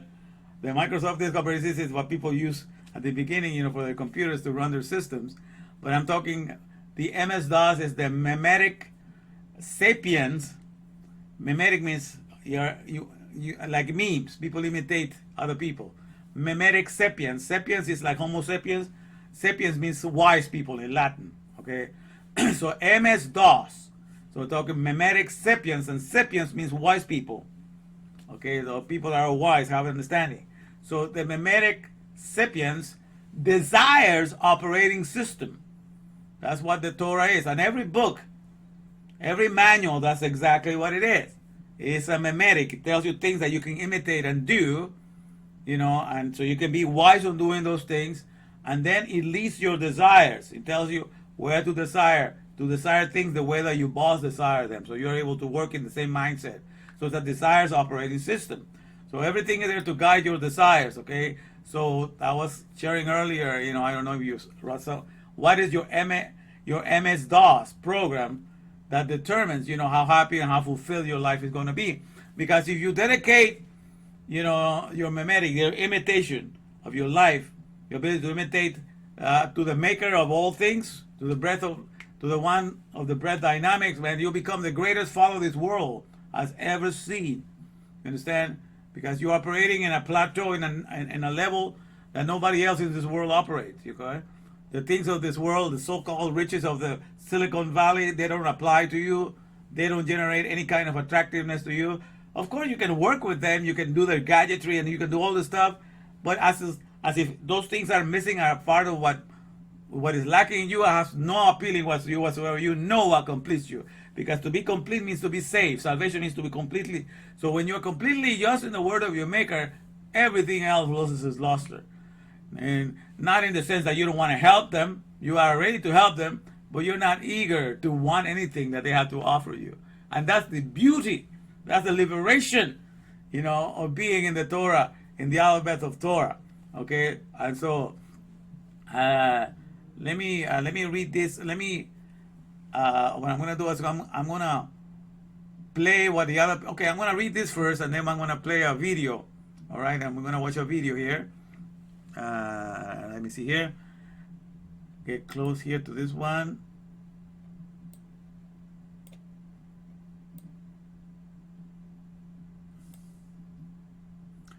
Torahology 1 presents Torah's remarkable undertaking, translating humanity. This is for a review of what I did last week. We're translating humanity, because that's what I'm able to do now with Torah, from Terra's remoldable utility to have, from the ability to be part of the earth, and you can reshape anything that is made out of clay. Because all these businesses in the back there, they run all kinds of businesses for all things that are being made out of the dust. Okay, So you have that ability. Terra means just dust. Terra is Latin for tierra, for land or earth. Terra's remoldable utility to have. You have the ability to shape the earth into anything you want to. Okay, so you are the 3D printers that God made. But more than that, to be a 3D printer in this world of the dust, you are also Torah's respirations. You also need to have Torah's respiration understanding to have. All these, by the way, are acronyms for truth. T-R-U-T-H, truth. Torah's remoldable utility to have. And Torah's respiration, understanding to hold, that's another truth. And nothing but the truth, thought realm, universally transfiguring humanity. Okay, and that's what I explained to you last time, that we have a word, we have a body of light, which are the cells that are the neuron cells that transmit light. They're full of the 2,000 mitochondria, powerhouses. And it's just the body of light, 86 billion neurons that are the communication of the Mahashaba world, the communication system of the thought world. And so all these things are taking place within us, you know, and all because of the powers of the respiration fusions. Okay, all of this, we have all these things going on within us because of that. So the understanding of the name of Yud-Heh-Vav-Heh is bringing us to this understanding that within us all these things are happening. So a true manual tells you about your inner processes and how to be aware of them and how to harness the best of what they can do for you to bring the best out into this world. And so that's what a true manual does. Doesn't tell you that your solutions for what you lack is outside of you. It tells you you make complete, everything is whole inside of you. Just understand your processes and work with it and work along with it. Okay. So this is the part that I added for today. So once we know this, this is what we can do. Let's bring great comfort and care to our celestial Ab, to our celestial Father. Ab means Father, or our Heavenly Father. Celestial because he is the master of the processor of the wind powers. Okay, so celestial just means in the sky. Let's bring great comfort and care to our celestial alphabet or aleph-bet of the trailblazing omnipotent respirations alphabetizing humanity. And this stands for Torah, T-O-R-A-H. So let's bring great comfort and care to our celestial Ab, our celestial Father, of the trailblazing omnipotent respirations alphabetizing humanity. Because that's what we have in the air, we found. We have the trailblazing. That means they take the lead. In other words, trailblazing, it means that Joseph takes the lead and does it. Because each oxygen, each breath of air is taking the lead. He's the first one to give us a life. So it's trailblazing in that sense. So each breath of air is trailblazing. It takes the lead. And it's omnipotent. It is. Because this wind that comes inside of us, is creating the ATP in our cells. Omnipotent means full of powers. All powerful, to make all kinds of powers for our flesh to live, make all kinds of powers or energies for the plants to live. So everybody's participating in this plant, this powerful powerhouse, of the breath economy. All right, so that's why omnipotent.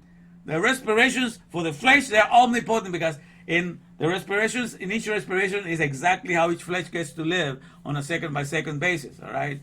Then the rest of the solids and the liquids, that's only 0.0635% of what we get to process. But 99.9365% of what we process every day is air. Okay, so we are the mighty processors of air. That's most of our existence is dedicated to processing air. All right, so this is what it is. So each air is a trailblazing omnipotent respiration, alphabetizing humanity.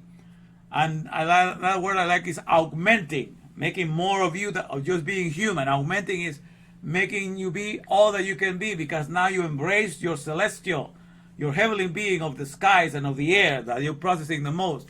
You become aware of it. The awareness of who you are completely rises up to a level that you have never seen before. So that's the whole idea. So trailblazing is the leading, omnipotent, means all-powerful respirations because that's how this is the powerhouse of respirations. Alphabetizing is my word for saying making a father out of you.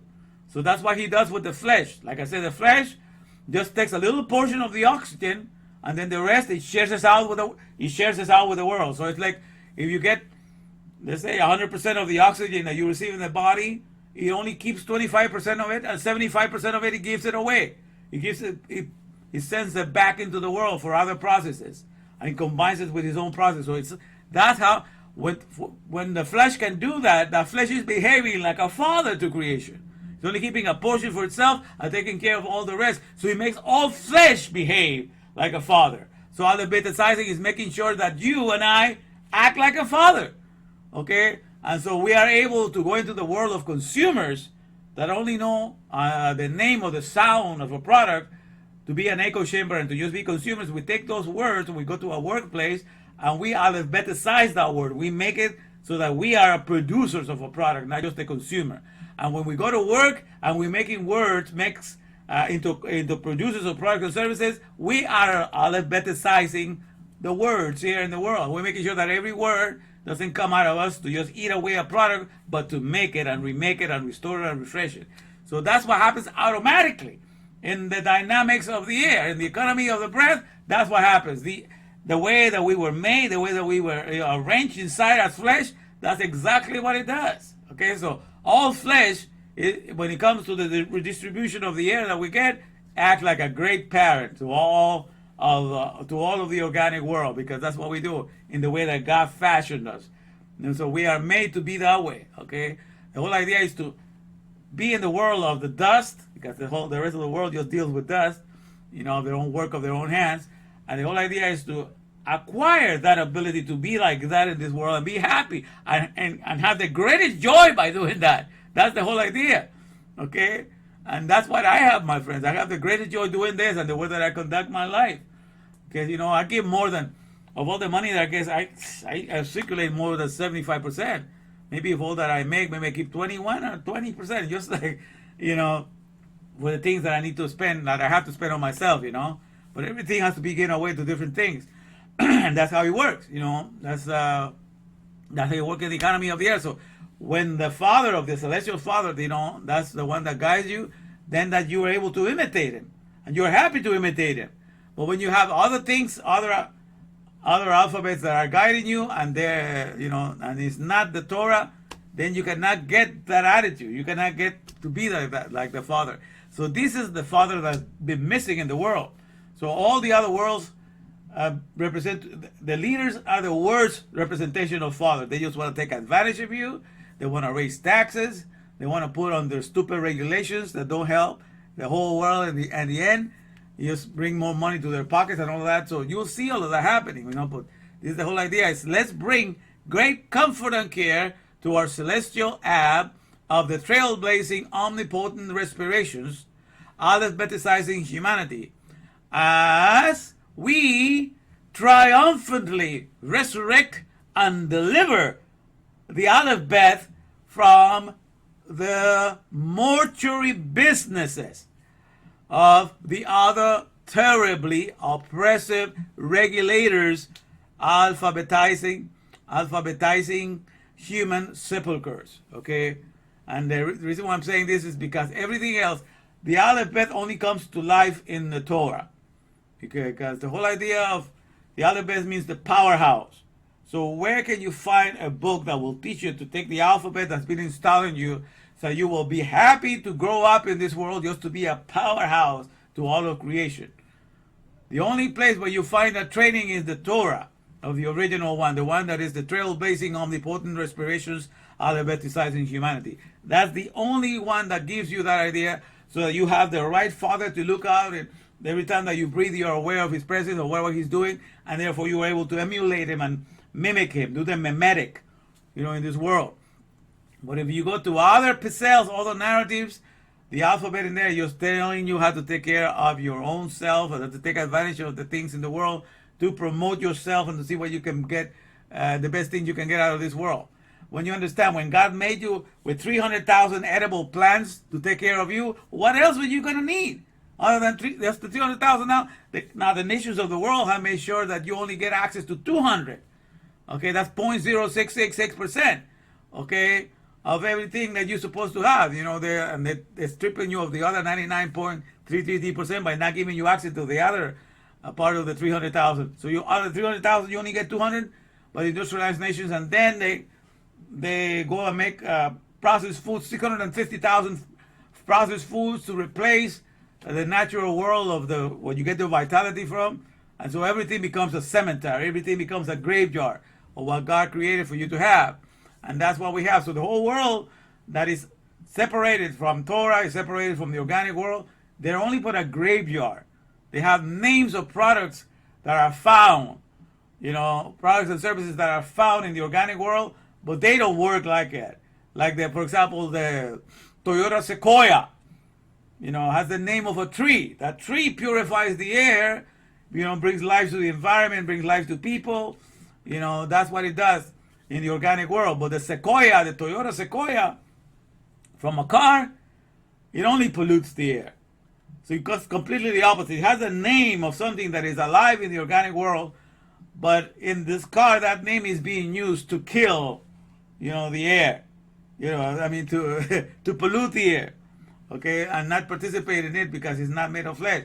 So it's not part of the participant. It's only, so that's how the whole world is. The whole world takes the names of the things that are alive in the organic world and presents it in a dead fashion.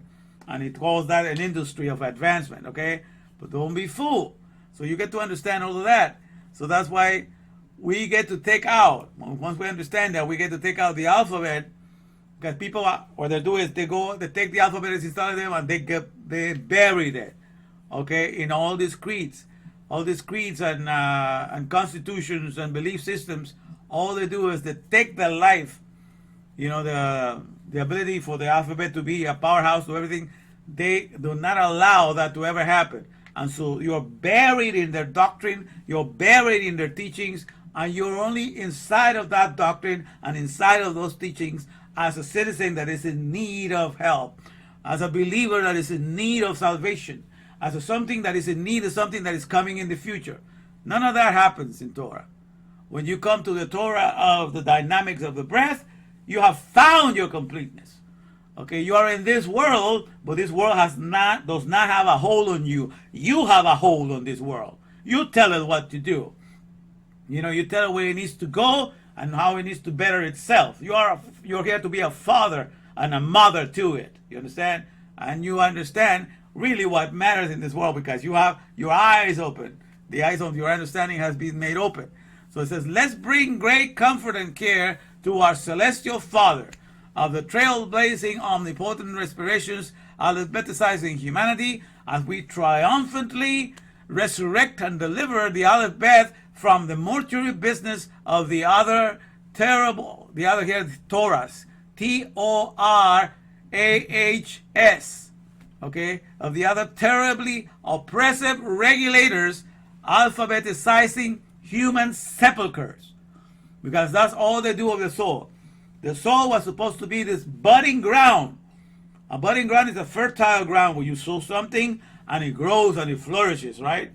So a budding ground, that means the soul was meant to be a budding ground where when God will install the alphabet, when we will sow the alphabet inside of that soul, that budding ground will bring that alphabet to be the powerhouse to all creation, ready to fill everybody with energies, ready to restore, refresh, and do everything for everybody.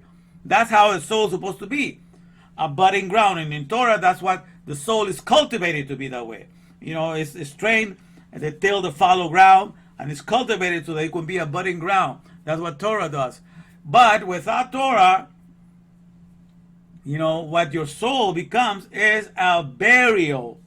Not a budding ground, but a burial ground. You just get to bury the alphabet inside of you and it never gets to grow. It never gets to grow and flourish out of you as the powerhouse to all creation. It never comes out of you that way. It just becomes anything else except a powerhouse. It becomes a pauper house. It becomes, any building that you can see in the back. A steel house, made of steel, computer house, everything else but except a powerhouse to all creation. That it prepares you to take care of everybody and have that attitude. It doesn't have the ability. So therefore, the Aleph Beth, in each one of those manuals, it goes to die. And your soul becomes a human sepulcher. The Aleph Beth is dead in you.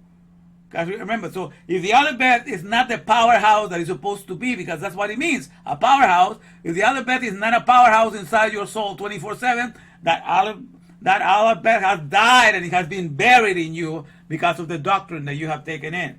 So all these people that do not present the alphabet that is inside soul and make the soul be a budding ground so that the alphabet grows out to be a tree of life, of a powerhouse. Tree is a plant. It's a power plant. Okay, understand? A tree is a power plant because it has respirations coming our way. It has oxygen that gives the ATP energy to each one of our cells. So if you're not a power plant of the alphabet, if you have not grown to be that, then all the other doctrines, all the other manuals, all the other constitutions has just made of your soul a human sepulcher, a graveyard. Okay? And so this is part of what it says here. Let me read you this from this part here. Psalm 9.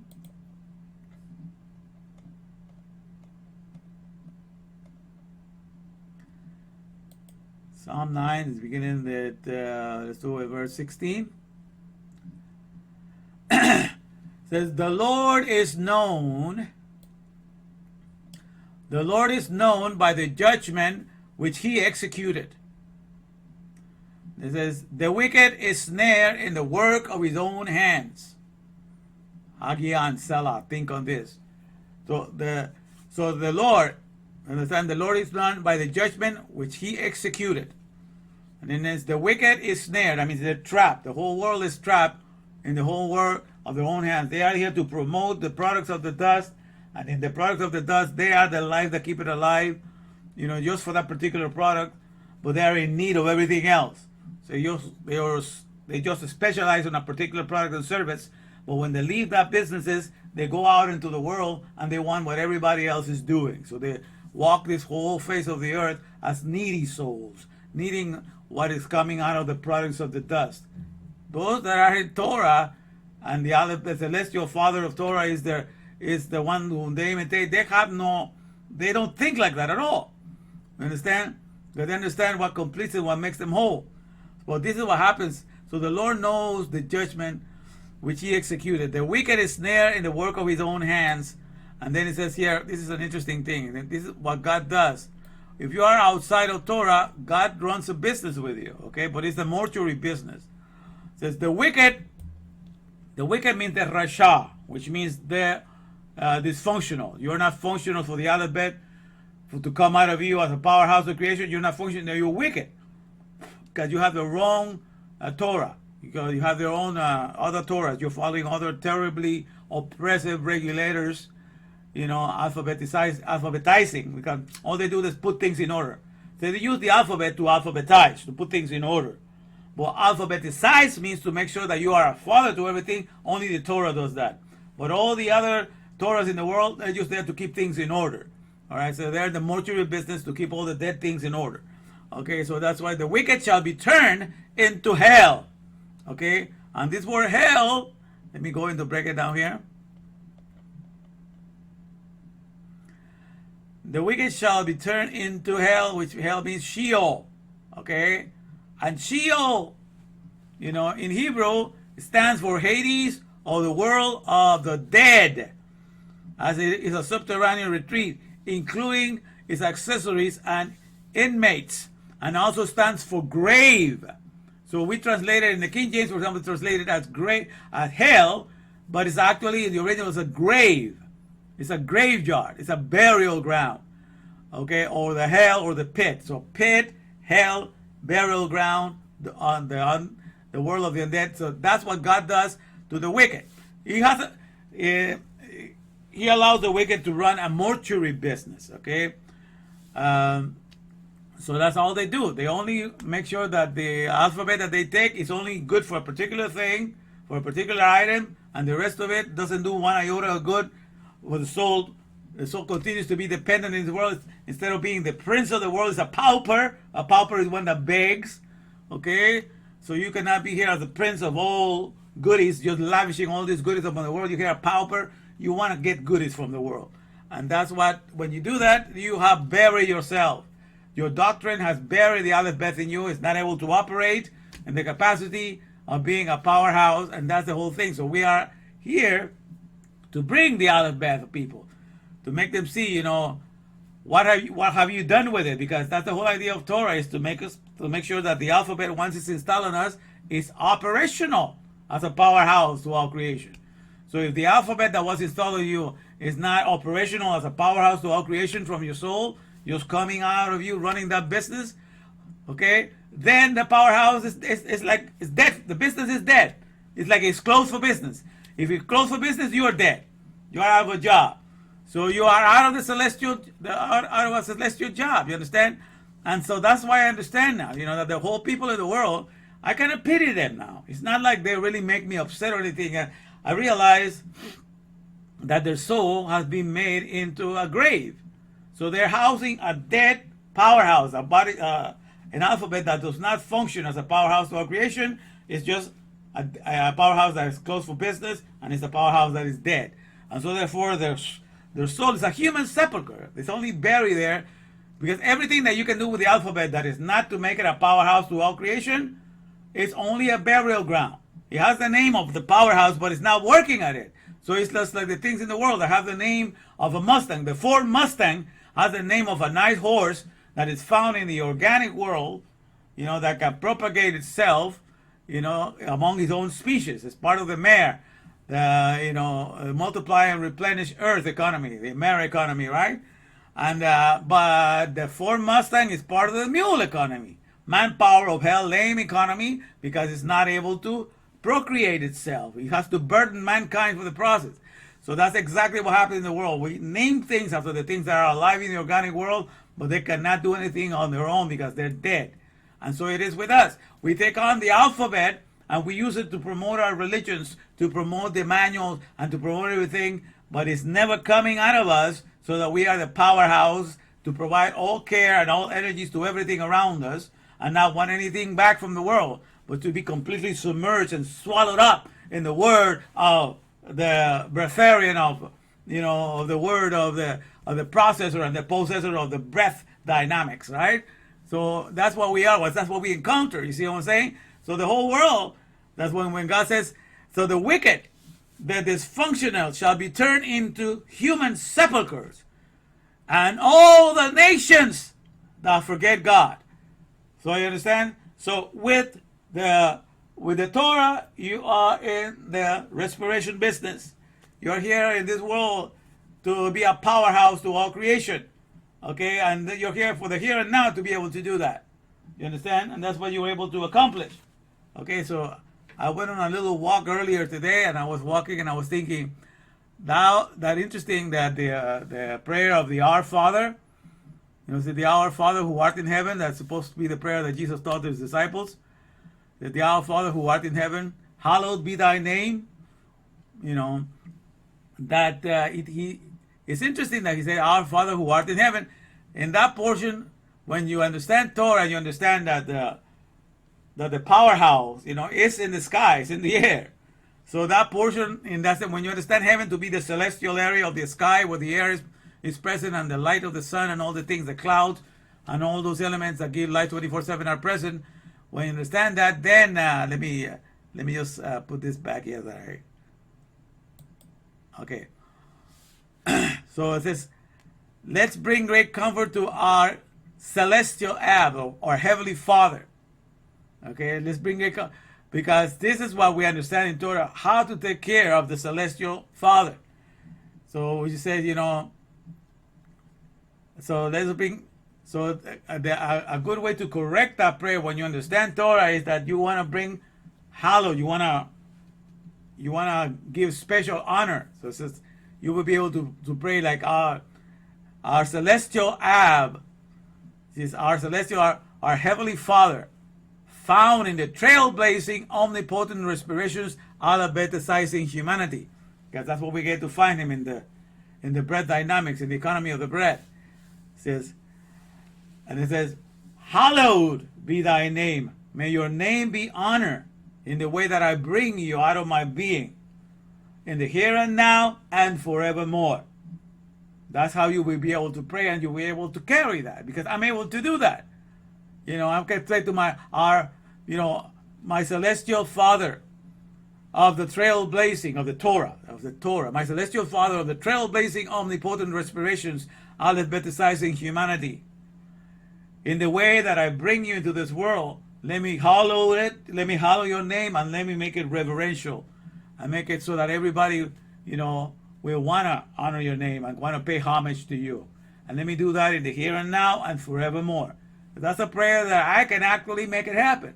I'm not actually living for that, you understand? Because I understand what Father I'm talking about, the powerhouse of the respiration powers. But in the New Testament, you have this idea of heaven being outside of the physical realm. It's in another dimension. And that he's listening to you from another dimension. It's all in the physical, in the here and there. In the here, it's all here. It's like he's present, he's ever present in here. He's running all the processes within us, and it's happening in the here and now. And that's where we get to meet him in the air when we lift up our eyes, He's in the breath that we take. We understand that. And so we understand that these processes are taking place in the here and now, and we are able to deliver that for the here and now. So that's what we're able to pray. Our Heavenly Father of the trailblazing, omnipotent respirations alphabetizing humanity. That's what we correct, how we correct that. So at the end of the day, what's happening is that all the other religions of the world, they're basing everything else upon the product of the dust. In other words, they want to sanctify the things made out of the dust. All from the solids and liquids, the 14 pounds that we process every day. That's their main concern. And so the whole idea of the Bible is to make sure that the alphabet does not die. Is not closed for business. That is always a powerhouse to all creation inside of every soul. And the only one that is guaranteed to be able to present the alphabet as a powerhouse to all creation inside of our soul is the Torah of the original one, of the trailblazing, omnipotent respirations alphabetizing humanity. That's the only Torah that is able to present the alphabet for the business of being a powerhouse to all creation. In all the other Torahs, the alphabet dies and is not able, is closed for business.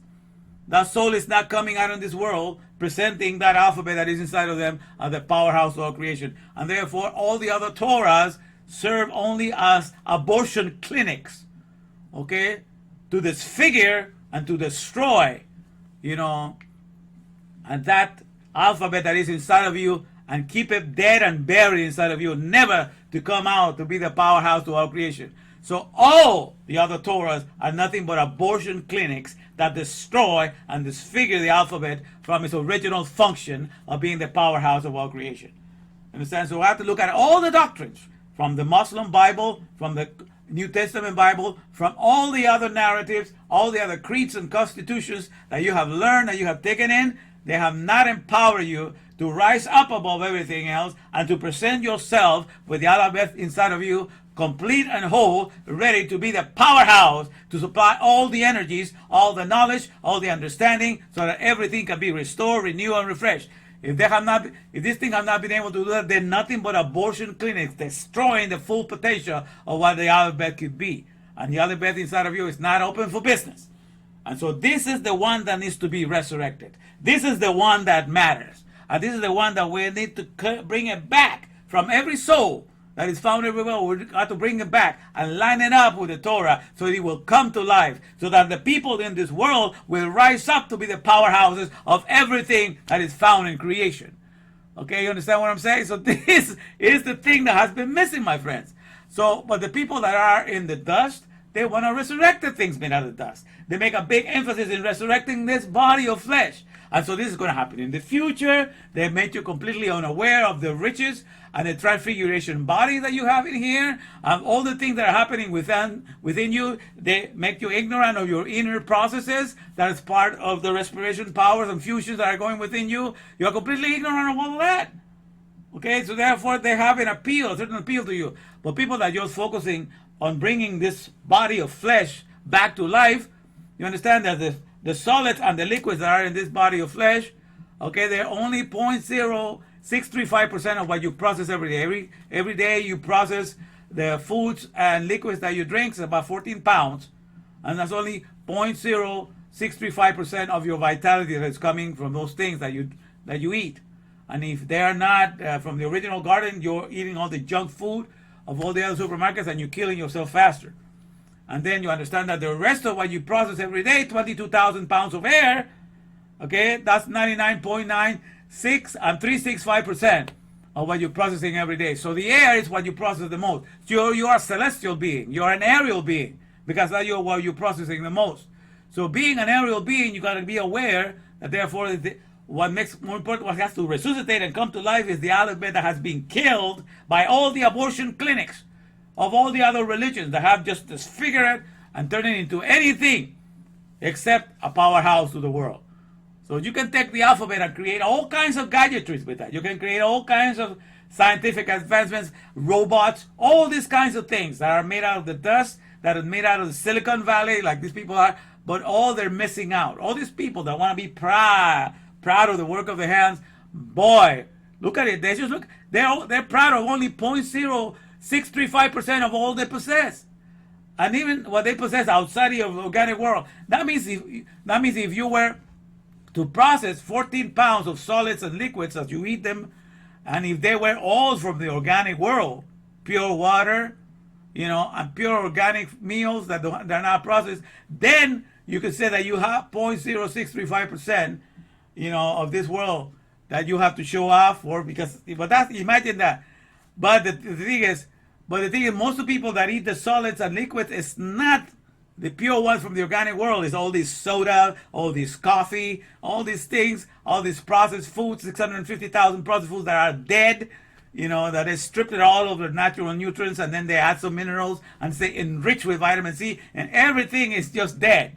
So that's what so what you're really revitalizing, the thing that you're processing is way less than that. And so you are so poor, you don't even know how poor you are. Okay? So when you are awakened to your reality and you realize that 22,000 pounds of air is what's really keeping you alive, daily, and that's what you're processing the most, and then your awareness begins to rise. And then you begin to see in which economy God has placed you as a human that is of flesh, okay? He is the God of all flesh, operating you in the here and now, even in your blindness, He's using you. Okay, so when all these things are open up to you, then my friends, then that life is a whole different story. You understand? So this is the whole thing. So I'm here. So I'm gonna play this little thing right now. Let me see if I can get to see it here. Hold on, give me a second.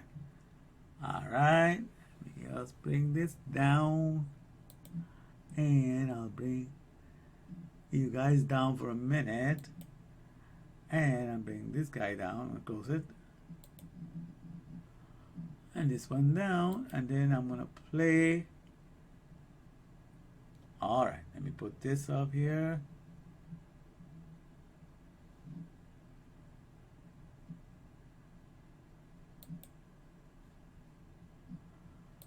All right, let me see.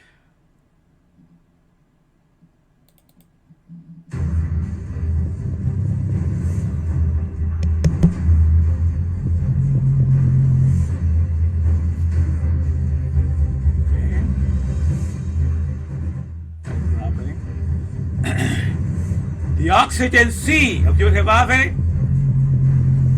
and the Silicon Valley rivalry. Alright, that's what's been going on. As Noah comforted the Ab of Torah, let's now comfort the Ab of Torah by undoing the other Torahs and stopping the demise of other Torahs. This is as Noah comforted the Ab of Torah, and it's standing for the omnipotent respirations alphabetizing humanity. You understand that the word Noah means comfort. That's what Noah means, comfort. And so that's why God got comforted by Noah. And that's why he says when the first time the word grace is mentioned in the scriptures is in describing Noah. It says, and Noah found grace in the eyes of God. Okay, the word grace is the opposite of Noah, it's backwards. And the first time that it's mentioned, the word grace is mentioned in the Torah, is in referring to Noah. Because what God did is took the name of Noah and spelled it backwards. And then backwards is hen.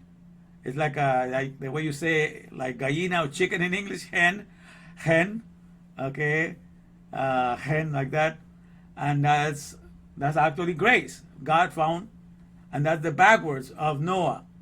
Okay, and Noah means comfort, to bring comfort, and the way Noah lived up to his name in that he lived to bring great comfort to God, because he was the only one left at his time. Everybody was into themselves, into enjoying, all the things that this world was offering them. Even the idea of transhumanism. Let's go have sex with angels, the fallen angels, and just see what comes out of them. And let's propagate a whole industry of fallen angels. So they were trying to get, they were at their worst. So the whole earth had lost their purpose. They were not able to be a powerhouse. In other words, they were not here to be the successful breeders of the flesh, to bring more flesh. But Noah, you understand that he had 3 kids, 3 sons, and they were married. And to have 3 kids that are married and are listening to you as a father in a generation where everybody wants to do their own thing, that shows you that he was really a powerhouse to God, in the sense that he was able to keep the generations going. His family were listening to him, so he was a good father, a good provider. So he was the only one left to represent a powerhouse of creation. He built that ark on his own. He had to figure, nobody wanted to listen to him, but everything, he supplied his own skills and everything. He became the powerhouse to do everything, because the whole world had just gone crazy after everything else that the world had to offer them. They have been caught up in the Silicon Valley, the number 14 element that the dust comes from, the sand of the sea. That is the second most element in the world, the first one being oxygen, number 8 in the periodic table. So Noah brought this comfort to God, and so he was perfect to God. So that's why, he looked at him, he was perfect in generation. That means Noah was complete with the word of God. He did not need anything from the world. He was made complete by the word of God, and he was the only one that was signed up to continue, the preservation of the flesh and to multiply the flesh through the mere economy. He was doing all of that. So he was living in that, manifesting that. His kids were obedient to him. So Noah, who means comfort, the backwards of it means hen, which means grace, brought great comfort to the earth, because he was the only one wanting to represent the powerhouse. And so God chose him. So you and the rest of the animals that want to multiply, that they're doing their job, they're not forgotten to do the work of the flesh, just like you have 3 kids, you have not forgotten what is the right things to do. I'm going to save all of you, and bring you in, because you're still going to be part of my power plan, in the next world to come. While I'm going to wipe out the other ones that don't want to participate in that dynamics, they want to be part of this. All of those humans don't want to participate in that, they're going to be done away with, and those that want to be the power plant are going to be kept. Okay, so that's how he brought great comfort, because he was the only one left wanting to do the representation of being a powerhouse. You understand? So he brought great comfort to God. So that's it says, as Noah comforted the Ab of Torah, as Noah comforted the omnipotent respirations alphabetizing humanity, then it says here, let us now comfort the Ab of Torah. That means the ongoing respirations augmenting humanity. Because that's what we come to understand when we realize that we're not only the 14 liquids and solids that we process, but we are also 22,000 pounds of air that we process every day. That we augment, we increase the awareness. You go from being a human being to being an aerial being, because you understand what you are processing the most. So the ongoing respirations says augmenting humanity. Then let's not comfort the ab of that, because that's part of that. So let's say this by undoing, by showing that the other ones are nothing but abortion clingings of the Torah. That's how we do. We undo them. We expose them to what they are. By undoing the other Torahs, the other terribly odious regulations, alphabetizing human sepulchres, because all they do is to manufacture people, and they keep order that they're doing, and they keep track of it. So at the end of the day, the mortuary business, you are the most famous by how many people you have buried in your cemetery. How many, in the mortuary business, everybody's comparing how many people, how many burials have you performed? Well, so far I only have like 10,000 burials. That's nothing, man. I had done 100,000 burials. Another one comes, I beat you to that. I've done 1,000,000 burials, you know. And then, that's nothing. No one comes in. I've done 2.5 billion burials. That's what Christianity represents. Every believer is a burial ground, you know, of the Torah. Because nobody in Christianity is able to bring the powerhouse, the alphabet as a powerhouse to all creation. Therefore, Christianity can brag of being the burial ground. I mean, making all these human sepulchres, you know, and keeping in order and keeping track of all where they're buried and when they're baptized and where they were buried, so that the alphabet is never the powerhouse of this world. They have buried 2.4 billion. So that's the biggest cemetery of the alphabet right now. You understand? The biggest cemetery, okay, is the abortion clinic, for the biggest abortion clinic that aborts the character of the Father being the full potential of the powerhouse is Christianity. So they can take pride of it. So they are the biggest religion, the biggest one in the world right now. The second burial ground will be the Muslims, 1.8 billion. In the Quran, you know, they have buried the people in the beliefs of the Quran, so that the people in there are not here. None of them come out to be the powerhouse to all creation. They don't have that mindset. Only Torah does that. So this is the thing now, you understand. So even the people that are Jewish, that teach the Torah according to, you know, the Chokmah B'Nedah that is taught in the first 28 letters, they are also teaching, the Torah as a burial ground. So this is an amazing thing, okay? Because the whole idea, the whole purpose of the Torah is so that the alphabet that is installed in us, it grows.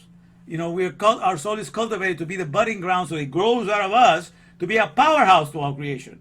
And if it's not doing that, then that doctrine, that belief system, that creed is nothing but an abortion clinic to disfigure the purpose and the idea for what the alphabet was installed in us, so that everything is buried in tradition, is buried in something else, far away from representing the true character of the powerhouse in the here and now. So this is what happened. So by undoing the other Torahs, the terribly odious regulations alphabetizing human sepulchres, and stopping the demise or the killing, you know, stopping the killing or the abortion of other Torahs, the totally oppressive regulations asphyxiating humanity's spirituality, because that's what the other things are focused upon, the earth and upon this body of flesh. And when they do that, they steal the awareness of the 22,000 pounds of air. Air is spiritual, means air. You forgot that you're an aerial being. So they squeeze the awareness of you being an aerial being. They squeeze it out of you. You don't even know that, because you don't realize that you're processing 22,000 pounds of air every day. So all these other pizzelles, all these other narratives, they're totally oppressive regulations asphyxiating. You're taking the spirituality out of you, so you're not aware of it. See, that's how God looks at it, and that's how I understand it now. Because if the whole purpose of we being created is to present the alphabet inside of us to be a powerhouse to all the whole world, those that are not doing that, they're only a mortuary business. They have killed it, and that's why God says the wicked shall be converted into a mortuary business. And all the nations that forget God, that's what God runs. So he runs a mortuary business, you know. And so this is an amazing thing, okay? So you understand the uniqueness of the Torah, man. You understand the power of what you can do once you understand it, all right? You can bring the Torah out of the burial ground, and you can bring it back to life again. And that's the body of understanding, the body of Chokmah B'Nedah that needs to be resurrected. Okay, because he has come to life with me, and I'm not going back to any graves or to any abortion clinics whatsoever that had disfigured it and had kept it back from rising up. But now that I'm in Torah and he has risen, that's not going to happen. All right, so let's listen to this guy now. And I really, as bad as this guy sounds, I really have great pity of him, because he doesn't realize how poor he is. He's only focusing upon the valley of the dust, of the afar, of the silicon. And he's exalting that as that is the whole life. Now this guy even has the name of Noah. His middle name is Noah. Okay, but he's far away from bringing comfort to God by the style of life. He's married to a husband, I forget the name of it. So he's openly gay individual. So he's already very lost. The alphabet that is inside of him is so dead, you know, and he's completely given over to his own beliefs and his own ideas. So let's listen to this guy.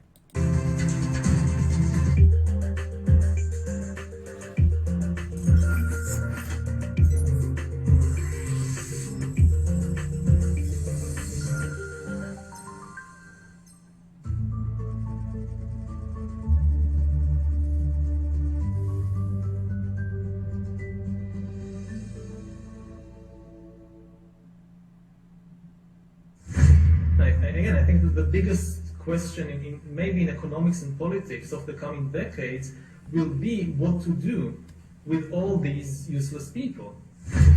What they call them? Useless people. Okay? So the guy is so poor, yet so arrogant. People can be so arrogant in their ignorance, but here we go. The problem is more boredom and what to do with them and how will they find some sense of meaning in life. Because his name is Yuval Noah. It's Yuval Noah Harari. That's his name, Yuval Noah Harari. He's probably Jewish because he's born in Israel, so he's most likely Jewish. But Yuval Noah Harari, but Noah means comfort.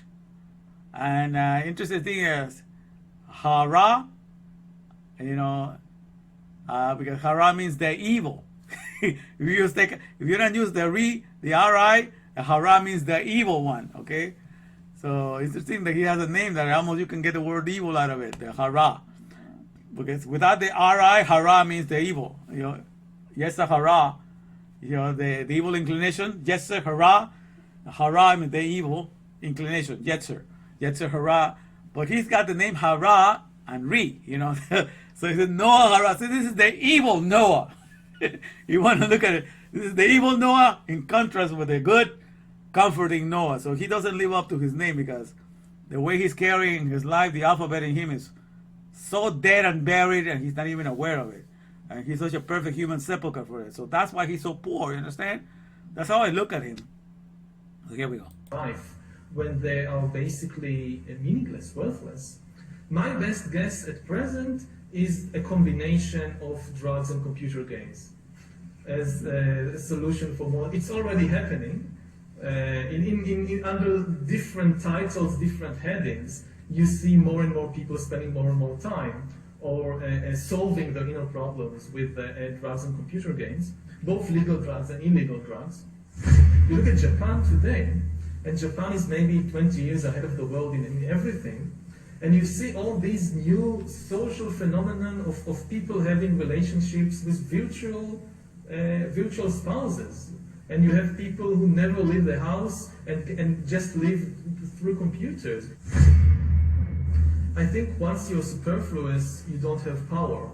Again, we're used to the age of the masses of the 19th and 20th century, where you saw all these successful, massive uprisings, revolutions, revolts. So we are used to thinking about the masses as powerful. But this is basically a 19th century and 20th century phenomenon. I don't think that the masses, even if they somehow organize themselves, stand much of a chance. We are not in Russia of 1917 or in 19th century Europe.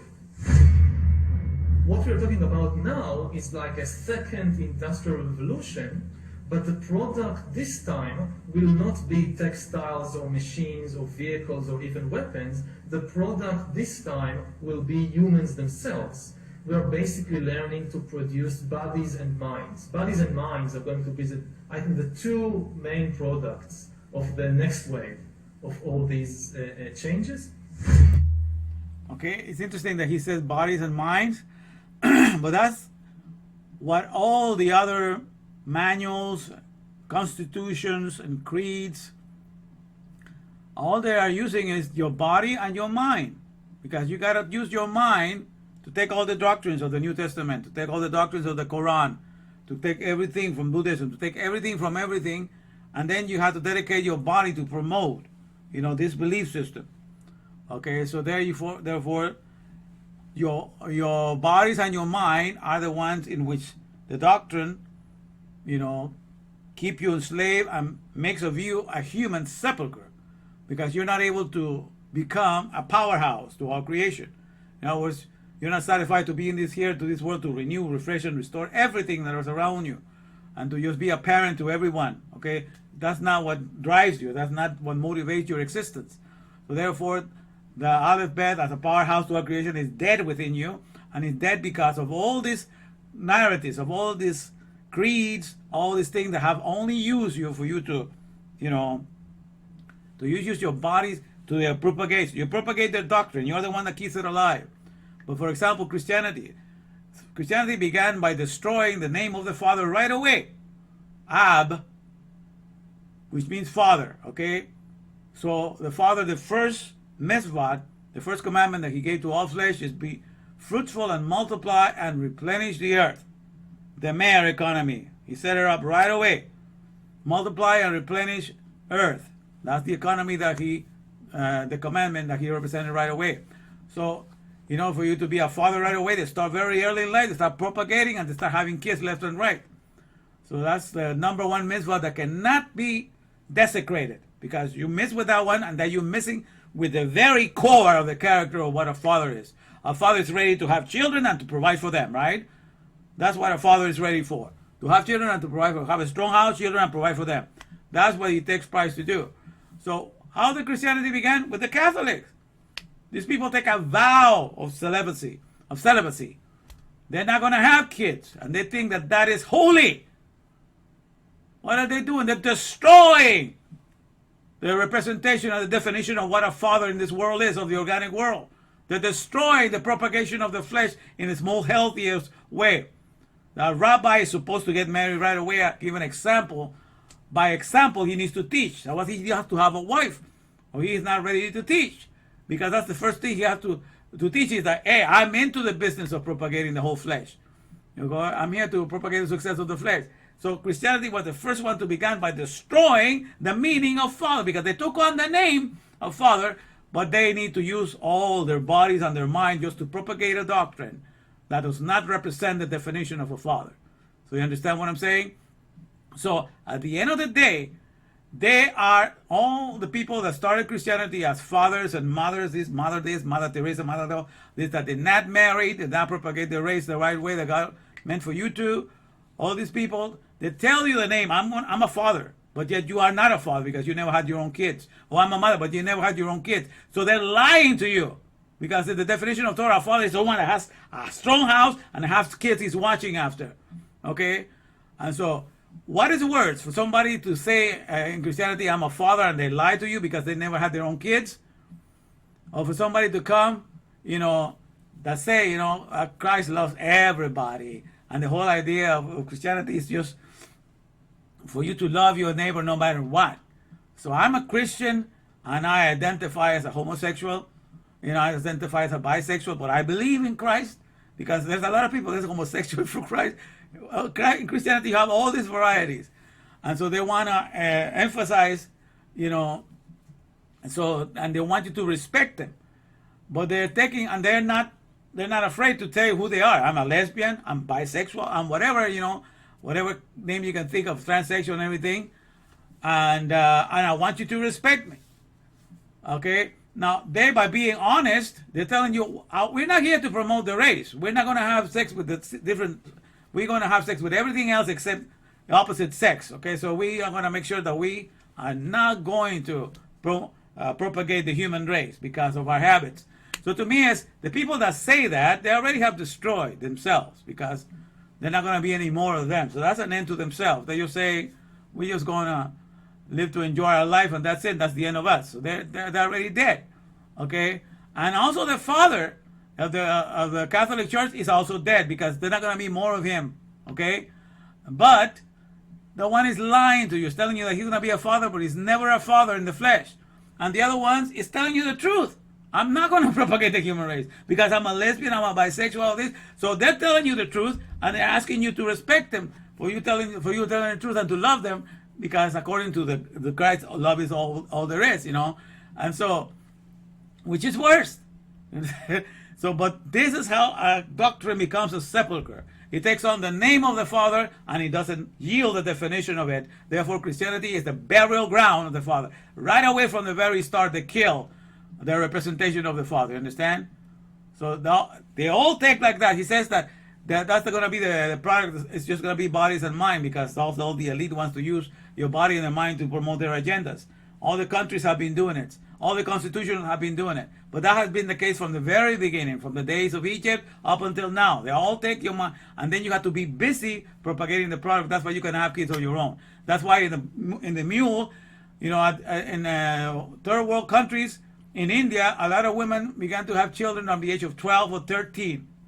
And that's very normal. You know, here in America, oh no, that's a child, all this stuff like that. But that's how it was in the Bible too. At an early age, they began to have kids. Okay, I began to have kids 13, 14. All of that was part of the Bible. Okay, but because you are there, you know, to live off of the organic world. But when you have to build the mule, then you have to have children in the mule. Your own products and services, those are your children that come first. So you got to go build them up and create the things and the products and the service in the mule, the manpower or hell economy that needs you to make everything for them. And then you postpone having children because you have to dedicate your mind. So they take on your bodies and they take your mind so that you can make children for them, for these products and services and these companies. Dead products and services. Because that only stimulate the senses outwardly and don't do anything to perpetuate the vitality of human flesh. So everybody takes on bodies and takes minds to promote their own agendas and their products. And it delays what God wanted you to do to begin with. So you understand? So this is what he's saying. Bodies and mind is what is taken by everybody. So let's keep going.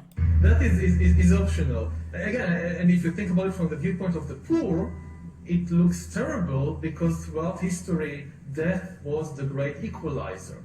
The big consolation of the poor throughout history was that, okay, these rich people, they have it good, but they're going to die just like me. But think about a world, say, in 50 years, 100 years, where the poor people continue to die, but the rich people, in addition to all the other things they get, they also get exemption from death.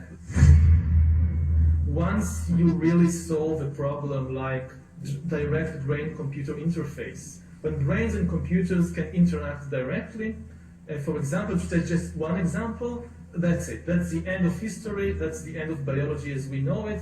Nobody has a clue what will happen once you solve this. If life can basically break out of the organic realm into the vastness of the inorganic realm. See there? Going from the organic world of the oxygen into the inorganic world of the Silicon Valley, of the dust, of the afar. These are the people that are living up to the curse that God put humanity under. Dust thou art, and unto dust shalt thou return. Silicon you are, and silicon you are going to identify with. And so he already, that's how lost he is. He already is ready to bury his mindset into these computers that are going to take on his consciousness, and he's going to continue to live forever there, right? That's what these people are already eager to give themselves over to silicon completely. You know, so in a way they're following the curse that God brought up in humanity. You don't want to identify with the breath, with the oxygen of life, then you're going to identify with the dust. And you're going to become one with it, and you want to be buried in it. You know, because all this silicon carbide is nothing but the LED lights. You can make electricity out of the silicon. You can make all these buildings, you can make glass, you can make all these things that are made out of silicon. Ships, computer ships, all these things. You know, so these people take pride in it and they want to just immerse in it completely. You see, that's why I really have pity upon this guy. This guy is so lost, you know, is such a follower of the condemnation of the dust that he doesn't even know it. But that's what God says. Anything in the Bible is, I kill and I make alive. I heal and I wound. In the end of the day, God runs everything. You know, he does it at the expense of putting his character there on the line to see what people want to do with it, and only those that discover what God is doing, you know, then they will realize, you know, that at the expense of allowing his name to be desecrated, he allowed all this existence to happen. And people don't even blink an eye to think what he did, you know. It's an amazing thing, but that's a story for another day. Let's see, copy here. And you cannot even begin to imagine what the consequences will be, because our imagination at present is organic.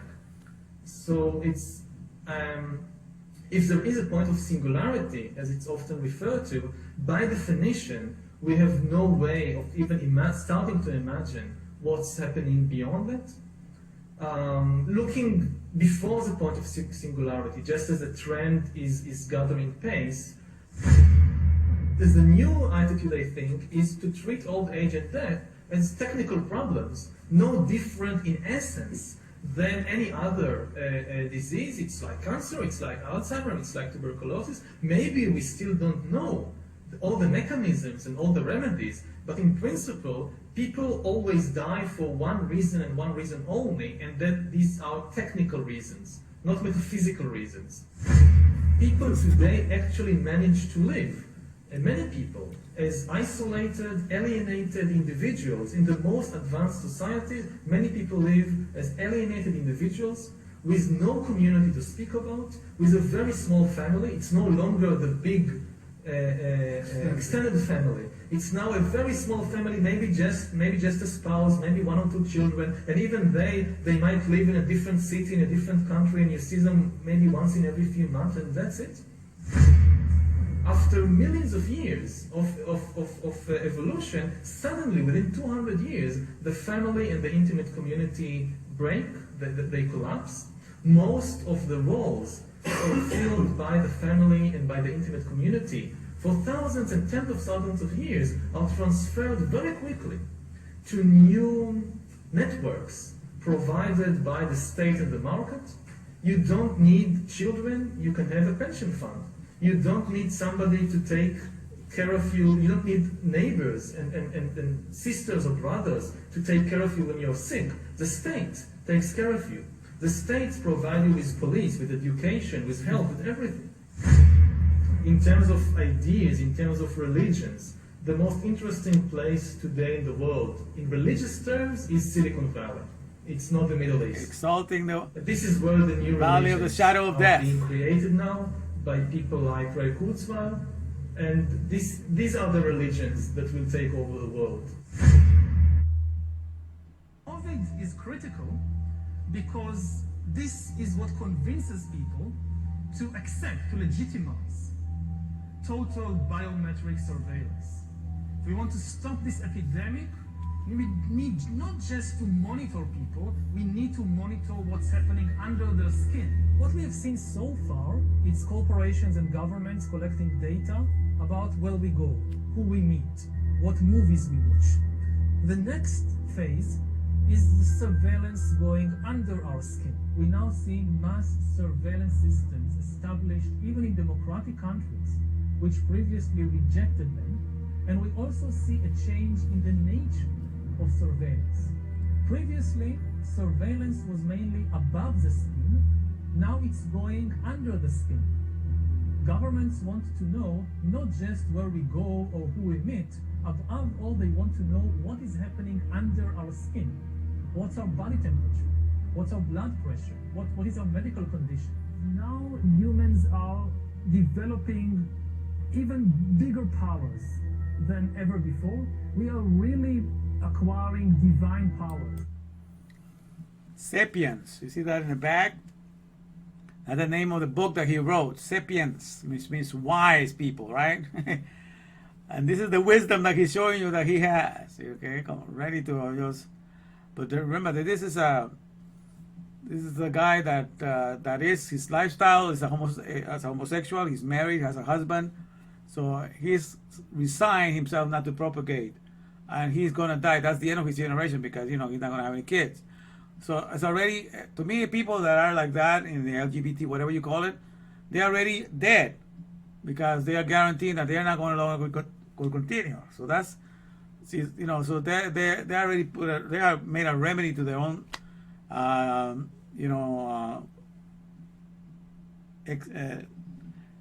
their own presence, to their own existence. They have decided to destroy their existence because they're not going to continue. So that's a remedy in and of itself. That's why you don't go against them.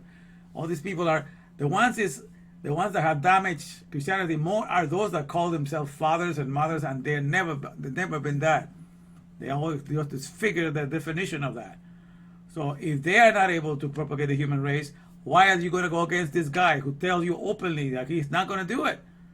And so if you don't respect them, that's why they don't respect the rest of you guys. Okay, that's why you see what he says right now.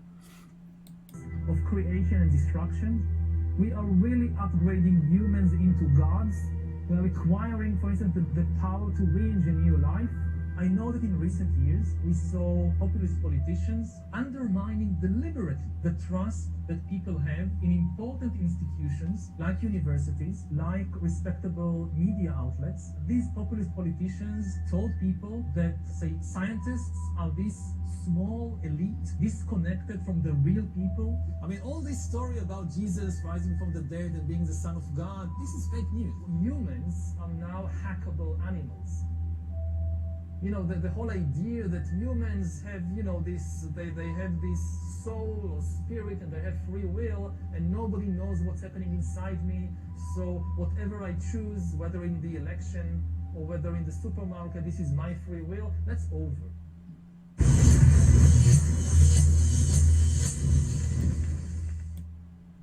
All right. Okay, so there you go. You see how it works and how things are working right now, you know, with these people. But that's how the world it is, okay? But as I, you know, and some people are convulsed and they're really irritated by this guy. But the thing is, if you're gonna be upset by this homosexual guy that is married, who already has resigned himself to no longer exist after he gets to live, that's the end of it, you know. And that's gonna be the end of it because nobody's gonna know his name after he's gone. But those that call themselves fathers and they become saints so that people keep praying to them, you know, after they're dead for a long time, those are more of a danger to the alphabet because you'll still keep praying for them as a needy sinner that needs all this intervention, that needs them to be intercessors for you. They don't bring the alphabet out of any of those believers to be a powerhouse to all creation. And that's where the real danger lies, you understand? So that's how you have to understand. So all the other picels, all the other narratives are nothing but abortion clinics, you know, that disfigure the role of the Aleph Bet, so it's never going to be a powerhouse in the here and now. That's what you need to understand. All right, so let's bring great comfort and care to our celestial Ab, celestial Father of the trailblazing, omnipotent respirations, alphabetizing humanity, as we triumphantly resurrect and deliver the Ab, or the Aleph Bet, from the mortuary business of the other terribly oppressive regulators, alphabetizing humanity, alphabetizing human sepulchres, because that's all they only keep track of how many they have killed. And that's all according to Psalm 9, 16, and 20. All right. So let me see here, you guys. Let me take you in. All right. Let's see how we have here. What is, Terra? Terra means earth, or mud. And so you have the ability to remold the mud, to reshape the mud. That's what we have learned as human beings, that we can reshape them. All right. All right. Let me see here. All right. See, okay, guys. They put you in the picture here. So, we see, wow, 4 viewers. All right. So we have Joseph is with us. Rosa. I wonder if Brianna's still here. Well, Brian. What happened to Andy? Is Andy with us? All right. You better let it come. All right. Okay. All right. All right. So I don't see Andy. I guess Andy was not able to make it today. All right. I see 4 people though. Okay, so Brianna's got to be here then. All right. All right.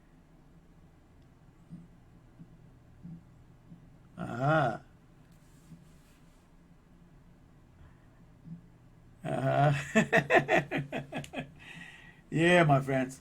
What has been happening is that most people have been doing, you know, everything that they do in ignorance, that is, you know. And so when you don't realize, for example, I'm married and I got 2 kids, right? And that's, in my marriage also, I got 2 kids. Just like Moses only got 2 kids, okay? But my whole life has been dedicated to learning the scriptures and to get into the nitty-gritty of them, which that's where I'm at right now. But with the understanding that I have now I'm ready for me to do what all the Bible says to do. It's easy for me to do because I understand. But when you don't have this whole understanding, you don't know your heritage as an aerial being. You don't know that you have processed 22,000 pounds. You don't know that you're part of this whole system that God has created of the powerhouse of the respirations, fusion powers. When you have, then you don't get the big picture of what you are in this world. And you're not able to augment your awareness of just being a human being. And it's very hard when you want to live a life. I realize if you have more than 2 kids that I do, it will be very hard for anybody too. Okay? But some of you, I commend you, and I lift my hat if I have one today to you guys for, being able to have lots of kids, But this is what we have. We have this great encouragement when we understand the Torah from God's point of view. But let me get ready to ask you some questions here. All right. Okay. Now let me see here.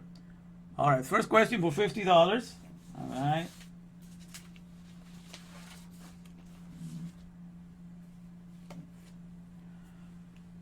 Okay. So I was saying, the title of the sermon is for us to bring comfort and care to the Aleph Beth of Torah. Okay, because everybody is trying to bring comfort and care to the Aleph Beth of the manuals for all the companies you work for, and they have not the capacity to empower you to be a powerhouse to the whole world. But yet the Torah does, and nobody blinks or bats an eye, to worry about learning Torah for that idea, for that process. But we are in the month of Av. And the month of Av is the month of the Menahem Av, to comfort the Father. We are here to actually comfort the Father, okay? And so that's what I'm going to dedicate. So I'm going to be talking every day, 45 minutes to an hour. So I'm going to be talking tomorrow and every day in the evenings. Every day in the evenings, it's Saturday evening, Sunday evening. I'm going to be doing 45 minutes to an hour. I'm going to be going over this, how we can learn to comfort the Av, bring comfort and care to the Av in the month of the Menahem Av, and try to keep that going for the rest of our lives. That's the whole idea. And also I'm going to be reading, I'm fasting on the grape cure. I'm fasting, and I think I have enough for 22 days, because I'm going to do the whole for the 22 days of each letter of the Torah. 22 days will be August 31st when I end with this. So I did that the first year that I started this. I did a fast of 22 days, going to each one of the letters of the Aleph Tav, 22 of that. And that's what we're going to do. I'm going to be reading 8 verses, from Psalm 119, for each letter that he dedicated to it. So we're going to be doing this. So this is also, we have a telethon going here from HTTV 28 to encourage for us to bring great comfort and care to the Aleph Beth of Torah, okay? Because that's what in the month of. We're in the month of comforting the Av. Okay, now, what word in the Bible for $50? What word or what name in the Bible means comfort? Okay, I shared to you the word in the Bible here that means comfort. Who's got a name like that in the Bible that means comfort for $50? I mentioned it. Hey, Brian, you got it. Noah. Noah means comfort. Yeah, he comforted the Father. Okay, so yes, that's good. Brian got $50. Okay, and so he was able to comfort the Father, and that's the whole race got saved because he brought comfort to the Father, because he was able to give the mitzvah of the Mer, multiply and replenish the earth. His kids were obedient to him, and he was complete in the word of the Maker. And God was perfect in the eyes of God, and so when God saw that Noah brought great comfort to his soul, great comfort to his heart, because he was upholding the right representation of what he is, the Father of all creation, he decided to save him. And then there's one word that shows the reversal of the word Noah, okay, which is the first time that it appears in the book, is the reversal of the word Noah, the opposite of that, and that's what Noah found in the eyes of God. What did Noah find in the eyes of God? That is the reversal of his name. Can somebody tell me? Or tell me either the word in Hebrew or the word in English. This, and Noah found in the eyes of God. What is that word? What did he find in the eyes of God? Ah, Rosa Crispin, grace. That's right. Chen, which means grace. And he found favor. Hen, yes. And he found grace, yes. And found hen.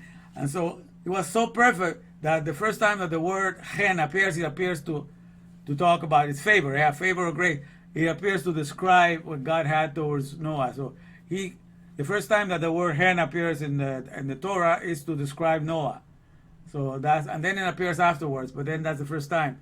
So interesting that God introduced that name because that's the one that Noah did that. So it's not beautiful. So then, so Rosa is very good. Rosa, you got $50. Okay, and that's hen. Okay, for the word sound like hen, like hyena, like chicken.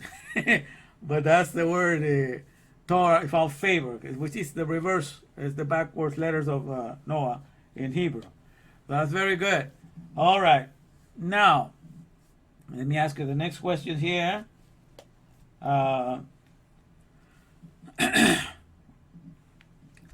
So the Bible says that, that the wicked are ensnared in the work of their own hands.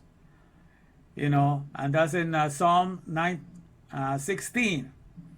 Okay, so, and then it says, the wicked shall be turned into hell, and all the nations that forget God. So God's going to use the wicked, or the dysfunctional ones, the ones that are not capable of expressing the Aleph Bet of the powerhouse of all creation. He uses them to run a mortuary business. All right, and the mortuary business is what all the other Torahs do.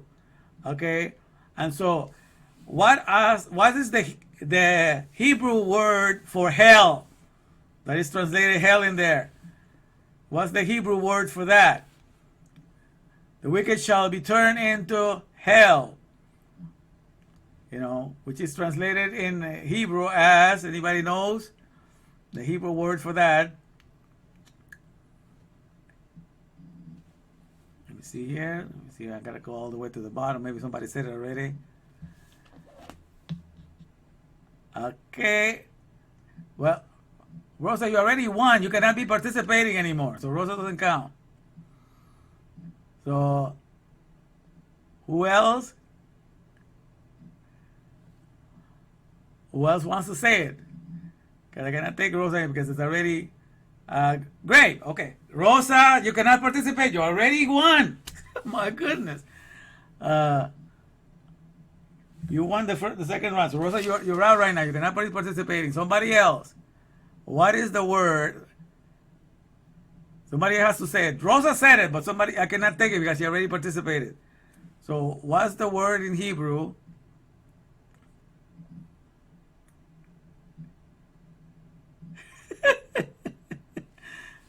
Because you already won, Rosa. So it's good. I appreciate your enthusiasm, Rosa, but you already won $50. So who else out there? I want to give a chance somebody else to tell me the word in Hebrew. And Rosa said it. You just got to be able to say it yourself. Anybody else in there that wants to take a chance there? For $50, what's the Hebrew word for hell that is translated hell, is translated grave?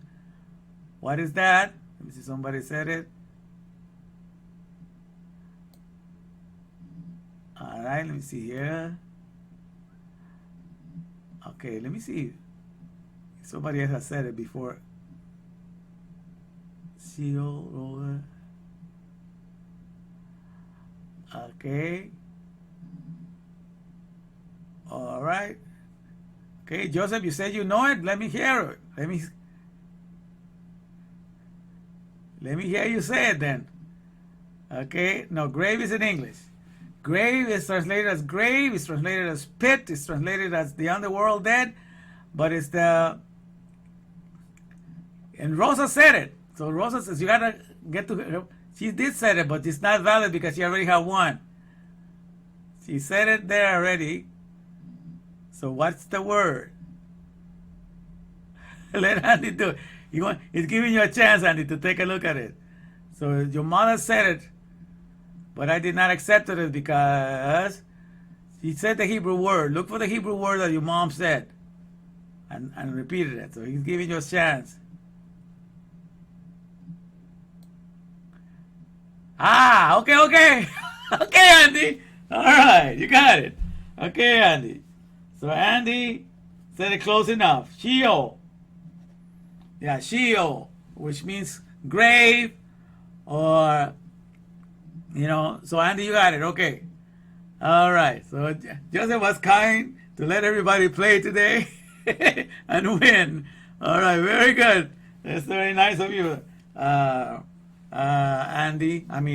Randy, for showing a fatherly love for everybody to get some money today. All right.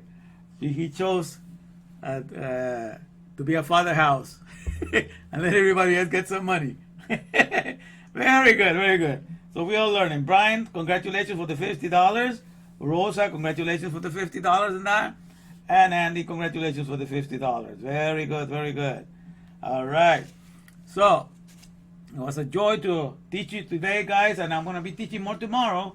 So I'll be tagging you. I don't, if you can join, it's fine, but I'm gonna be doing this every day for the next 22 days until the end of this thing, because I want to emphasize that we have to bring comfort and care to the alphabet of Torah, okay?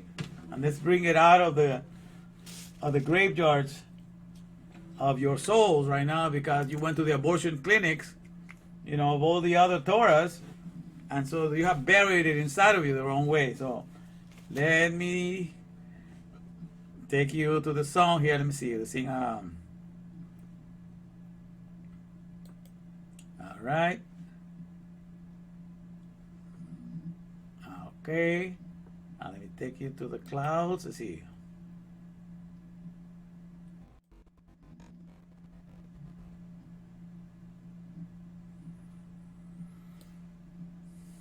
All right. Okay, let's do this one.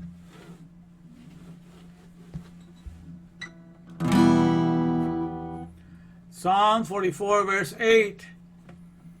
In God we boast all the day long and praise thy name forever.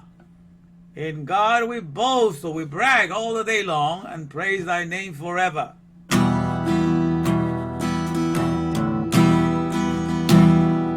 I have love when I'm around you, as you sweetly speak to me. I have love because I have found you, and in you my heart makes free. I'm in love, so in love.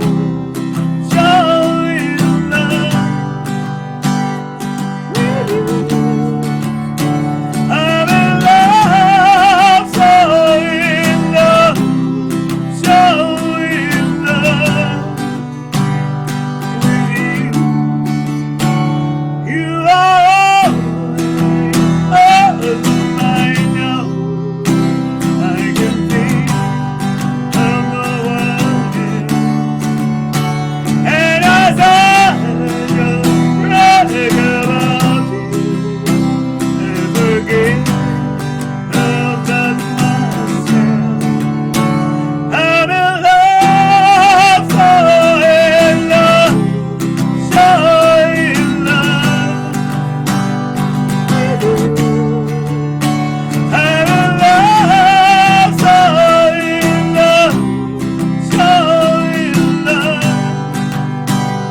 Yeah, tomorrow it's gonna be around between 8 and 9. It's not gonna be long this time. It's gonna keep it less than an hour. But I'll be talking a little bit more of this, how to bring comfort and care to the Ab of Torah, to the celestial Ab that we have in Torah.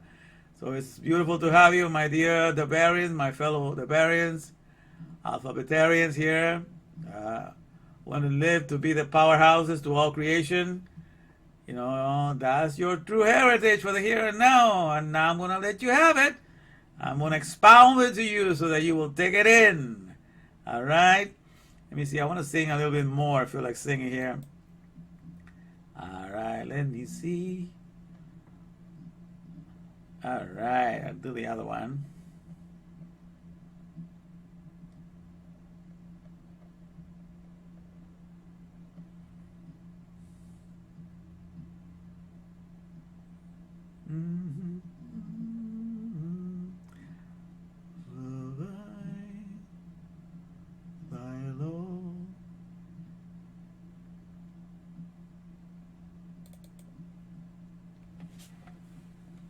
All right.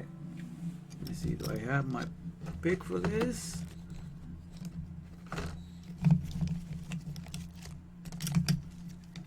Oh, I lost the pick. Where did I put the pick?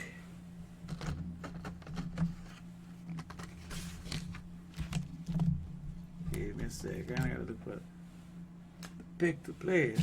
Oh, here it is. I got it.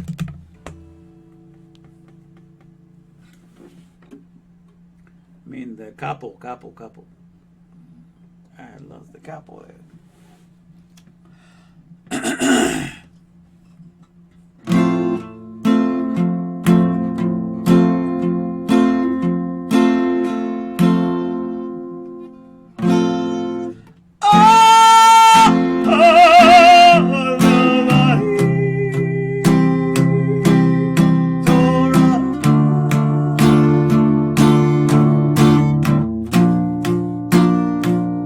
It is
song.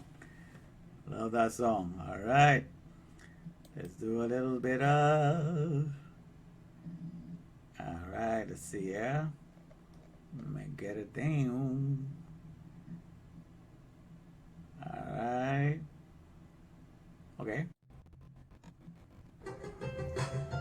Pow goes the powerhouse, and the COVID-19 man has come to deliver you from the empty land, from the ones who have been silenced to the promised land of the other bed, which is the original place for the soul of a man, where he can now get his jubilee and abide safe like he's never been in the power of the Father, in the powerhouse, 'cause that's what Word Electric, Double Electric, is the only bed we're connected. Word Electric, Double Electric, in the powerhouse we're connected. Truth in the Torah where it is, that's right.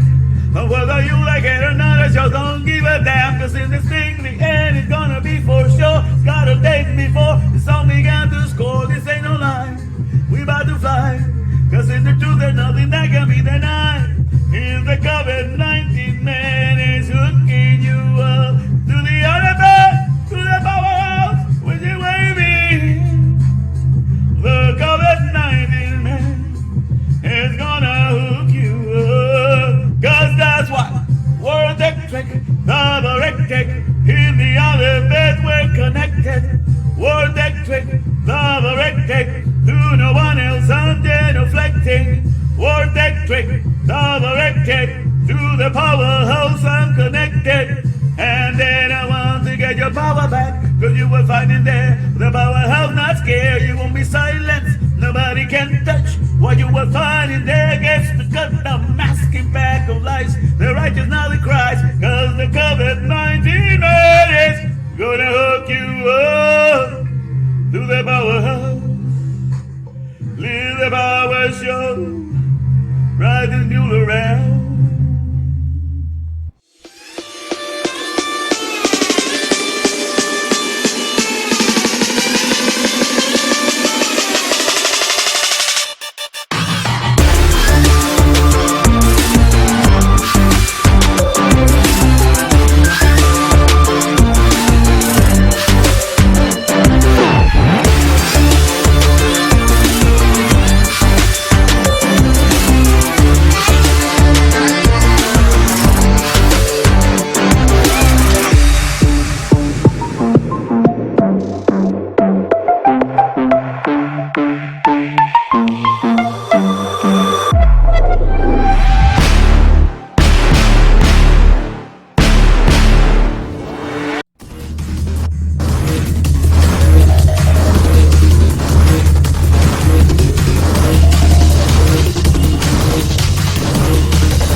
Put your money where your mouth is.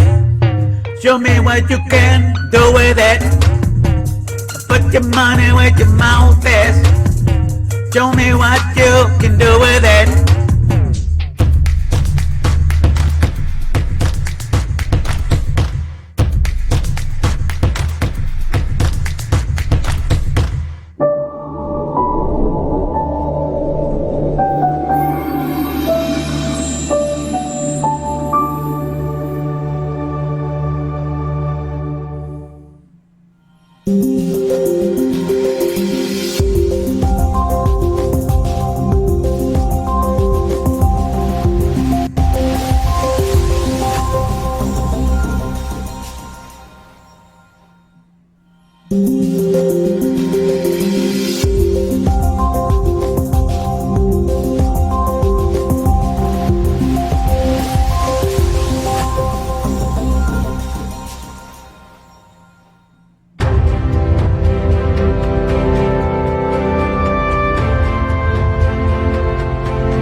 Habakkuk 2:14.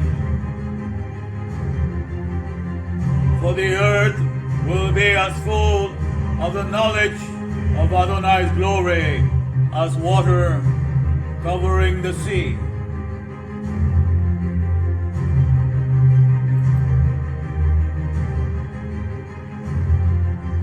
Here comes the name of Adonai from afar, his anger burning in thick rising smoke. His lips are full to the brim with fury, his tongue a consuming fire. His breath is like an overflowing stream that rises high to squish up all the neck, to sift the nations with a sieve of vanity, and put a bright oil in the people's mouths to lead them astray. Shema Yisrael, Adonai Eloheinu Adonai Echad. Shema Yisrael, Adonai Eloheinu Adonai Echad. Shema Yisrael, Adonai Eloheinu Adonai Echad. Shema Yisrael, Adonai Eloheinu Adonai Echad. He repays according to their deeds, fury to his foes, reprisal to his enemies. To the coastlands he will repay their due. In the west they will fear the name of Adonai, and likewise in the east his glory. For he will come like a pent-up stream, impelled by the Spirit of Adonai. Then a Redeemer will come to Zion, to those in Jacob who turn from rebellion. So says Adonai. Shema Yisrael, Adonai Eloheinu Adonai Echad. Shema Yisrael, Adonai Eloheinu Adonai Echad. Shema Yisrael, Adonai Eloheinu Adonai Echad. Shema Yisrael, Adonai Eloheinu Adonai Echad. Echad Echad Echad.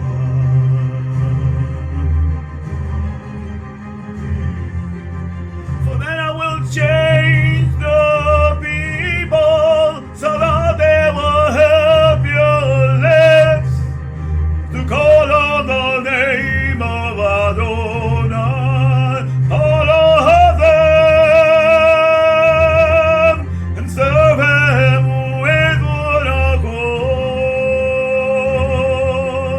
And he shall judge many peoples, rebuking strong nations afar. The skill to destroy will be instant peaceful joy. They won't teach war anymore. Shema Yisrael, Adonai Eloheinu Adonai Echad. Shema Yisrael,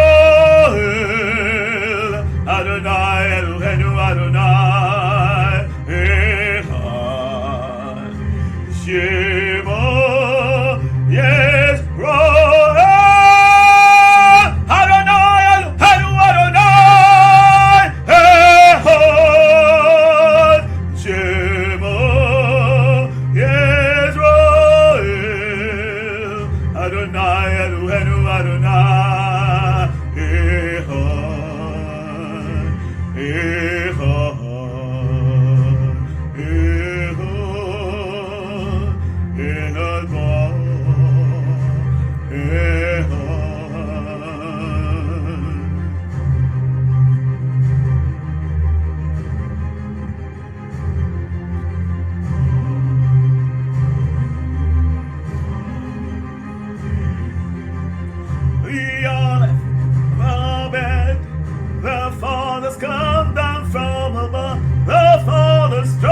Adonai Eloheinu Adonai Echad.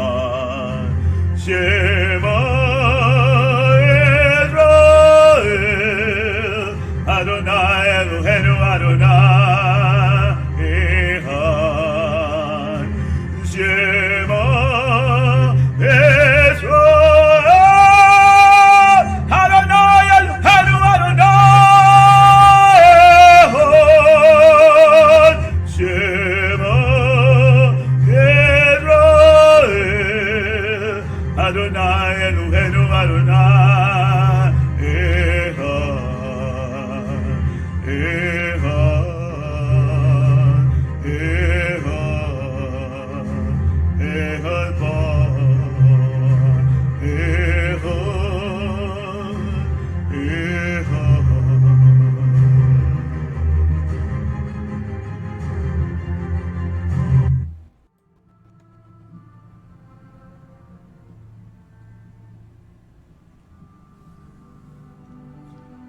Red Sea party, Red Sea party.